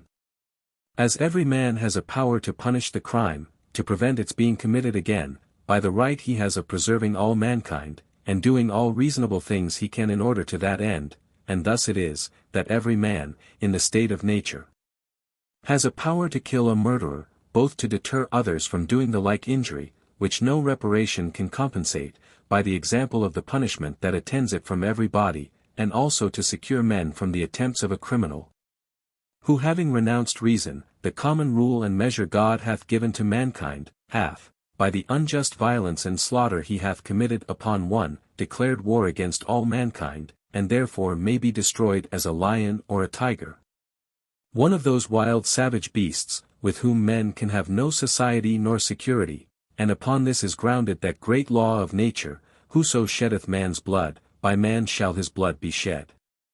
And Cain was so fully convinced, that every one had a right to destroy such a criminal, that after the murder of his brother, he cries out, every one that findeth me, shall slay me, so plain was it writ in the hearts of all mankind. 12. By the same reason may a man in the state of nature punish the lesser breaches of that law. It will perhaps be demanded, with death. I answer, each transgression may be punished to that degree, and with so much severity, as will suffice to make it an ill bargain to the offender, give him cause to repent, and terrify others from doing the like. Every offense, that can be committed in the state of nature, may in the state of nature be also punished equally, and as far forth as it may, in a commonwealth, for though it would be besides my present purpose to enter here into the particulars of the law of nature, or its measures of punishment. Yet it is certain there is such a law, and that too, as intelligible and plain to a rational creature, and a studier of that law, as the positive laws of commonwealths, nay, possibly plainer. As much as reason is easier to be understood, than the fancies and intricate contrivances of men, following contrary and hidden interests put into words. For so truly are a great part of the municipal laws of countries, which are only so far right, as they are founded on the law of nature, by which they are to be regulated and interpreted. 13. To this strange doctrine, viz. That in the state of nature every one has the executive power of the law of nature, I doubt not but it will be objected, that it is unreasonable for men to be judges in their own cases. That self-love will make men partial to themselves and their friends, and on the other side, that ill nature, passion and revenge will carry them too far in punishing others. And hence nothing but confusion and disorder will follow, and that therefore God hath certainly appointed government to restrain the partiality and violence of men.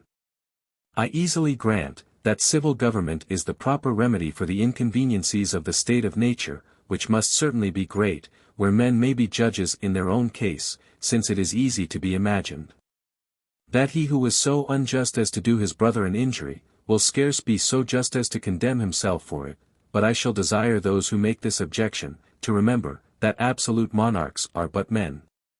And if government is to be the remedy of those evils, which necessarily follow from men's being judges in their own cases, and the state of nature is therefore not to how much better it is than the state of nature, where one man, commanding a multitude, has the liberty to be judge in his own case, and may do to all his subjects whatever he pleases, without the least liberty to any one to question or control those who execute his pleasure and in whatsoever he doth. Whether led by reason, mistake or passion, must be submitted to much better it is in the state of nature, wherein men are not bound to submit to the unjust will of another, and if he that judges, judges amiss in his own, or any other case, he is answerable for it to the rest of mankind. 14. It is often asked as a mighty objection, where are, or ever were there any men in such a state of nature? To which it may suffice as an answer at present, that since all princes and rulers of independent governments all through the world, are in a state of nature, it is plain the world never was, nor ever will be, without numbers of men in that state. I have named all governors of independent communities, whether they are, or are not, in league with others, for it is not every compact that puts an end to the state of nature between men, but only this one of agreeing together mutually to enter into one community, and make one body politic. Other promises, and compacts, men may make one with another, and yet still be in the state of nature. The promises and bargains for truck, and between the two men in the desert island, mentioned by Garcilaso de la Vega, in his History of Peru, or between a Swiss and an Indian, in the woods of America, are binding to them, though they are perfectly in a state of nature, in reference to one another, for truth and keeping of faith belongs to men, and not as members of society. 15. To those that say, there were never any men in the state of nature, I will not only oppose the authority of the judicious Hooker, Eccle Paul Levi, sect. 10. Where he says, the laws which have been hitherto mentioned, i.e. the laws of nature, do bind men absolutely, even as they are men, although they have never any settled fellowship, never any solemn agreement amongst themselves what to do, or not to do, but forasmuch as we are not by ourselves sufficient to furnish ourselves with competent store of things, needful for such a life as our nature doth desire, a life fit for the dignity of man. Therefore to supply those defects and imperfections which are in us, as living single and solely by ourselves, we are naturally induced to seek communion and fellowship with others. This was the cause of men's uniting themselves at first in politic societies. But I moreover affirm, that all men are naturally in that state, and remain so, till by their own consents they make themselves members of some politic society, and I doubt not in the sequel of this discourse, to make it very clear. Chapter 3. Of the State of War. 16. The state of war is a state of enmity and destruction, and therefore declaring by word or action, not a passionate and hasty, but a sedate settled design upon another man's life. Puts him in a state of war with him against whom he has declared such an intention, and so has exposed his life to the other's power to be taken away by him, or any one that joins with him in his defense, and espouses his quarrel. It being reasonable and just, I should have a right to destroy that which threatens me with destruction, for, by the fundamental law of nature, man being to be preserved as much as possible, when all cannot be preserved, the safety of the innocent is to be preferred, and one may destroy a man who makes war upon him, or has discovered an enmity to his being, for the same reason that he may kill a wolf or a lion. Because such men are not under the ties of the common law of reason, have no other rule, but that of force and violence, and so may be treated as beasts of prey, those dangerous and noxious creatures that will be sure to destroy him whenever he falls into their power. 17. And hence it is, that he who attempts to get another man into his absolute power, does thereby put himself into a state of war with him. It being to be understood as a declaration of a design upon his life, for I have reason to conclude, that he who would get me into his power without my consent, would use me as he pleased when he had got me there, and destroy me too when he had a fancy to it. For no body can desire to have me in his absolute power, unless it be to compel me by force to that which is against the right of my freedom, i.e. make me a slave. To be free from such force is the only security of my preservation. And reason bids me look on him, as an enemy to my preservation, who would take away that freedom which is the fence to it, so that he who makes an attempt to enslave me, thereby puts himself into a state of war with me. He that, in the state of nature, would take away the freedom that belongs to any one in that state, must necessarily be supposed to have a design to take away everything else, that freedom being the foundation of all the rest. As he that, in the state of society, would take away the freedom belonging to those of that society or commonwealth, must be supposed to design to take away from them everything else, and so be looked on as in a state of war.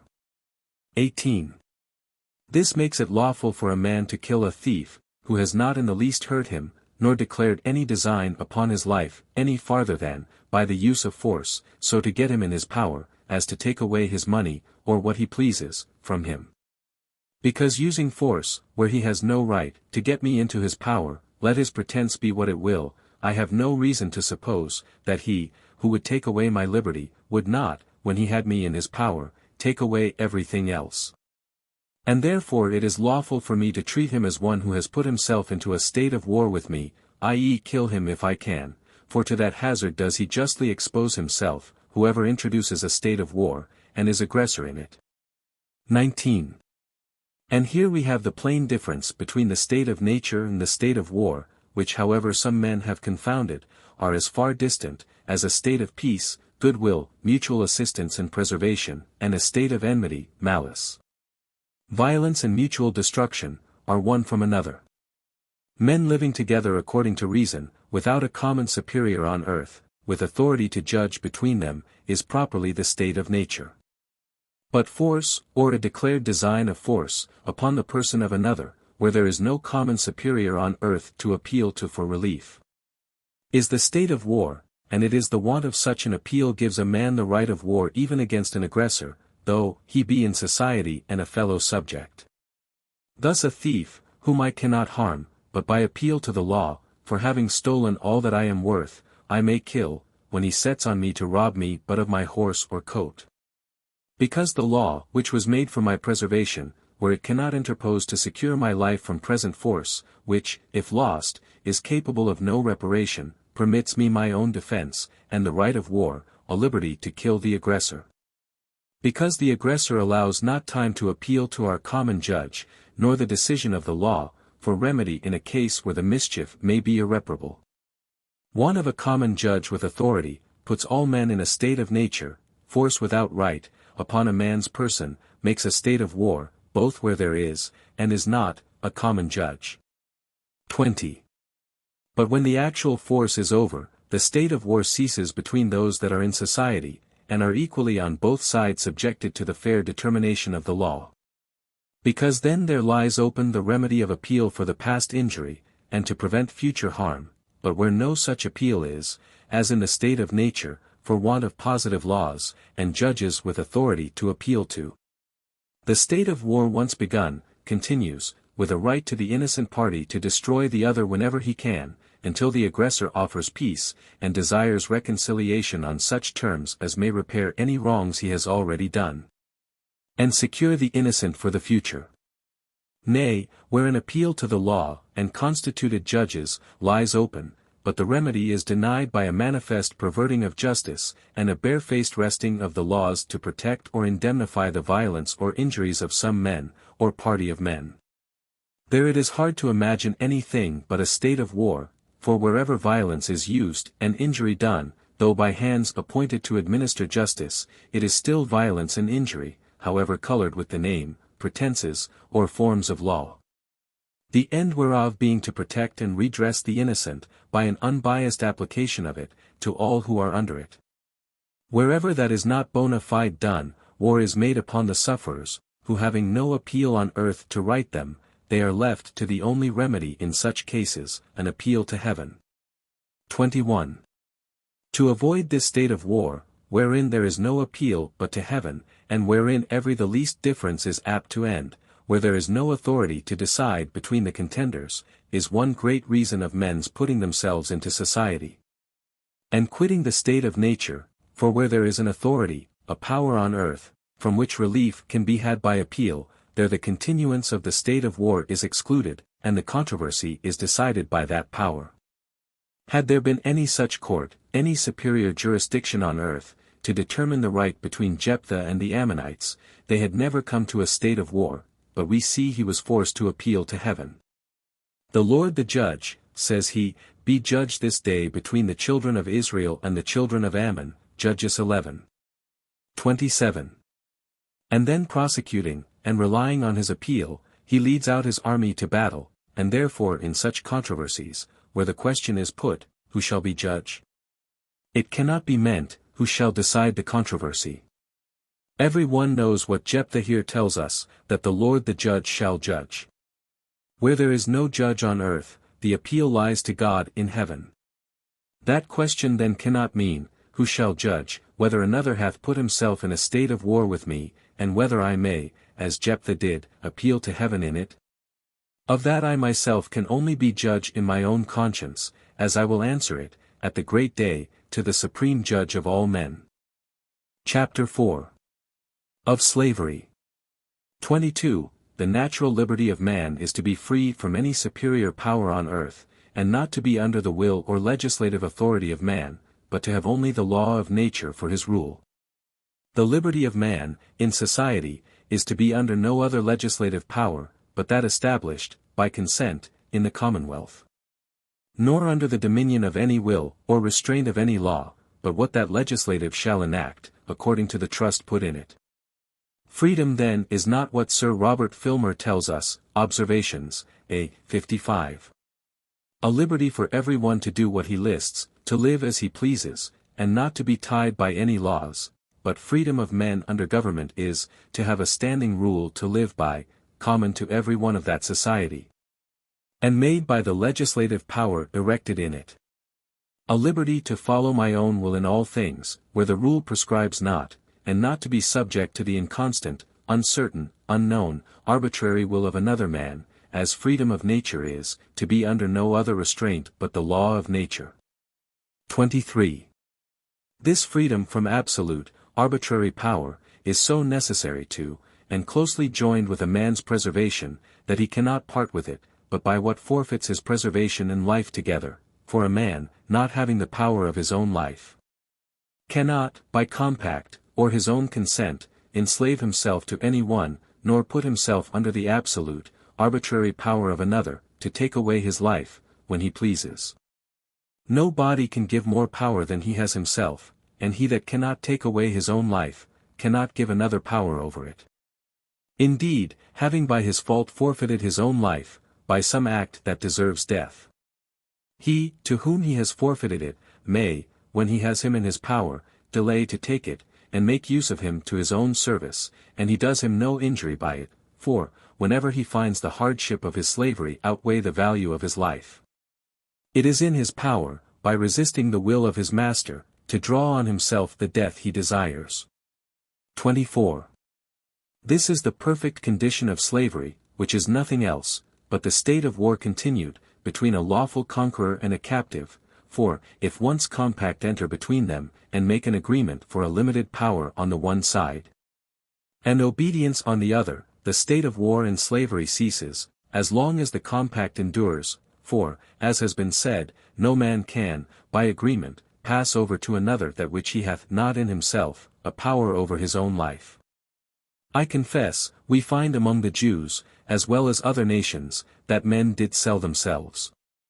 But, it is plain, this was only to drudgery, not to slavery, for, it is evident, the person sold was not under an absolute, arbitrary, despotical power, for the master could not have power to kill him, at any time, whom, at a certain time, he was obliged to let go free out of his service.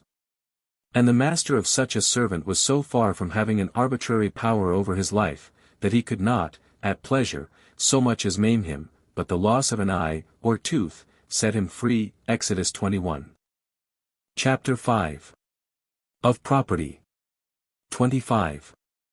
Whether we consider natural reason, which tells us, that men, being once born, have a right to their preservation, and consequently to meat and drink, and such other things as nature affords for their subsistence, or revelation, which gives us an account of those grants God made of the world to Adam, and to Noah, and his sons, it is very clear, that God, as King David says, Psalm CXV, 16, has given the earth to the children of men, given it to mankind in common. But this being supposed, it seems to some a very great difficulty, how any one should ever come to have a property in anything. I will not content myself to answer, that if it be difficult to make out property, upon a supposition that God gave the world to Adam, and his posterity in common, it is impossible that any man, but one universal monarch, should have any property upon a supposition, that God gave the world to Adam, and his heirs in succession, exclusive of all the rest of his posterity. But I shall endeavor to shew, how men might come to have a property in several parts of that which God gave to mankind in common, and that without any express compact of all the commoners. 26. God, who hath given the world to men in common, hath also given them reason to make use of it to the best advantage of life and convenience. The earth, and all that is therein, is given to men for the support and comfort of their being. And though all the fruits it naturally produces, and beasts it feeds, belong to mankind in common, as they are produced by the spontaneous hand of nature. And no body has originally a private dominion, exclusive of the rest of mankind, in any of them, as they are thus in their natural state, yet being given for the use of men, there must of necessity be a means to appropriate them some way or other. Before they can be of any use, or at all beneficial to any particular man. The fruit, or venison, which nourishes the wild Indian, who knows no enclosure, and is still a tenant in common, must be his, and so his, i.e. a part of him, that another can no longer have any right to it, before it can do him any good for the support of his life. 27. Though the earth, and all inferior creatures, be common to all men, yet every man has a property in his own person, this no body has any right to but himself. The labor of his body, and the work of his hands, we may say, are properly his. Whatsoever then he removes out of the state that nature hath provided, and left it in, he hath mixed his labor with, and joined to it something that is his own, and thereby makes it his property. It being by him removed from the common state nature hath placed it in, it hath by this labor something annexed to it, that excludes the common right of other men, for this labor being the unquestionable property of the laborer. No man but he can have a right to what that is once joined to, at least where there is enough, and as good, left in common for others. 28. He that is nourished by the acorns he picked up under an oak, or the apples he gathered from the trees in the wood, has certainly appropriated them to himself. No body can deny but the nourishment is his. I ask then, when did they begin to be his? When he digested? Or when he eat? Or when he boiled? Or when he brought them home? Or when he picked them up? And it is plain, if the first gathering made them not his, nothing else could. That labor put a distinction between them and common, that added something to them more than nature, the common mother of all, had done, and so they became his private right. And will any one say, he had no right to those acorns or apples, he thus appropriated, because he had not the consent of all mankind to make them his? Was it a robbery thus to assume to himself what belonged to all in common? If such a consent as that was necessary, man had starved, notwithstanding the plenty God had given him. We see in commons, which remain so by compact, that it is the taking any part of what is common, and removing it out of the state nature leaves it in, which begins the property, without which the common is of no use. And the taking of this or that part, does not depend on the express consent of all the commoners. Thus the grass my horse has bit, the turfs my servant has cut. And the ore I have digged in any place, where I have a right to them in common with others, become my property, without the assignation or consent of any body. The labor that was mine, removing them out of that common state they were in, hath fixed my property in them. 29. By making an explicit consent of every commoner, necessary to any one's appropriating to himself any part of what is given in common, children or servants could not cut the meat, which their father or master had provided for them in common, without assigning to every one his peculiar part. Though the water running in the fountain be every one's, yet who can doubt, but that in the pitcher is his only who drew it out? His labor hath taken it out of the hands of nature, where it was common, and belonged equally to all her children, and hath thereby appropriated it to himself. 30. Thus this law of reason makes the deer that Indians who hath killed it.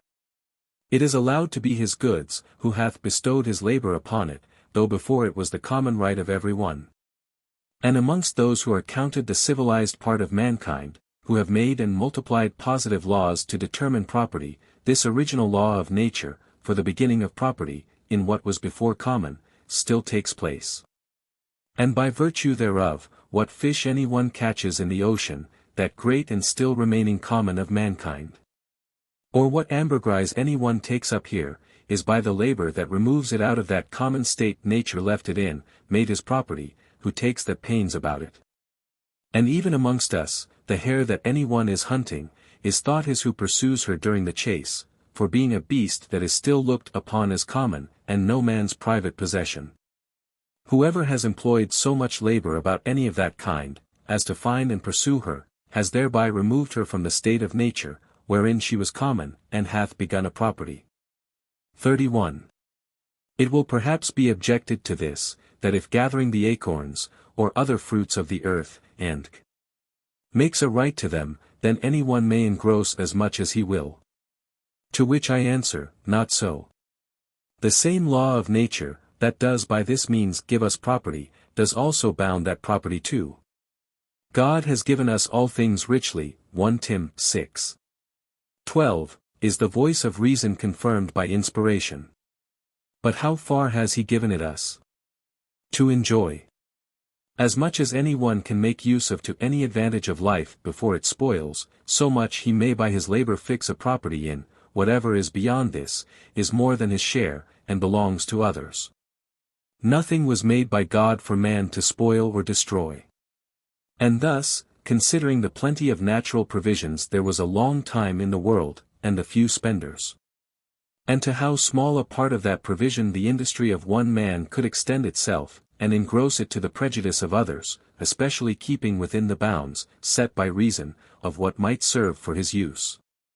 There could be then little room for quarrels or contentions about property so established.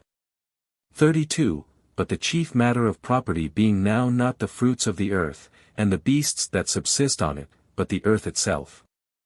As that which takes in and carries with it all the rest, I think it is plain, that property in that too is acquired as the former. As much land as a man tills, plants, improves, cultivates, and can use the product of, so much is his property. He by his labor does, as it were, enclose it from the common. Nor will it invalidate his right, to say everybody else has an equal title to it. And therefore he cannot appropriate, he cannot enclose, without the consent of all his fellow commoners, all mankind. God, when he gave the world in common to all mankind, commanded man also to labor, and the penury of his condition required it of him. God and his reason commanded him to subdue the earth, i.e., improve it for the benefit of life, and therein lay out something upon it that was his own, his labor. He that in obedience to this command of God, subdued, tilled and sowed any part of it, thereby annexed to it something that was his property, which another had no title to, nor could without injury take from him. 33. Nor was this appropriation of any parcel of land, by improving it, any prejudice to any other man, since there was still enough, and as good left, and more than the yet unprovided could use. So that, in effect, there was nevertheless left for others because of his enclosure for himself, for he that leaves as much as another can make use of, does as good as take nothing at all. No body could think himself injured by the drinking of another man, though he took a good draught, who had a whole river of the same water left him to quench his thirst, and the case of land and water, where there is enough of both, is perfectly the same. 34. God gave the world to men in common, but since he gave it them for their benefit, and the greatest conveniencies of life they were capable to draw from it, it cannot be supposed he meant it should always remain common and uncultivated. He gave it to the use of the industrious and rational, and labor was to be his title to it, winky face, not to the fancy or covetousness of the quarrelsome and contentious. He that had as good left for his improvement, as was already taken up, needed not complain, ought not to meddle with what was already improved by another's labor. If he did, it is plain he desired the benefit of another's pains, which he had no right to, and not the ground which God had given him in common with others to labor on, and whereof there was as good left, as that already possessed, and more than he knew what to do with, or his industry could reach to. 35. It is true, in land that is common in England, or any other country, where there is plenty of people under government, who have money and commerce, no one can enclose or appropriate any part, without the consent of all his fellow commoners. Because this is left common by compact, i.e. by the law of the land, which is not to be violated. And though it be common, in respect of some men, it is not so to all mankind, but is the joint property of this country, or this parish. Besides, the remainder, after such enclosure, would not be as good to the rest of the commoners, as the whole was when they could all make use of the whole. Whereas in the beginning and first peopling of the great common of the world, it was quite otherwise. The law man was under, was rather for appropriating. God commanded, and his wants forced him to labor. That was his property which could not be taken from him wherever he had fixed it. And hence subduing or cultivating the earth, and having dominion, we see are joined together. The one gave title to the other.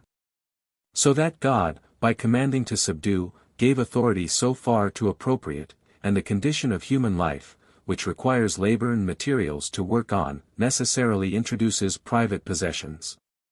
36.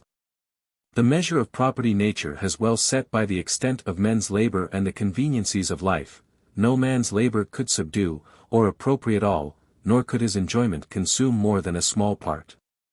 So that it was impossible for any man, this way, to entrench upon the right of another, or acquire to himself a property, to the prejudice of his neighbor, who would still have room for as good and as large a possession, after the other had taken out his, as before it was appropriated. This measure did confine every man's possession to a very moderate proportion, and such as he might appropriate to himself, without injury to any body, in the first ages of the world, when men were more in danger to be lost by wandering from their company, in the then vast wilderness of the earth, than to be straitened for want of room to plant in. And the same measure may be allowed still without prejudice to any body, as full as the world seems, for supposing a man, or family, in the state they were at first peopling of the world by the children of Adam, or Noah. Let him plant in some inland, vacant places of America, we shall find that the possessions he could make himself, upon the measures we have given, would not be very large, nor, even to this day, prejudice the rest of mankind, or give them reason to complain, or think themselves injured by this man's encroachment, though the race of men have now spread themselves to all the corners of the world, and do infinitely exceed the small number was at the beginning.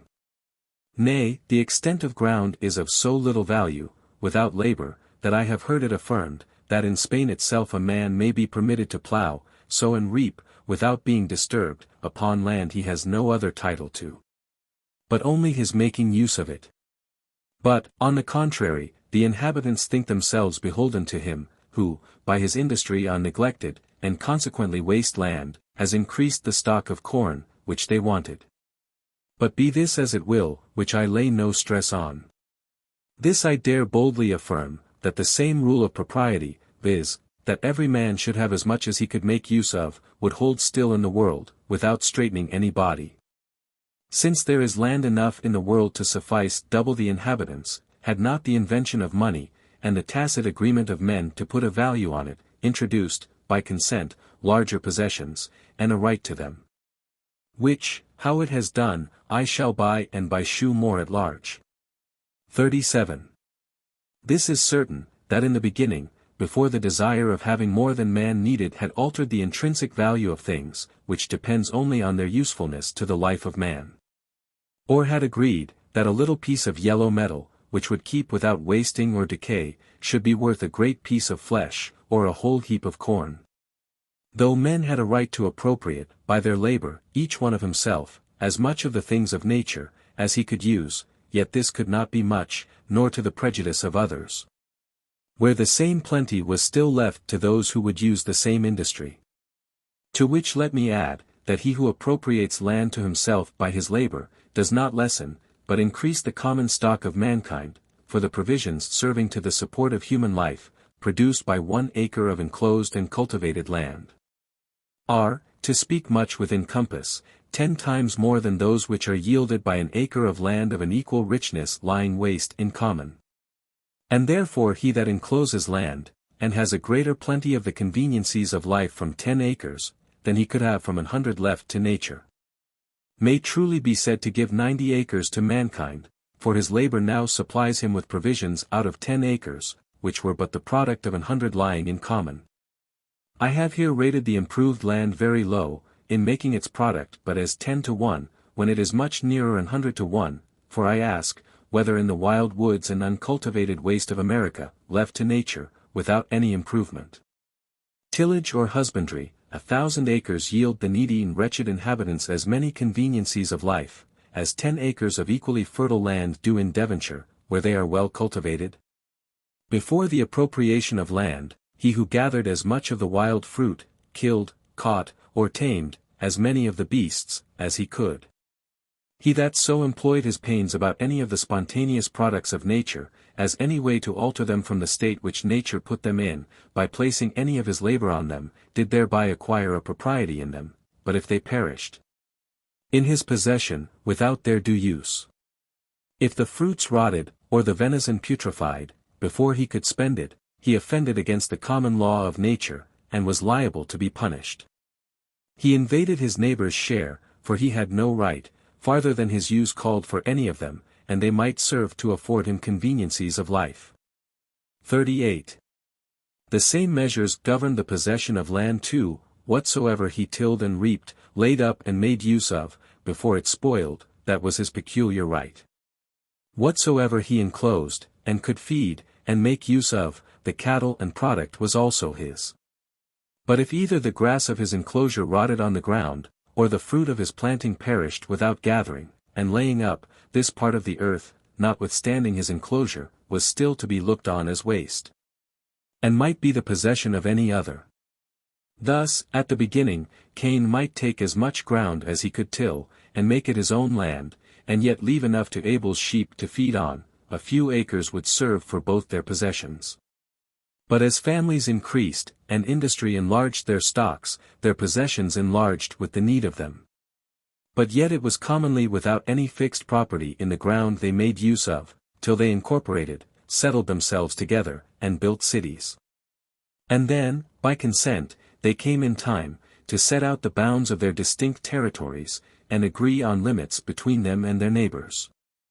And by laws within themselves, settled the properties of those of the same society, for we see, that in that part of the world which was first inhabited, and therefore like to be best peopled, even as low down as Abraham's time, they wandered with their flocks, and their herds, which was their substance, freely up and down. And this Abraham did, in a country where he was a stranger. Whence it is plain, that at least a great part of the land lay in common, that the inhabitants valued it not, nor claimed property in any more than they made use of. But when there was not room enough in the same place, for their herds to feed together, they by consent, as Abraham and Lot did, Gen 13. 5, separated and enlarged their pasture, where it best liked them. And for the same reason Esau went from his father, and his brother, and planted in Mount Seir, Gen 36. 6. 39. And thus, without supposing any private dominion, and property in Adam, over all the world, exclusive of all other men, which can no way be proved, nor any one's property be made out from it. But supposing the world given, as it was, to the children of men in common, we see how labor could make men distinct titles to several parcels of it, for their private uses, wherein there could be no doubt of right, no room for quarrel. 40. Nor is it so strange, as perhaps before consideration it may appear, that the property of labor should be able to overbalance the community of land, for it is labor indeed that puts the difference of value on everything. And let any one consider what the difference is between an acre of land planted with tobacco or sugar, sown with wheat or barley, and an acre of the same land lying in common, without any husbandry upon it, and he will find that the improvement of labor makes the far greater part of the value. I think it will be but a very modest computation to say, that of the products of the earth useful to the life of man 9/10 are the effects of labor, nay, if we will rightly estimate things as they come to our use, and cast up the several expenses about them, what in them is purely owing to nature, and what to labor, we shall find, that in most of them 99/100 are wholly to be put on the account of labor. 41. There cannot be a clearer demonstration of anything, than several nations of the Americans are of this, who are rich in land, and poor in all the comforts of life. Whom nature having furnished as liberally as any other people, with the materials of plenty, i.e. a fruitful soil, apt to produce in abundance, what might serve for food, raiment, and delight. Yet for want of improving it by labor, have not 1/100th part of the conveniencies we enjoy, and a king of a large and fruitful territory there, feeds, lodges, and is clad worse than a day laborer in England. 42. To make this a little clearer, let us but trace some of the ordinary provisions of life, through their several progresses, before they come to our use, and see how much they receive of their value from human industry. Bread, wine and cloth, are things of daily use, and great plenty. Yet notwithstanding, acorns, water and leaves, or skins, must be our bread, drink and clothing, did not labor furnish us with these more useful commodities, for whatever bread is more worth than acorns, wine than water, and cloth or silk. Than leaves, skins or moss, that is wholly owing to labor and industry. The one of these being the food and raiment which unassisted nature furnishes us with. The other, provisions which our industry and pains prepare for us, which how much they exceed the other in value, when any one hath computed.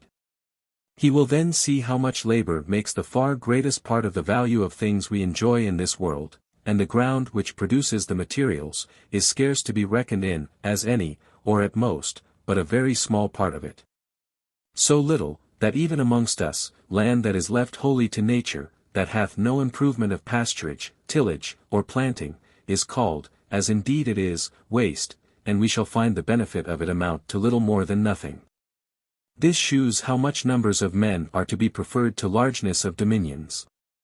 And that the increase of lands, and the right employing of them, is the great art of government, and that prince, who shall be so wise and godlike, as by established laws of liberty to secure protection and encouragement to the honest industry of mankind, against the oppression of power and narrowness of party, will quickly be too hard for his neighbors, but this by the by.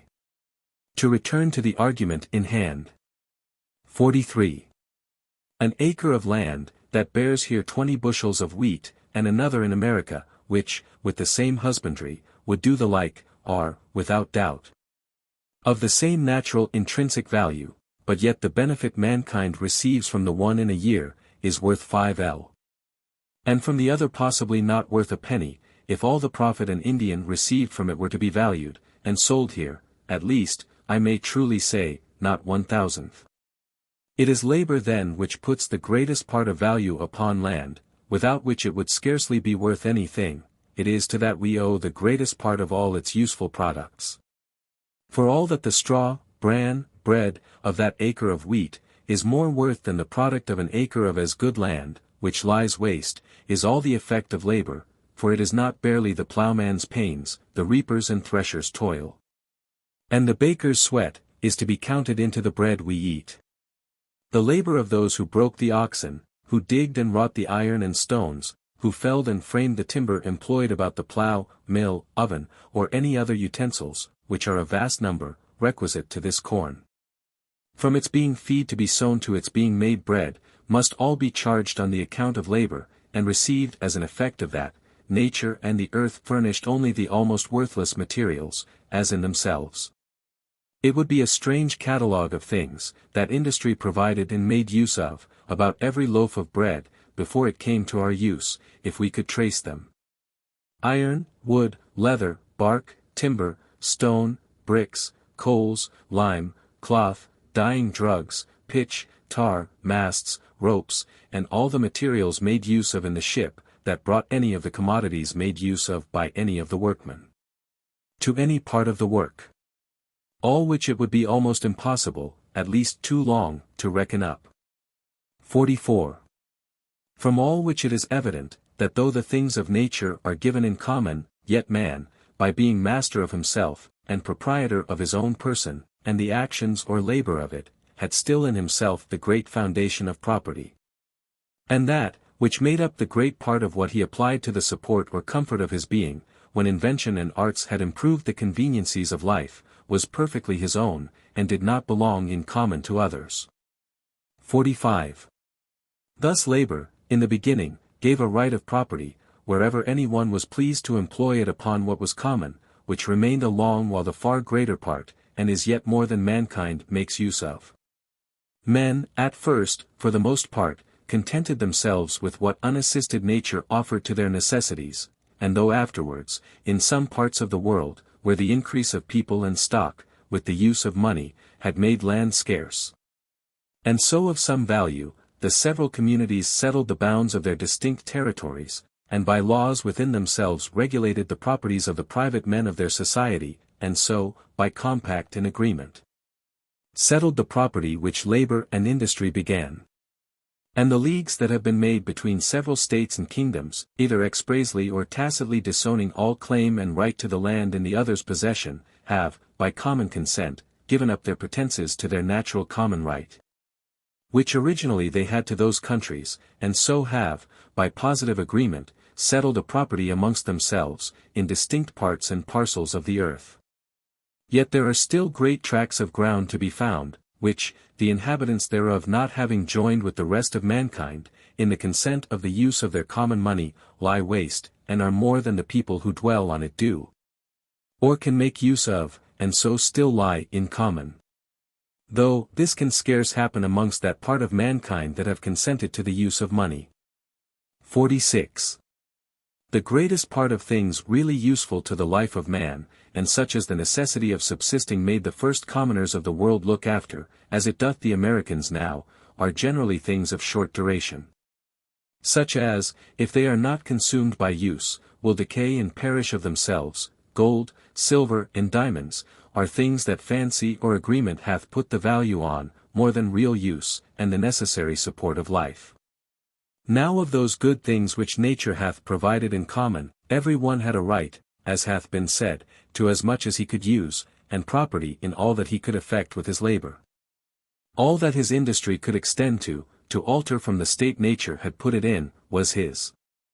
He that gathered 100 bushels of acorns or apples, had thereby a property in them, they were his goods as soon as gathered. He was only to look, that he used them before they spoiled, else he took more than his share, and robbed others. And indeed it was a foolish thing, as well as dishonest, to hoard up more than he could make use of. If he gave away a part to any body else, so that it perished not uselessly in his possession, these he also made use of. And if he also bartered away plums, that would have rotted in a week, for nuts that would last good for his eating a whole year, he did no injury, he wasted not the common stock. Destroyed no part of the portion of goods that belonged to others, so long as nothing perished uselessly in his hands. Again, if he would give his nuts for a piece of metal, pleased with its color, or exchange his sheep for shells, or wool for a sparkling pebble or a diamond, and keep those by him all his life, he invaded not the right of others, he might heap up as much of these durable things as he pleased. The exceeding of the bounds of his just property not lying in the largeness of his possession, but the perishing of anything uselessly in it. 47. And thus came in the use of money, some lasting thing that men might keep without spoiling, and that by mutual consent men would take in exchange for the truly useful, but perishable supports of life. 48.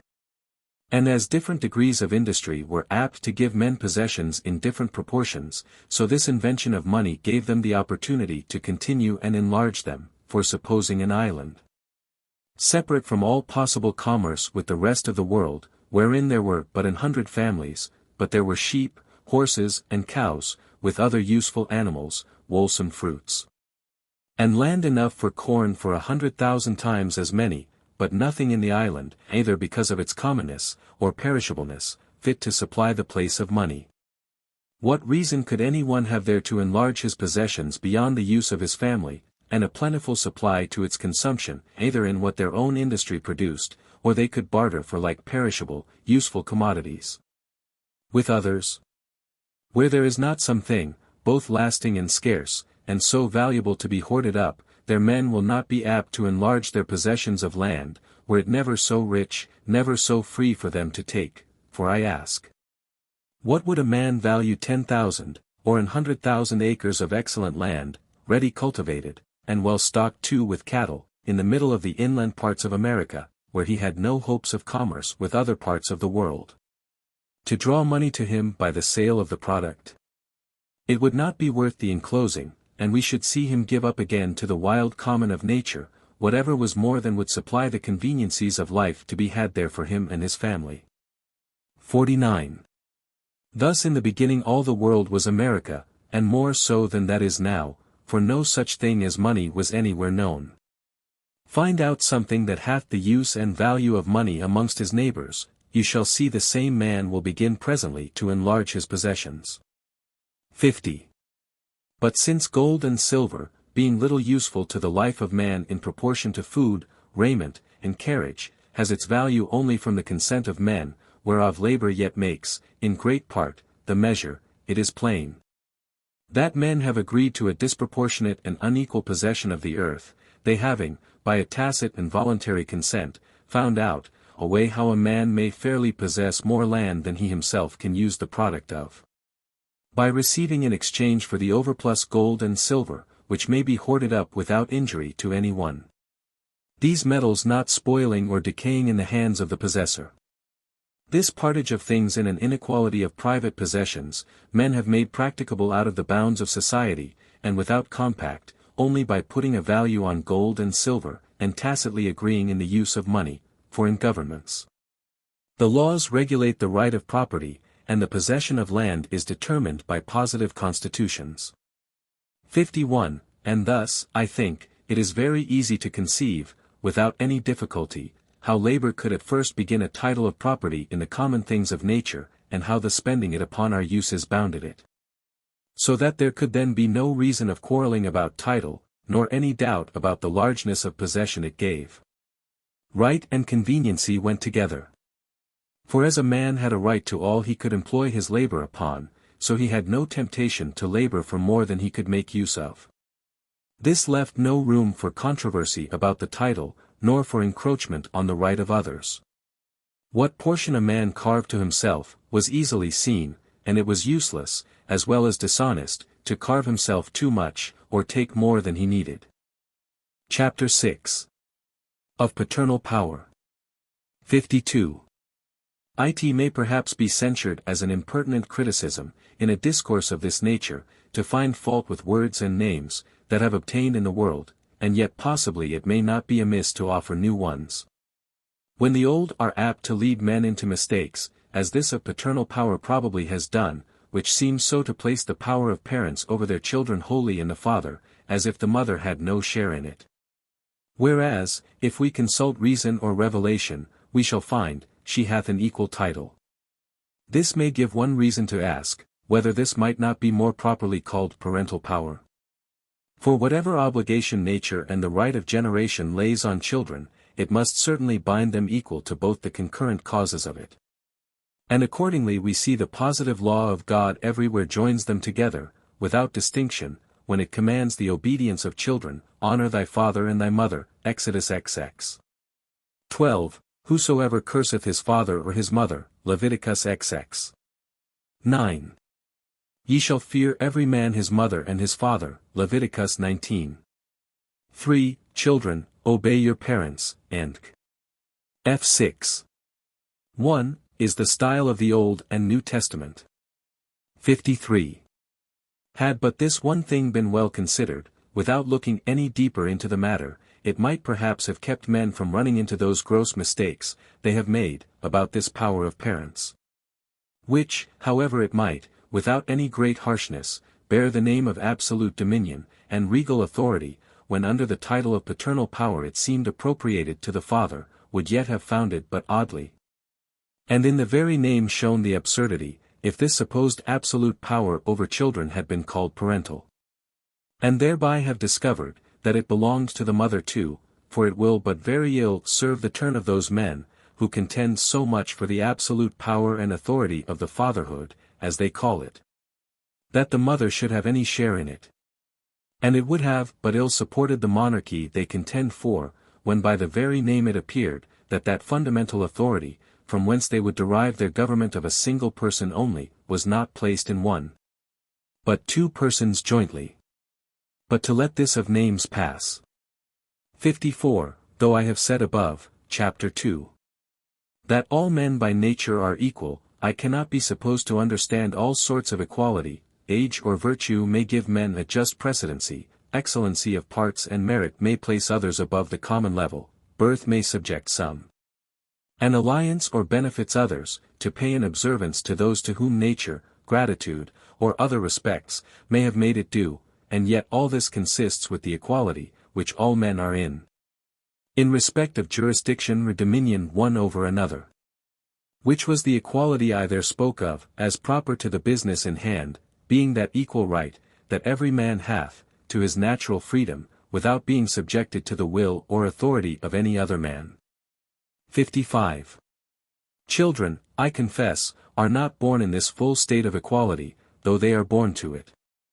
Their parents have a sort of rule and jurisdiction over them, when they come into the world, and for some time after, but it is but a temporary one. The bonds of this subjection are like the swaddling clothes they are wrapped up in, and supported by, in the weakness of their infancy, age and reason as they grow up, loosen them, till at length they drop quite off, and leave a man at his own free disposal. 56. Adam was created a perfect man, his body and mind in full possession of their strength and reason, and so was capable, from the first instant of his being to provide for his own support and preservation, and govern his actions according to the dictates of the law of reason which God had implanted in him. From him the world is peopled with his descendants, who are all born infants, weak and helpless, without knowledge or understanding, but to supply the defects of this imperfect state, till the improvement of growth and age hath removed them. Adam and Eve, and after them all parents were, by the law of nature, under an obligation to preserve, nourish, and educate the children they had begotten. Not as their own workmanship, but the workmanship of their own Maker, the Almighty, to whom they were to be accountable for them. 57. The law, that was to govern Adam, was the same that was to govern all his posterity, the law of reason. But his offspring having another way of entrance into the world, different from him, by a natural birth, that produced them ignorant and without the use of reason, they were not presently under that law. For no body can be under a law, which is not promulgated to him, and this law being promulgated or made known by reason only, he that is not come to the use of his reason, cannot be said to be under this law. And Adam's children, being not presently as soon as born under this law of reason, were not presently free, for law, in its true notion, is not so much the limitation as the direction of a free and intelligent agent to his proper interest, and prescribes no farther than is for the general good of those under that law. Could they be happier without it, the law, as an useless thing, would of itself vanish. And that ill deserves the name of confinement which hedges us in only from bogs and precipices. So that, however it may be mistaken, the end of law is not to abolish or restrain, but to preserve and enlarge freedom, for in all the states of created beings capable of laws, where there is no law, there is no freedom, for liberty is to be free from restraint and violence from others, which cannot be, where there is no law, but freedom is not, as we are told, a liberty for every man to do what he lists, for who could be free, when every other man's humor might domineer over him? But a liberty to dispose, and order as he lists, his person, actions, possessions, and his whole property, within the allowance of those laws under which he is, and therein not to be subject to the arbitrary will of another, but freely follow his own. 58. The power, then, that parents have over their children, arises from that duty which is incumbent on them, to take care of their offspring, during the imperfect state of childhood, to inform the mind, and govern the actions of their yet ignorant nonage, till reason shall take its place, and ease them of that trouble, is what the children want. And the parents are bound to, for God having given man an understanding to direct his actions, has allowed him a freedom of will, and liberty of acting, as properly belonging thereunto, within the bounds of that law he is under. But whilst he is in an estate, wherein he has not understanding of his own to direct his will, he is not to have any will of his own to follow. He that understands for him, must will for him too. He must prescribe to his will, and regulate his actions, but when he comes to the estate that made his father a freeman, the son is a freeman too. 59. This holds in all the laws a man is under, whether natural or civil. Is a man under the law of nature? What made him free of that law? What gave him a free disposing of his property, according to his own will, within the compass of that law? I answer, a state of maturity wherein he might be supposed capable to know that law, that so he might keep his actions within the bounds of it. When he has acquired that state, he is presumed to know how far that law is to be his guide, and how far he may make use of his freedom, and so comes to have it. Till then, somebody else must guide him, who is presumed to know how far the law allows a liberty. If such a state of reason, such an age of discretion made him free, the same shall make his son free too. Is a man under the law of England? What made him free of that law? That is, to have the liberty to dispose of his actions and possessions according to his own will, within the permission of that law. A capacity of knowing that law, which is supposed by that law, at the age of 21 years, and in some cases sooner. If this made the father free, it shall make the son free too. Till then we see the law allows the son to have no will, but he is to be guided by the will of his father or guardian, who is to understand for him. And if the father die, and fail to substitute a deputy in his trust, if he hath not provided a tutor, to govern his son, during his minority, during his want of understanding, the law takes care to do it. Some other must govern him, and be a will to him, till he hath attained to a state of freedom, and his understanding be fit to take the government of his will. But after that, the father and son are equally free as much as tutor and pupil after nonage. Equally subjects of the same law together, without any dominion left in the father over the life, liberty, or estate of his son, whether they be only in the state and under the law of nature, or under the positive laws of an established government. 60. But if, through defects that may happen out of the ordinary course of nature, any one comes not to such a degree of reason, wherein he might be supposed capable of knowing the law, and so living within the rules of it, he is never capable of being a free man, he is never let loose to the disposure of his own will, because he knows no bounds to it, has not understanding, its proper guide, but is continued under the tuition and government of others. All the time his own understanding is incapable of that charge. And so lunatics and idiots are never set free from the government of their parents, children, who are not as yet come unto those years whereat they may have, and innocence which are excluded by a natural defect from ever having. Thirdly, madmen, which for the present cannot possibly have the use of right reason to guide themselves, have for their guide, the reason that guideth other men which are tutors over them, to seek and procure their good for them, says Hooker, Eccle. Paul Libby, Sector 7. All which seems no more than that duty, which God and nature has laid on man, as well as other creatures, to preserve their offspring, till they can be able to shift for themselves. And will scarce amount to an instance or proof of parents' regal authority. 61. Thus we are born free, as we are born rational, not that we have actually the exercise of either, age, that brings one, brings with it the other too. And thus we see how natural freedom and subjection to parents may consist together, and are both founded on the same principle. A child is free by his father's title, by his father's understanding, which is to govern him till he hath it of his own. The freedom of a man at years of discretion, and the subjection of a child to his parents, whilst yet short of that age, are so consistent, and so distinguishable, that the most blinded contenders for monarchy, by right of fatherhood, cannot miss this difference. The most obstinate cannot but allow their consistency, for were their doctrine all true, were the right heir of Adam now known, and by that title settled a monarch in his throne, invested with all the absolute unlimited power Sir Robert Filmer talks of.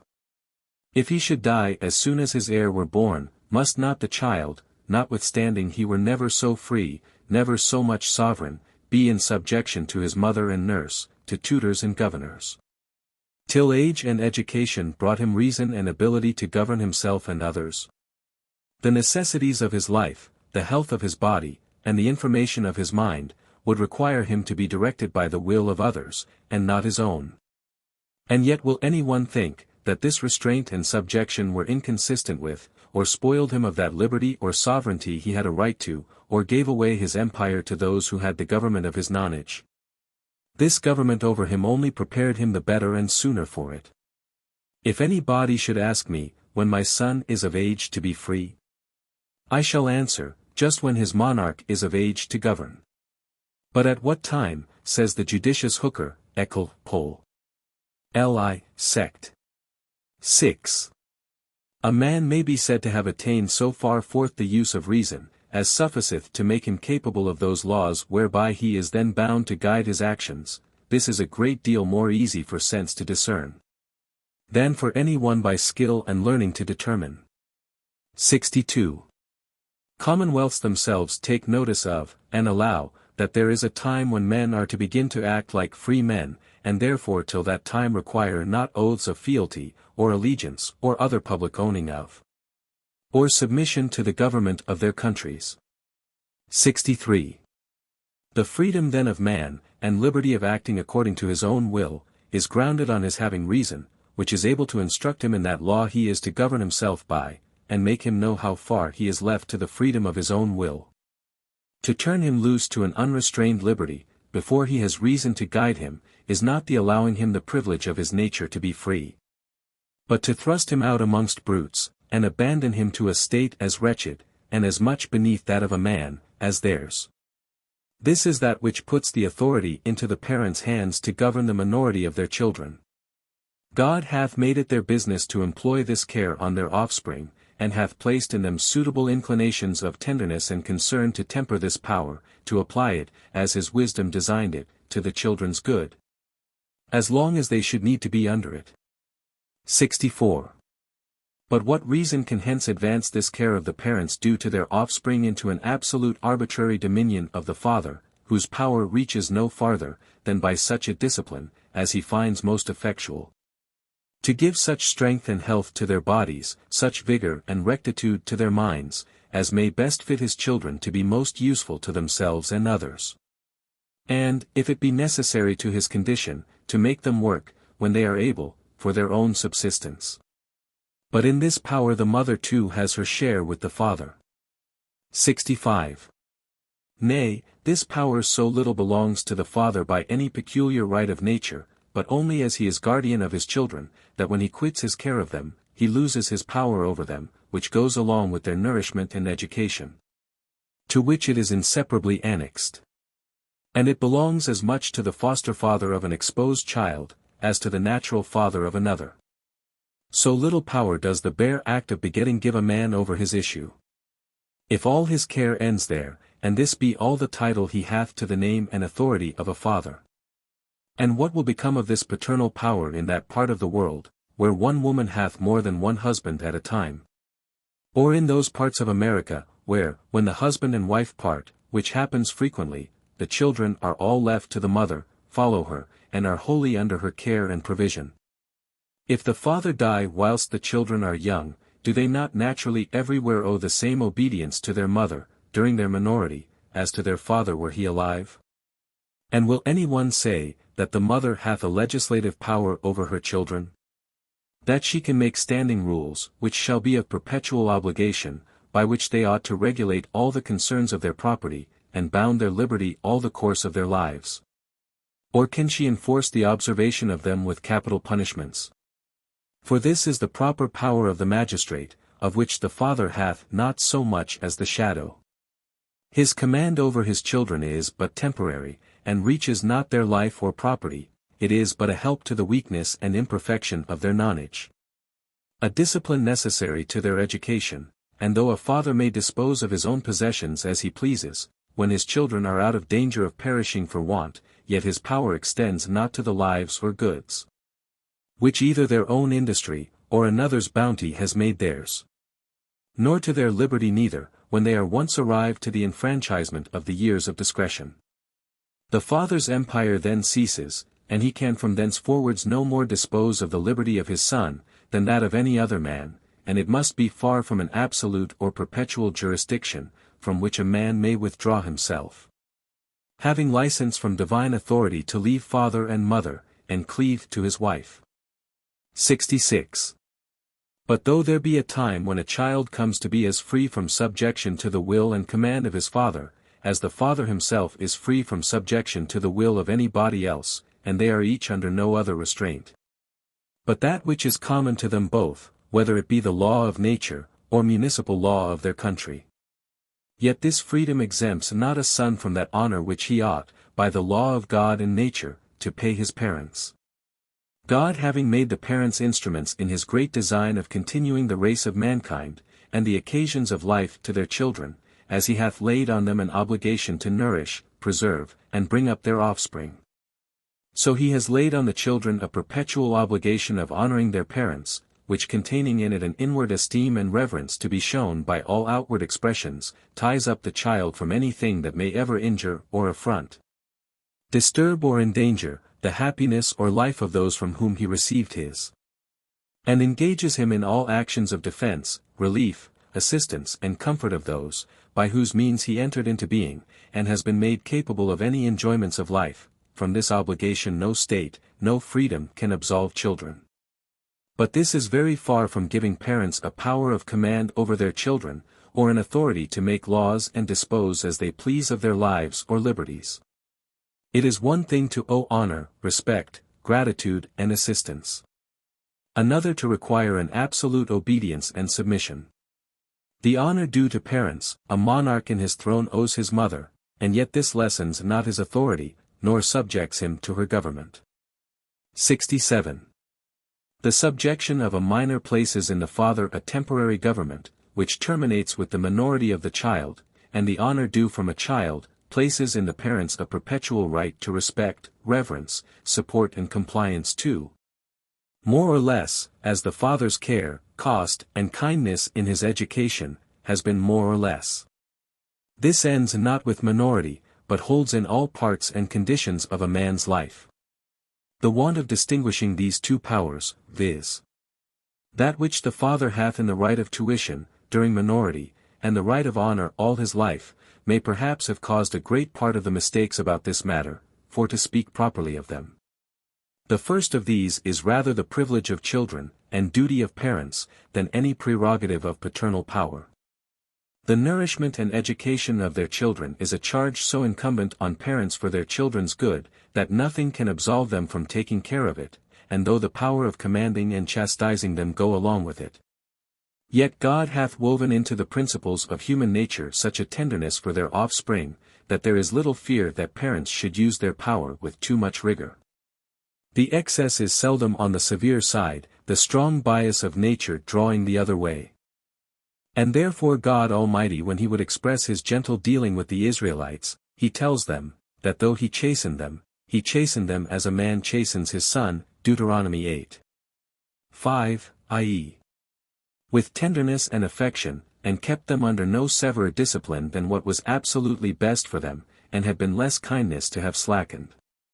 This is that power to which children are commanded obedience, that the pains and care of their parents may not be increased, or ill rewarded. 68. On the other side, honor and support, all that which gratitude requires to return for the benefits received by and from them, is the indispensable duty of the child, and the proper privilege of the parents. This is intended for the parent's advantage, as the other is for the child's, though education, the parent's duty, seems to have most power, because the ignorance and infirmities of childhood stand in need of restraint and correction, which is a visible exercise of rule, and a kind of dominion. And that duty which is comprehended in the word honor, requires less obedience, though the obligation be stronger on grown, than younger children, for who can think the command, children obey your parents, requires in a man that has children of his own, the same submission to his father, as it does in his yet young children to him. And that by this precept he were bound to obey all his father's commands, if, out of a conceit of authority, he should have the indiscretion to treat him still as a boy. 69. The first part then of paternal power, or rather duty, which is education, belongs so to the father, that it terminates at a certain season. When the business of education is over, it ceases of itself, and is also alienable before, for a man may put the tuition of his son in other hands. And he that has made his son an apprentice to another, has discharged him, during that time, of a great part of his obedience both to himself and to his mother. But all the duty of honor, the other part, remains nevertheless entire to them. Nothing can cancel that, it is so inseparable from them both, that the father's authority cannot dispossess the mother of this right, nor can any man discharge his son from honoring her that bore him. But both these are very far from a power to make laws, and enforcing them with penalties, that may reach estate, liberty, limbs and life. The power of commanding ends with nonage. And though, after that, honor and respect, support and defense, and whatsoever gratitude can oblige a man to, for the highest benefits he is naturally capable of, be always due from a son to his parents. Yet all this puts no scepter into the father's hand, no sovereign power of commanding. He has no dominion over his son's property, or actions, nor any right, that his will should prescribe to his sons in all things. However, it may become his son in many things, not very inconvenient to him and his family, to pay a deference to it. 70. A man may owe honor and respect to an ancient, or wise man, defense to his child or friend, relief and support to the distressed, and gratitude to a benefactor, to such a degree, that all he has, all he can do, cannot sufficiently pay it, but all these give no authority, no right to any one, of making laws over him from whom they are owing. And it is plain, all this is due not only to the bare title of father, not only because, as has been said, it is owing to the mother too, but because these obligations to parents, and the degrees of what is required of children, may be varied by the different care and kindness, trouble and expense, which is often employed upon one child more than another. 71. This shews the reason how it comes to pass, that parents in societies, where they themselves are subjects, retain a power over their children, and have as much right to their subjection, as those who are in the state of nature. Which could not possibly be, if all political power were only paternal, and that in truth they were one and the same thing, for then, all paternal power being in the prince, the subject could naturally have none of it. But these two powers, political and paternal, are so perfectly distinct and separate, are built upon so different foundations, and given to so different ends, that every subject that is a father, has as much a paternal power over his children, as the prince has over his, and every prince, that has parents, owes them as much filial duty and obedience, as the meanest of his subjects do to theirs, and can therefore contain not any part or degree of that kind of dominion, which a prince or magistrate has over his subject. 72. Though the obligation on the parents to bring up their children, and the obligation on children to honor their parents, contain all the power on the one hand, and submission on the other, which are proper to this relation. Yet there is another power ordinarily in the father, whereby he has a tie on the obedience of his children, which though it be common to him with other men, yet the occasions of shewing it, almost consec though it be common to him with other men, yet the occasions of shewing it, almost constantly happening to fathers in their private families, and the instances of it elsewhere being rare, and less taken notice of, it passes in the world for a part of paternal jurisdiction. And this is the power men generally have to bestow their estates on those who please them best. The possession of the father being the expectation and inheritance of the children, ordinarily in certain proportions, according to the law and custom of each country. Yet it is commonly in the father's power to bestow it with a more sparing or liberal hand, according as the behavior of this or that child hath comported with his will and humor. 73. This is no small tie on the obedience of children, and there being always annexed to the enjoyment of land, a submission to the government of the country, of which that land is a part. It has been commonly supposed, that a father could oblige his posterity to that government, of which he himself was a subject, and that his compact held them. Whereas, it being only a necessary condition annexed to the land, and the inheritance of an estate which is under that government, reaches only those who will take it on that condition, and so is no natural tie or engagement, but a voluntary submission, for every man's children being by nature as free as himself or any of his ancestors ever were, may, whilst they are in that freedom, choose what society they will join themselves to, what commonwealth they will put themselves under.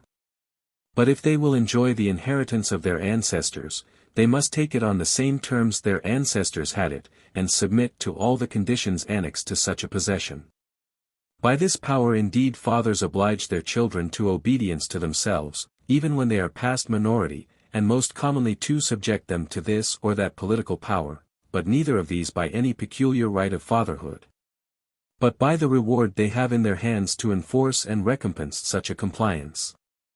And is no more power than what a French man has over an English man, who by the hopes of an estate he will leave him, will certainly have a strong tie on his obedience, and if, when it is left him, he will enjoy it, he must certainly take it upon the conditions annexed to the possession of land in that country where it lies, whether it be France or England. 74. To conclude then, though the father's power of commanding extends no farther than the minority of his children, and to a degree only fit for the discipline and government of that age. And though that honor and respect, and all that which the Latins called piety, which they indispensably owe to their parents all their lifetime, and in all estates, with all that support and defense is due to them, gives the father no power of governing, i.e., making laws and enacting penalties on his children. Though by all this he has no dominion over the property or actions of his son, yet it is obvious to conceive how easy it was, in the first ages of the world, and in places still, where the thinness of people gives families leave to separate into unpossessed quarters, and they have room to remove or plant themselves in yet vacant habitations, for the father of the family to become the prince of it. He had been a ruler from the beginning of the infancy of his children, and since without some government it would be hard for them to live together, it was likeliest it should, by the express or tacit consent of the children when they were grown up, be in the father, where it seemed without any change barely to continue.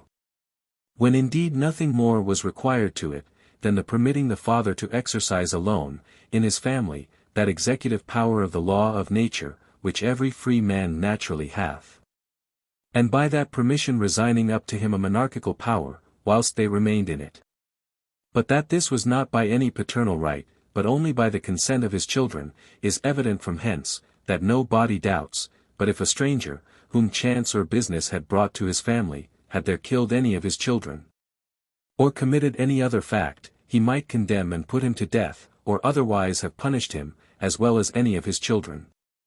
Which it was impossible he should do by virtue of any paternal authority over one who was not his child, but by virtue of that executive power of the law of nature, which, as a man, he had a right to, and he alone could punish him in his family.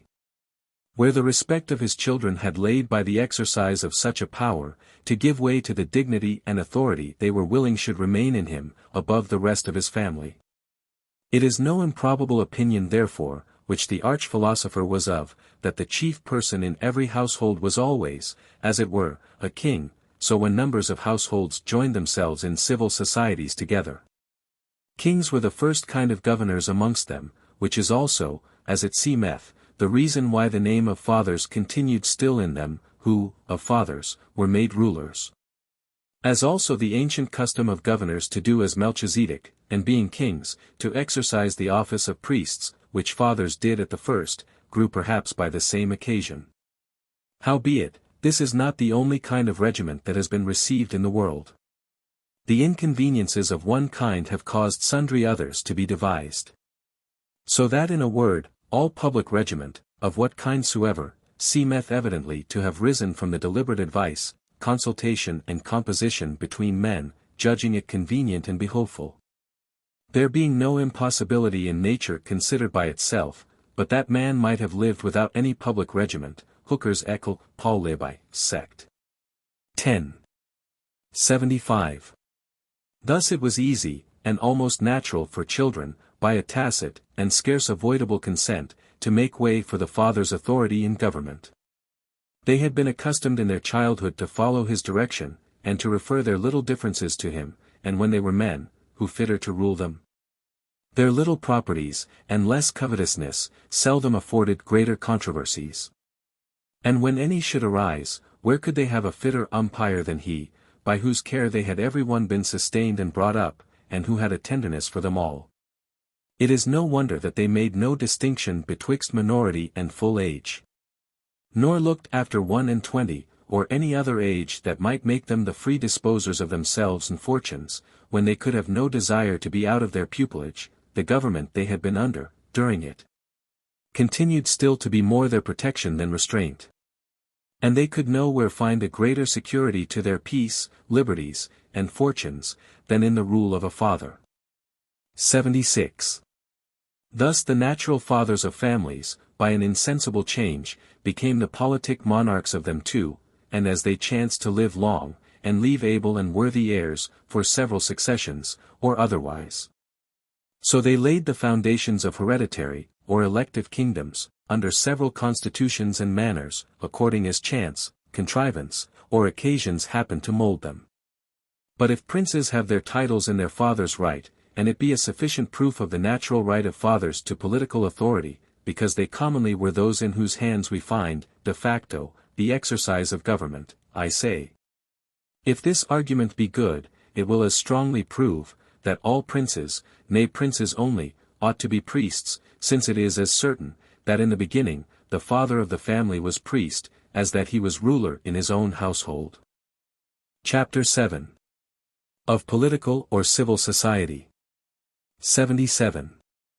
God having made man such a creature, that in his own judgment, it was not good for him to be alone, put him under strong obligations of necessity, convenience, and inclination to drive him into society, as well as fitted him with understanding and language to continue and enjoy it. The first society was between man and wife, which gave beginning to that between parents and children. To which, in time, that between master and servant came to be added, and though all these might, and commonly did meet together, and make up but one family, wherein the master or mistress of it had some sort of rule proper to a family. Each of these, or all together, came short of political society, as we shall see, if we consider the different ends, ties, and bounds of each of these. 78. Conjugal society is made by a voluntary compact between man and woman. And though it consists chiefly in such a communion and right in one another's bodies as is necessary to its chief end, procreation, yet it draws with it mutual support and assistance, and a communion of interests too, as necessary not only to unite their care and affection, but also necessary to their common offspring, who have a right to be nourished, and maintained by them, till they are able to provide for themselves. 79. For the end of conjunction, between male and female, being not barely procreation, but the continuation of the species. This conjunction betwixt male and female ought to last, even after procreation, so long as is necessary to the nourishment and support of the young ones, who are to be sustained even after procreation. So long as is necessary to the nourishment and support of the young ones, who are to be sustained by those that got them, till they are able to shift and provide for themselves. This rule, which the infinite wise Maker hath set to the works of his hands, we find the inferior creatures steadily obey. In those viviparous animals which feed on grass, the conjunction between male and female lasts no longer than the very act of copulation. Because the teat of the dam being sufficient to nourish the young, till it be able to feed on grass, the male only begets, but concerns not himself for the female or young, to whose sustenance he can contribute nothing. But in beasts of prey the conjunction lasts longer, because the dam not being able well to subsist herself and nourish her numerous offspring by her own prey alone, a more laborious, as well as more dangerous way of living, than by feeding on grass, the assistance of the male is necessary to the maintenance of their common family, which cannot subsist till they are able to pray for themselves, but by the joint care of male and female. The same is to be observed in all birds, except some domestic ones, where plenty of food excuses the cock from feeding, and taking care of the young brood, whose young needing food in the nest, the cock and hen continue mates, till the young are able to use their wing, and provide for themselves. 80. And herein I think lies the chief, if not the only reason, why the male and female in mankind are tied to a longer conjunction than other creatures, viz. Because the female is capable of conceiving, and de facto is commonly with child again, and brings forth to a new birth, long before the former is out of a dependency for support on his parents' help, and able to shift for himself, and has all the assistance is due to him from his parents, whereby the father, who is bound to take care for those he hath begot, is under an obligation to continue in conjugal society with the same woman longer than other creatures, whose young being able to subsist of themselves, before the time of procreation returns again, the conjugal bond dissolves of itself, and they are at liberty, till Hymen at his usual anniversary season summons them again to choose new mates.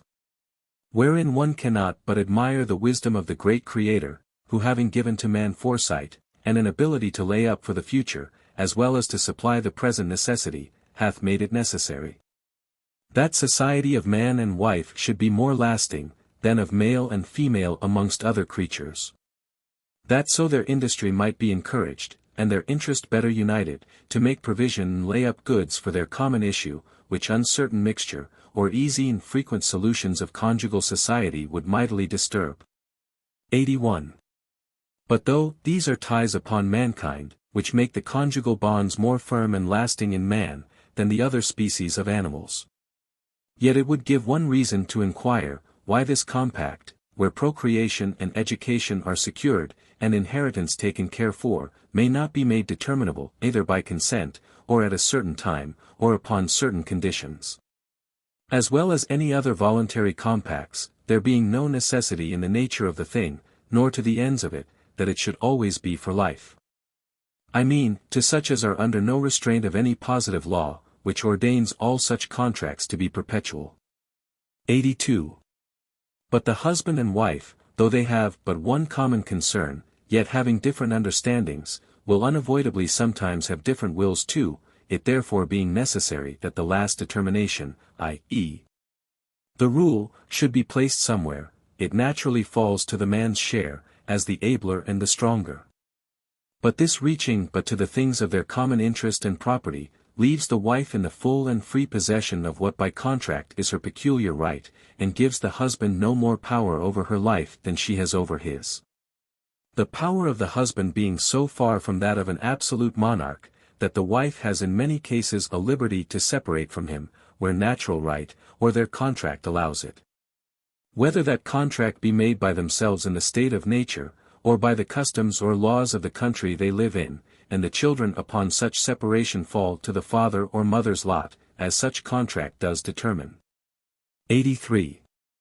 For all the ends of marriage being to be obtained under politic government, as well as in the state of nature, the civil magistrate doth not abridge the right or power of either naturally necessary to those ends, viz.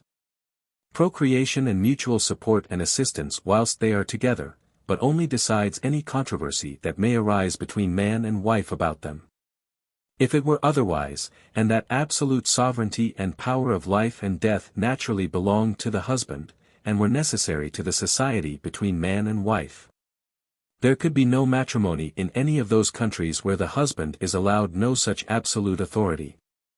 But the ends of matrimony requiring no such power in the husband, the condition of conjugal society put it not in him, it being not at all necessary to that state. Conjugal society could subsist and attain its ends without it. Nay, community of goods, and the power over them, mutual assistance and maintenance, and other things belonging to conjugal society, might be varied and regulated by that contract which unites man and wife in that society. As far as may consist with procreation and the bringing up of children till they could shift for themselves. Nothing being necessary to any society, that is not necessary to the ends for which it is made. 84. The society betwixt parents and children, and the distinct rights and powers belonging respectively to them, I have treated of so largely, in the foregoing chapter, that I shall not here need to say anything of it. And I think it is plain, that it is far different from a politic society. 85. Master and servant are names as old as history, but given to those of far different condition. For a freeman makes himself a servant to another, by selling him, for a certain time, the service he undertakes to do, in exchange for wages he is to receive, and though this commonly puts him into the family of his master, and under the ordinary discipline thereof, yet it gives the master but a temporary power over him, and no greater than what is contained in the contract between them. But there is another sort of servants, which by a peculiar name we call slaves, who being captives taken in a just war, are by the right of nature subjected to the absolute dominion and arbitrary power of their masters. These men having, as I say, forfeited their lives, and with it their liberties, and lost their estates, and being in the state of slavery, not capable of any property, cannot in that state be considered as any part of civil society. The chief end whereof is the preservation of property. 86. Let us therefore consider a master of a family with all these subordinate relations of wife, children, servants, and slaves, united under the domestic rule of a family. Which, what resemblance soever it may have in its order, offices, and number too, with a little commonwealth, yet is very far from it, both in its constitution, power and end, or if it must be thought a monarchy. And the paterfamilias the absolute monarch in it, absolute monarchy will have but a very shattered and short power, when it is plain, by what has been said before, that the master of the family has a very distinct and differently limited power. both as to time and extent, over those several persons that are in it. For excepting the slave, and the family is as much a family, and his power as paterfamilias as great, whether there be any slaves in his family or no, he has no legislative power of life and death over any of them. And none too but what a mistress of a family may have as well as he. And he certainly can have no absolute power over the whole family, who has but a very limited one over every individual in it. But how a family, or any other society of men, differ from that which is properly political society, we shall best see, by considering wherein political society itself consists. 87. Man being born, as has been proved, with a title to perfect freedom, and an uncontrolled enjoyment of all the rights and privileges of the law of nature, equally with any other man, or number of men in the world, hath by nature a power. Not only to preserve his property, that is, his life, liberty and estate, against the injuries and attempts of other men. But to judge of, and punish the breaches of that law in others, as he is persuaded the offence deserves, even with death itself, in crimes where the heinousness of the fact, in his opinion, requires it. But because no political society can be, nor subsist, without having in itself the power to preserve the property, and in order thereunto, punish the offences of all those of that society. There, and there only is political society, where every one of the members hath quitted this natural power, resigned it up into the hands of the community in all cases that exclude him not from appealing for protection to the law established by it. And thus all private judgment of every particular member being excluded, the community comes to be umpire, by settled standing rules, indifferent, and the same to all parties. And by men having authority from the community, for the execution of those rules, decides all the differences that may happen between any members of that society concerning any matter of right. And punishes those offences which any member hath committed against the society, with such penalties as the law has established, whereby it is easy to discern, who are, and who are not, in political society together. Those who are united into one body, and have a common established law and judicature to appeal to, with authority to decide controversies between them and punish offenders, are in civil society one with another, but those who have no such common appeal, I mean on earth, are still in the state of nature, each being, where there is no other, judge for himself and executioner. Which is, as I have before shewed it, the perfect state of nature. 88. And thus the commonwealth comes by a power to set down what punishment shall belong to the several transgressions which they think worthy of it, committed amongst the members of that society. Which is the power of making laws, as well as it has the power to punish any injury done unto any of its members, by any one that is not of it, which is the power of war and peace winky face. And all this for the preservation of the property of all the members of that society, as far as is possible.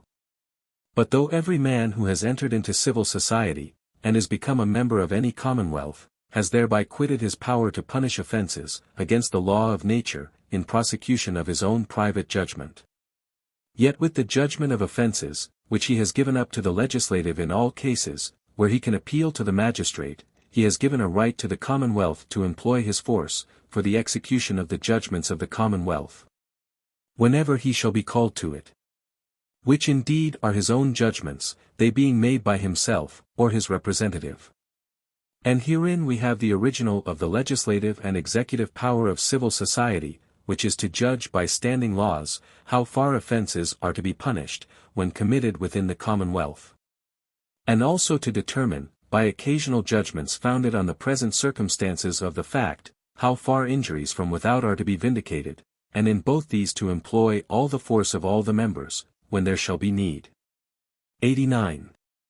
Wherever therefore any number of men are so united into one society, as to quit every one his executive power of the law of nature, and to resign it to the public, there and there only is a political, or civil society. And this is done, wherever any number of men, in the state of nature, enter into society to make one people, one body politic, under one supreme government.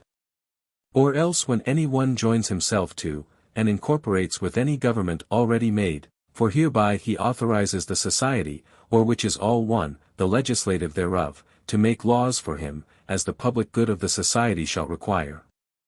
To the execution whereof, his own assistance, as to his own decrees, is due. And this puts men out of a state of nature into that of a commonwealth, by setting up a judge on earth, with authority to determine all the controversies, and redress the injuries that may happen to any member of the commonwealth. Which judge is the legislative, or magistrates appointed by it.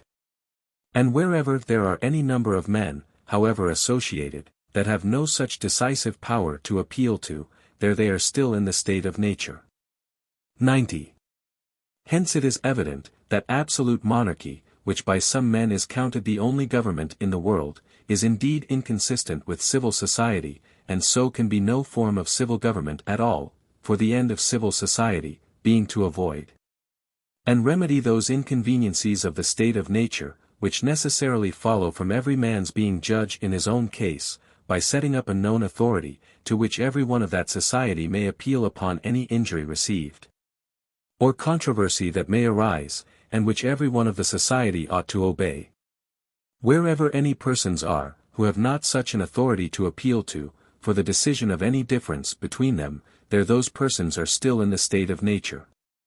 And so is every absolute prince, in respect of those who are under his dominion.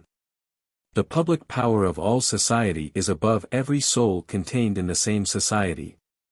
And the principal use of that power is, to give laws unto all that are under it, which laws in such cases we must obey, unless there be reason shewed which may necessarily enforce, that the law of reason, or of God, doth enjoin the contrary. Hook.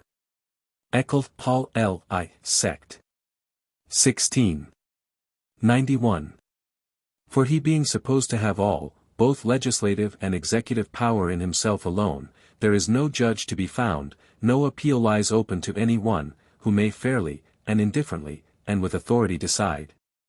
And from whose decision relief and redress may be expected of any injury or inconveniency, that may be suffered from the prince, or by his order, so that such a man, however entitled, Tsar, or Grand Seigneur, or how you please, is as much in the state of nature, with all under his dominion, as he is with the rest of mankind, for wherever any two men are, who have no standing rule, and common judge to appeal to on earth, for the determination of controversies of right betwixt them, there they are still in the state of nature, and under all the inconveniencies of it, with only this woeful difference to the subject, or rather slave of an absolute prince, that whereas in the ordinary state of nature, he has a liberty to judge of his right, and according to the best of his power, to maintain it. Now, whenever his property is invaded by the will and order of his monarch, he has not only no appeal, as those in society ought to have, but as if he were degraded from the common state of rational creatures, is denied a liberty to judge of, or to defend his right. And so is exposed to all the misery and inconveniencies, that a man can fear from one, who being in the unrestrained state of nature, is yet corrupted with flattery, and armed with power to take away all such mutual grievances, injuries and wrongs, i.e. such as attend men in the state of nature, there was no way but only by growing into composition and agreement amongst themselves, by ordaining some kind of government public, and by yielding themselves subject thereunto, that unto whom they granted authority to rule and govern, by them the peace, tranquility, and happy estate of the rest might be procured. Men always knew that where force and injury was offered, they might be defenders of themselves. They knew that however men may seek their own commodity, yet if this were done with injury unto others, it was not to be suffered, but by all men, and all good means to be withstood. Finally, they knew that no man might in reason take upon him to determine his own right, and according to his own determination proceed in maintenance thereof, inasmuch as every man is towards himself, and them whom he greatly affects, partial. And therefore that strifes and troubles would be endless, except they gave their common consent, all to be ordered by some, whom they should agree upon. Without which consent there would be no reason that one man should take upon him to be lord or judge over another. Hooker's Eccle. Paul L.I. Sect. 10. 92. For he that thinks absolute power purifies men's blood, and corrects the baseness of human nature, need read but the history of this, or any other age, to be convinced of the contrary. He that would have been insolent and injurious in the woods of America, would not probably be much better in a throne. Where perhaps learning and religion shall be found out to justify all that he shall do to his subjects, and the sword presently silence all those that dare question it, for what the protection of absolute monarchy is. What kind of fathers of their countries it makes princes to be, and to what a degree of happiness and security it carries civil society, where this sort of government is grown to perfection, he that will look into the late relation of Ceylon may easily see. 93. In absolute monarchies indeed, as well as other governments of the world, the subjects have an appeal to the law, and judges to decide any controversies, and restrain any violence that may happen betwixt the subjects themselves, one amongst another. This every one thinks necessary, and believes he deserves to be thought a declared enemy to society and mankind, who should go about to take it away. But whether this be from a true love of mankind and society, and such a charity as we owe all one to another, there is reason to doubt, for this is no more than what every man, who loves his own power, profit, or greatness, may and naturally must do, keep those animals from hurting, or destroying one another, who labor and drudge only for his pleasure and advantage. And so are taken care of, not out of any love the master has for them, but love of himself, and the profit they bring him, for if it be asked, what security, what fence is there, in such a state, against the violence and oppression of this absolute ruler? The very question can scarce be borne. They are ready to tell you, that it deserves death only to ask after safety. Betwixt subject and subject, they will grant, there must be measures, laws and judges, for their mutual peace and security, but as for the ruler, he ought to be absolute, and is above all such circumstances. Because he has power to do more hurt and wrong, it is right when he does it. To ask how you may be guarded from harm or injury, on that side where the strongest hand is to do it, is presently the voice of faction and rebellion, as if when men quitting the state of nature entered into society, they agreed that all of them but one, should be under the restraint of laws, but that he should still retain all the liberty of the state of nature, increased with power, and made licentious by impunity. This is to think, that men are so foolish, that they take care to avoid what mischiefs may be done them by polecats or foxes, but are content, nay, think it safety, to be devoured by lions. 94. But whatever flatterers may talk to amuse people's understandings, it hinders not men from feeling. And when they perceive, that any man, in what station soever, is out of the bounds of the civil society which they are of, and that they have no appeal on earth against any harm they may receive from him, they are apt to think themselves in the state of nature, in respect of him whom they find to be so. And to take care, as soon as they can, to have that safety and security in civil society, for which it was first instituted, and for which only they entered into it. And therefore, though perhaps at first, as shall be shewed more at large hereafter in the following part of this discourse, some one good and excellent man having got a pre-eminency amongst the rest, had this deference paid to his goodness and virtue, as to a kind of natural authority, that the chief rule, with arbitration of their differences, by a tacit consent devolved into his hands, without any other caution, but the assurance they had of his uprightness and wisdom. Yet when time, giving authority, and, as some men would persuade us, sacredness of customs, which the negligent, and unforeseeing innocence of the first ages began, had brought in successors of another stamp, the people finding their properties not secure under the government, as then it was, whereas government has no other end but the preservation of property, could never be safe nor at rest, nor think themselves in civil society, till the legislature was placed in collective bodies of men, call them Senate, Parliament, or what you please. By which means every single person became subject, equally with other the meanest men, to those laws, which he himself, as part of the legislative, had established, nor could any one, by his own authority, avoid the force of the law, when once made, nor by any pretense of superiority plead exemption, thereby to license his own, or the miscarriages of any of his dependents. No man in civil society can be exempted from the laws of it, for if any man may do what he thinks fit, and there be no appeal on earth, for redress or security against any harm he shall do, I ask, whether he be not perfectly still in the state of nature, and so can be no part or member of that civil society. Unless any one will say, the state of nature and civil society are one and the same thing, which I have never yet found any one so great a patron of anarchy as to affirm. At the first, when some certain kind of regiment was once appointed, it may be that nothing was then farther thought upon for the manner of governing, but all permitted unto their wisdom and discretion, which were to rule. Till by experience they found this for all parts very inconvenient, so as the thing which they had devised for a remedy, did indeed but increase the sore, which it should have cured. They saw, that to live by one man's will, became the cause of all men's misery. This constrained them to come unto laws, wherein all men might see their duty beforehand, and know the penalties of transgressing them. Hooker's Ecclef Paul L.I. Sect. 10. Civil law being the act of the whole body politic, doth therefore overrule each several part of the same body. Hooker, Ibid. Chapter 8. Of the beginning of political societies. 95. Men being, as has been said, by nature, all free, equal, and independent, no one can be put out of this estate, and subjected to the political power of another, without his own consent. The only way whereby any one divests himself of his natural liberty, and puts on the bonds of civil society, is by agreeing with other men to join and unite into a community for their comfortable, safe, and peaceable living one amongst another, in a secure enjoyment of their properties, and a greater security against any, that are not of it. This any number of men may do, because it injures not the freedom of the rest, they are left as they were in the liberty of the state of nature.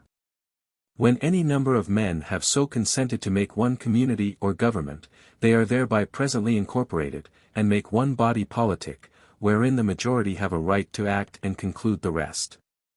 96. For when any number of men have, by the consent of every individual, made a community, they have thereby made that community one body, with a power to act as one body. Which is only by the will and determination of the majority, for that which acts any community, being only the consent of the individuals of it, and it being necessary to that which is one body to move one way. It is necessary the body should move that way whither the greater force carries it, which is the consent of the majority, or else it is impossible it should act or continue one body, one community.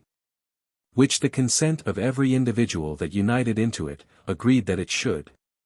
And so every one is bound by that consent to be concluded by the majority. And therefore we see, that in assemblies, empowered to act by positive laws, where no number is set by that positive law which empowers them, the act of the majority passes for the act of the whole, and of course determines, as having, by the law of nature and reason, the power of the whole.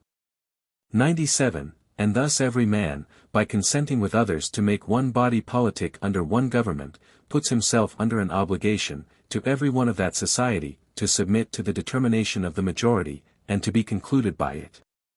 Or else this original compact, whereby he with others incorporates into one society, would signify nothing, and be no compact, if he be left free, and under no other ties than he was in before in the state of nature. For what appearance would there be of any compact? What new engagement if he were no farther tied by any decrees of the society, than he himself thought fit, and did actually consent to? This would be still as great a liberty, as he himself had before his compact, or any one else in the state of nature hath, who may submit himself, and consent to any acts of it if he thinks fit. 98.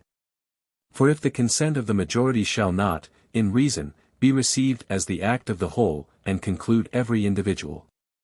Nothing but the consent of every individual can make anything to be the act of the whole, but such a consent is next to impossible ever to be had, if we consider the infirmities of health, and avocations of business, which in a number, though much less than that of a commonwealth, will necessarily keep many away from the public assembly.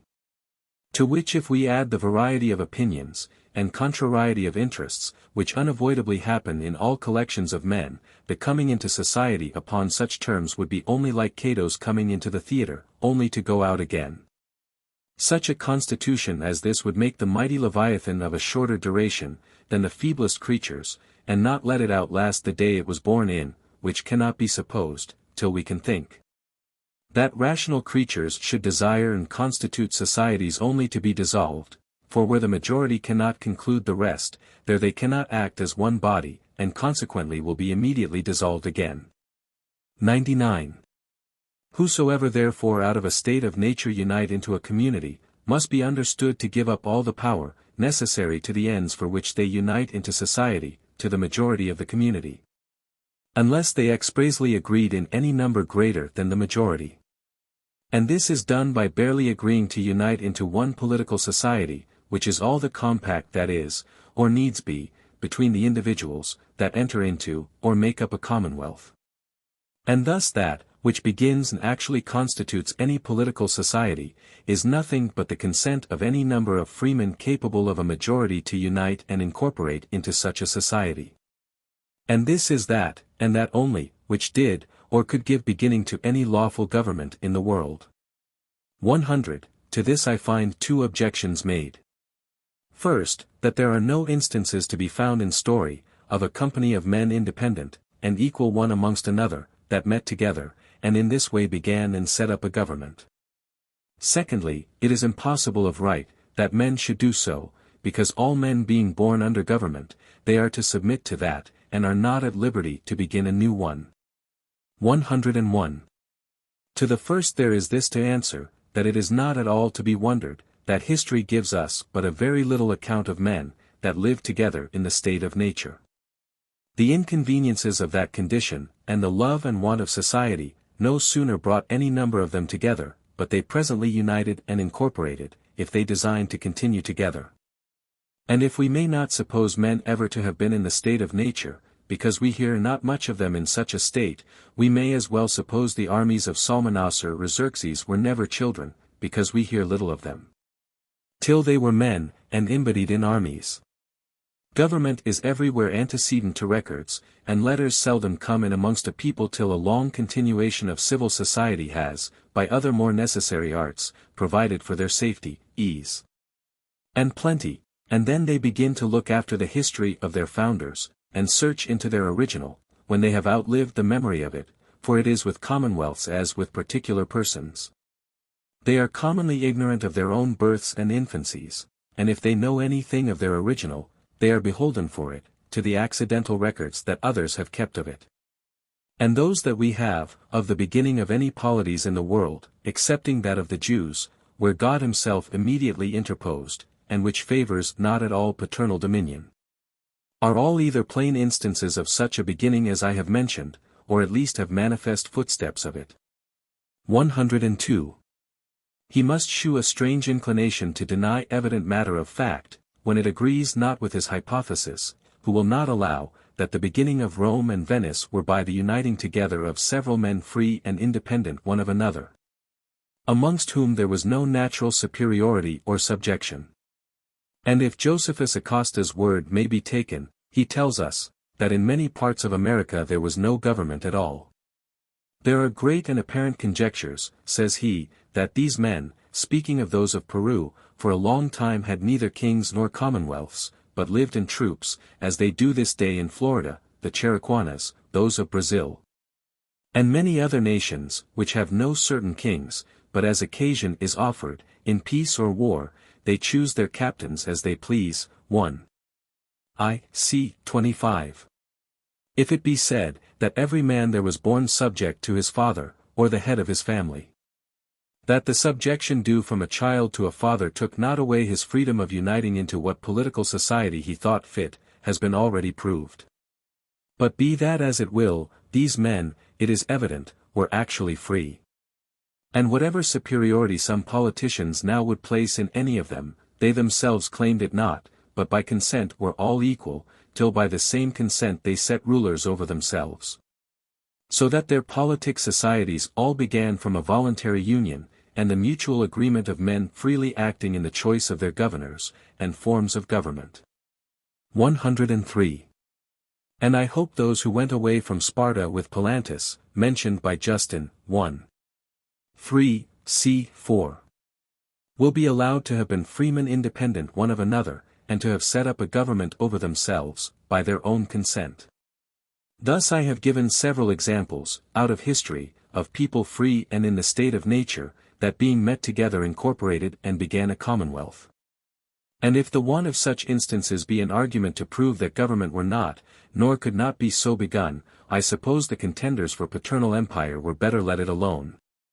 Then urge it against natural liberty, for if they can give so many instances, out of history, of governments begun upon paternal right, I think, though at best an argument from what has been, to what should of right be, has no great force, one might, without any great danger, yield them the cause.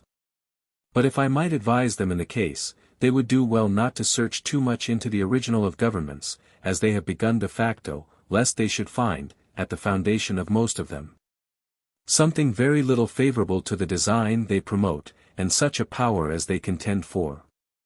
104.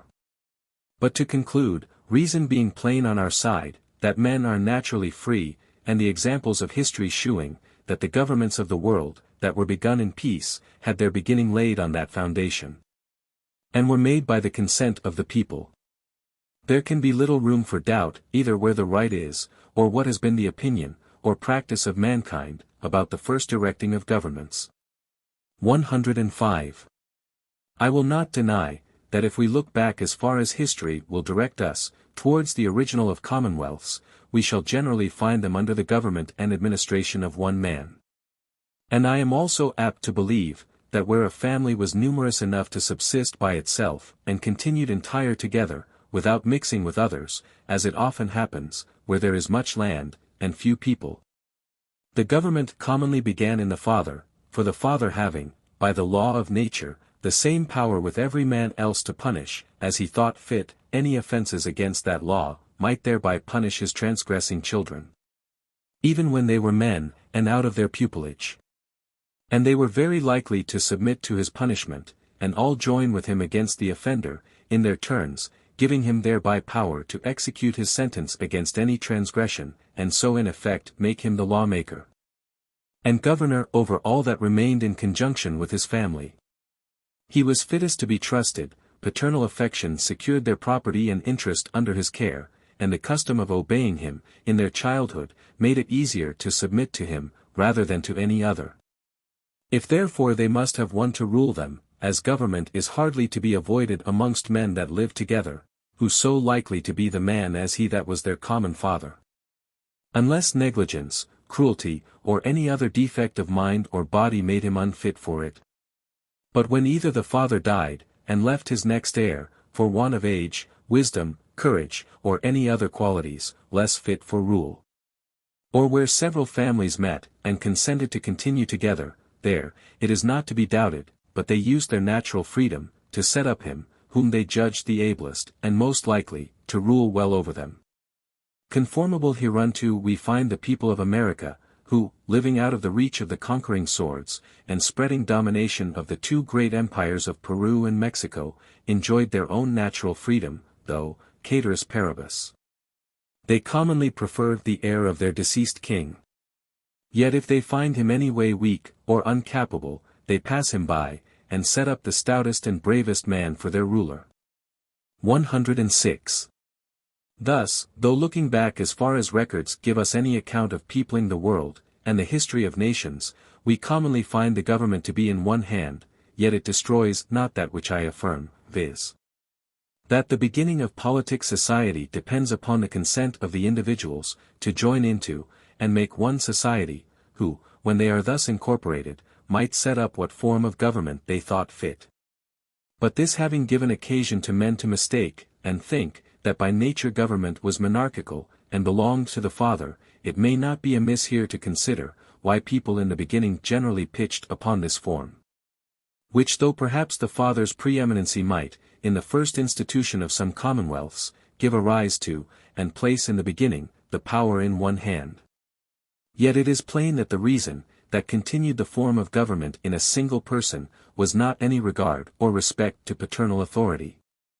Since all petty monarchies, that is, almost all monarchies, near their original, have been commonly, at least upon occasion, elective.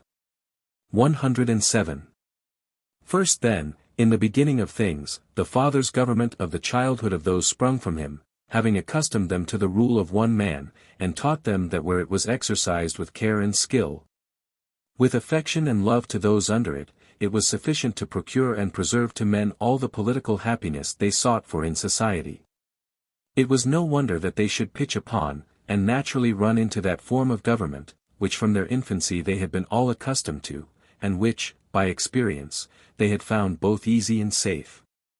To which, if we add, that monarchy being simple, and most obvious to men, whom neither experience had instructed in forms of government, nor the ambition or insolence of empire had taught to beware of the encroachments of prerogative, or the inconveniences of absolute power, which monarchy in succession was apt to lay claim to, and bring upon them, it was not at all strange that they should not much trouble themselves to think of methods of restraining any exorbitances of those to whom they had given the authority over them, and of balancing the power of government, by placing several parts of it in different hands. They had neither felt the oppression of tyrannical dominion, nor did the fashion of the age, nor their possessions, or way of living, which afforded little matter for covetousness or ambition, give them any reason to apprehend or provide against it. And therefore it is no wonder they put themselves into such a frame of government, as was not only, as I said, most obvious and simple, but also best suited to their present state and condition, which stood more in need of defense against foreign invasions and injuries, than of multiplicity of laws. The equality of a simple poor way of living, confining their desires within the narrow bounds of each man's small property, made few controversies, and so no need of many laws to decide them, or variety of officers to superintend the process, or look after the execution of justice, where there were but few trespasses, and few offenders. Since then those, who like one another so well as to join into society, cannot but be supposed to have some acquaintance and friendship together, and some trust one in another, they could not but have greater apprehensions of others, than of one another, and therefore their first care and thought cannot but be supposed to be, how to secure themselves against foreign force. It was natural for them to put themselves under a frame of government which might best serve to that end, and choose the wisest and bravest man to conduct them in their wars, and lead them out against their enemies, and in this chiefly be their ruler. 108. Thus we see, that the kings of the Indians in America, which is still a pattern of the first ages in Asia and Europe, whilst the inhabitants were too few for the country, and want of people and money gave men no temptation to enlarge their possessions of land, or contest for wider extent of ground, are little more than generals of their armies. And though they command absolutely in war, yet at home and in time of peace they exercise very little dominion, and have but a very moderate sovereignty, the resolutions of peace and war being ordinarily either in the people, or in a council. Though the war itself, which admits not of plurality of governors, naturally devolves the command into the king's sole authority. 109. And thus in Israel itself, the chief business of their judges, and first kings, seems to have been to be captains in war, and leaders of their armies. Which, besides what is signified by going out and in before the people, which was, to march forth to war, and home again in the heads of their forces, appears plainly in the story of Jephthah. The Ammonites making war upon Israel, the Gileadites in fear send to Jephthah, a bastard of their family whom they had cast off, an article with him, if he will assist them against the Ammonites, to make him their ruler. Which they do in these words, and the people made him head and captain over them, Judges 11:2. Which was, as it seems, all one as to be judge.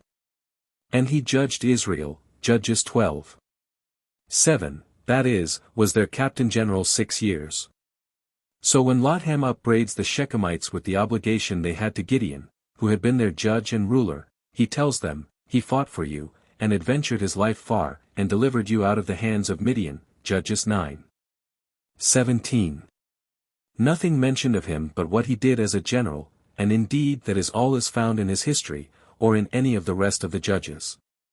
And Abimelech particularly is called king, though at most he was but their general. And when, being weary of the ill conduct of Samuel's sons, the children of Israel desired a king, like all the nations to judge them, and to go out before them, and to fight their battles, Sam 8:20. God granting their desire, says to Samuel, I will send thee a man, and thou shalt anoint him to be captain over my people Israel, that he may save my people out of the hands of the Philistines. 9:16. As if the only business of a king had been to lead out their armies, and fight in their defense. And accordingly at his inauguration pouring a vial of oil upon him, declares to Saul, that the Lord had anointed him to be captain over his inheritance. X. 1. And therefore those, who after Saul's being solemnly chosen and saluted king by the tribes at Mizpah, were unwilling to have him their king, made no other objection but this, how shall this man save us? v. 27. As if they should have said, this man is unfit to be our king, not having skill and conduct enough in war, to be able to defend us. And when God resolved to transfer the government to David, it is in these words, But now thy kingdom shall not continue, the Lord hath sought him a man after his own heart, and the Lord hath commanded him to be captain over his people. 13:14. As if the whole kingly authority were nothing else but to be their general, and therefore the tribes who had stuck to Saul's family, and opposed David's reign, when they came to Hebron with terms of submission to him, they tell him. Amongst other arguments they had to submit to him as to their king, that he was in effect their king in Saul's time, and therefore they had no reason but to receive him as their king now. Also, say they, in time past, when Saul was king over us, thou wast he that reddest out and broughtest in Israel, and the Lord said unto thee, Thou shalt feed my people Israel, and thou shalt be a captain over Israel. 110. Thus, whether a family by degrees grew up into a commonwealth, and the fatherly authority being continued on to the elder son, every one in his turn growing up under it, tacitly submitted to it. And the easiness and equality of it not offending any one, every one acquiesced, till time seemed to have confirmed it, and settled a right of succession by prescription, or whether several families, or the descendants of several families, whom chance, neighborhood, or business brought together, uniting into society, the need of a general, whose conduct might defend them against their enemies in war, and the great confidence the innocence and sincerity of that poor but virtuous age. Such as are almost all those which begin governments, that ever come to last in the world, gave men one of another, made the first beginners of commonwealths generally put the rule into one man's hand. Without any other express limitation or restraint, but what the nature of the thing, and the end of government required, whichever of those it was that at first put the rule into the hands of a single person. Certain it is no body was entrusted with it but for the public good and safety, and to those ends, in the infancies of commonwealths, those who had it commonly used it. And unless they had done so, young societies could not have subsisted. Without such nursing fathers tender and careful of the public weal, all governments would have sunk under the weakness and infirmities of their infancy, and the prince and the people had soon perished together. 111. But though the golden age, before vain ambition, and a more celeratus habendi, evil concupiscence, had corrupted men's minds into a mistake of true power and honor, had more virtue, and consequently better governors, as well as less vicious subjects, and there was then no stretching prerogative on the one side, to oppress the people, nor consequently on the other, any dispute about privilege, to lessen or restrain the power of the magistrate, and so no contest betwixt rulers and people about governors or government. Yet, when ambition and luxury in future ages would retain and increase the power, without doing the business for which it was given, and aided by flattery, taught princes to have distinct and separate interests from their people, men found it necessary to examine more carefully the original and rights of government, and to find out ways to restrain the exorbitances, and prevent the abuses of that power, which they having entrusted in another's hands only for their own good, they found was made use of to hurt them. At first, when some certain kind of regiment was once approved, it may be nothing was then farther thought upon for the manner of governing, but all permitted unto their wisdom and discretion which were to rule. Till by experience they found this for all parts very inconvenient, so as the thing which they had devised for a remedy, did indeed but increase the sore which it should have cured. They saw, that to live by one man's will, became the cause of all men's misery. This constrained them to come unto laws wherein all men might see their duty beforehand, and know the penalties of transgressing them. Hooker's Ecclef Paul L. I. Sect. 10. 112. Thus we may see how probable it is, that people that were naturally free, and by their own consent either submitted to the government of their father, or united together out of different families to make a government, should generally put the rule into one man's hands, and choose to be under the conduct of a single person, without so much as by express conditions limiting or regulating his power, which they thought safe enough in his honesty and prudence. Though they never dreamed of monarchy being lure divino, which we never heard of among mankind, till it was revealed to us by the divinity of this last age. Nor ever allowed paternal power to have a right to dominion, or to be the foundation of all government. And thus much may suffice to shew, that as far as we have any light from history, we have reason to conclude, that all peaceful beginnings of government have been laid in the consent of the people. I say peaceful, because I shall have occasion in another place to speak of conquest, which some esteem a way of beginning of governments. The other objection I find urged against the beginning of polities, in the way I have mentioned, is this, viz. 113, that all men being born under government, some or other, it is impossible any of them should ever be free, and at liberty to unite together, and begin a new one, or ever be able to erect a lawful government. If this argument be good, I ask, how came so many lawful monarchies into the world? For if any body, upon this supposition, can shew me any one man in any age of the world free to begin a lawful monarchy, I will be bound to shew him 10 other free men at liberty, at the same time to unite and begin a new government under a regal, or any other form. It being demonstration, that if any one, born under the dominion of another, may be so free as to have a right to command others in a new and distinct empire, every one that is born under the dominion of another may be so free too, and may become a ruler, or subject, of a distinct separate government. And so by this their own principle, either all men, however born, are free, or else there is but one lawful prince, one lawful government in the world. And then they have nothing to do, but barely to shew us which that is. Which when they have done, I doubt not but all mankind will easily agree to pay obedience to him. 114. Though it be a sufficient answer to their objection, to shew that it involves them in the same difficulties that it doth those they use it against, yet I shall endeavor to discover the weakness of this argument a little farther. All men, say they, are born under government, and therefore they cannot be at liberty to begin a new one. Every one is born a subject to his father, or his prince, and is therefore under the perpetual tie of subjection and allegiance. It is plain mankind never owned nor considered any such natural subjection that they were born in, to one or to the other that tied them, without their own consents, to a subjection to them and their heirs. 115. For there are no examples so frequent in history, both sacred and profane, as those of men withdrawing themselves, and their obedience, from the jurisdiction they were born under, and the family or community they were bred up in, and setting up new governments in other places.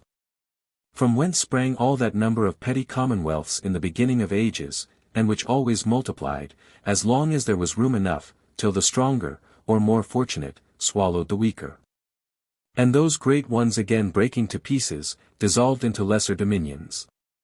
All which are so many testimonies against paternal sovereignty, and plainly prove, that it was not the natural right of the father descending to his heirs, that made governments in the beginning, since it was impossible, upon that ground, there should have been so many little kingdoms.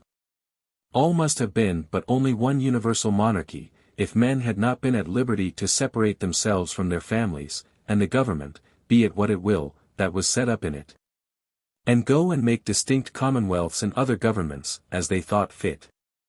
116. This has been the practice of the world from its first beginning to this day. Nor is it now any more hindrance to the freedom of mankind, that they are born under constituted and ancient polities, that have established laws, and set forms of government, than if they were born in the woods, amongst the unconfined inhabitants. That run loose in them, for those, who would persuade us, that by being born under any government, we are naturally subjects to it, and have no more any title or pretence to the freedom of the state of nature. Have no other reason, bating that of paternal power, which we have already answered, to produce for it, but only, because our fathers or progenitors passed away their natural liberty, and thereby bound up themselves and their posterity to a perpetual subjection to the government, which they themselves submitted to. It is true, that whatever engagements or promises any one has made for himself, he is under the obligation of them, but cannot, by any compact whatsoever, bind his children or posterity, for his son, when a man, being altogether as free as the father, any act of the father can no more give away the liberty of the son, than it can of any body else. He may indeed annex such conditions to the land he enjoyed as a subject of any commonwealth, as may oblige his son to be of that community, if he will enjoy those possessions which were his father's. Because that estate being his father's property, he may dispose, or settle it, as he pleases. 117, and this has generally given the occasion to mistake in this matter. Because commonwealths not permitting any part of their dominions to be dismembered, nor to be enjoyed by any but those of their community, the son cannot ordinarily enjoy the possessions of his father, but under the same terms his father did, by becoming a member of the society, whereby he puts himself presently under the government he finds there established, as much as any other subject of that commonwealth. And thus the consent of freemen, born under government, which only makes them members of it, being given separately in their turns, as each comes to be of age, and not in a multitude together. People take no notice of it, and thinking it not done at all, or not necessary, conclude they are naturally subjects as they are men. 118, but, it is plain, governments themselves understand it otherwise. They claim no power over the son, because of that they had over the father, nor look on children as being their subjects, by their fathers being so. If a subject of England have a child, by an English woman in France, whose subject is he? Not the King of England's, for he must have leave to be admitted to the privileges of it, nor the King of France's, for how then has his father a liberty to bring him away, and breed him as he pleases? And whoever was judged as a traitor or deserter, if he left, or warred against a country, for being barely born in it of parents that were aliens there? It is plain then, by the practice of governments themselves, as well as by the law of right reason, that a child is born a subject of no country or government. He is under his father's tuition and authority, till he comes to age of discretion. And then he is a freeman, at liberty what government he will put himself under, what body politic he will unite himself to, for if an Englishman's son, born in France, be at liberty, and may do so, it is evident there is no tie upon him by his father's being a subject of this kingdom. Nor is he bound up by any compact of his ancestors. And why then hath not his son, by the same reason, the same liberty, though he be born anywhere else? Since the power that a father hath naturally over his children, is the same, wherever they be born, and the ties of natural obligations, are not bounded by the positive limits of kingdoms and commonwealths. 119. Every man being, as has been shewed, naturally free, and nothing being able to put him into subjection to any earthly power, but only his own consent. It is to be considered, what shall be understood to be a sufficient declaration of a man's consent, to make him subject to the laws of any government. There is a common distinction of an express and a tacit consent, which will concern our present case. No body doubts but an express consent, of any man entering into any society, makes him a perfect member of that society, a subject of that government.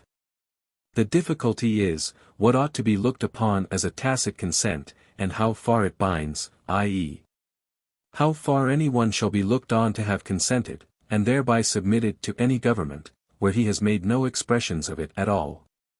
And to this I say, that every man, that hath any possessions, or enjoyment, of any part of the dominions of any government, doth thereby give his tacit consent, and is as far forth obliged to obedience to the laws of that government, during such enjoyment, as any one under it. Whether this his possession be of land, to him and his heirs for ever, or a lodging only for a week, or whether it be barely travelling freely on the highway. And in effect, it reaches as far as the very being of any one within the territories of that government. 120. To understand this the better, it is fit to consider, that every man, when he at first incorporates himself into any commonwealth, he, by his uniting himself thereunto, annexed also, and submits to the community, those possessions, which he has, or shall acquire, that do not already belong to any other government, for it would be a direct contradiction, for any one to enter into society with others for the securing and regulating of property. And yet to suppose his land, whose property is to be regulated by the laws of the society, should be exempt from the jurisdiction of that government, to which he himself, the proprietor of the land, is a subject. By the same act therefore, whereby any one unites his person, which was before free, to any commonwealth, by the same he unites his possessions, which were before free, to it also. And they become, both of them, person and possession, subject to the government and dominion of that commonwealth, as long as it hath a being. Whoever therefore, from thenceforth, by inheritance, purchase, permission, or other ways, enjoys any part of the land, so annexed to, and under the government of that commonwealth, must take it with the condition it is under. That is, of submitting to the government of the commonwealth, under whose jurisdiction it is, as far forth as any subject of it. 121. But since the government has a direct jurisdiction only over the land, and reaches the possessor of it, before he has actually incorporated himself in the society, only as he dwells upon, and enjoys that. The obligation any one is under, by virtue of such enjoyment, to submit to the government, begins and ends with the enjoyment. So that whenever the owner, who has given nothing but such a tacit consent to the government, will, by donation, sale, or otherwise, quit the said possession, he is at liberty to go and incorporate himself into any other commonwealth, or to agree with others to begin a new one, in vacuous loci, in any part of the world, they can find free and unpossessed, whereas he, that has once, by actual agreement, and any express declaration, given his consent to be of any commonwealth, is perpetually and indispensably obliged to be, and remain unalterably a subject to it, and can never be again in the liberty of the state of nature. Unless, by any calamity, the government he was under comes to be dissolved, or else by some public act cuts him off from being any longer a member of it. 122. But submitting to the laws of any country, living quietly, and enjoying privileges and protection under them, makes not a man a member of that society. This is only a local protection and homage due to and from all those, who, not being in a state of war, come within the territories belonging to any government, to all parts whereof the force of its laws extends. But this no more makes a man a member of that society, a perpetual subject of that commonwealth, than it would make a man a subject to another, in whose family he found it convenient to abide for some time. Though, whilst he continued in it, he were obliged to comply with the laws, and submit to the government he found there. And thus we see, that foreigners, by living all their lives under another government, and enjoying the privileges and protection of it, though they are bound, even in conscience, to submit to its administration, as far forth as any denizen, yet do not thereby come to be subjects or members of that commonwealth. Nothing can make any man so, but is actually entering into it by positive engagement, and express promise and compact. This is that, which I think, concerning the beginning of political societies, and that consent which makes any one a member of any commonwealth. Chapter 9. Of the ends of political society and government. 123. If man in the state of nature be so free, as has been said, if he be absolute lord of his own person and possessions, equal to the greatest, and subject to no body, why will he part with his freedom?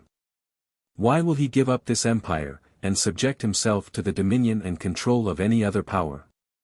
To which it is obvious to answer, that though in the state of nature he hath such a right, yet the enjoyment of it is very uncertain, and constantly exposed to the invasion of others, for all being kings as much as he, every man his equal, and the greater part no strict observers of equity and justice, the enjoyment of the property he has in this state is very unsafe, very unsecure. This makes him willing to quit a condition, which, however free, is full of fears and continual dangers, and it is not without reason, that he seeks out, and is willing to join in society with others, who are already united, or have a mind to unite, for the mutual preservation of their lives, liberties and estates, which I call by the general name, property. 124. the great and chief end, therefore, of men's uniting into commonwealths, and putting themselves under government, is the preservation of their property. To which in the state of nature there are many things wanting. First, there wants an established, settled, known law, received and allowed by common consent to be the standard of right and wrong, and the common measure to decide all controversies between them, for though the law of nature be plain and intelligible to all rational creatures, yet men being biased by their interest, as well as ignorant for want of study of it, are not apt to allow of it as a law binding to them in the application of it to their particular cases. 125. Secondly, in the state of nature there wants a known and indifferent judge, with authority to determine all differences according to the established law, for every one in that state being both judge and executioner of the law of nature. Men being partial to themselves, passion and revenge is very apt to carry them too far, and with too much heat, in their own cases, as well as negligence, and unconcernedness, to make them too remiss in other men's. 126.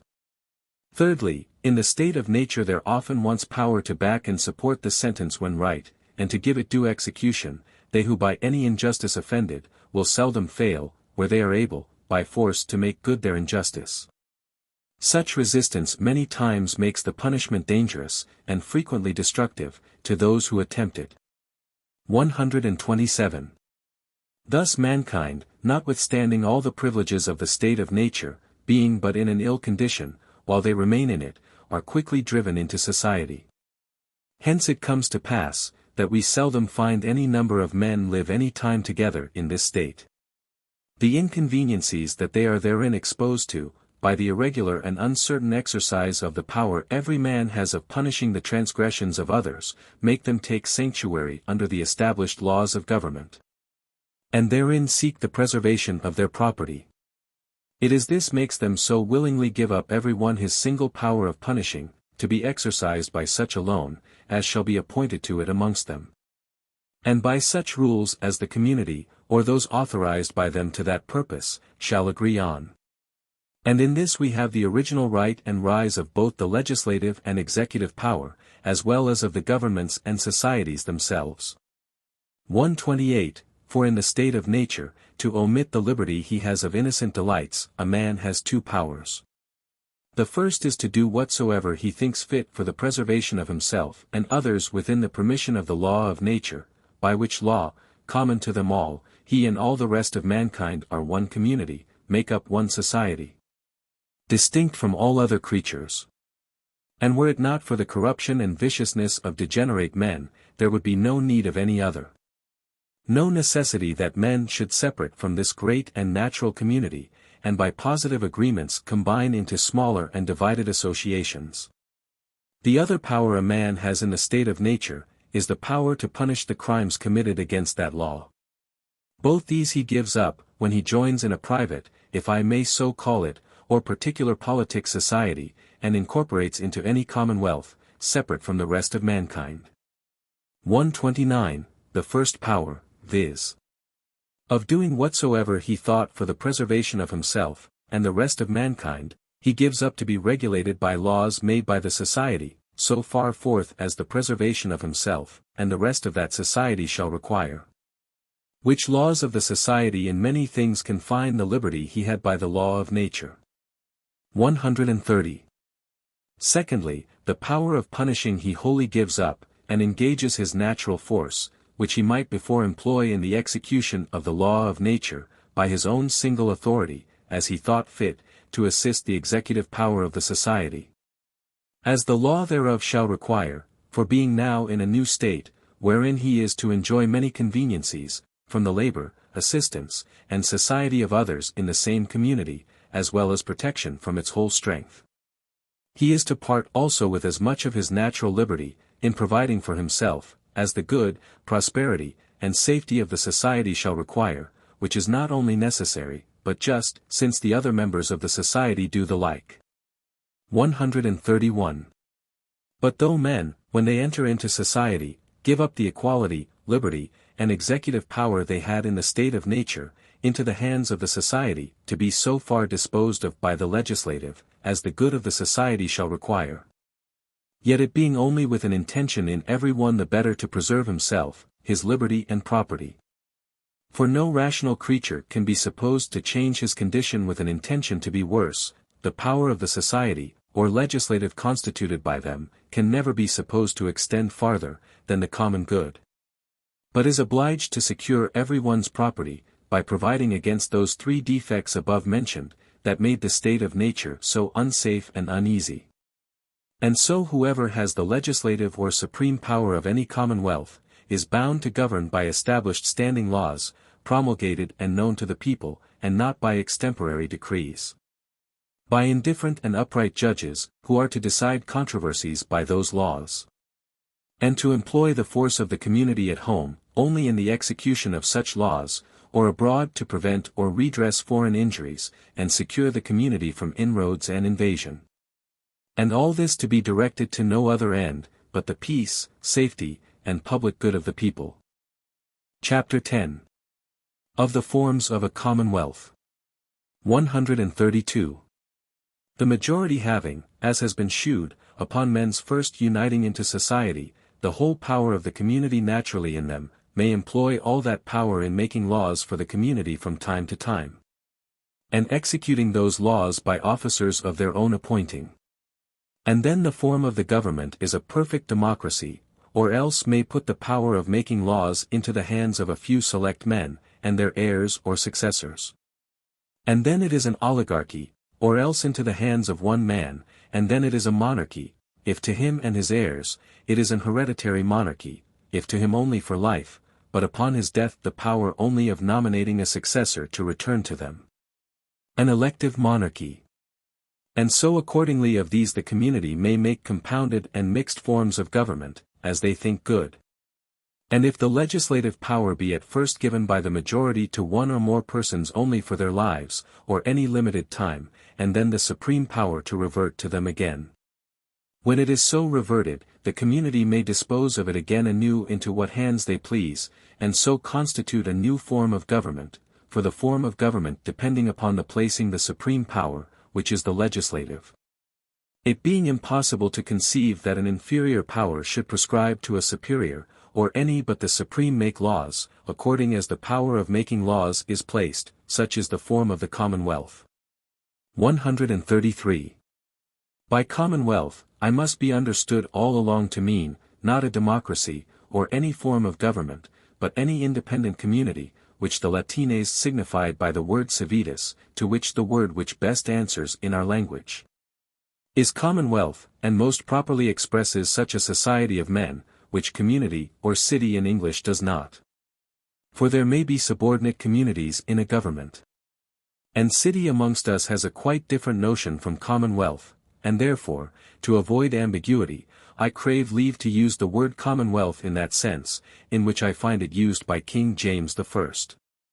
And I take it to be its genuine signification, which if any body dislike, I consent with him to change it for a better. Chapter 11. Of the extent of the legislative power. 134. The great end of men's entering into society, being the enjoyment of their properties in peace and safety, and the great instrument and means of that being the laws established in that society. The first and fundamental positive law of all commonwealths is the establishing of the legislative power. As the first and fundamental natural law, which is to govern even the legislative itself, is the preservation of the society, and, as far as will consist with the public good, of every person in it. This legislative is not only the supreme power of the commonwealth, but sacred and unalterable in the hands where the community have once placed it. Nor can any edict of any body else, in what form soever conceived, or by what power soever backed, have the force and obligation of a law, which has not its sanction from that legislative which the public has chosen and appointed, for without this the law could not have that, which is absolutely necessary to its being a law, the consent of the society, over whom no body can have a power to make laws, but by their own consent, and by authority received from them. And therefore all the obedience, which by the most solemn ties any one can be obliged to pay, ultimately terminates in this supreme power, and is directed by those laws which it enacts, nor can any oaths to any foreign power whatsoever, or any domestic subordinate power, discharge any member of the society from his obedience to the legislative, acting pursuant to their trust, nor oblige him to any obedience contrary to the laws so enacted, or farther than they do allow, it being ridiculous to imagine one can be tied ultimately to obey any power in the society, which is not the supreme. The lawful power of making laws to command whole politic societies of men, belonging so properly unto the same entire societies, that for any prince or potentate of what kind soever upon earth, to exercise the same of himself, and not by express commission immediately and personally received from God, or else by authority derived at the first from their consent, upon whose persons they impose laws, it is no better than mere tyranny. Laws they are not therefore which public approbation hath not made so. Hooker's Ecclef Paul L.I. Sect. 10. Of this point therefore we are to note, that sith men naturally have no full and perfect power to command whole politic multitudes of men, therefore utterly without our consent, we could in such sort be at no man's commandment living. And to be commanded we do consent, when that society, whereof we be a part, hath at any time before consented, without revoking the same after by the like universal agreement. Laws therefore human, of what kind soever, are available by consent. Ibid. 135, though the legislative, whether placed in one or more, whether it be always in being, or only by intervals, though it be the supreme power in every commonwealth. Yet, first, it is not, nor can possibly be absolutely arbitrary over the lives and fortunes of the people, for it being but the joint power of every member of the society given up to that person, or assembly, which is legislator.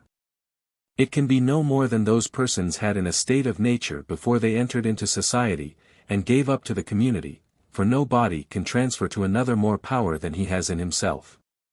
And no body has an absolute arbitrary power over himself, or over any other, to destroy his own life, or take away the life or property of another. A man, as has been proved, cannot subject himself to the arbitrary power of another. And having in the state of nature no arbitrary power over the life, liberty, or possession of another, but only so much as the law of nature gave him for the preservation of himself, and the rest of mankind. This is all he doth, or can give up to the commonwealth, and by it to the legislative power, so that the legislative can have no more than this. Their power, in the utmost bounds of it, is limited to the public good of the society. It is a power, that hath no other end but preservation, and therefore can never have a right to destroy, enslave, or designedly to impoverish the subjects. The obligations of the law of nature cease not in society, but only in many cases are drawn closer, and have by human laws known penalties annexed to them, to enforce their observation. Thus the law of nature stands as an eternal rule to all men, legislators as well as others.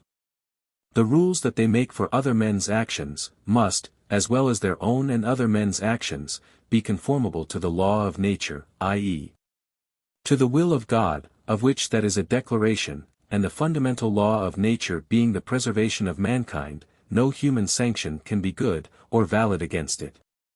Two foundations there are which bear up public societies.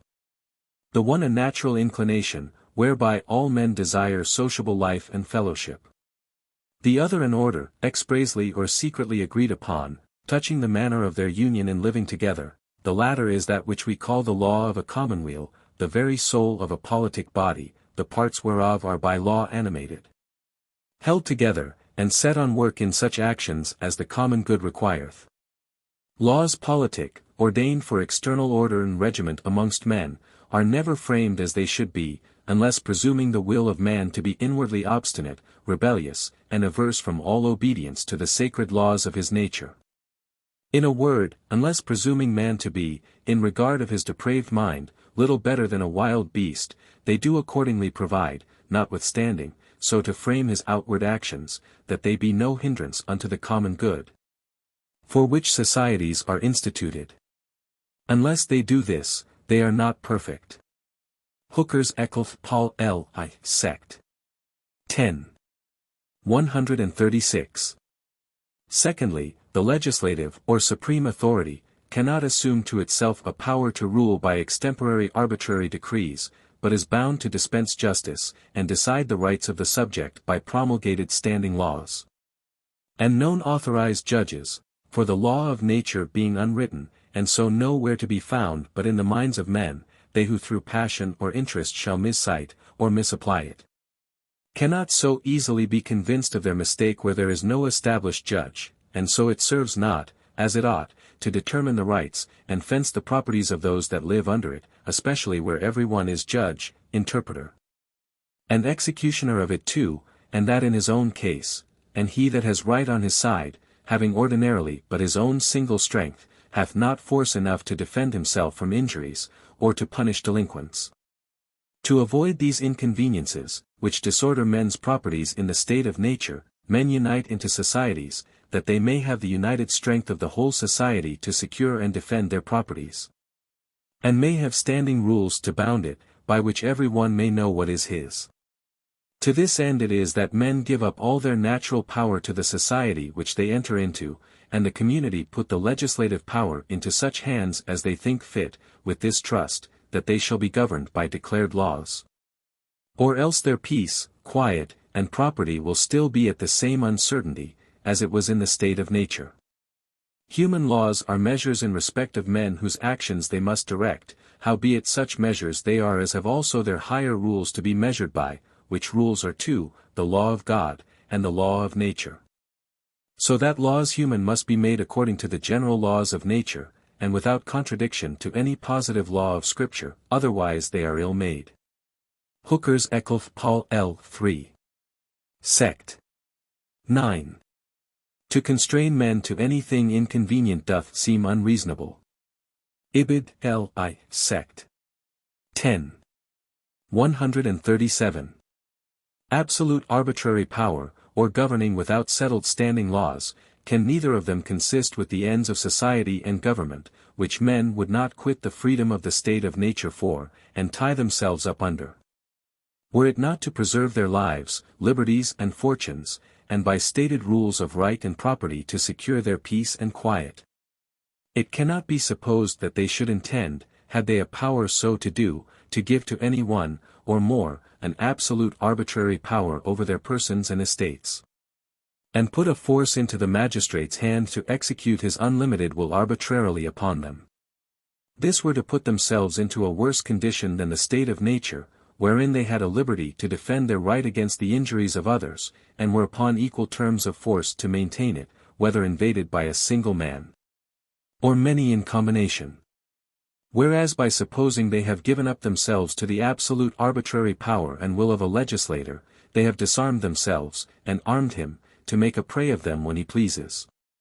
He being in a much worse condition, who is exposed to the arbitrary power of one man, who has the command of 100,000, than he that is exposed to the arbitrary power of 100,000 single men. No body being secure, that his will, who has such a command, is better than that of other men, though his force be 100,000 times stronger. And therefore, whatever form the commonwealth is under, the ruling power ought to govern by declared and received laws, and not by extemporary dictates and undetermined resolutions, for then mankind will be in a far worse condition than in the state of nature, if they shall have armed one, or a few men with the joint power of a multitude, to force them to obey at pleasure the exorbitant and unlimited decrees of their sudden thoughts, or unrestrained, until that moment unknown wills, without having any measures set down which may guide and justify their actions, for all the power the government has, being only for the good of the society, as it ought not to be arbitrary and at pleasure, so it ought to be exercised by established and promulgated laws, that both the people may know their duty, and be safe and secure within the limits of the law, and the rulers too kept within their bounds, and not be tempted, by the power they have in their hands, to employ it to such purposes, and by such measures, as they would not have known, and own not willingly. 138. Thirdly, the supreme power cannot take from any man any part of his property without his own consent, for the preservation of property being the end of government, and that for which men enter into society, it necessarily supposes and requires that the people should have property, without which they must be supposed to lose that, by entering into society, which was the end for which they entered into it. Too gross an absurdity for any man to own. Men therefore in society having property, they have such a right to the goods, which by the law of the community are theirs, that no body hath a right to take their substance or any part of it from them. Without their own consent, without this they have no property at all. For I have truly no property in that, which another can by right take from me, when he pleases, against my consent. Hence it is a mistake to think, that the supreme or legislative power of any commonwealth, can do what it will, and dispose of the estates of the subject arbitrarily, or take any part of them at pleasure. This is not much to be feared in governments where the legislative consists, wholly or in part, in assemblies which are variable, whose members, upon the dissolution of the assembly, are subjects under the common laws of their country. Equally with the rest. But in governments, where the legislative is in one lasting assembly always in being, or in one man, as in absolute monarchies, there is danger still, that they will think themselves to have a distinct interest from the rest of the community. And so will be apt to increase their own riches and power, by taking what they think fit from the people, for a man's property is not at all secure, though there be good and equitable laws to set the bounds of it between him and his fellow subjects. If he who commands those subjects have power to take from any private man, what part he pleases of his property, and use and dispose of it as he thinks good. 139. But government, into whatsoever hands it is put, being, as I have before shewed, entrusted with this condition, and for this end, that men might have and secure their properties. The prince, or senate, however it may have power to make laws, for the regulating of property between the subjects one amongst another, yet can never have a power to take to themselves the whole, or any part of the subjects' property. Without their own consent, for this would be in effect to leave them no property at all. And to let us see, that even absolute power, where it is necessary, is not arbitrary by being absolute, but is still limited by that reason, and confined to those ends, which required it in some cases to be absolute. We need look no farther than the common practice of martial discipline, for the preservation of the army, and in it of the whole commonwealth, requires an absolute obedience to the command of every superior officer. And it is justly death to disobey or dispute the most dangerous or unreasonable of them. But yet we see, that neither the sergeant, that could command a soldier to march up to the mouth of a cannon, or stand in a breach, where he is almost sure to perish, can command that soldier to give him 1 penny of his money. Nor the general, that can condemn him to death for deserting his post, or for not obeying the most desperate orders, can yet, with all his absolute power of life and death, dispose of 1 farthing of that soldier's estate. Or seize 1 jot of his goods. Whom yet he can command anything, and hang for the least disobedience, because such a blind obedience is necessary to that end, for which the commander has his power, viz. the preservation of the rest. But the disposing of his goods has nothing to do with it. 140. It is true, governments cannot be supported without great charge, and it is fit everyone who enjoys his share of the protection, should pay out of his estate his proportion for the maintenance of it. But still it must be with his own consent, i.e. the consent of the majority, giving it either by themselves, or their representatives chosen by them, for if any one shall claim a power to lay and levy taxes on the people, by his own authority, and without such consent of the people, he thereby invades the fundamental law of property, and subverts the end of government, for what property have I in that, which another may by right take, when he pleases, to himself? 141. Fourthly, the legislative cannot transfer the power of making laws to any other hands, for it being but a delegated power from the people, they who have it cannot pass it over to others. The people alone can appoint the form of the commonwealth, which is by constituting the legislative, and appointing in whose hands that shall be.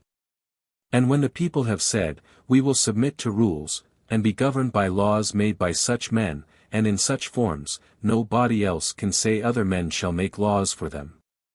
Nor can the people be bound by any laws, but such as are enacted by those whom they have chosen, and authorized to make laws for them. The power of the legislative, being derived from the people by a positive voluntary grant and institution, can be no other than what that positive grant conveyed, which being only to make laws, and not to make legislators. The legislative can have no power to transfer their authority of making laws, and place it in other hands. 142. These are the bounds which the trust, that is put in them by the society, and the law of God and nature, have set to the legislative power of every commonwealth, in all forms of government. First, they are to govern by promulgated established laws, not to be varied in particular cases, but to have one rule for rich and poor, for the favorite at court, and the countryman at plough. Secondly, these laws also ought to be designed for no other end ultimately, but the good of the people. Thirdly, they must not raise taxes on the property of the people, without the consent of the people, given by themselves, or their deputies.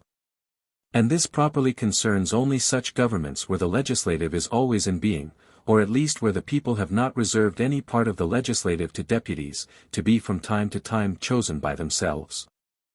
Fourthly, the legislative neither must nor can transfer the power of making laws to any body else, or place it anywhere, but where the people have. Chapter 12. Of the legislative, executive, and federative power of the Commonwealth.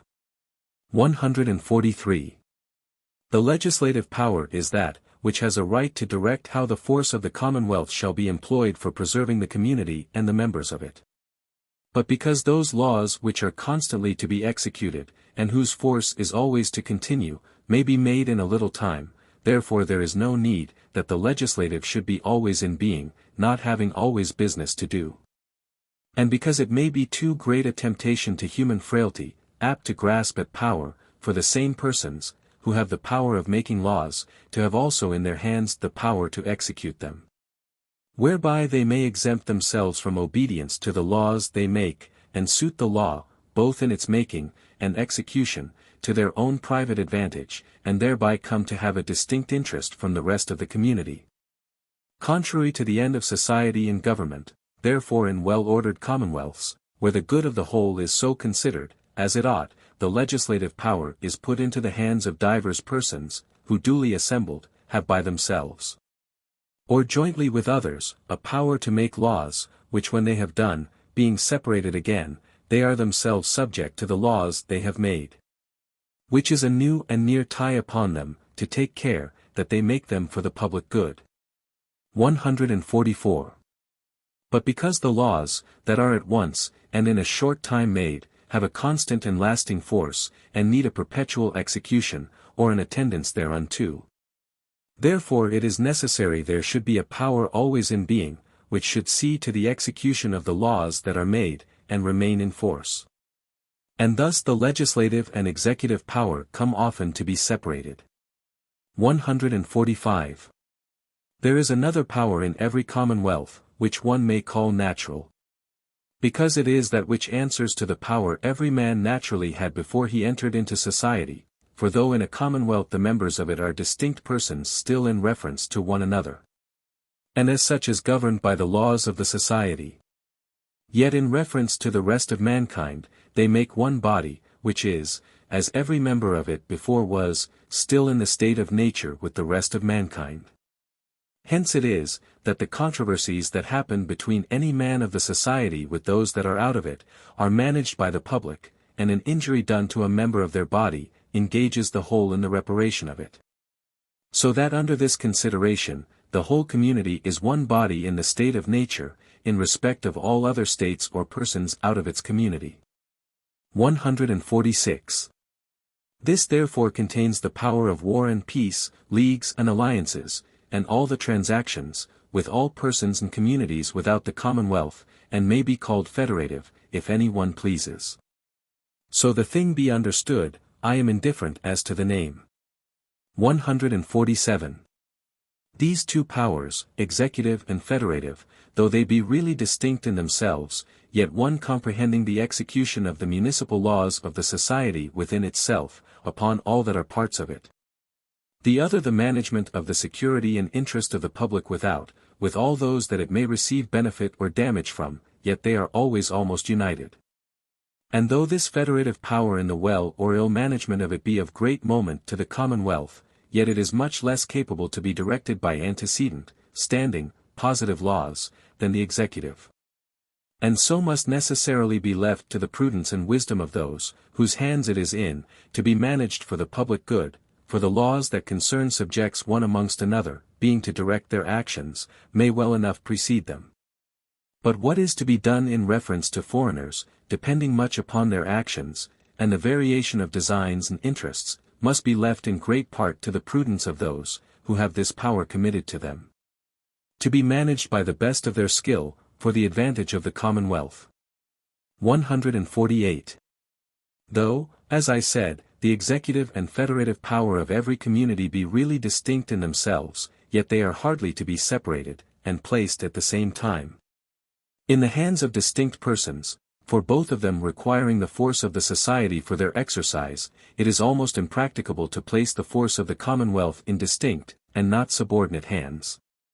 Or that the executive and federative power should be placed in persons, that might act separately, whereby the force of the public would be under different commands, which would be apt some time or other to cause disorder and ruin. Chapter 13. Of the subordination of the powers of the Commonwealth. 149. Though in a constituted commonwealth, standing upon its own basis, and acting according to its own nature, that is, acting for the preservation of the community, there can be but one supreme power, which is the legislative.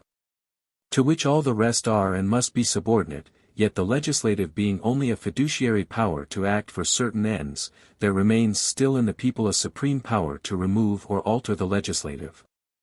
When they find the legislative act contrary to the trust reposed in them, for all power given with trust for the attaining an end, being limited by that end, whenever that end is manifestly neglected, or opposed, the trust must necessarily be forfeited, and the power devolve into the hands of those that gave it, who may place it anew where they shall think best for their safety and security.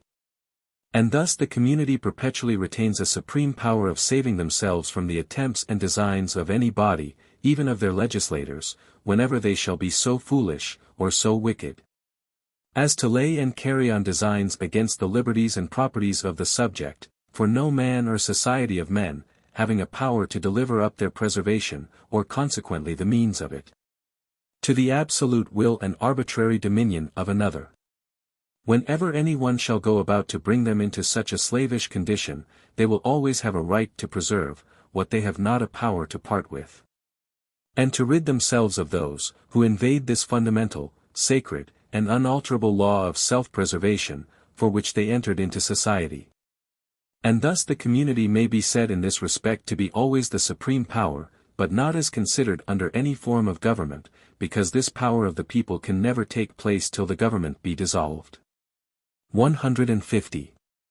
In all cases, whilst the government subsists, the legislative is the supreme power, for what can give laws to another, must needs be superior to him. And since the legislative is no otherwise legislative of the society, but by the right it has to make laws for all the parts, and for every member of the society, prescribing rules to their actions, and giving power of execution, where they are transgressed, the legislative must needs be the supreme, and all other powers, in any members or parts of the society, derived from and subordinate to it.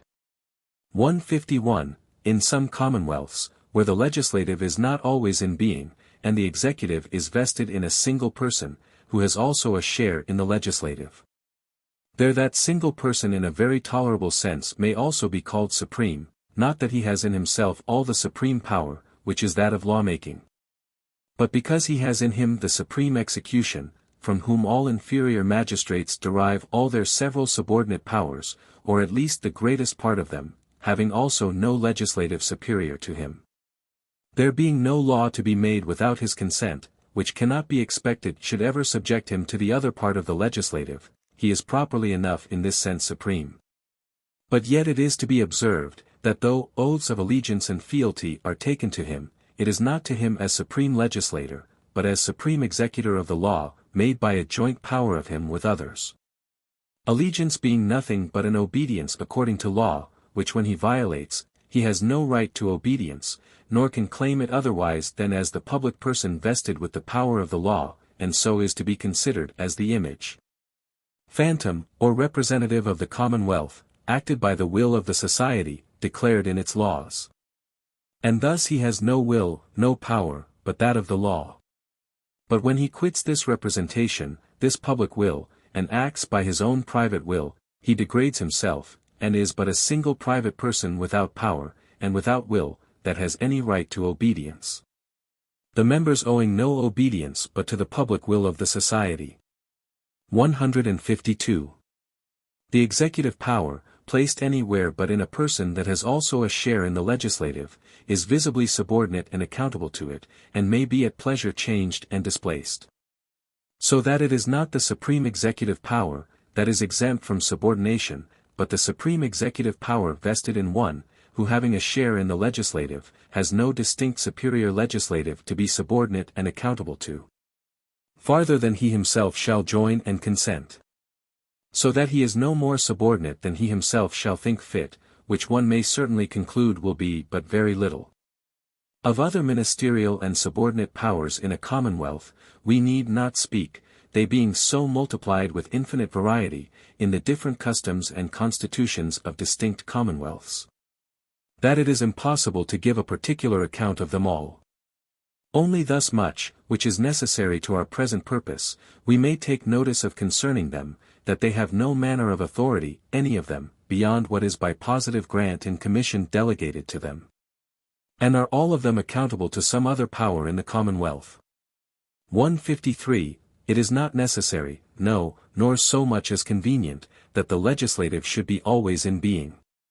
But absolutely necessary that the executive power should, because there is not always need of new laws to be made, but always need of execution of the laws that are made.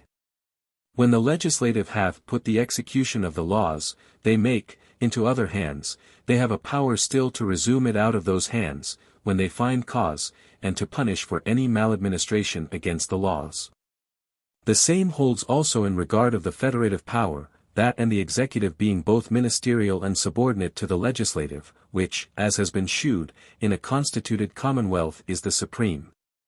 The legislative also in this case being supposed to consist of several persons, for if it be a single person, it cannot but be always in being, and so will, as supreme, naturally have the supreme executive power. Together with the legislative, may assemble, and exercise their legislature, at the times that either their original constitution, or their own adjournment, appoints, or when they please. If neither of these hath appointed any time, or there be no other way prescribed to convoke them, for the supreme power being placed in them by the people, it is always in them, and they may exercise it when they please.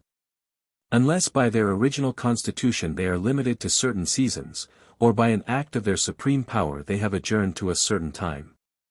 And when that time comes, they have a right to assemble and act again. 154. If the legislative, or any part of it, be made up of representatives chosen for that time by the people, which afterwards return into the ordinary state of subjects, and have no share in the legislature but upon a new choice. This power of choosing must also be exercised by the people either at certain appointed seasons, or else when they are summoned to it. And in this latter case the power of convoking the legislative is ordinarily placed in the executive. And has one of these two limitations in respect of time, that either the original constitution requires their assembling and acting at certain intervals. And then the executive power does nothing but ministerially issue directions for their electing and assembling, according to due forms. Or else it is left to his prudence to call them by new elections, when the occasions or exigencies of the public require the amendment of old, or making of new laws, or the redress or prevention of any inconveniencies, that lie on, or threaten the people. 155. It may be demanded here, what if the executive power, being possessed of the force of the commonwealth, shall make use of that force to hinder the meeting and acting of the legislative, when the original constitution, or the public exigencies require it? I say, using force upon the people without authority, and contrary to the trust put in him that does so, is a state of war with the people, who have a right to reinstate their legislative in the exercise of their power, for having erected a legislative, with an intent they should exercise the power of making laws either at certain set times, or when there is need of it. When they are hindered by any force from what is so necessary to the society, and wherein the safety and preservation of the people consists, the people have a right to remove it by force. In all states and conditions, the true remedy of force without authority, is to oppose force to it.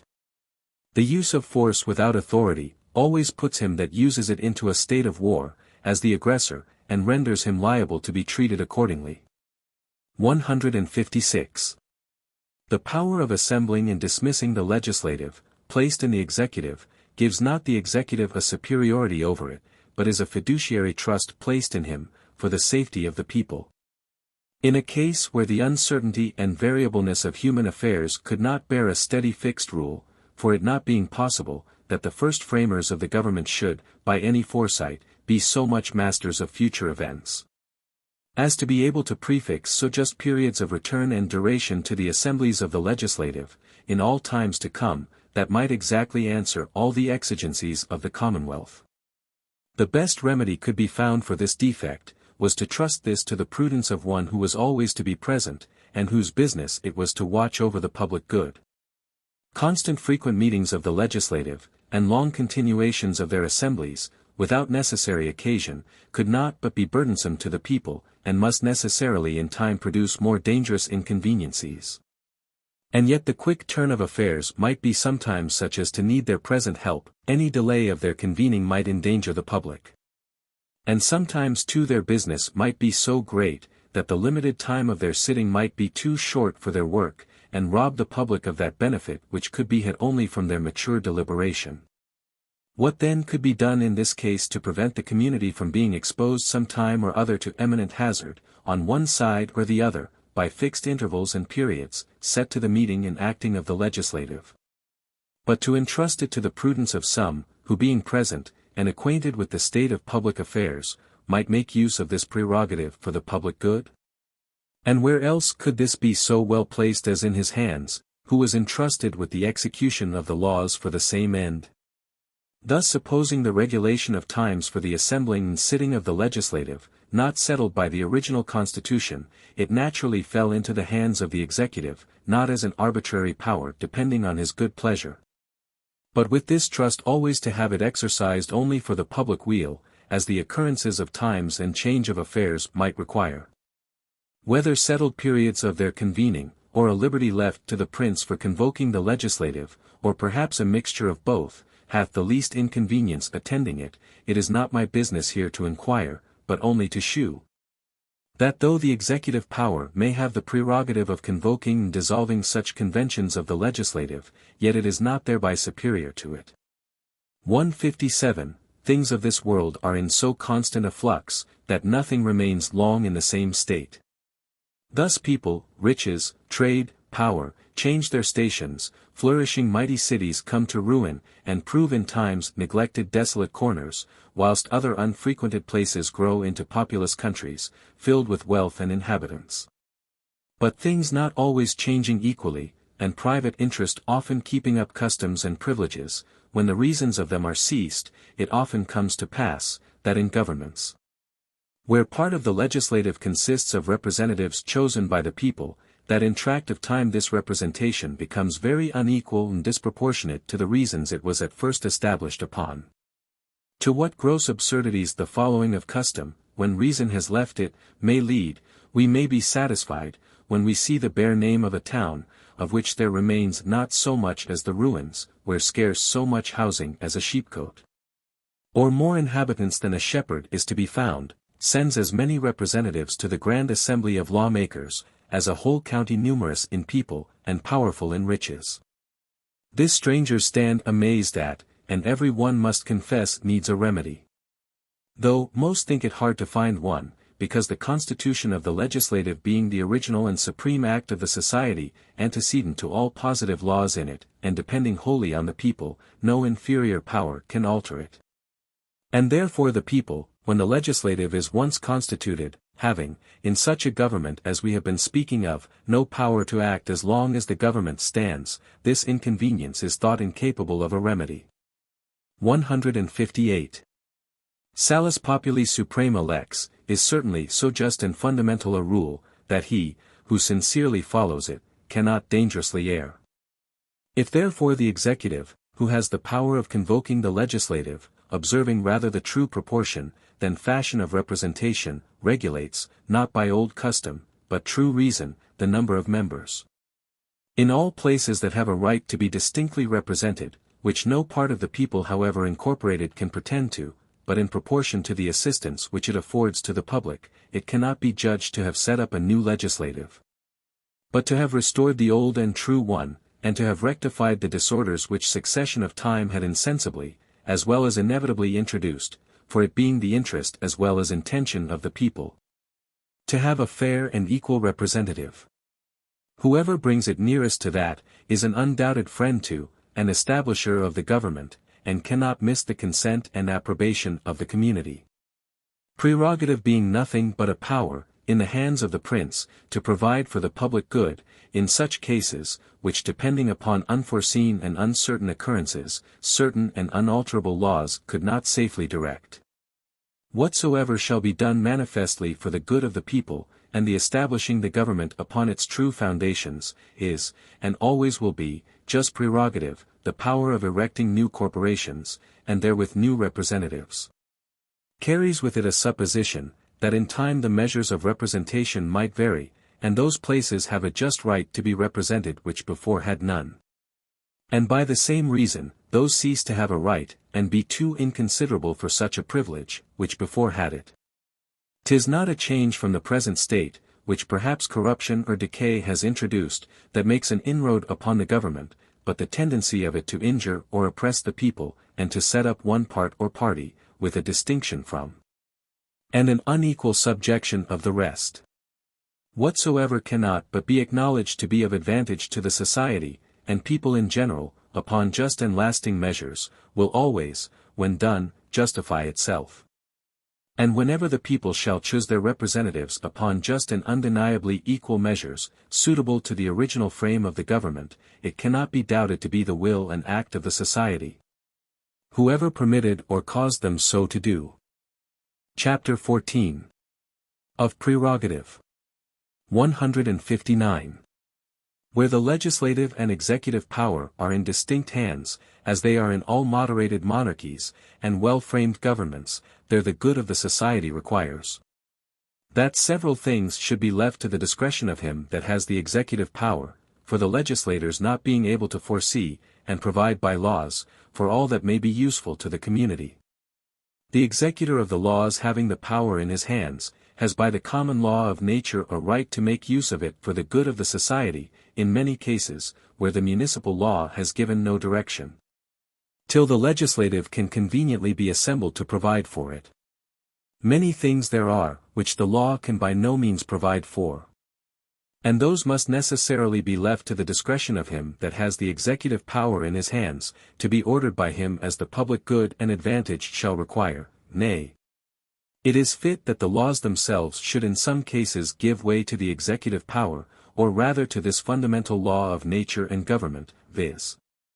that as much as may be, all the members of the society are to be preserved, for since many accidents may happen, wherein a strict and rigid observation of the laws may do harm, as not to pull down an innocent man's house to stop the fire, when the next to it is burning, and a man may come sometimes within the reach of the law, which makes no distinction of persons, by an action that may deserve reward and pardon. 'Tis fit the ruler should have a power, in many cases, to mitigate the severity of the law, and pardon some offenders, for the end of government being the preservation of all, as much as may be, even the guilty are to be spared, where it can prove no prejudice to the innocent. 160.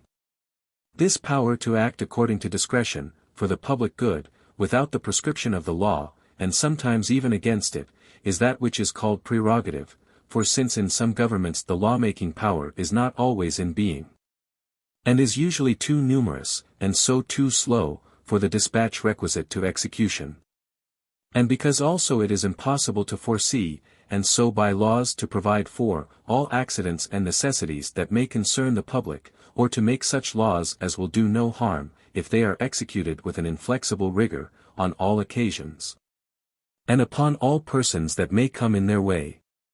Therefore there is a latitude left to the executive power, to do many things of choice which the laws do not prescribe. 161.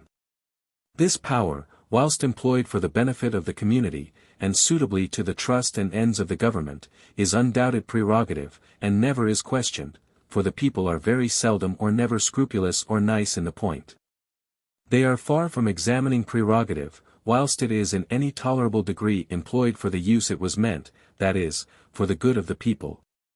And not manifestly against it, but if there comes to be a question between the executive power and the people, about a thing claimed as a prerogative.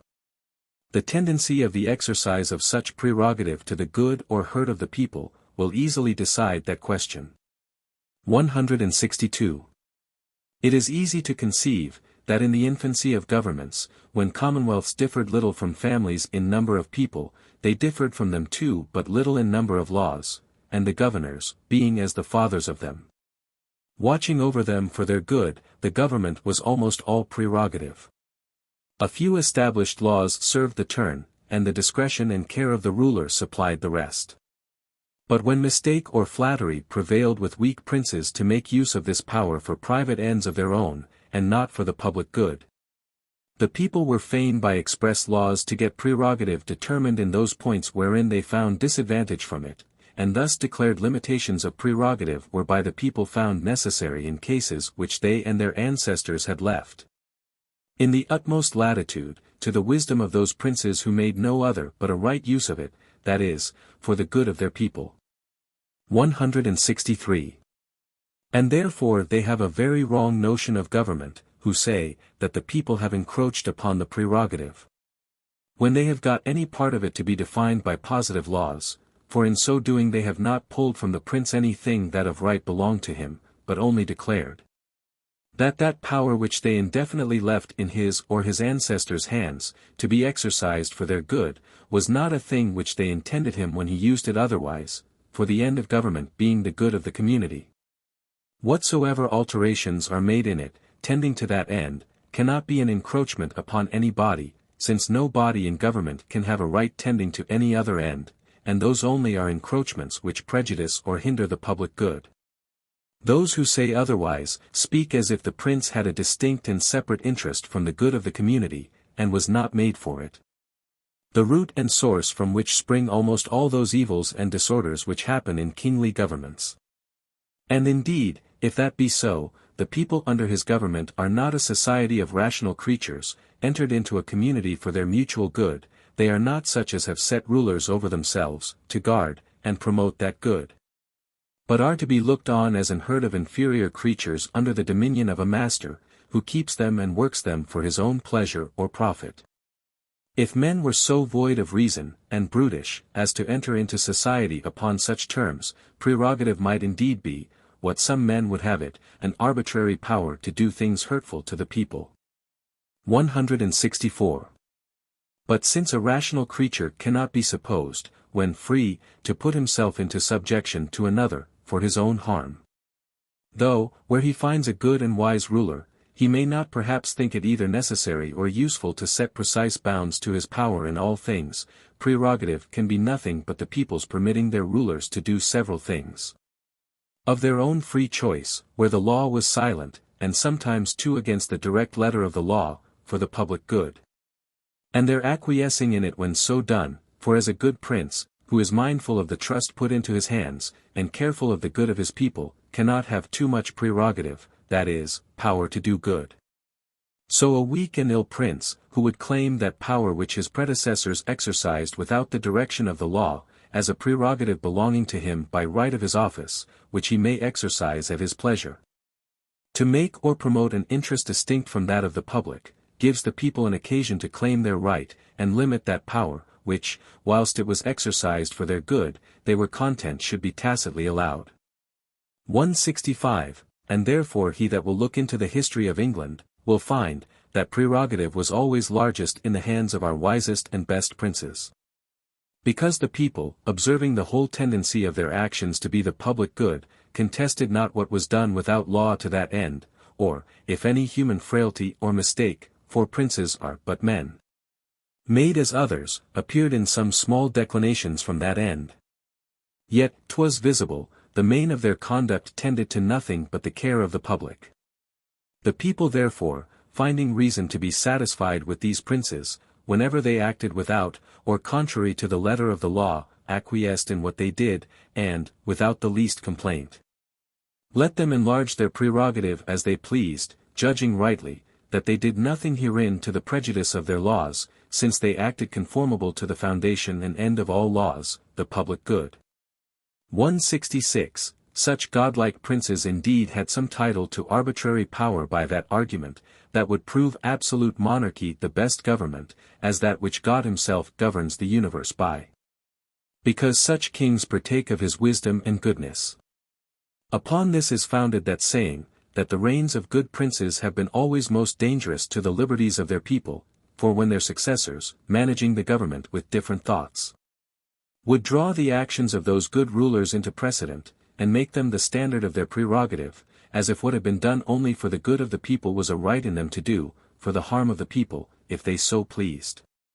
It has often occasioned contest, and sometimes public disorders, before the people could recover their original right, and get that to be declared not to be prerogative, which truly was never so. Since it is impossible that any body in the society should ever have a right to do the people harm. Though it be very possible, and reasonable, that the people should not go about to set any bounds to the prerogative of those kings, or rulers, who themselves transgressed not the bounds of the public good, for prerogative is nothing but the power of doing public good without a rule. 167. The power of calling parliaments in England, as to precise time, place, and duration, is certainly a prerogative of the king, but still with this trust, that it shall be made use of for the good of the nation, as the exigencies of the times and variety of occasions shall require, for it being impossible to foresee which should always be the fittest place for them to assemble in, and what the best season. The choice of these was left with the executive power, as might be most subservient to the public good, and best suit the ends of parliaments. 168.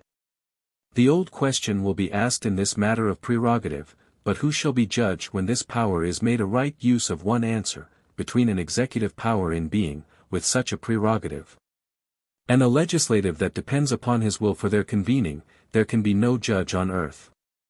As there can be none between the legislative and the people, should either the executive, or the legislative, when they have got the power in their hands, design, or go about to enslave or destroy them.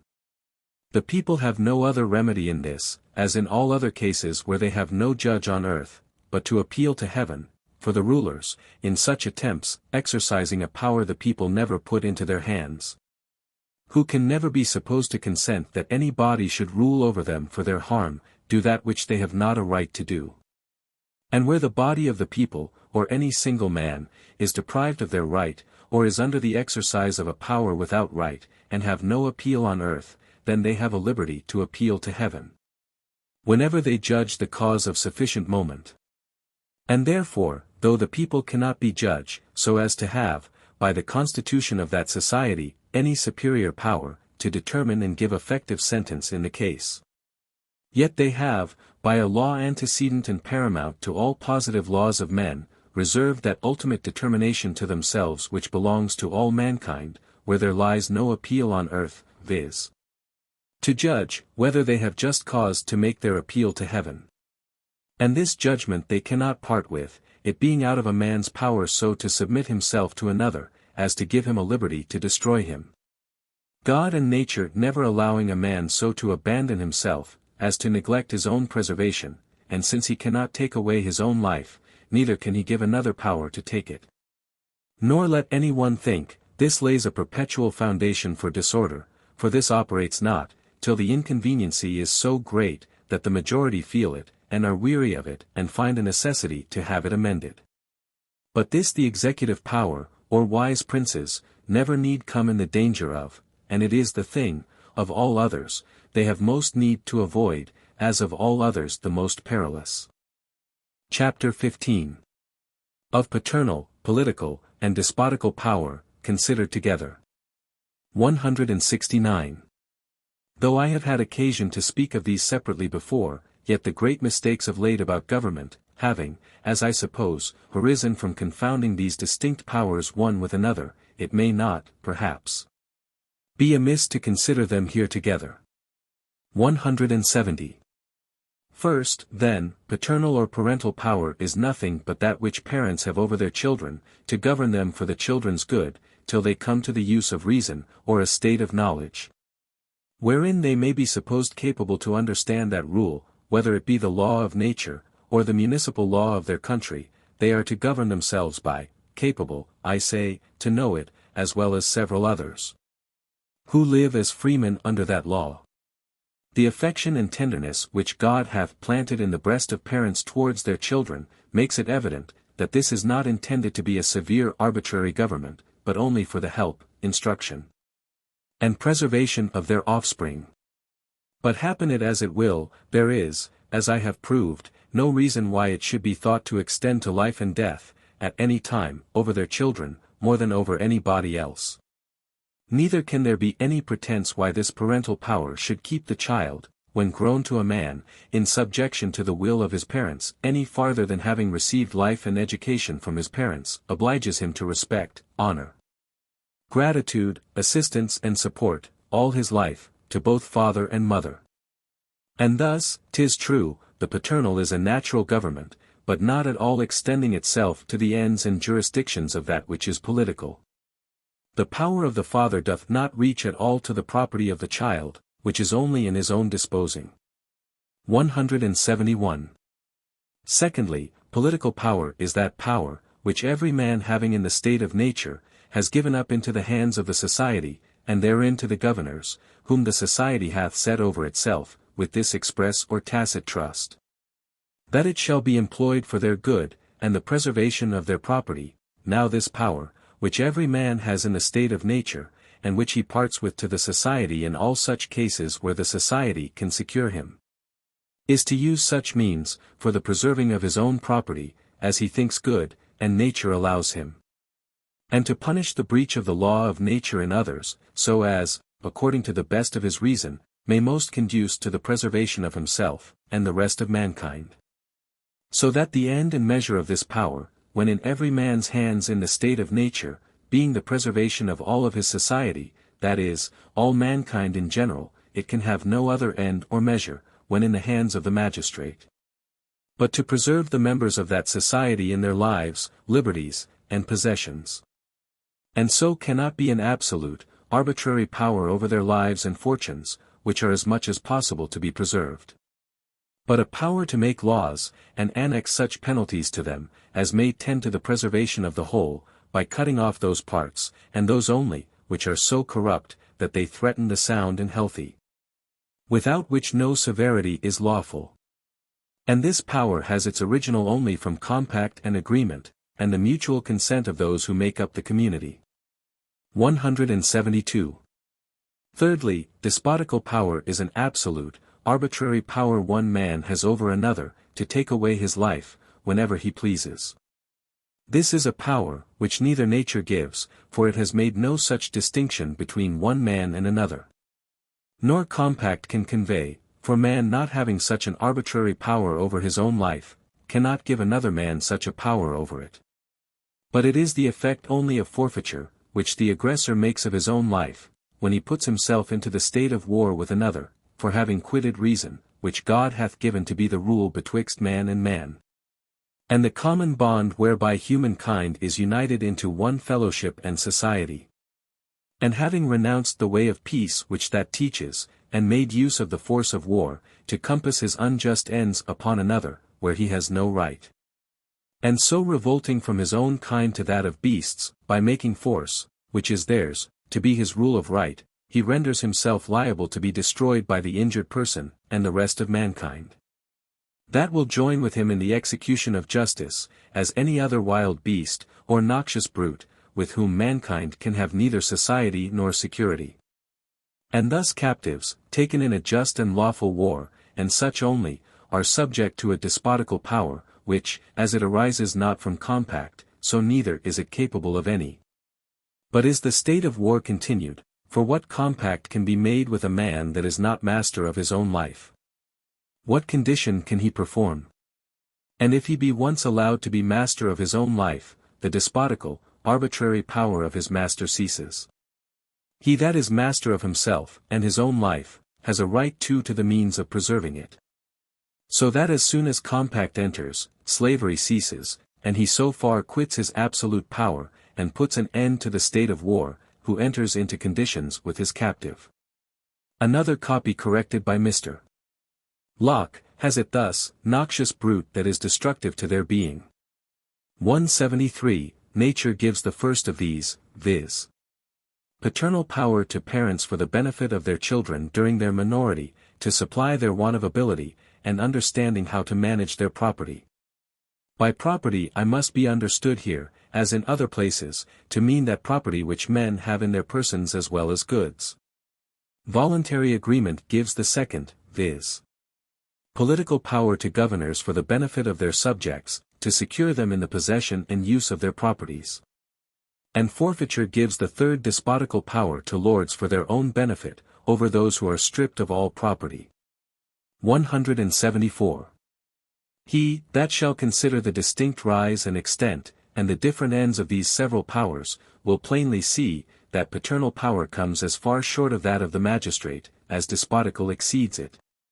And that absolute dominion, however placed, is so far from being one kind of civil society, that it is as inconsistent with it, as slavery is with property.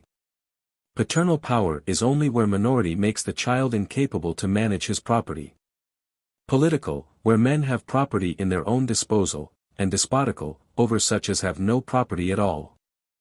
Chapter 16. Of Conquest. 175. Though governments can originally have no other rise than that before mentioned, nor polities be founded on any thing but the consent of the people.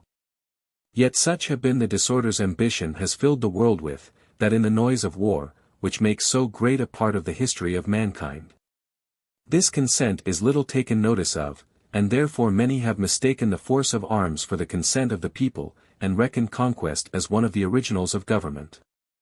But conquest is as far from setting up any government, as demolishing an house is from building a new one in the place. Indeed, it often makes way for a new frame of a commonwealth, by destroying the former. But, without the consent of the people, can never erect a new one. 176. That the aggressor, who puts himself into the state of war with another, and unjustly invades another man's right, can, by such an unjust war, never come to have a right over the conquered, will be easily agreed by all men, who will not think. That robbers and pirates have a right of empire over whomsoever they have force enough to master. Or that men are bound by promises, which unlawful force extorts from them. Should a robber break into my house, and with a dagger at my throat make me seal deeds to convey my estate to him, would this give him any title? Just such a title, by his sword, has an unjust conqueror, who forces me into submission. The injury and the crime is equal, whether committed by the wearer of a crown, or some petty villain. The title of the offender, and the number of his followers, make no difference in the offense, unless it be to aggravate it. The only difference is, great robbers punish little ones, to keep them in their obedience. But the great ones are rewarded with laurels and triumphs, because they are too big for the weak hands of justice in this world, and have the power in their own possession, which should punish offenders. What is my remedy against a robber, that so broke into my house? Appeal to the law for justice. But perhaps justice is denied, or I am crippled and cannot stir, robbed and have not the means to do it. If God has taken away all means of seeking remedy, there is nothing left but patience. But my son, when able, may seek the relief of the law, which I am denied, he or his son may renew his appeal, till he recover his right. But the conquered, or their children, have no court, no arbitrator on earth to appeal to. Then they may appeal, as Lefta did, to heaven, and repeat their appeal till they have recovered the native right of their ancestors, which was, to have such a legislative over them, as the majority should approve, and freely acquiesce in. If it be objected, this would cause endless trouble, I answer, no more than justice does, where she lies open to all that appeal to her. He that troubles his neighbor without a cause, is punished for it by the justice of the court he appeals to, and he that appeals to heaven must be sure he has right on his side. And a right too that is worth the trouble and cost of the appeal, as he will answer at a tribunal that cannot be deceived, and will be sure to retribute to every one according to the mischiefs he hath created to his fellow subjects. That is, any part of mankind, from whence it is plain, that he that conquers in an unjust war can thereby have no title to the subjection and obedience of the conquered. 177. But supposing victory favors the right side, let us consider a conqueror in a lawful war, and see what power he gets, and over whom. First, it is plain he gets no power by his conquest over those that conquered with him. They that fought on his side cannot suffer by the conquest, but must at least be as much freemen as they were before.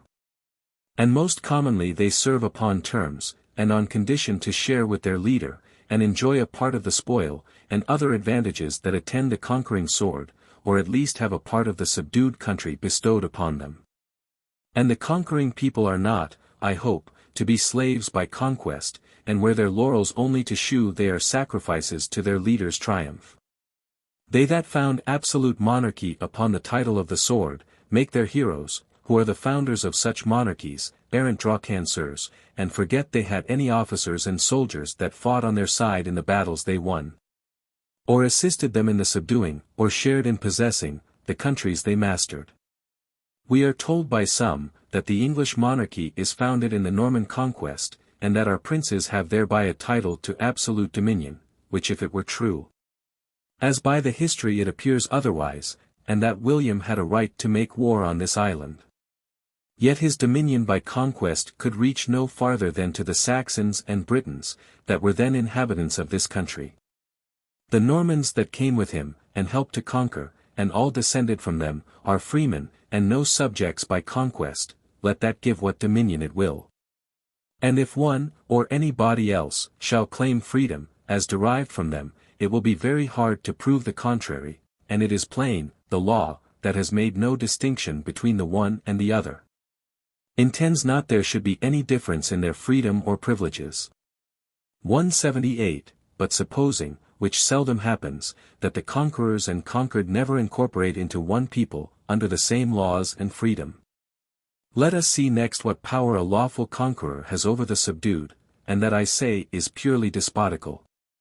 He has an absolute power over the lives of those who by an unjust war have forfeited them, but not over the lives or fortunes of those who engaged not in the war, nor over the possessions even of those who were actually engaged in it.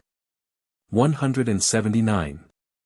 Secondly, I say then the conqueror gets no power but only over those who have actually assisted, concurred, or consented to that unjust force that is used against him, for the people having given to their governors no power to do an unjust thing, such as is to make an unjust war, for they never had such a power in themselves, they ought not to be charged as guilty of the violence and injustice that is committed in an unjust war, any farther than they actually abet it. No more than they are to be thought guilty of any violence or oppression their governors should use upon the people themselves, or any part of their fellow subjects, they having empowered them no more to the one than to the other. Conquerors, it is true, seldom trouble themselves to make the distinction, but they willingly permit the confusion of war to sweep all together, but yet this alters not the right. For the conqueror's power over the lives of the conquered, being only because they have used force to do, or maintain an injustice, he can have that power only over those who have concurred in that force, all the rest are innocent. And he has no more title over the people of that country, who have done him no injury, and so have made no forfeiture of their lives, than he has over any other, who, without any injuries or provocations, have lived upon fair terms with him. 180. Thirdly, the power a conqueror gets over those he overcomes in a just war, is perfectly despotical. He has an absolute power over the lives of those, who, by putting themselves in a state of war, have forfeited them. But he has not thereby a right and title to their possessions. This I doubt not, but at first sight will seem a strange doctrine, it being so quite contrary to the practice of the world. There being nothing more familiar in speaking of the dominion of countries, than to say such an one conquered it, as if conquest, without any more ado, conveyed a right of possession. But when we consider, that the practice of the strong and powerful, how universal soever it may be, is seldom the rule of right, however it be one part of the subjection of the conquered, not to argue against the conditions cut out to them by the conquering sword. 181. Though in all war there be usually a complication of force and damage, and the aggressor seldom fails to harm the estate, when he uses force against the persons of those he makes war upon. Yet it is the use of force only that puts a man into the state of war, for whether by force he begins the injury, or else having quietly, and by fraud, done the injury, he refuses to make reparation, and by force maintains it. Which is the same thing, as at first to have done it by force. It is the unjust use of force that makes the war, for he that breaks open my house, and violently turns me out of doors, or having peaceably got in, by force keeps me out, does in effect the same thing. Supposing we are in such a state, that we have no common judge on earth, whom I may appeal to, and to whom we are both obliged to submit, for of such I am now speaking. It is the unjust use of force then, that puts a man into the state of war with another. And thereby he that is guilty of it makes a forfeiture of his life, for quitting reason, which is the rule given between man, and using force, the way of beasts, he becomes liable to be destroyed by him he uses force against. As any savage ravenous beast, that is dangerous to his being. 182. But because the miscarriages of the father are no faults of the children, and they may be rational and peaceable, notwithstanding the brutishness and injustice of the father. The father, by his miscarriages and violence, can forfeit but his own life, but involves not his children in his guilt or destruction. His goods, which nature, that willeth the preservation of all mankind as much as is possible, hath made to belong to the children to keep them from perishing, do still continue to belong to his children, for supposing them not to have joined in the war either through infancy, absence, or choice, they have done nothing to forfeit them, nor has the conqueror any right to take them away, by the bare title of having subdued him that by force attempted his destruction. Though perhaps he may have some right to them, to repair the damages he has sustained by the war, and the defense of his own right, which how far it reaches to the possessions of the conquered, we shall see by and by. So that he that by conquest has a right over a man's person to destroy him if he pleases, has not thereby a right over his estate to possess and enjoy it, for it is the brutal force the aggressor has used.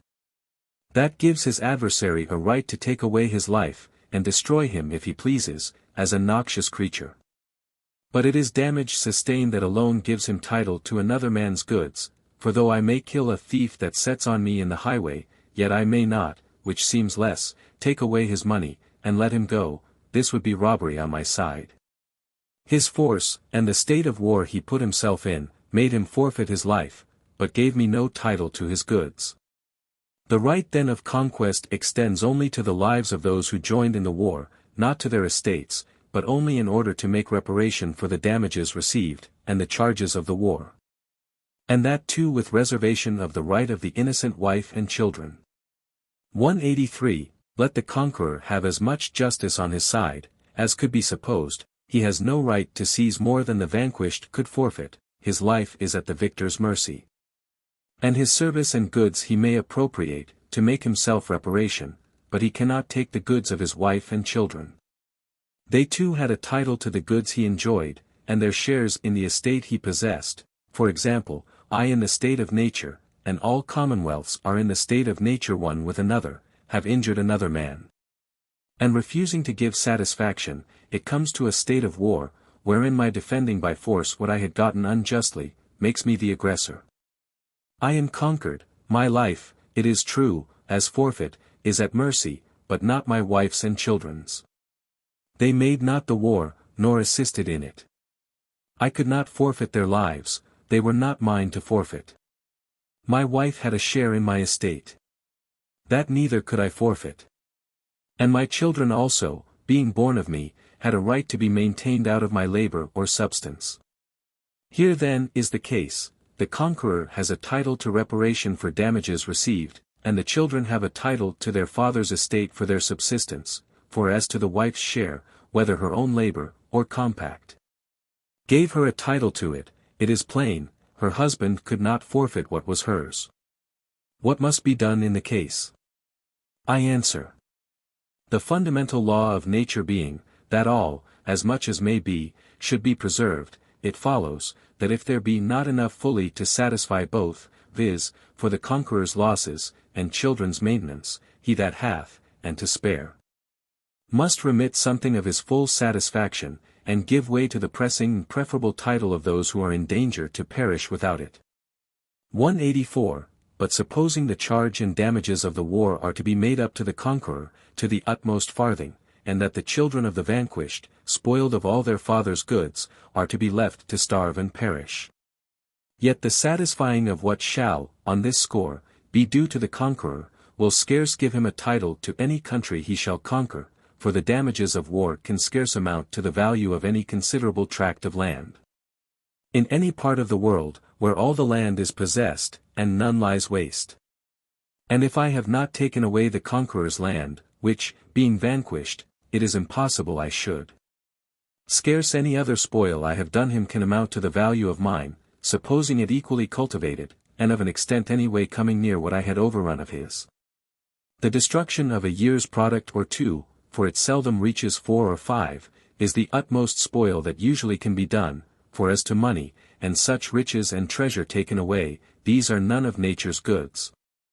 They have but a fantastical imaginary value, nature has put no such upon them, they are of no more account by her standard, than the wampum-peak of the Americans to an European prince, or the silver money of Europe would have been formerly to an American.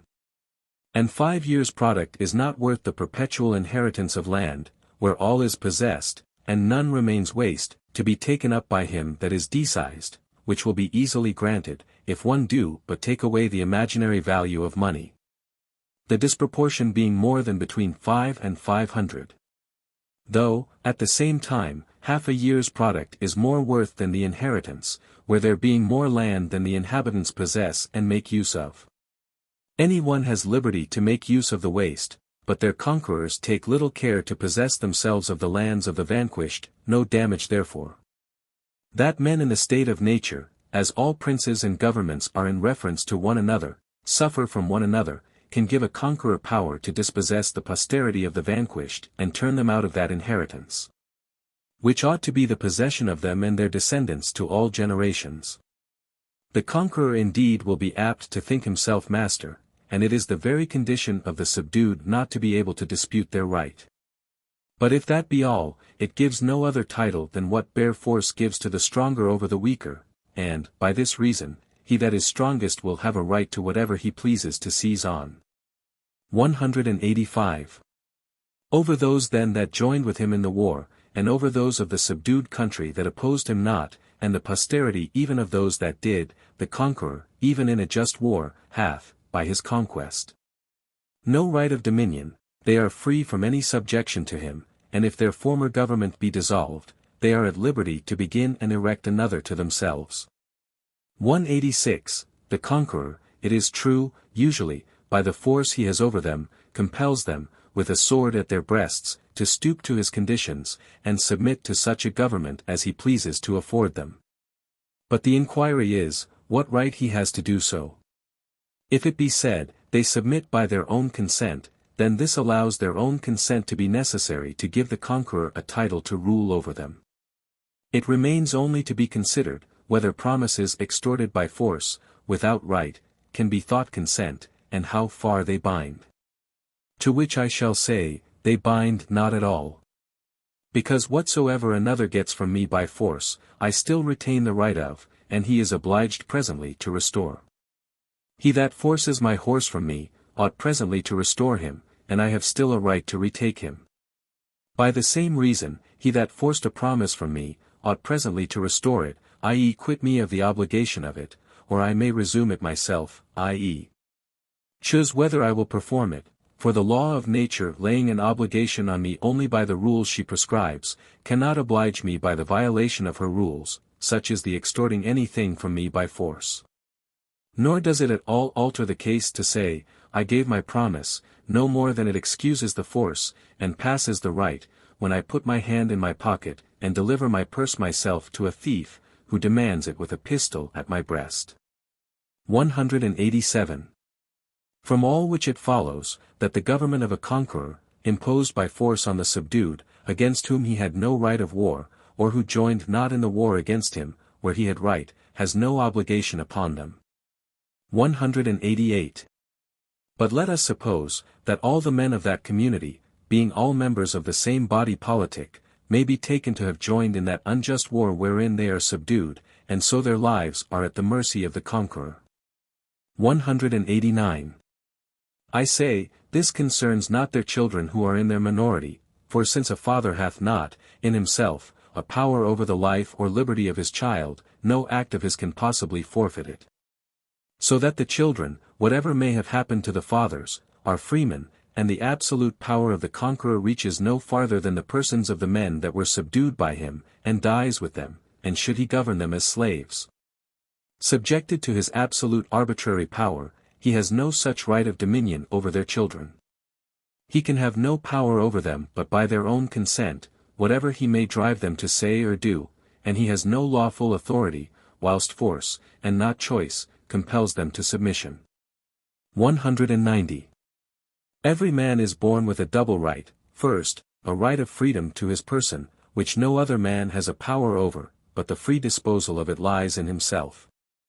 Secondly, a right, before any other man, to inherit with his brethren his father's goods.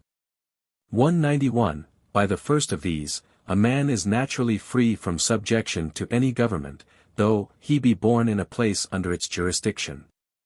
But if he disclaim the lawful government of the country he was born in, he must also quit the right that belonged to him by the laws of it, and the possessions there descending to him from his ancestors.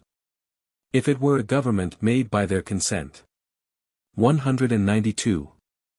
By the second, the inhabitants of any country, who are descended, and derive a title to their estates from those who are subdued, and had a government forced upon them against their free consents, retain a right to the possession of their ancestors. Though they consent not freely to the government, whose hard conditions were by force imposed on the possessors of that country, for the first conqueror never having had a title to the land of that country, the people who are the descendants of, or claim under those who were forced to submit to the yoke of a government by constraint, have always a right to shake it off, and free themselves from the usurpation or tyranny which the sword hath brought in upon them, till their rulers put them under such a frame of government as they willingly and of choice consent to. Who doubts but the Grecian Christians, descendants of the ancient possessors of that country, may justly cast off the Turkish yoke, which they have so long groaned under, whenever they have an opportunity to do it? For no government can have a right to obedience from a people who have not freely consented to it, which they can never be supposed to do, till either they are put in a full state of liberty to choose their government and governors, or at least till they have such standing laws, to which they have by themselves or their representatives given their free consent, and also till they are allowed their due property, which is so to be proprietors of what they have, that no body can take away any part of it without their own consent, without which, men under any government are not in the state of freemen, but are direct slaves under the force of war. 193. But granting that the conqueror in a just war has a right to the estates, as well as power over the persons, of the conquered, which, it is plain, he hath not, nothing of absolute power will follow from hence, in the continuance of the government. Because the descendants of these being all freemen, if he grants them estates and possessions to inhabit his country, without which it would be worth nothing, whatsoever he grants them, they have, so far as it is granted, property in. The nature whereof is, that without a man's own consent it cannot be taken from him. 194. Their persons are free by a native right, and their properties, be they more or less, are their own, and at their own dispose, and not at his. Or else it is no property. Supposing the conqueror gives to one man 1,000 acres, to him and his heirs for ever, to another he lets 1,000 acres for his life, under the rent of 501. Or 5,001. Per arm. Has not the one of these a right to his 1,000 acres for ever, and the other, during his life, paying the said rent? And hath not the tenant for life a property in all that he gets over and above his rent, by his labor and industry during the said term, supposing it be double the rent? Can any one say, the king, or conqueror, after his grant, may by his power of conqueror take away all, or part of the land from the heirs of one, or from the other during his life, he paying the rent? Or can he take away from either the goods or money they have got upon the said land, at his pleasure? If he can, then all free and voluntary contracts cease, and are void in the world. There needs nothing to dissolve them at any time, but power enough, and all the grants and promises of men in power are but mockery and collusion, for can there be anything more ridiculous than to say, I give you and yours this forever? And that in the surest and most solemn way of conveyance can be devised. And yet it is to be understood, that I have right, if I please, to take it away from you again tomorrow. 195. I will not dispute now whether princes are exempt from the laws of their country. But this I am sure, they owe subjection to the laws of God and nature. No body, no power, can exempt them from the obligations of that eternal law. Those are so great, and so strong, in the case of promises, that omnipotency itself can be tied by them. Grants, promises, and oaths, are bonds that hold the Almighty, whatever some flatterers say to princes of the world, who altogether, with all their people joined to them, are, in comparison of the great God, but as a drop of the bucket. Or a dust on the balance, inconsiderable, nothing. 196. The short of the case in conquest is this: the conqueror, if he have a just cause, has a despotical right over the persons of all, that actually aided, and concurred in the war against him. And a right to make up his damage and cost out of their labor and estates, so he injured not the right of any other. Over the rest of the people, if there were any that consented not to the war, and over the children of the captives themselves, or the possessions of either, he has no power. And so can have, by virtue of conquest, no lawful title himself to dominion over them, or derive it to his posterity. But is an aggressor, if he attempts upon their properties, and thereby puts himself in a state of war against them, and has no better a right of principality, he, nor any of his successors, than Heir, or Hubba, the Danes, had here in England. Or Spartacus, had he conquered Italy, would have had, which is to have their yoke cast off, as soon as God shall give those under their subjection courage and opportunity to do it. Thus, notwithstanding whatever title the kings of Assyria had over Judah, by the sword, God assisted Hezekiah to throw off the dominion of that conquering empire. And the Lord was with Hezekiah, and he prospered. Wherefore he went forth, and he rebelled against the king of Assyria, and served him not. 2 Kings 18. 7.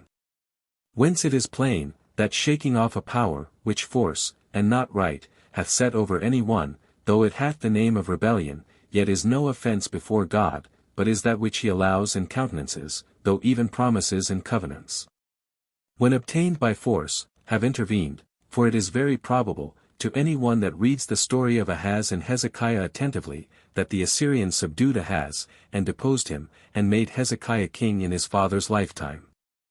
And that Hezekiah by agreement had done him homage, and paid him tribute all this time. Chapter 17. Of Usurpation. 197. As conquest may be called a foreign usurpation, so usurpation is a kind of domestic conquest, with this difference, that an usurper can never have right on his side, it being no usurpation. But where one is got into the possession of what another has right to.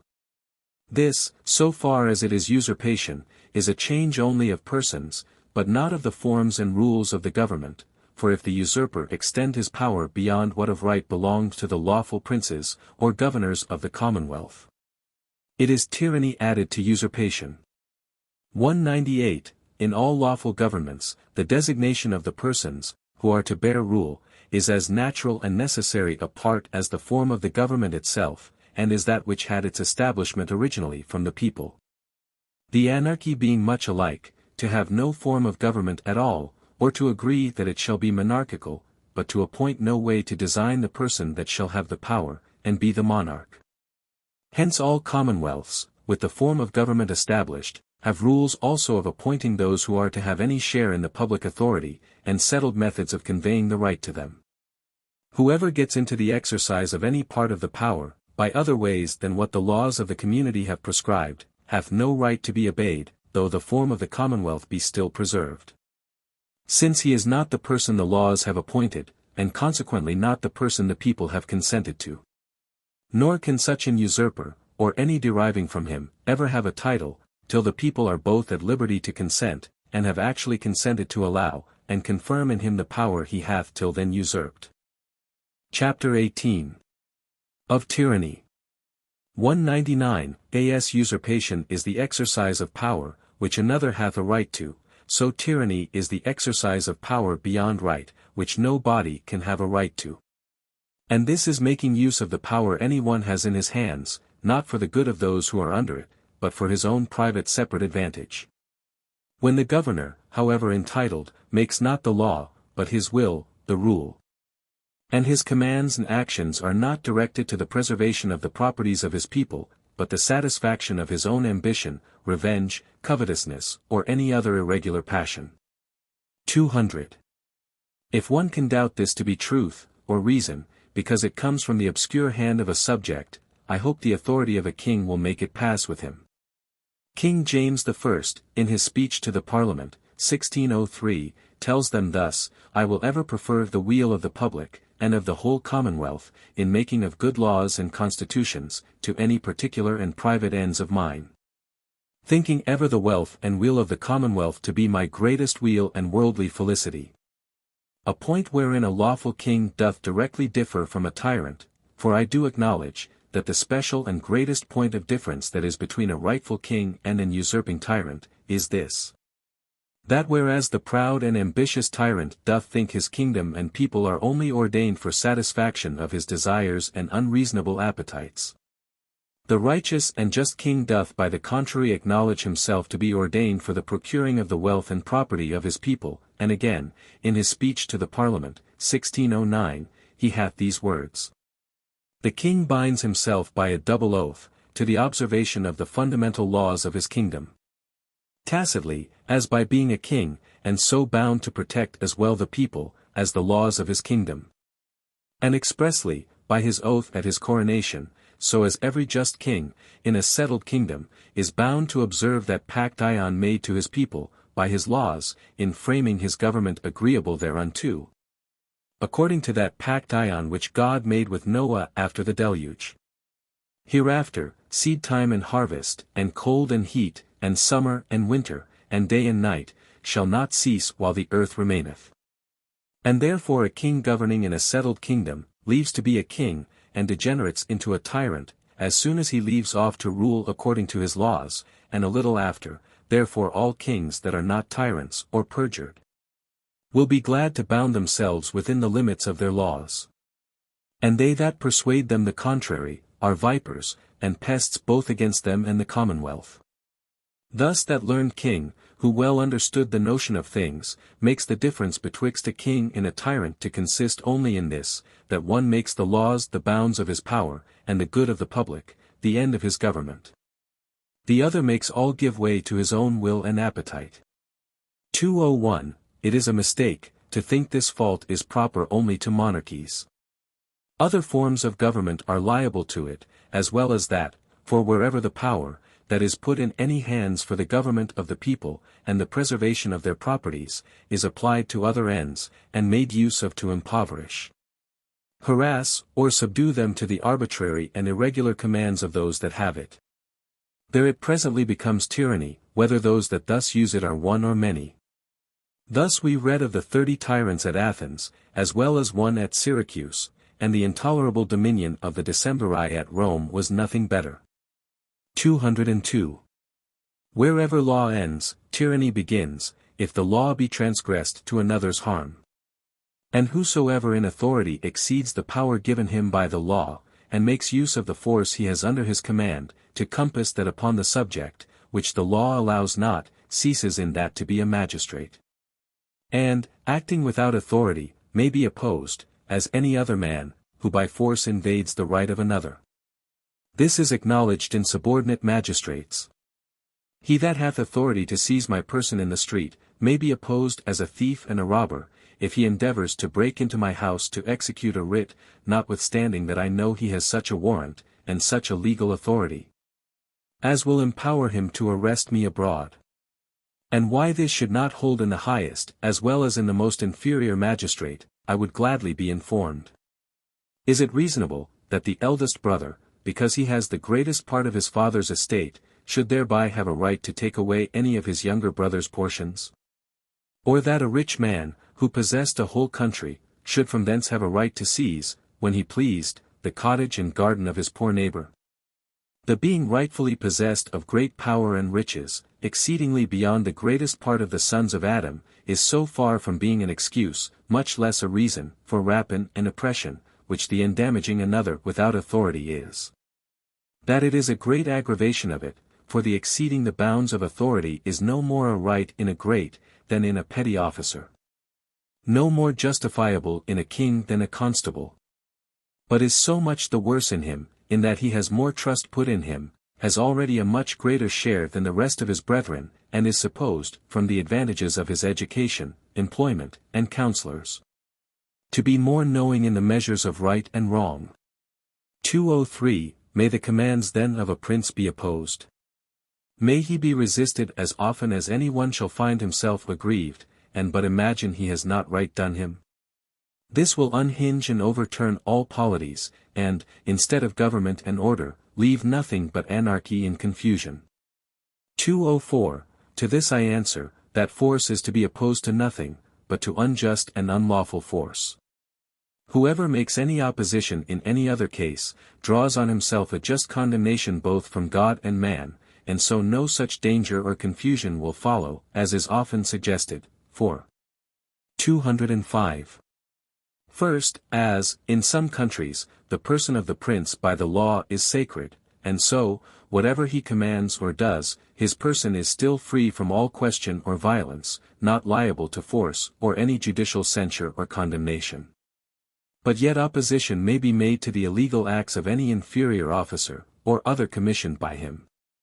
Unless he will, by actually putting himself into a state of war with his people, dissolve the government, and leave them to that defense which belongs to every one in the state of nature, for of such things who can tell what the end will be? And a neighbor kingdom has shewed the world an odd example. In all other cases the sacredness of the person exempts him from all inconveniencies, whereby he is secure, whilst the government stands, from all violence and harm whatsoever. Than which there cannot be a wiser constitution, for the harm he can do in his own person not being likely to happen often, nor to extend itself far. Nor being able by his single strength to subvert the laws, nor oppress the body of the people, should any prince have so much weakness, and ill nature as to be willing to do it, the inconveniency of some particular mischiefs. That may happen sometimes, when a heady prince comes to the throne, are well recompensed by the peace of the public, and security of the government, in the person of the chief magistrate.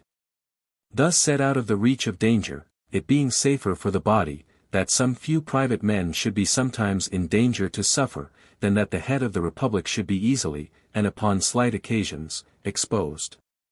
206. Secondly, but this privilege, belonging only to the king's person, hinders not, but they may be questioned, opposed, and resisted, who use unjust force, though they pretend a commission from him, which the law authorizes not. As is plain in the case of him that has the king's writ to arrest a man, which is a full commission from the king. And yet he that has it cannot break open a man's house to do it, nor execute this command of the king upon certain days, nor in certain places, though this commission have no such exception in it. But they are the limitations of the law, which if any one transgress, the king's commission excuses him not, for the king's authority being given him only by the law, he cannot empower any one to act against the law, or justify him by his commission, in so doing. The commission, or command of any magistrate, where he has no authority, being as void and insignificant, as that of any private man. The difference between the one and the other, being that the magistrate has some authority so far, and to such ends, and the private man has none at all, for it is not the commission, but the authority, that gives the right of acting. And against the laws there can be no authority. But, notwithstanding such resistance, the king's person and authority are still both secured, and so no danger to governor or government. 207. Thirdly, supposing a government wherein the person of the chief magistrate is not thus sacred.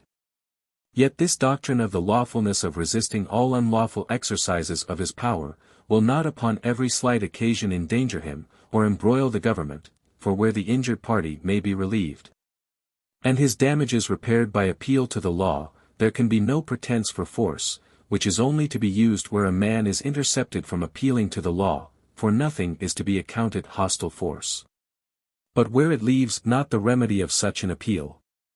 And it is such force alone, that puts him that uses it into a state of war, and makes it lawful to resist him. A man with a sword in his hand demands my purse in the highway, when perhaps I have not 12 pence in my pocket, this man I may lawfully kill. To another I deliver 100 L. To hold only whilst I alight, which he refuses to restore me, when I am got up again, but draws his sword to defend the possession of it by force, if I endeavour to retake it. The mischief this man does me is 100, or possibly 1,000 times more than the other perhaps intended me, whom I killed before he really did me any, and yet I might lawfully kill the one, and cannot so much as hurt the other lawfully. The reason whereof is plain, because the one using force, which threatened my life, I could not have time to appeal to the law to secure it, and when it was gone, it was too late to appeal.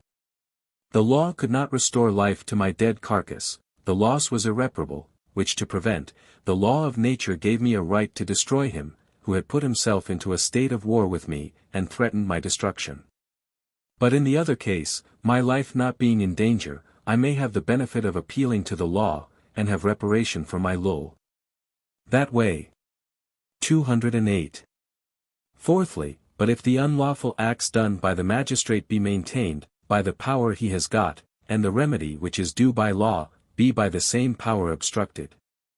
Yet the right of resisting, even in such manifest acts of tyranny, will not suddenly, or on slight occasions, disturb the government, for if it reach no farther than some private men's cases, though they have a right to defend themselves, and to recover by force what by unlawful force is taken from them, yet the right to do so will not easily engage them in a contest, wherein they are sure to perish. It being as impossible for one, or a few oppressed men to disturb the government, where the body of the people do not think themselves concerned in it, as for a raving madman, or heady malcontent to overturn a well-settled state. The people being as little apt to follow the one, as the other. 209. But if either these illegal acts have extended to the majority of the people, or if the mischief and oppression has lighted only on some few, but in such cases, as the precedent, and consequences seem to threaten all, and they are persuaded in their consciences, that their laws, and with them their estates, liberties, and lives are in danger, and perhaps their religion too, how they will be hindered from resisting illegal force, used against them, I cannot tell. This is an inconvenience, I confess, that attends all governments whatsoever, when the governors have brought it to this pass, to be generally suspected of their people, the most dangerous state which they can possibly put themselves in. Wherein they are the less to be pitied, because it is so easy to be avoided. It being as impossible for a governor, if he really means the good of his people, and the preservation of them, and their laws together, not to make them see and feel it, as it is for the father of a family, not to let his children see he loves and takes care of them. 210.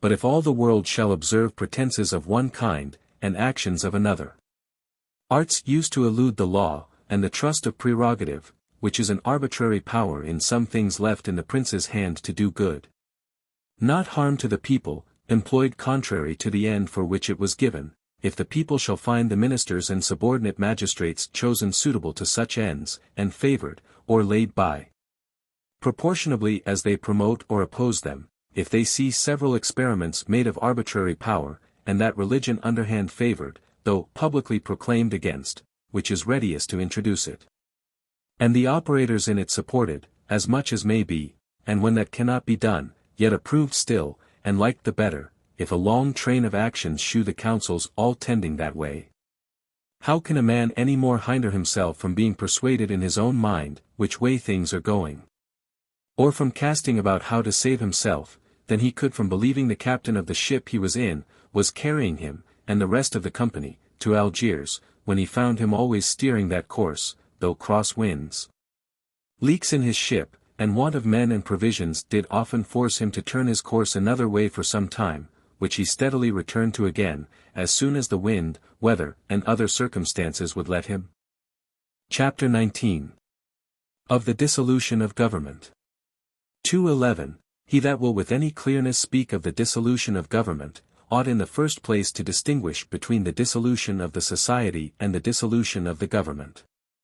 That which makes the community, and brings men out of the loose state of nature, into one politic society, is the agreement which every one has with the rest to incorporate, and act as one body, and so be one distinct commonwealth.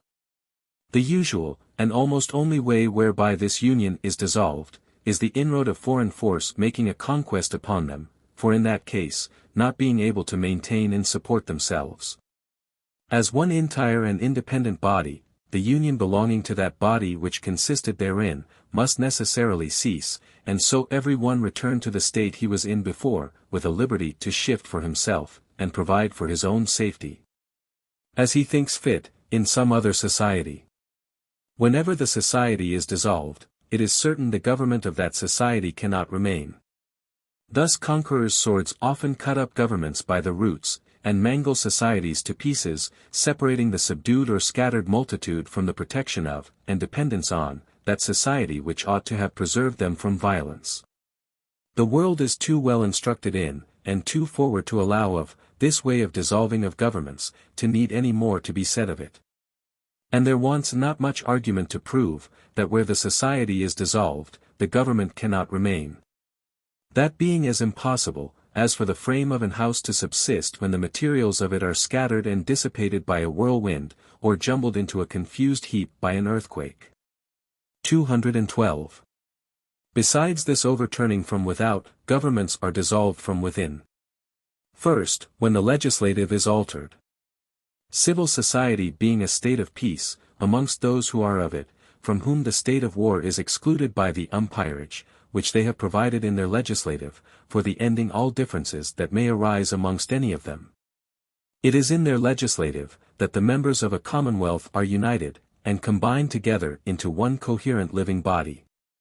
This is the soul that gives form, life, and unity, to the commonwealth. From hence the several members have their mutual influence, sympathy, and connection, and therefore, when the legislative is broken, or dissolved, dissolution and death follows, for the essence and union of the society consisting in having one will, the legislative, when once established by the majority, has the declaring, and as it were keeping of that will. The constitution of the legislative is the first and fundamental act of society, whereby provision is made for the continuation of their union, under the direction of persons, and bonds of laws, made by persons authorized thereunto, by the consent and appointment of the people, without which no one man, or number of men, amongst them, can have authority of making laws that shall be binding to the rest. When any one, or more, shall take upon them to make laws, whom the people have not appointed so to do, they make laws without authority, which the people are not therefore bound to obey. By which means they come again to be out of subjection, and may constitute to themselves a new legislative, as they think best, being in full liberty to resist the force of those, who without authority would impose anything upon them. Every one is at the disposure of his own will, when those who had, by the delegation of the society, the declaring of the public will, are excluded from it, and others usurp the place, who have no such authority or delegation. 213. This being usually brought about by such in the commonwealth who misuse the power they have, it is hard to consider it aright, and know at whose door to lay it, without knowing the form of government in which it happens. Let us suppose then the legislative placed in the concurrence of three distinct persons. 1. A single hereditary person, having the constant, supreme, executive power, and with it the power of convoking and dissolving the other two within certain periods of time. 2. An assembly of hereditary nobility. 3. An assembly of representatives chosen, pro tempore, by the people. Such a form of government supposed, it is evident. 214. First, that when such a single person, or prince, sets up his own arbitrary will in place of the laws, which are the will of the society, declared by the legislative, then the legislative is changed, for that being in effect the legislative, whose rules and laws are put in execution, and required to be obeyed. When other laws are set up, and other rules pretended, and aforesaid, than what the legislative, constituted by the society, have enacted, it is plain that the legislative is changed. Whoever introduces new laws, not being thereunto authorized by the fundamental appointment of the society, or subverts the old, disowns and overturns the power by which they were made, and so sets up a new legislative. 215. Secondly, when the prince hinders the legislative from assembling in its due time, or from acting freely, pursuant to those ends for which it was constituted, the legislative is altered, for it is not a certain number of men, no, nor their meeting. Unless they have also freedom of debating, and leisure of perfecting, what is for the good of the society, wherein the legislative consists, when these are taken away or altered, so as to deprive the society of the due exercise of their power. The legislative is truly altered. For it is not names that constitute governments, but the use and exercise of those powers that were intended to accompany them.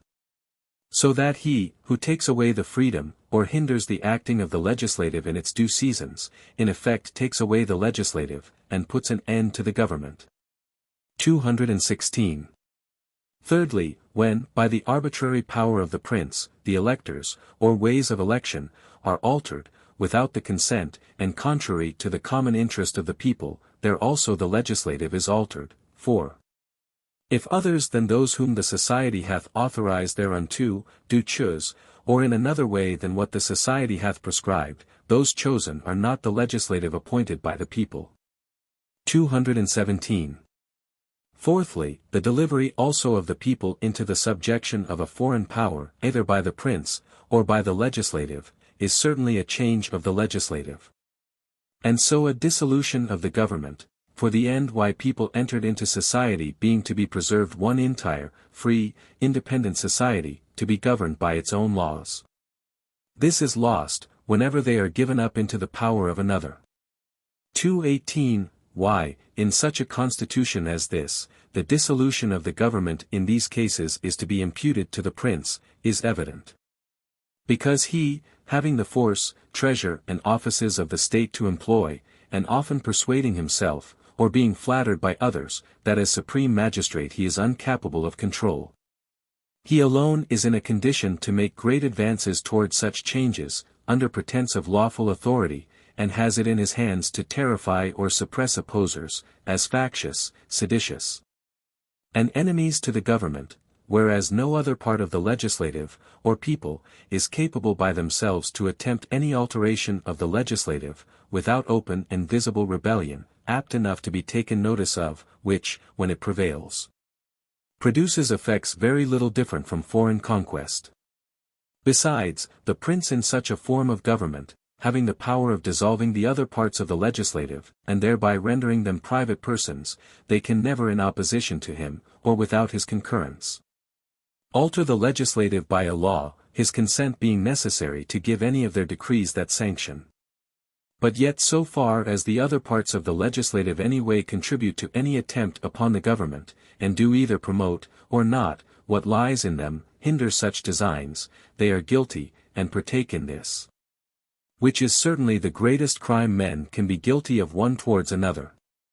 219. There is one way more whereby such a government may be dissolved, and that is, when he who has the supreme executive power, neglects and abandons that charge, so that the laws already made can no longer be put in execution.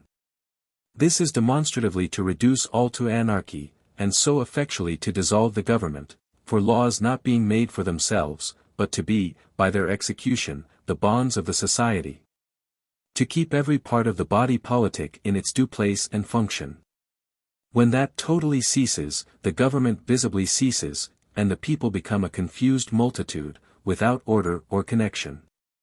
Where there is no longer the administration of justice, for the securing of men's rights, nor any remaining power within the community to direct the force, or provide for the necessities of the public, there certainly is no government left. Where the laws cannot be executed, it is all one as if there were no laws, and a government without laws is, I suppose, a mystery in politics, unconceivable to human capacity, and inconsistent with human society. 220. In these and the like cases, when the government is dissolved, the people are at liberty to provide for themselves, by erecting a new legislative, differing from the other, by the change of persons, or form, or both. As they shall find it most for their safety and good, for the society can never, by the fault of another, lose the native and original right it has to preserve itself, which can only be done by a settled legislative, and a fair and impartial execution of the laws made by it. But the state of mankind is not so miserable that they are not capable of using this remedy, till it be too late to look for any. To tell people they may provide for themselves, by erecting a new legislative, when by oppression, artifice, or being delivered over to a foreign power, their old one is gone, is only to tell them, they may expect relief when it is too late, and the evil is past cure. This is in effect no more than to bid them first be slaves, and then to take care of their liberty, and when their chains are on, tell them, they may act like freemen.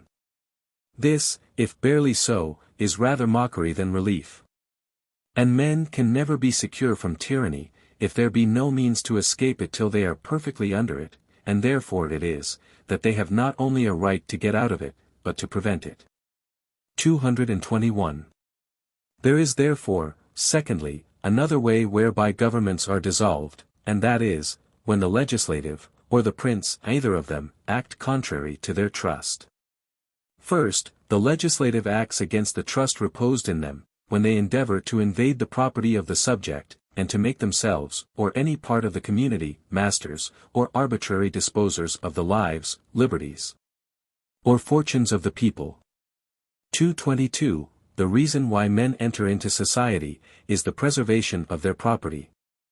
And the end why they choose and authorize a legislative, is, that there may be laws made, and rules set, as guards and fences to the properties of all the members of the society, to limit the power, and moderate the dominion of every part and member of the society, for since it can never be supposed to be the will of the society, that the legislative should have a power to destroy that which every one designs to secure, by entering into society, and for which the people submitted themselves to legislators of their own making. Whenever the legislators endeavor to take away, and destroy the property of the people, or to reduce them to slavery under arbitrary power, they put themselves into a state of war with the people, who are thereupon absolved from any farther obedience, and are left to the common refuge, which God hath provided for all men, against force and violence. Whensoever therefore the legislative shall transgress this fundamental rule of society, and either by ambition, fear, folly or corruption, endeavor to grasp themselves, or put into the hands of any other, an absolute power over the lives, liberties, and estates of the people, by this breach of trust they forfeit the power the people had put into their hands for quite contrary ends, and it devolves to the people, who have a right to resume their original liberty, and, by the establishment of a new legislative, such as they shall think fit, provide for their own safety and security, which is the end for which they are in society.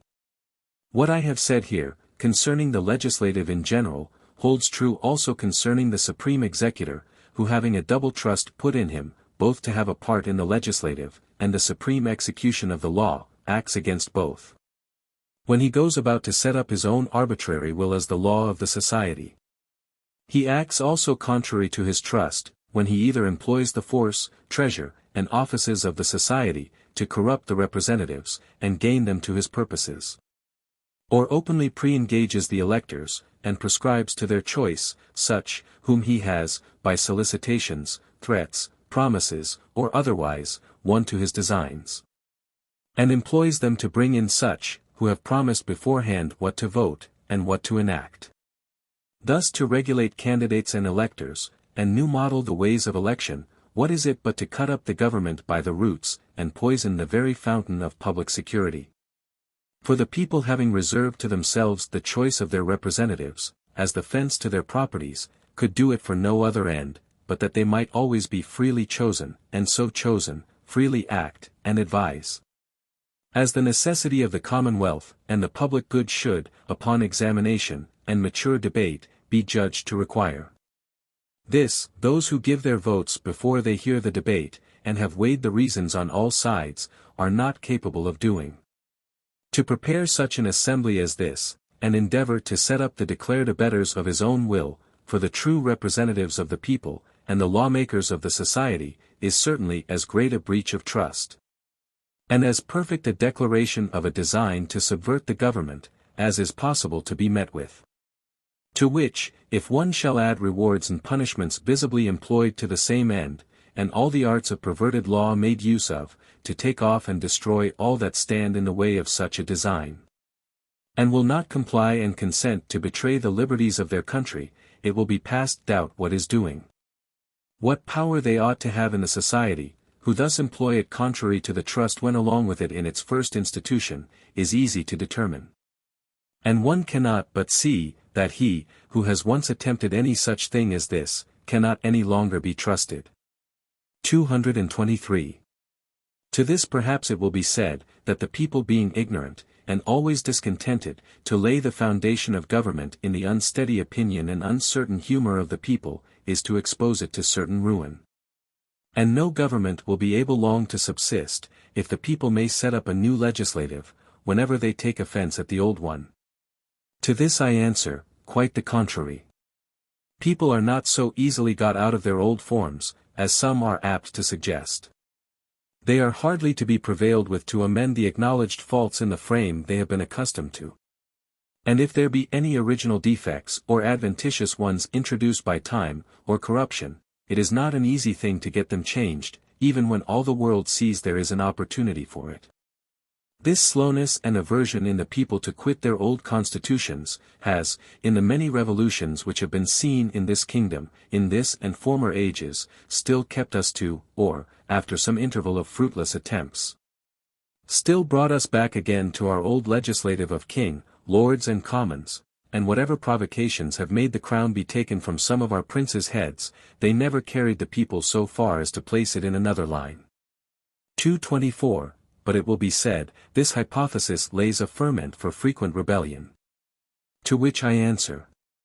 First, no more than any other hypothesis, for when the people are made miserable, and find themselves exposed to the ill usage of arbitrary power, cry up their governors, as much as you will, for sons of Jupiter. Let them be sacred and divine, descended, or authorized from heaven, give them out for whom or what you please, the same will happen. The people generally ill-treated, and contrary to right, will be ready upon any occasion to ease themselves of a burden that sits heavy upon them. They will wish, and seek for the opportunity, which in the change, weakness and accidents of human affairs, seldom delays long to offer itself. He must have lived but a little while in the world, who has not seen examples of this in his time. And he must have read very little, who cannot produce examples of it in all sorts of governments in the world. 225. Secondly, I answer, such revolutions happen not upon every little mismanagement in public affairs. Great mistakes in the ruling part, many wrong and inconvenient laws, and all the slips of human frailty, will be borne by the people without mutiny or murmur. But if a long train of abuses, prevarications and artifices, all tending the same way, make the design visible to the people, and they cannot but feel what they lie under, and see whither they are going, it is not to be wondered, that they should then rouse themselves, and endeavor to put the rule into such hands which may secure to them the ends for which government was at first erected, and without which ancient names and specious forms are so far from being better, that they are much worse than the state of nature or pure anarchy. The inconveniencies being all as great and as near, but the remedy farther off and more difficult. 226. Thirdly, I answer, that this doctrine of a power in the people of providing for their safety anew, by a new legislative, when their legislators have acted contrary to their trust, by invading their property, is the best fence against rebellion. And the probablest means to hinder it, for rebellion being an opposition, not to persons, but authority, which is founded only in the constitutions and laws of the government. Those, whoever they be, who by force break through, and by force justify their violation of them, are truly and properly rebels, for when men, by entering into society in civil government, have excluded force, and introduced laws for the preservation of property, peace, and unity amongst themselves, those who set up force again in opposition to the laws, do rebeller, that is, bring back again the state of war. And are properly rebels, which they who are in power, by the pretense they have to authority, the temptation of force they have in their hands, and the flattery of those about them, being likeliest to do. The properest way to prevent the evil, is to shew them the danger and injustice of it, who are under the greatest temptation to run into it. 227. In both the forementioned cases, when either the legislative is changed, or the legislators act contrary to the end for which they were constituted.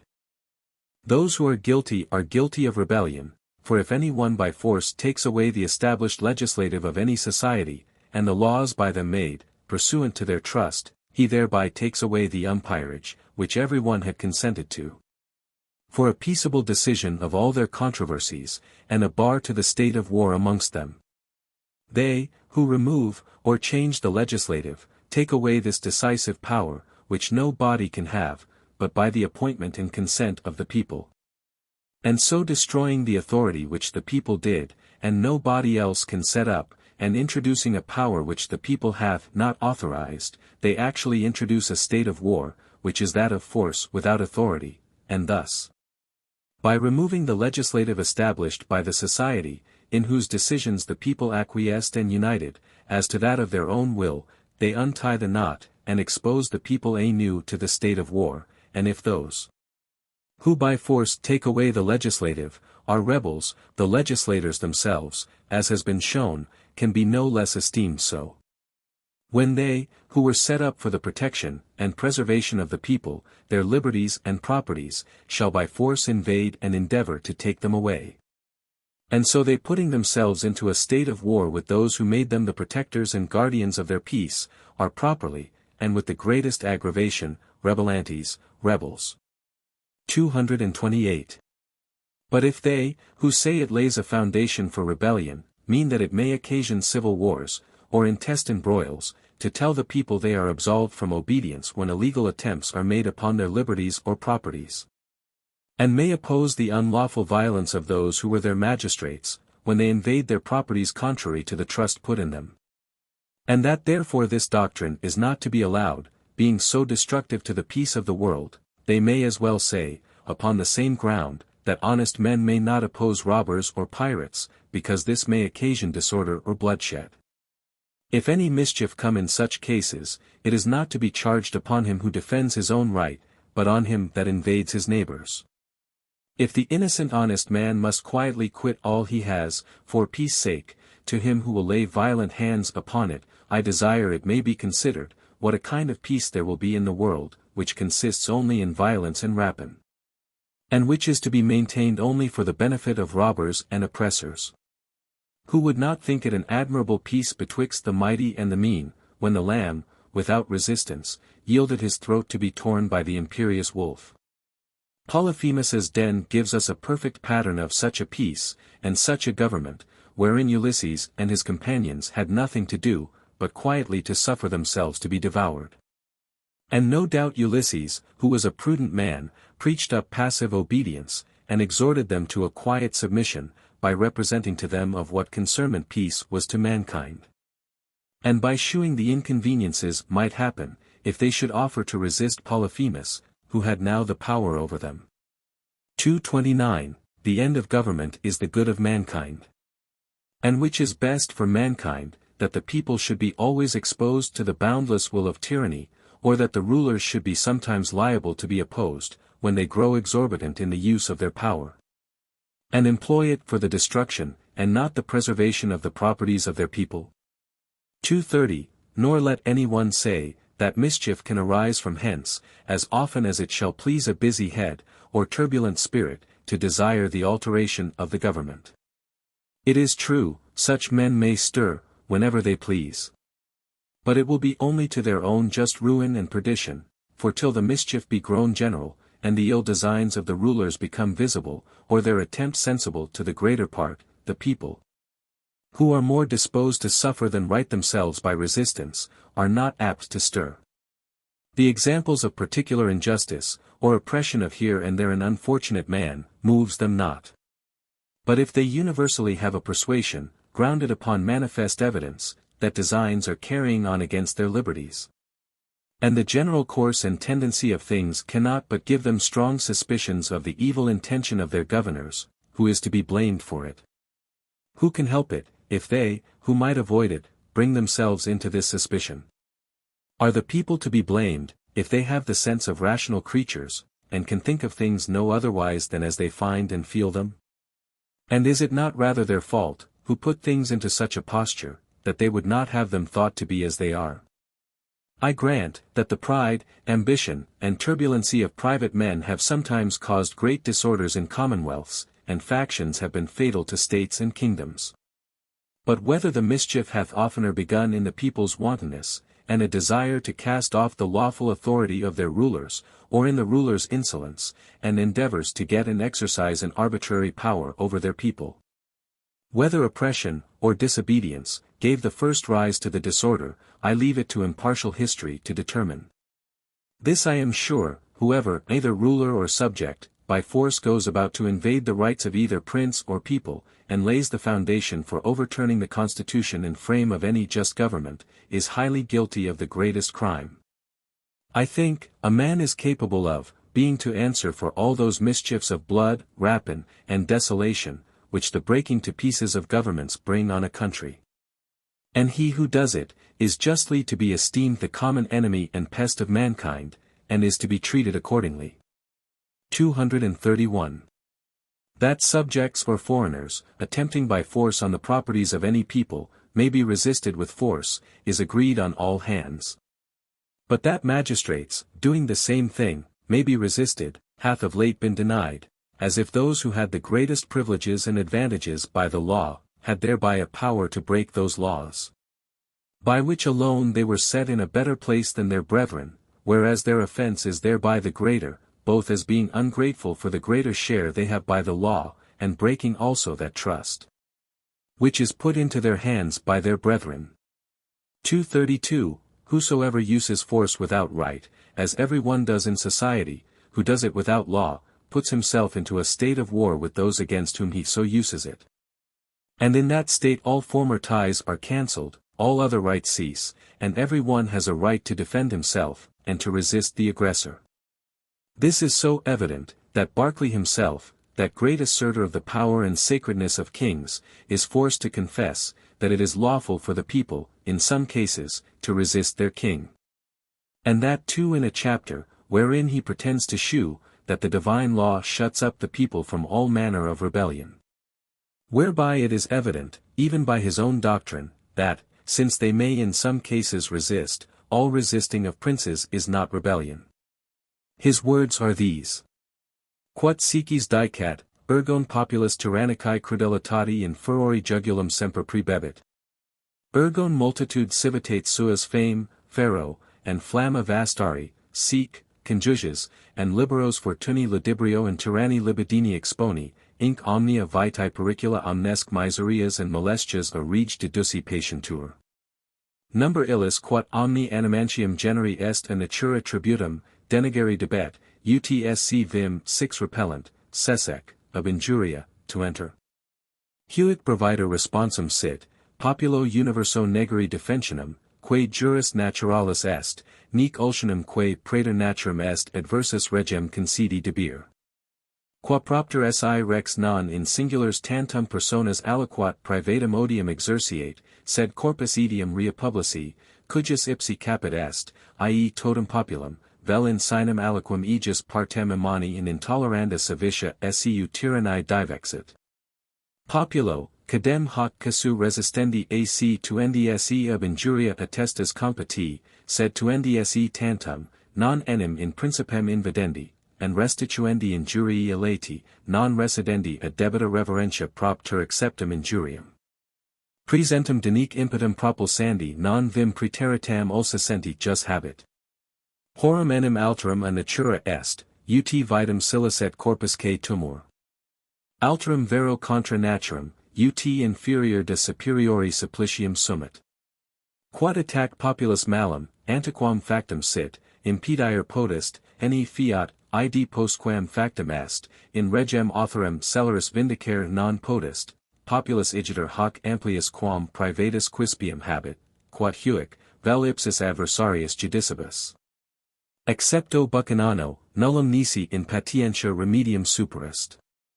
Cum ilsi intolerabilis tyrannus est, modicum enim fere omnino debet, resistere cum reverentia possit, Barclay contra monarcham.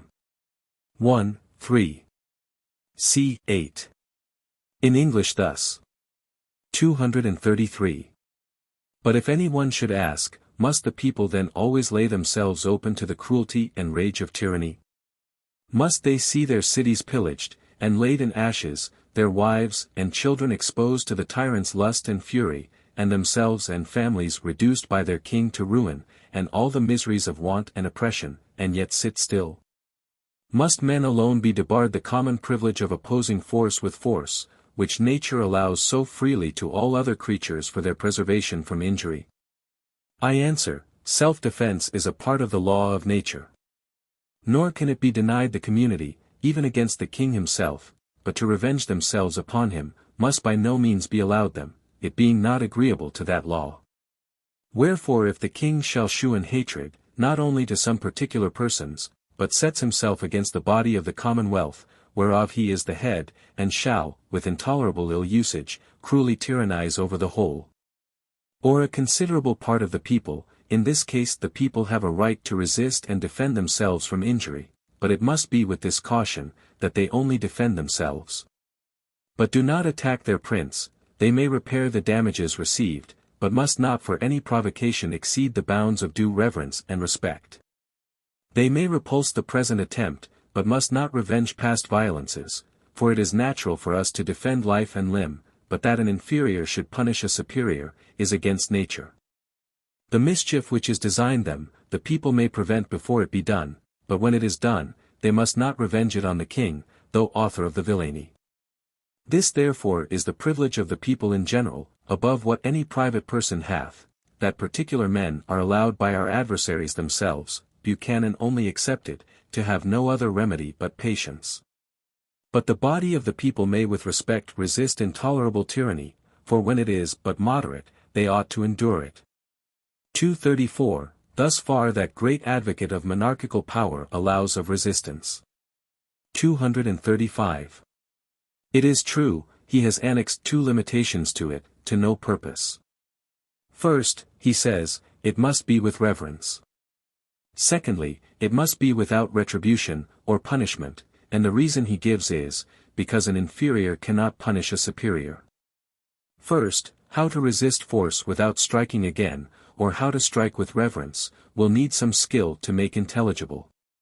He that shall oppose an assault only with a shield to receive the blows, or in any more respectful posture, without a sword in his hand, to abate the confidence and force of the assailant, will quickly be at an end of his resistance, and will find such a defense serve only to draw on himself the worse usage.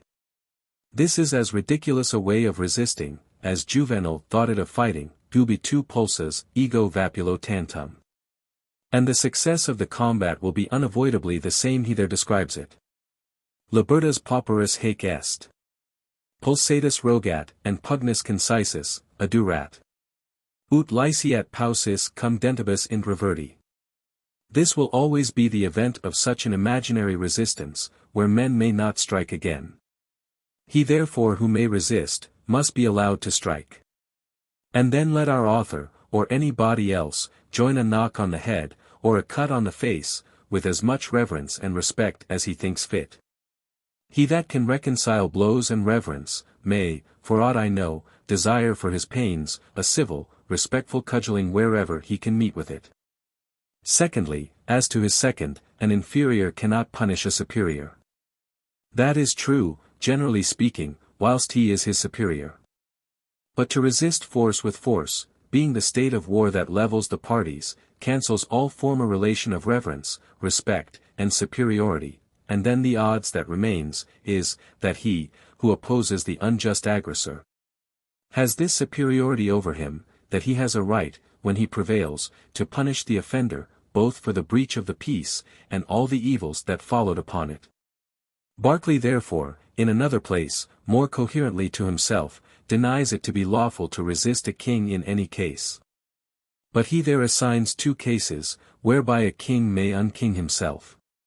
His words are: Quid ergo, nullum casus incidere possent cabus populo sisi erigere ac in regem impotentius dominantem arma capere and invadir jure sua swac authoritate liceat?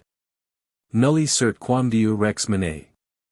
Semper enim ex divinis id obstat, regem honorificato, and capotestati resistit, de ordinatione resisit, non alias igiter in eum populo potestas est quam siid committat propter quod ipso jure rex esse deinat. Tunc enim esse ipsi principitu exut ac in privatus constitut liber, hoc modo populus and superior officitor, reverso ad eum esse jure illo quod anti-regem inauguratum in interregno habuit. At sunt pocorum genrum commissa ejusmati quae hunc effectum perient. At ego cum plurima animo per lustrum, duo tantum invenio, duos, inquam, casus cabus rex ipso facto ex reg non regem esse facit in omni honore indignitate regali ac in subditos potestate destitut, quorum etiam meminit Windsrus. Horum unus est, si regnum disperdat, quam admittum deneron furter, quod is nemp senatum populumque Romanum, ac addio urbum ipsum ferro flammic vastar, ac novas sibi seds quira decrevicit.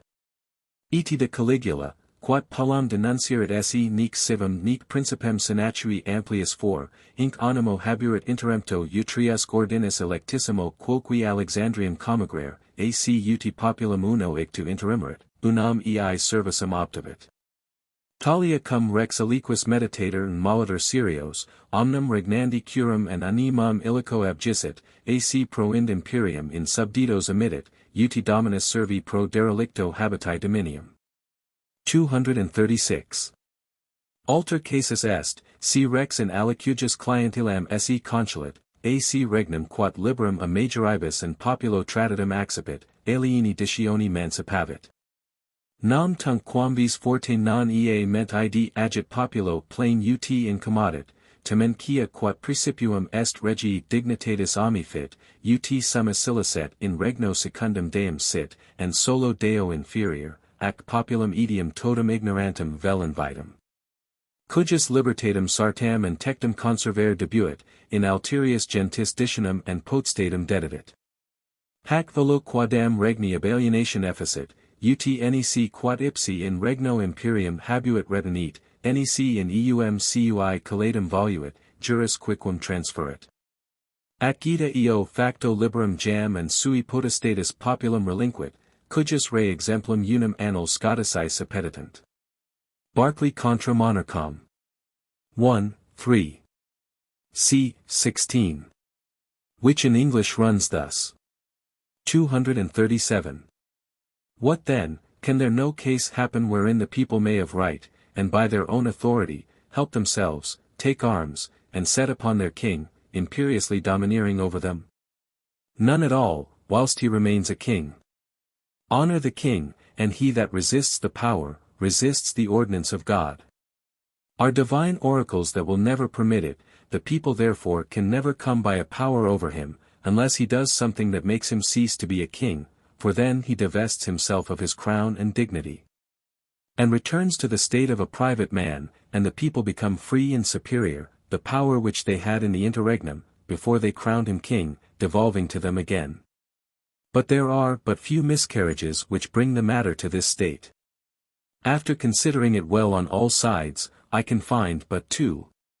Two cases there are, I say, whereby a king, ipso facto, becomes no king, and loses all power and regal authority over his people, which are also taken notice of by Windsrus. The first is, if he endeavor to overturn the government, that is, if he have a purpose and design to ruin the kingdom and commonwealth, as it is recorded of Nero, that he resolved to cut off the Senate and people of Rome, lay the city waste with fire and sword, and then remove to some other place. And of Caligula, that he openly declared, that he would be no longer a head to the people or Senate, and that he had it in his thoughts to cut off the worthiest men of both ranks. And then retire to Alexandria, and he wished that the people had but one neck, that he might dispatch them all at a blow, such designs as these, when any king harbors in his thoughts, and seriously promotes. he immediately gives up all care and thought of the commonwealth, and consequently forfeits the power of governing his subjects, as a master does the dominion over his slaves whom he hath abandoned. 238. The other case is, when a king makes himself the dependent of another, and subjects his kingdom which his ancestors left him, and the people put free into his hands, to the dominion of another, for however perhaps it may not be his intention to prejudice the people, yet because he has hereby lost the principal part of regal dignity, viz. to be next and immediately under God, supreme in his kingdom. And also because he betrayed or forced his people, whose liberty he ought to have carefully preserved, into the power and dominion of a foreign nation. By this, as it were, alienation of his kingdom, he himself loses the power he had in it before, without transferring any the least right to those on whom he would have bestowed it, and so by this act sets the people free, and leaves them at their own disposal. One example of this is to be found in the Scotch Annals. 239. In these cases Berkeley, the great champion of absolute monarchy, is forced to allow, that a king may be resisted, and ceases to be a king. That is, in short, not to multiply cases, in whatsoever he has no authority, there he is no king, and may be resisted, for wheresoever the authority ceases, the king ceases too, and becomes like other men who have no authority. And these two cases he instances in, differ little from those above mentioned, to be destructive to governments, only that he has omitted the principle from which his doctrine flows, and that is, the breach of trust. In not preserving the form of government agreed on, and in not intending the end of government itself, which is the public good and preservation of property. When a king has dethroned himself, and put himself in a state of war with his people, what shall hinder them from prosecuting him who is no king, as they would any other man, who has put himself into a state of war with them? Berkeley, and those of his opinion, would do well to tell us. This farther I desire may be taken notice of out of Berkeley, that he says, the mischief that is designed them, the people may prevent before it be clone, whereby he allows resistance when tyranny is but in design. Such designs as these, says he, when any king harbors in his thoughts and seriously promotes, he immediately gives up all care and thought of the commonwealth. So that, according to him, the neglect of the public good is to be taken as an evidence of such design, or at least for a sufficient cause of resistance. And the reason of all, he gives in these words, because he betrayed or forced his people, whose liberty he ought carefully to have preserved. What he adds, into the power and dominion of a foreign nation, signifies nothing, the fault and forfeiture lying in the loss of their liberty, which he ought to have preserved, and not in any distinction of the persons to whose dominion they were subjected. The people's right is equally invaded, and their liberty lost, whether they are made slaves to any of their own, or a foreign nation, and in this lies the injury, and against this only have they the right of defense. And there are instances to be found in all countries, which shew, that it is not the change of nations in the persons of their governors, but the change of government, that gives the offense.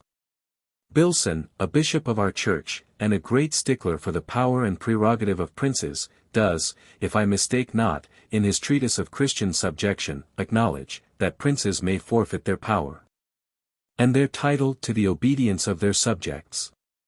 And if there needed authority in a case where reason is so plain, I could send my reader to Bracton, Fortescue, and the author of the Mirror, and others, writers that cannot be suspected to be ignorant of our government, or enemies to it. But I thought Hooker alone might be enough to satisfy those men, who relying on him for their ecclesiastical polity, are by a strange fate carried to deny those principles upon which he builds it. Whether they are herein made the tools of cunninger workmen, to pull down their own fabric, they were best look. This I am sure, their civil policy is so new, so dangerous, and so destructive to both rulers and people, that as former ages never could bear the broaching of it. So it may be hoped, those to come, redeemed from the impositions of these Egyptian under-taskmasters, will abhor the memory of such servile flatterers, who, whilst it seemed to serve their turn, resolved all government into absolute tyranny, and would have all men born to, what their mean souls fitted them for, slavery. 240. Here, it is like, the common question will be made, who shall be judge, whether the prince or legislative act contrary to their trust.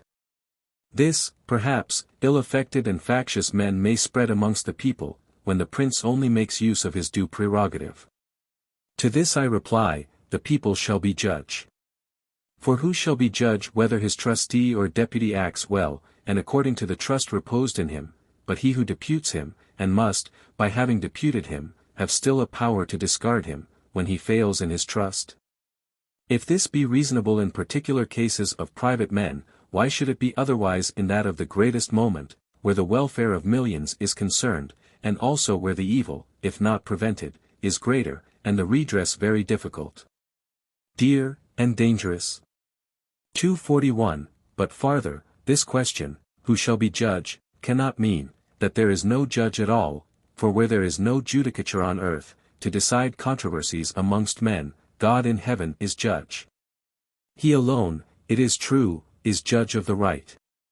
But every man is judge for himself, as in all other cases, so in this, whether another hath put himself into a state of war with him, and whether he should appeal to the supreme judge, as Leptha did.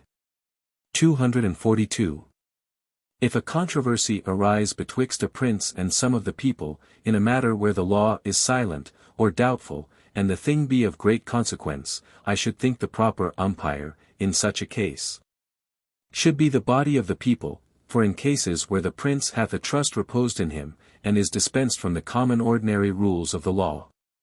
There, if any men find themselves aggrieved, and think the prince acts contrary to, or beyond that trust, who so proper to judge as the body of the people, who, at first, lodged that trust in him, how far they meant it should extend. But if the prince, or whoever they be in the administration, decline that way of determination, the appeal then lies nowhere but to heaven. Force between either persons, who have no known superior on earth, or which permits no appeal to a judge on earth, being properly a state of war, wherein the appeal lies only to heaven. And in that state the injured party must judge for himself, when he will think fit to make use of that appeal, and put himself upon it. 243.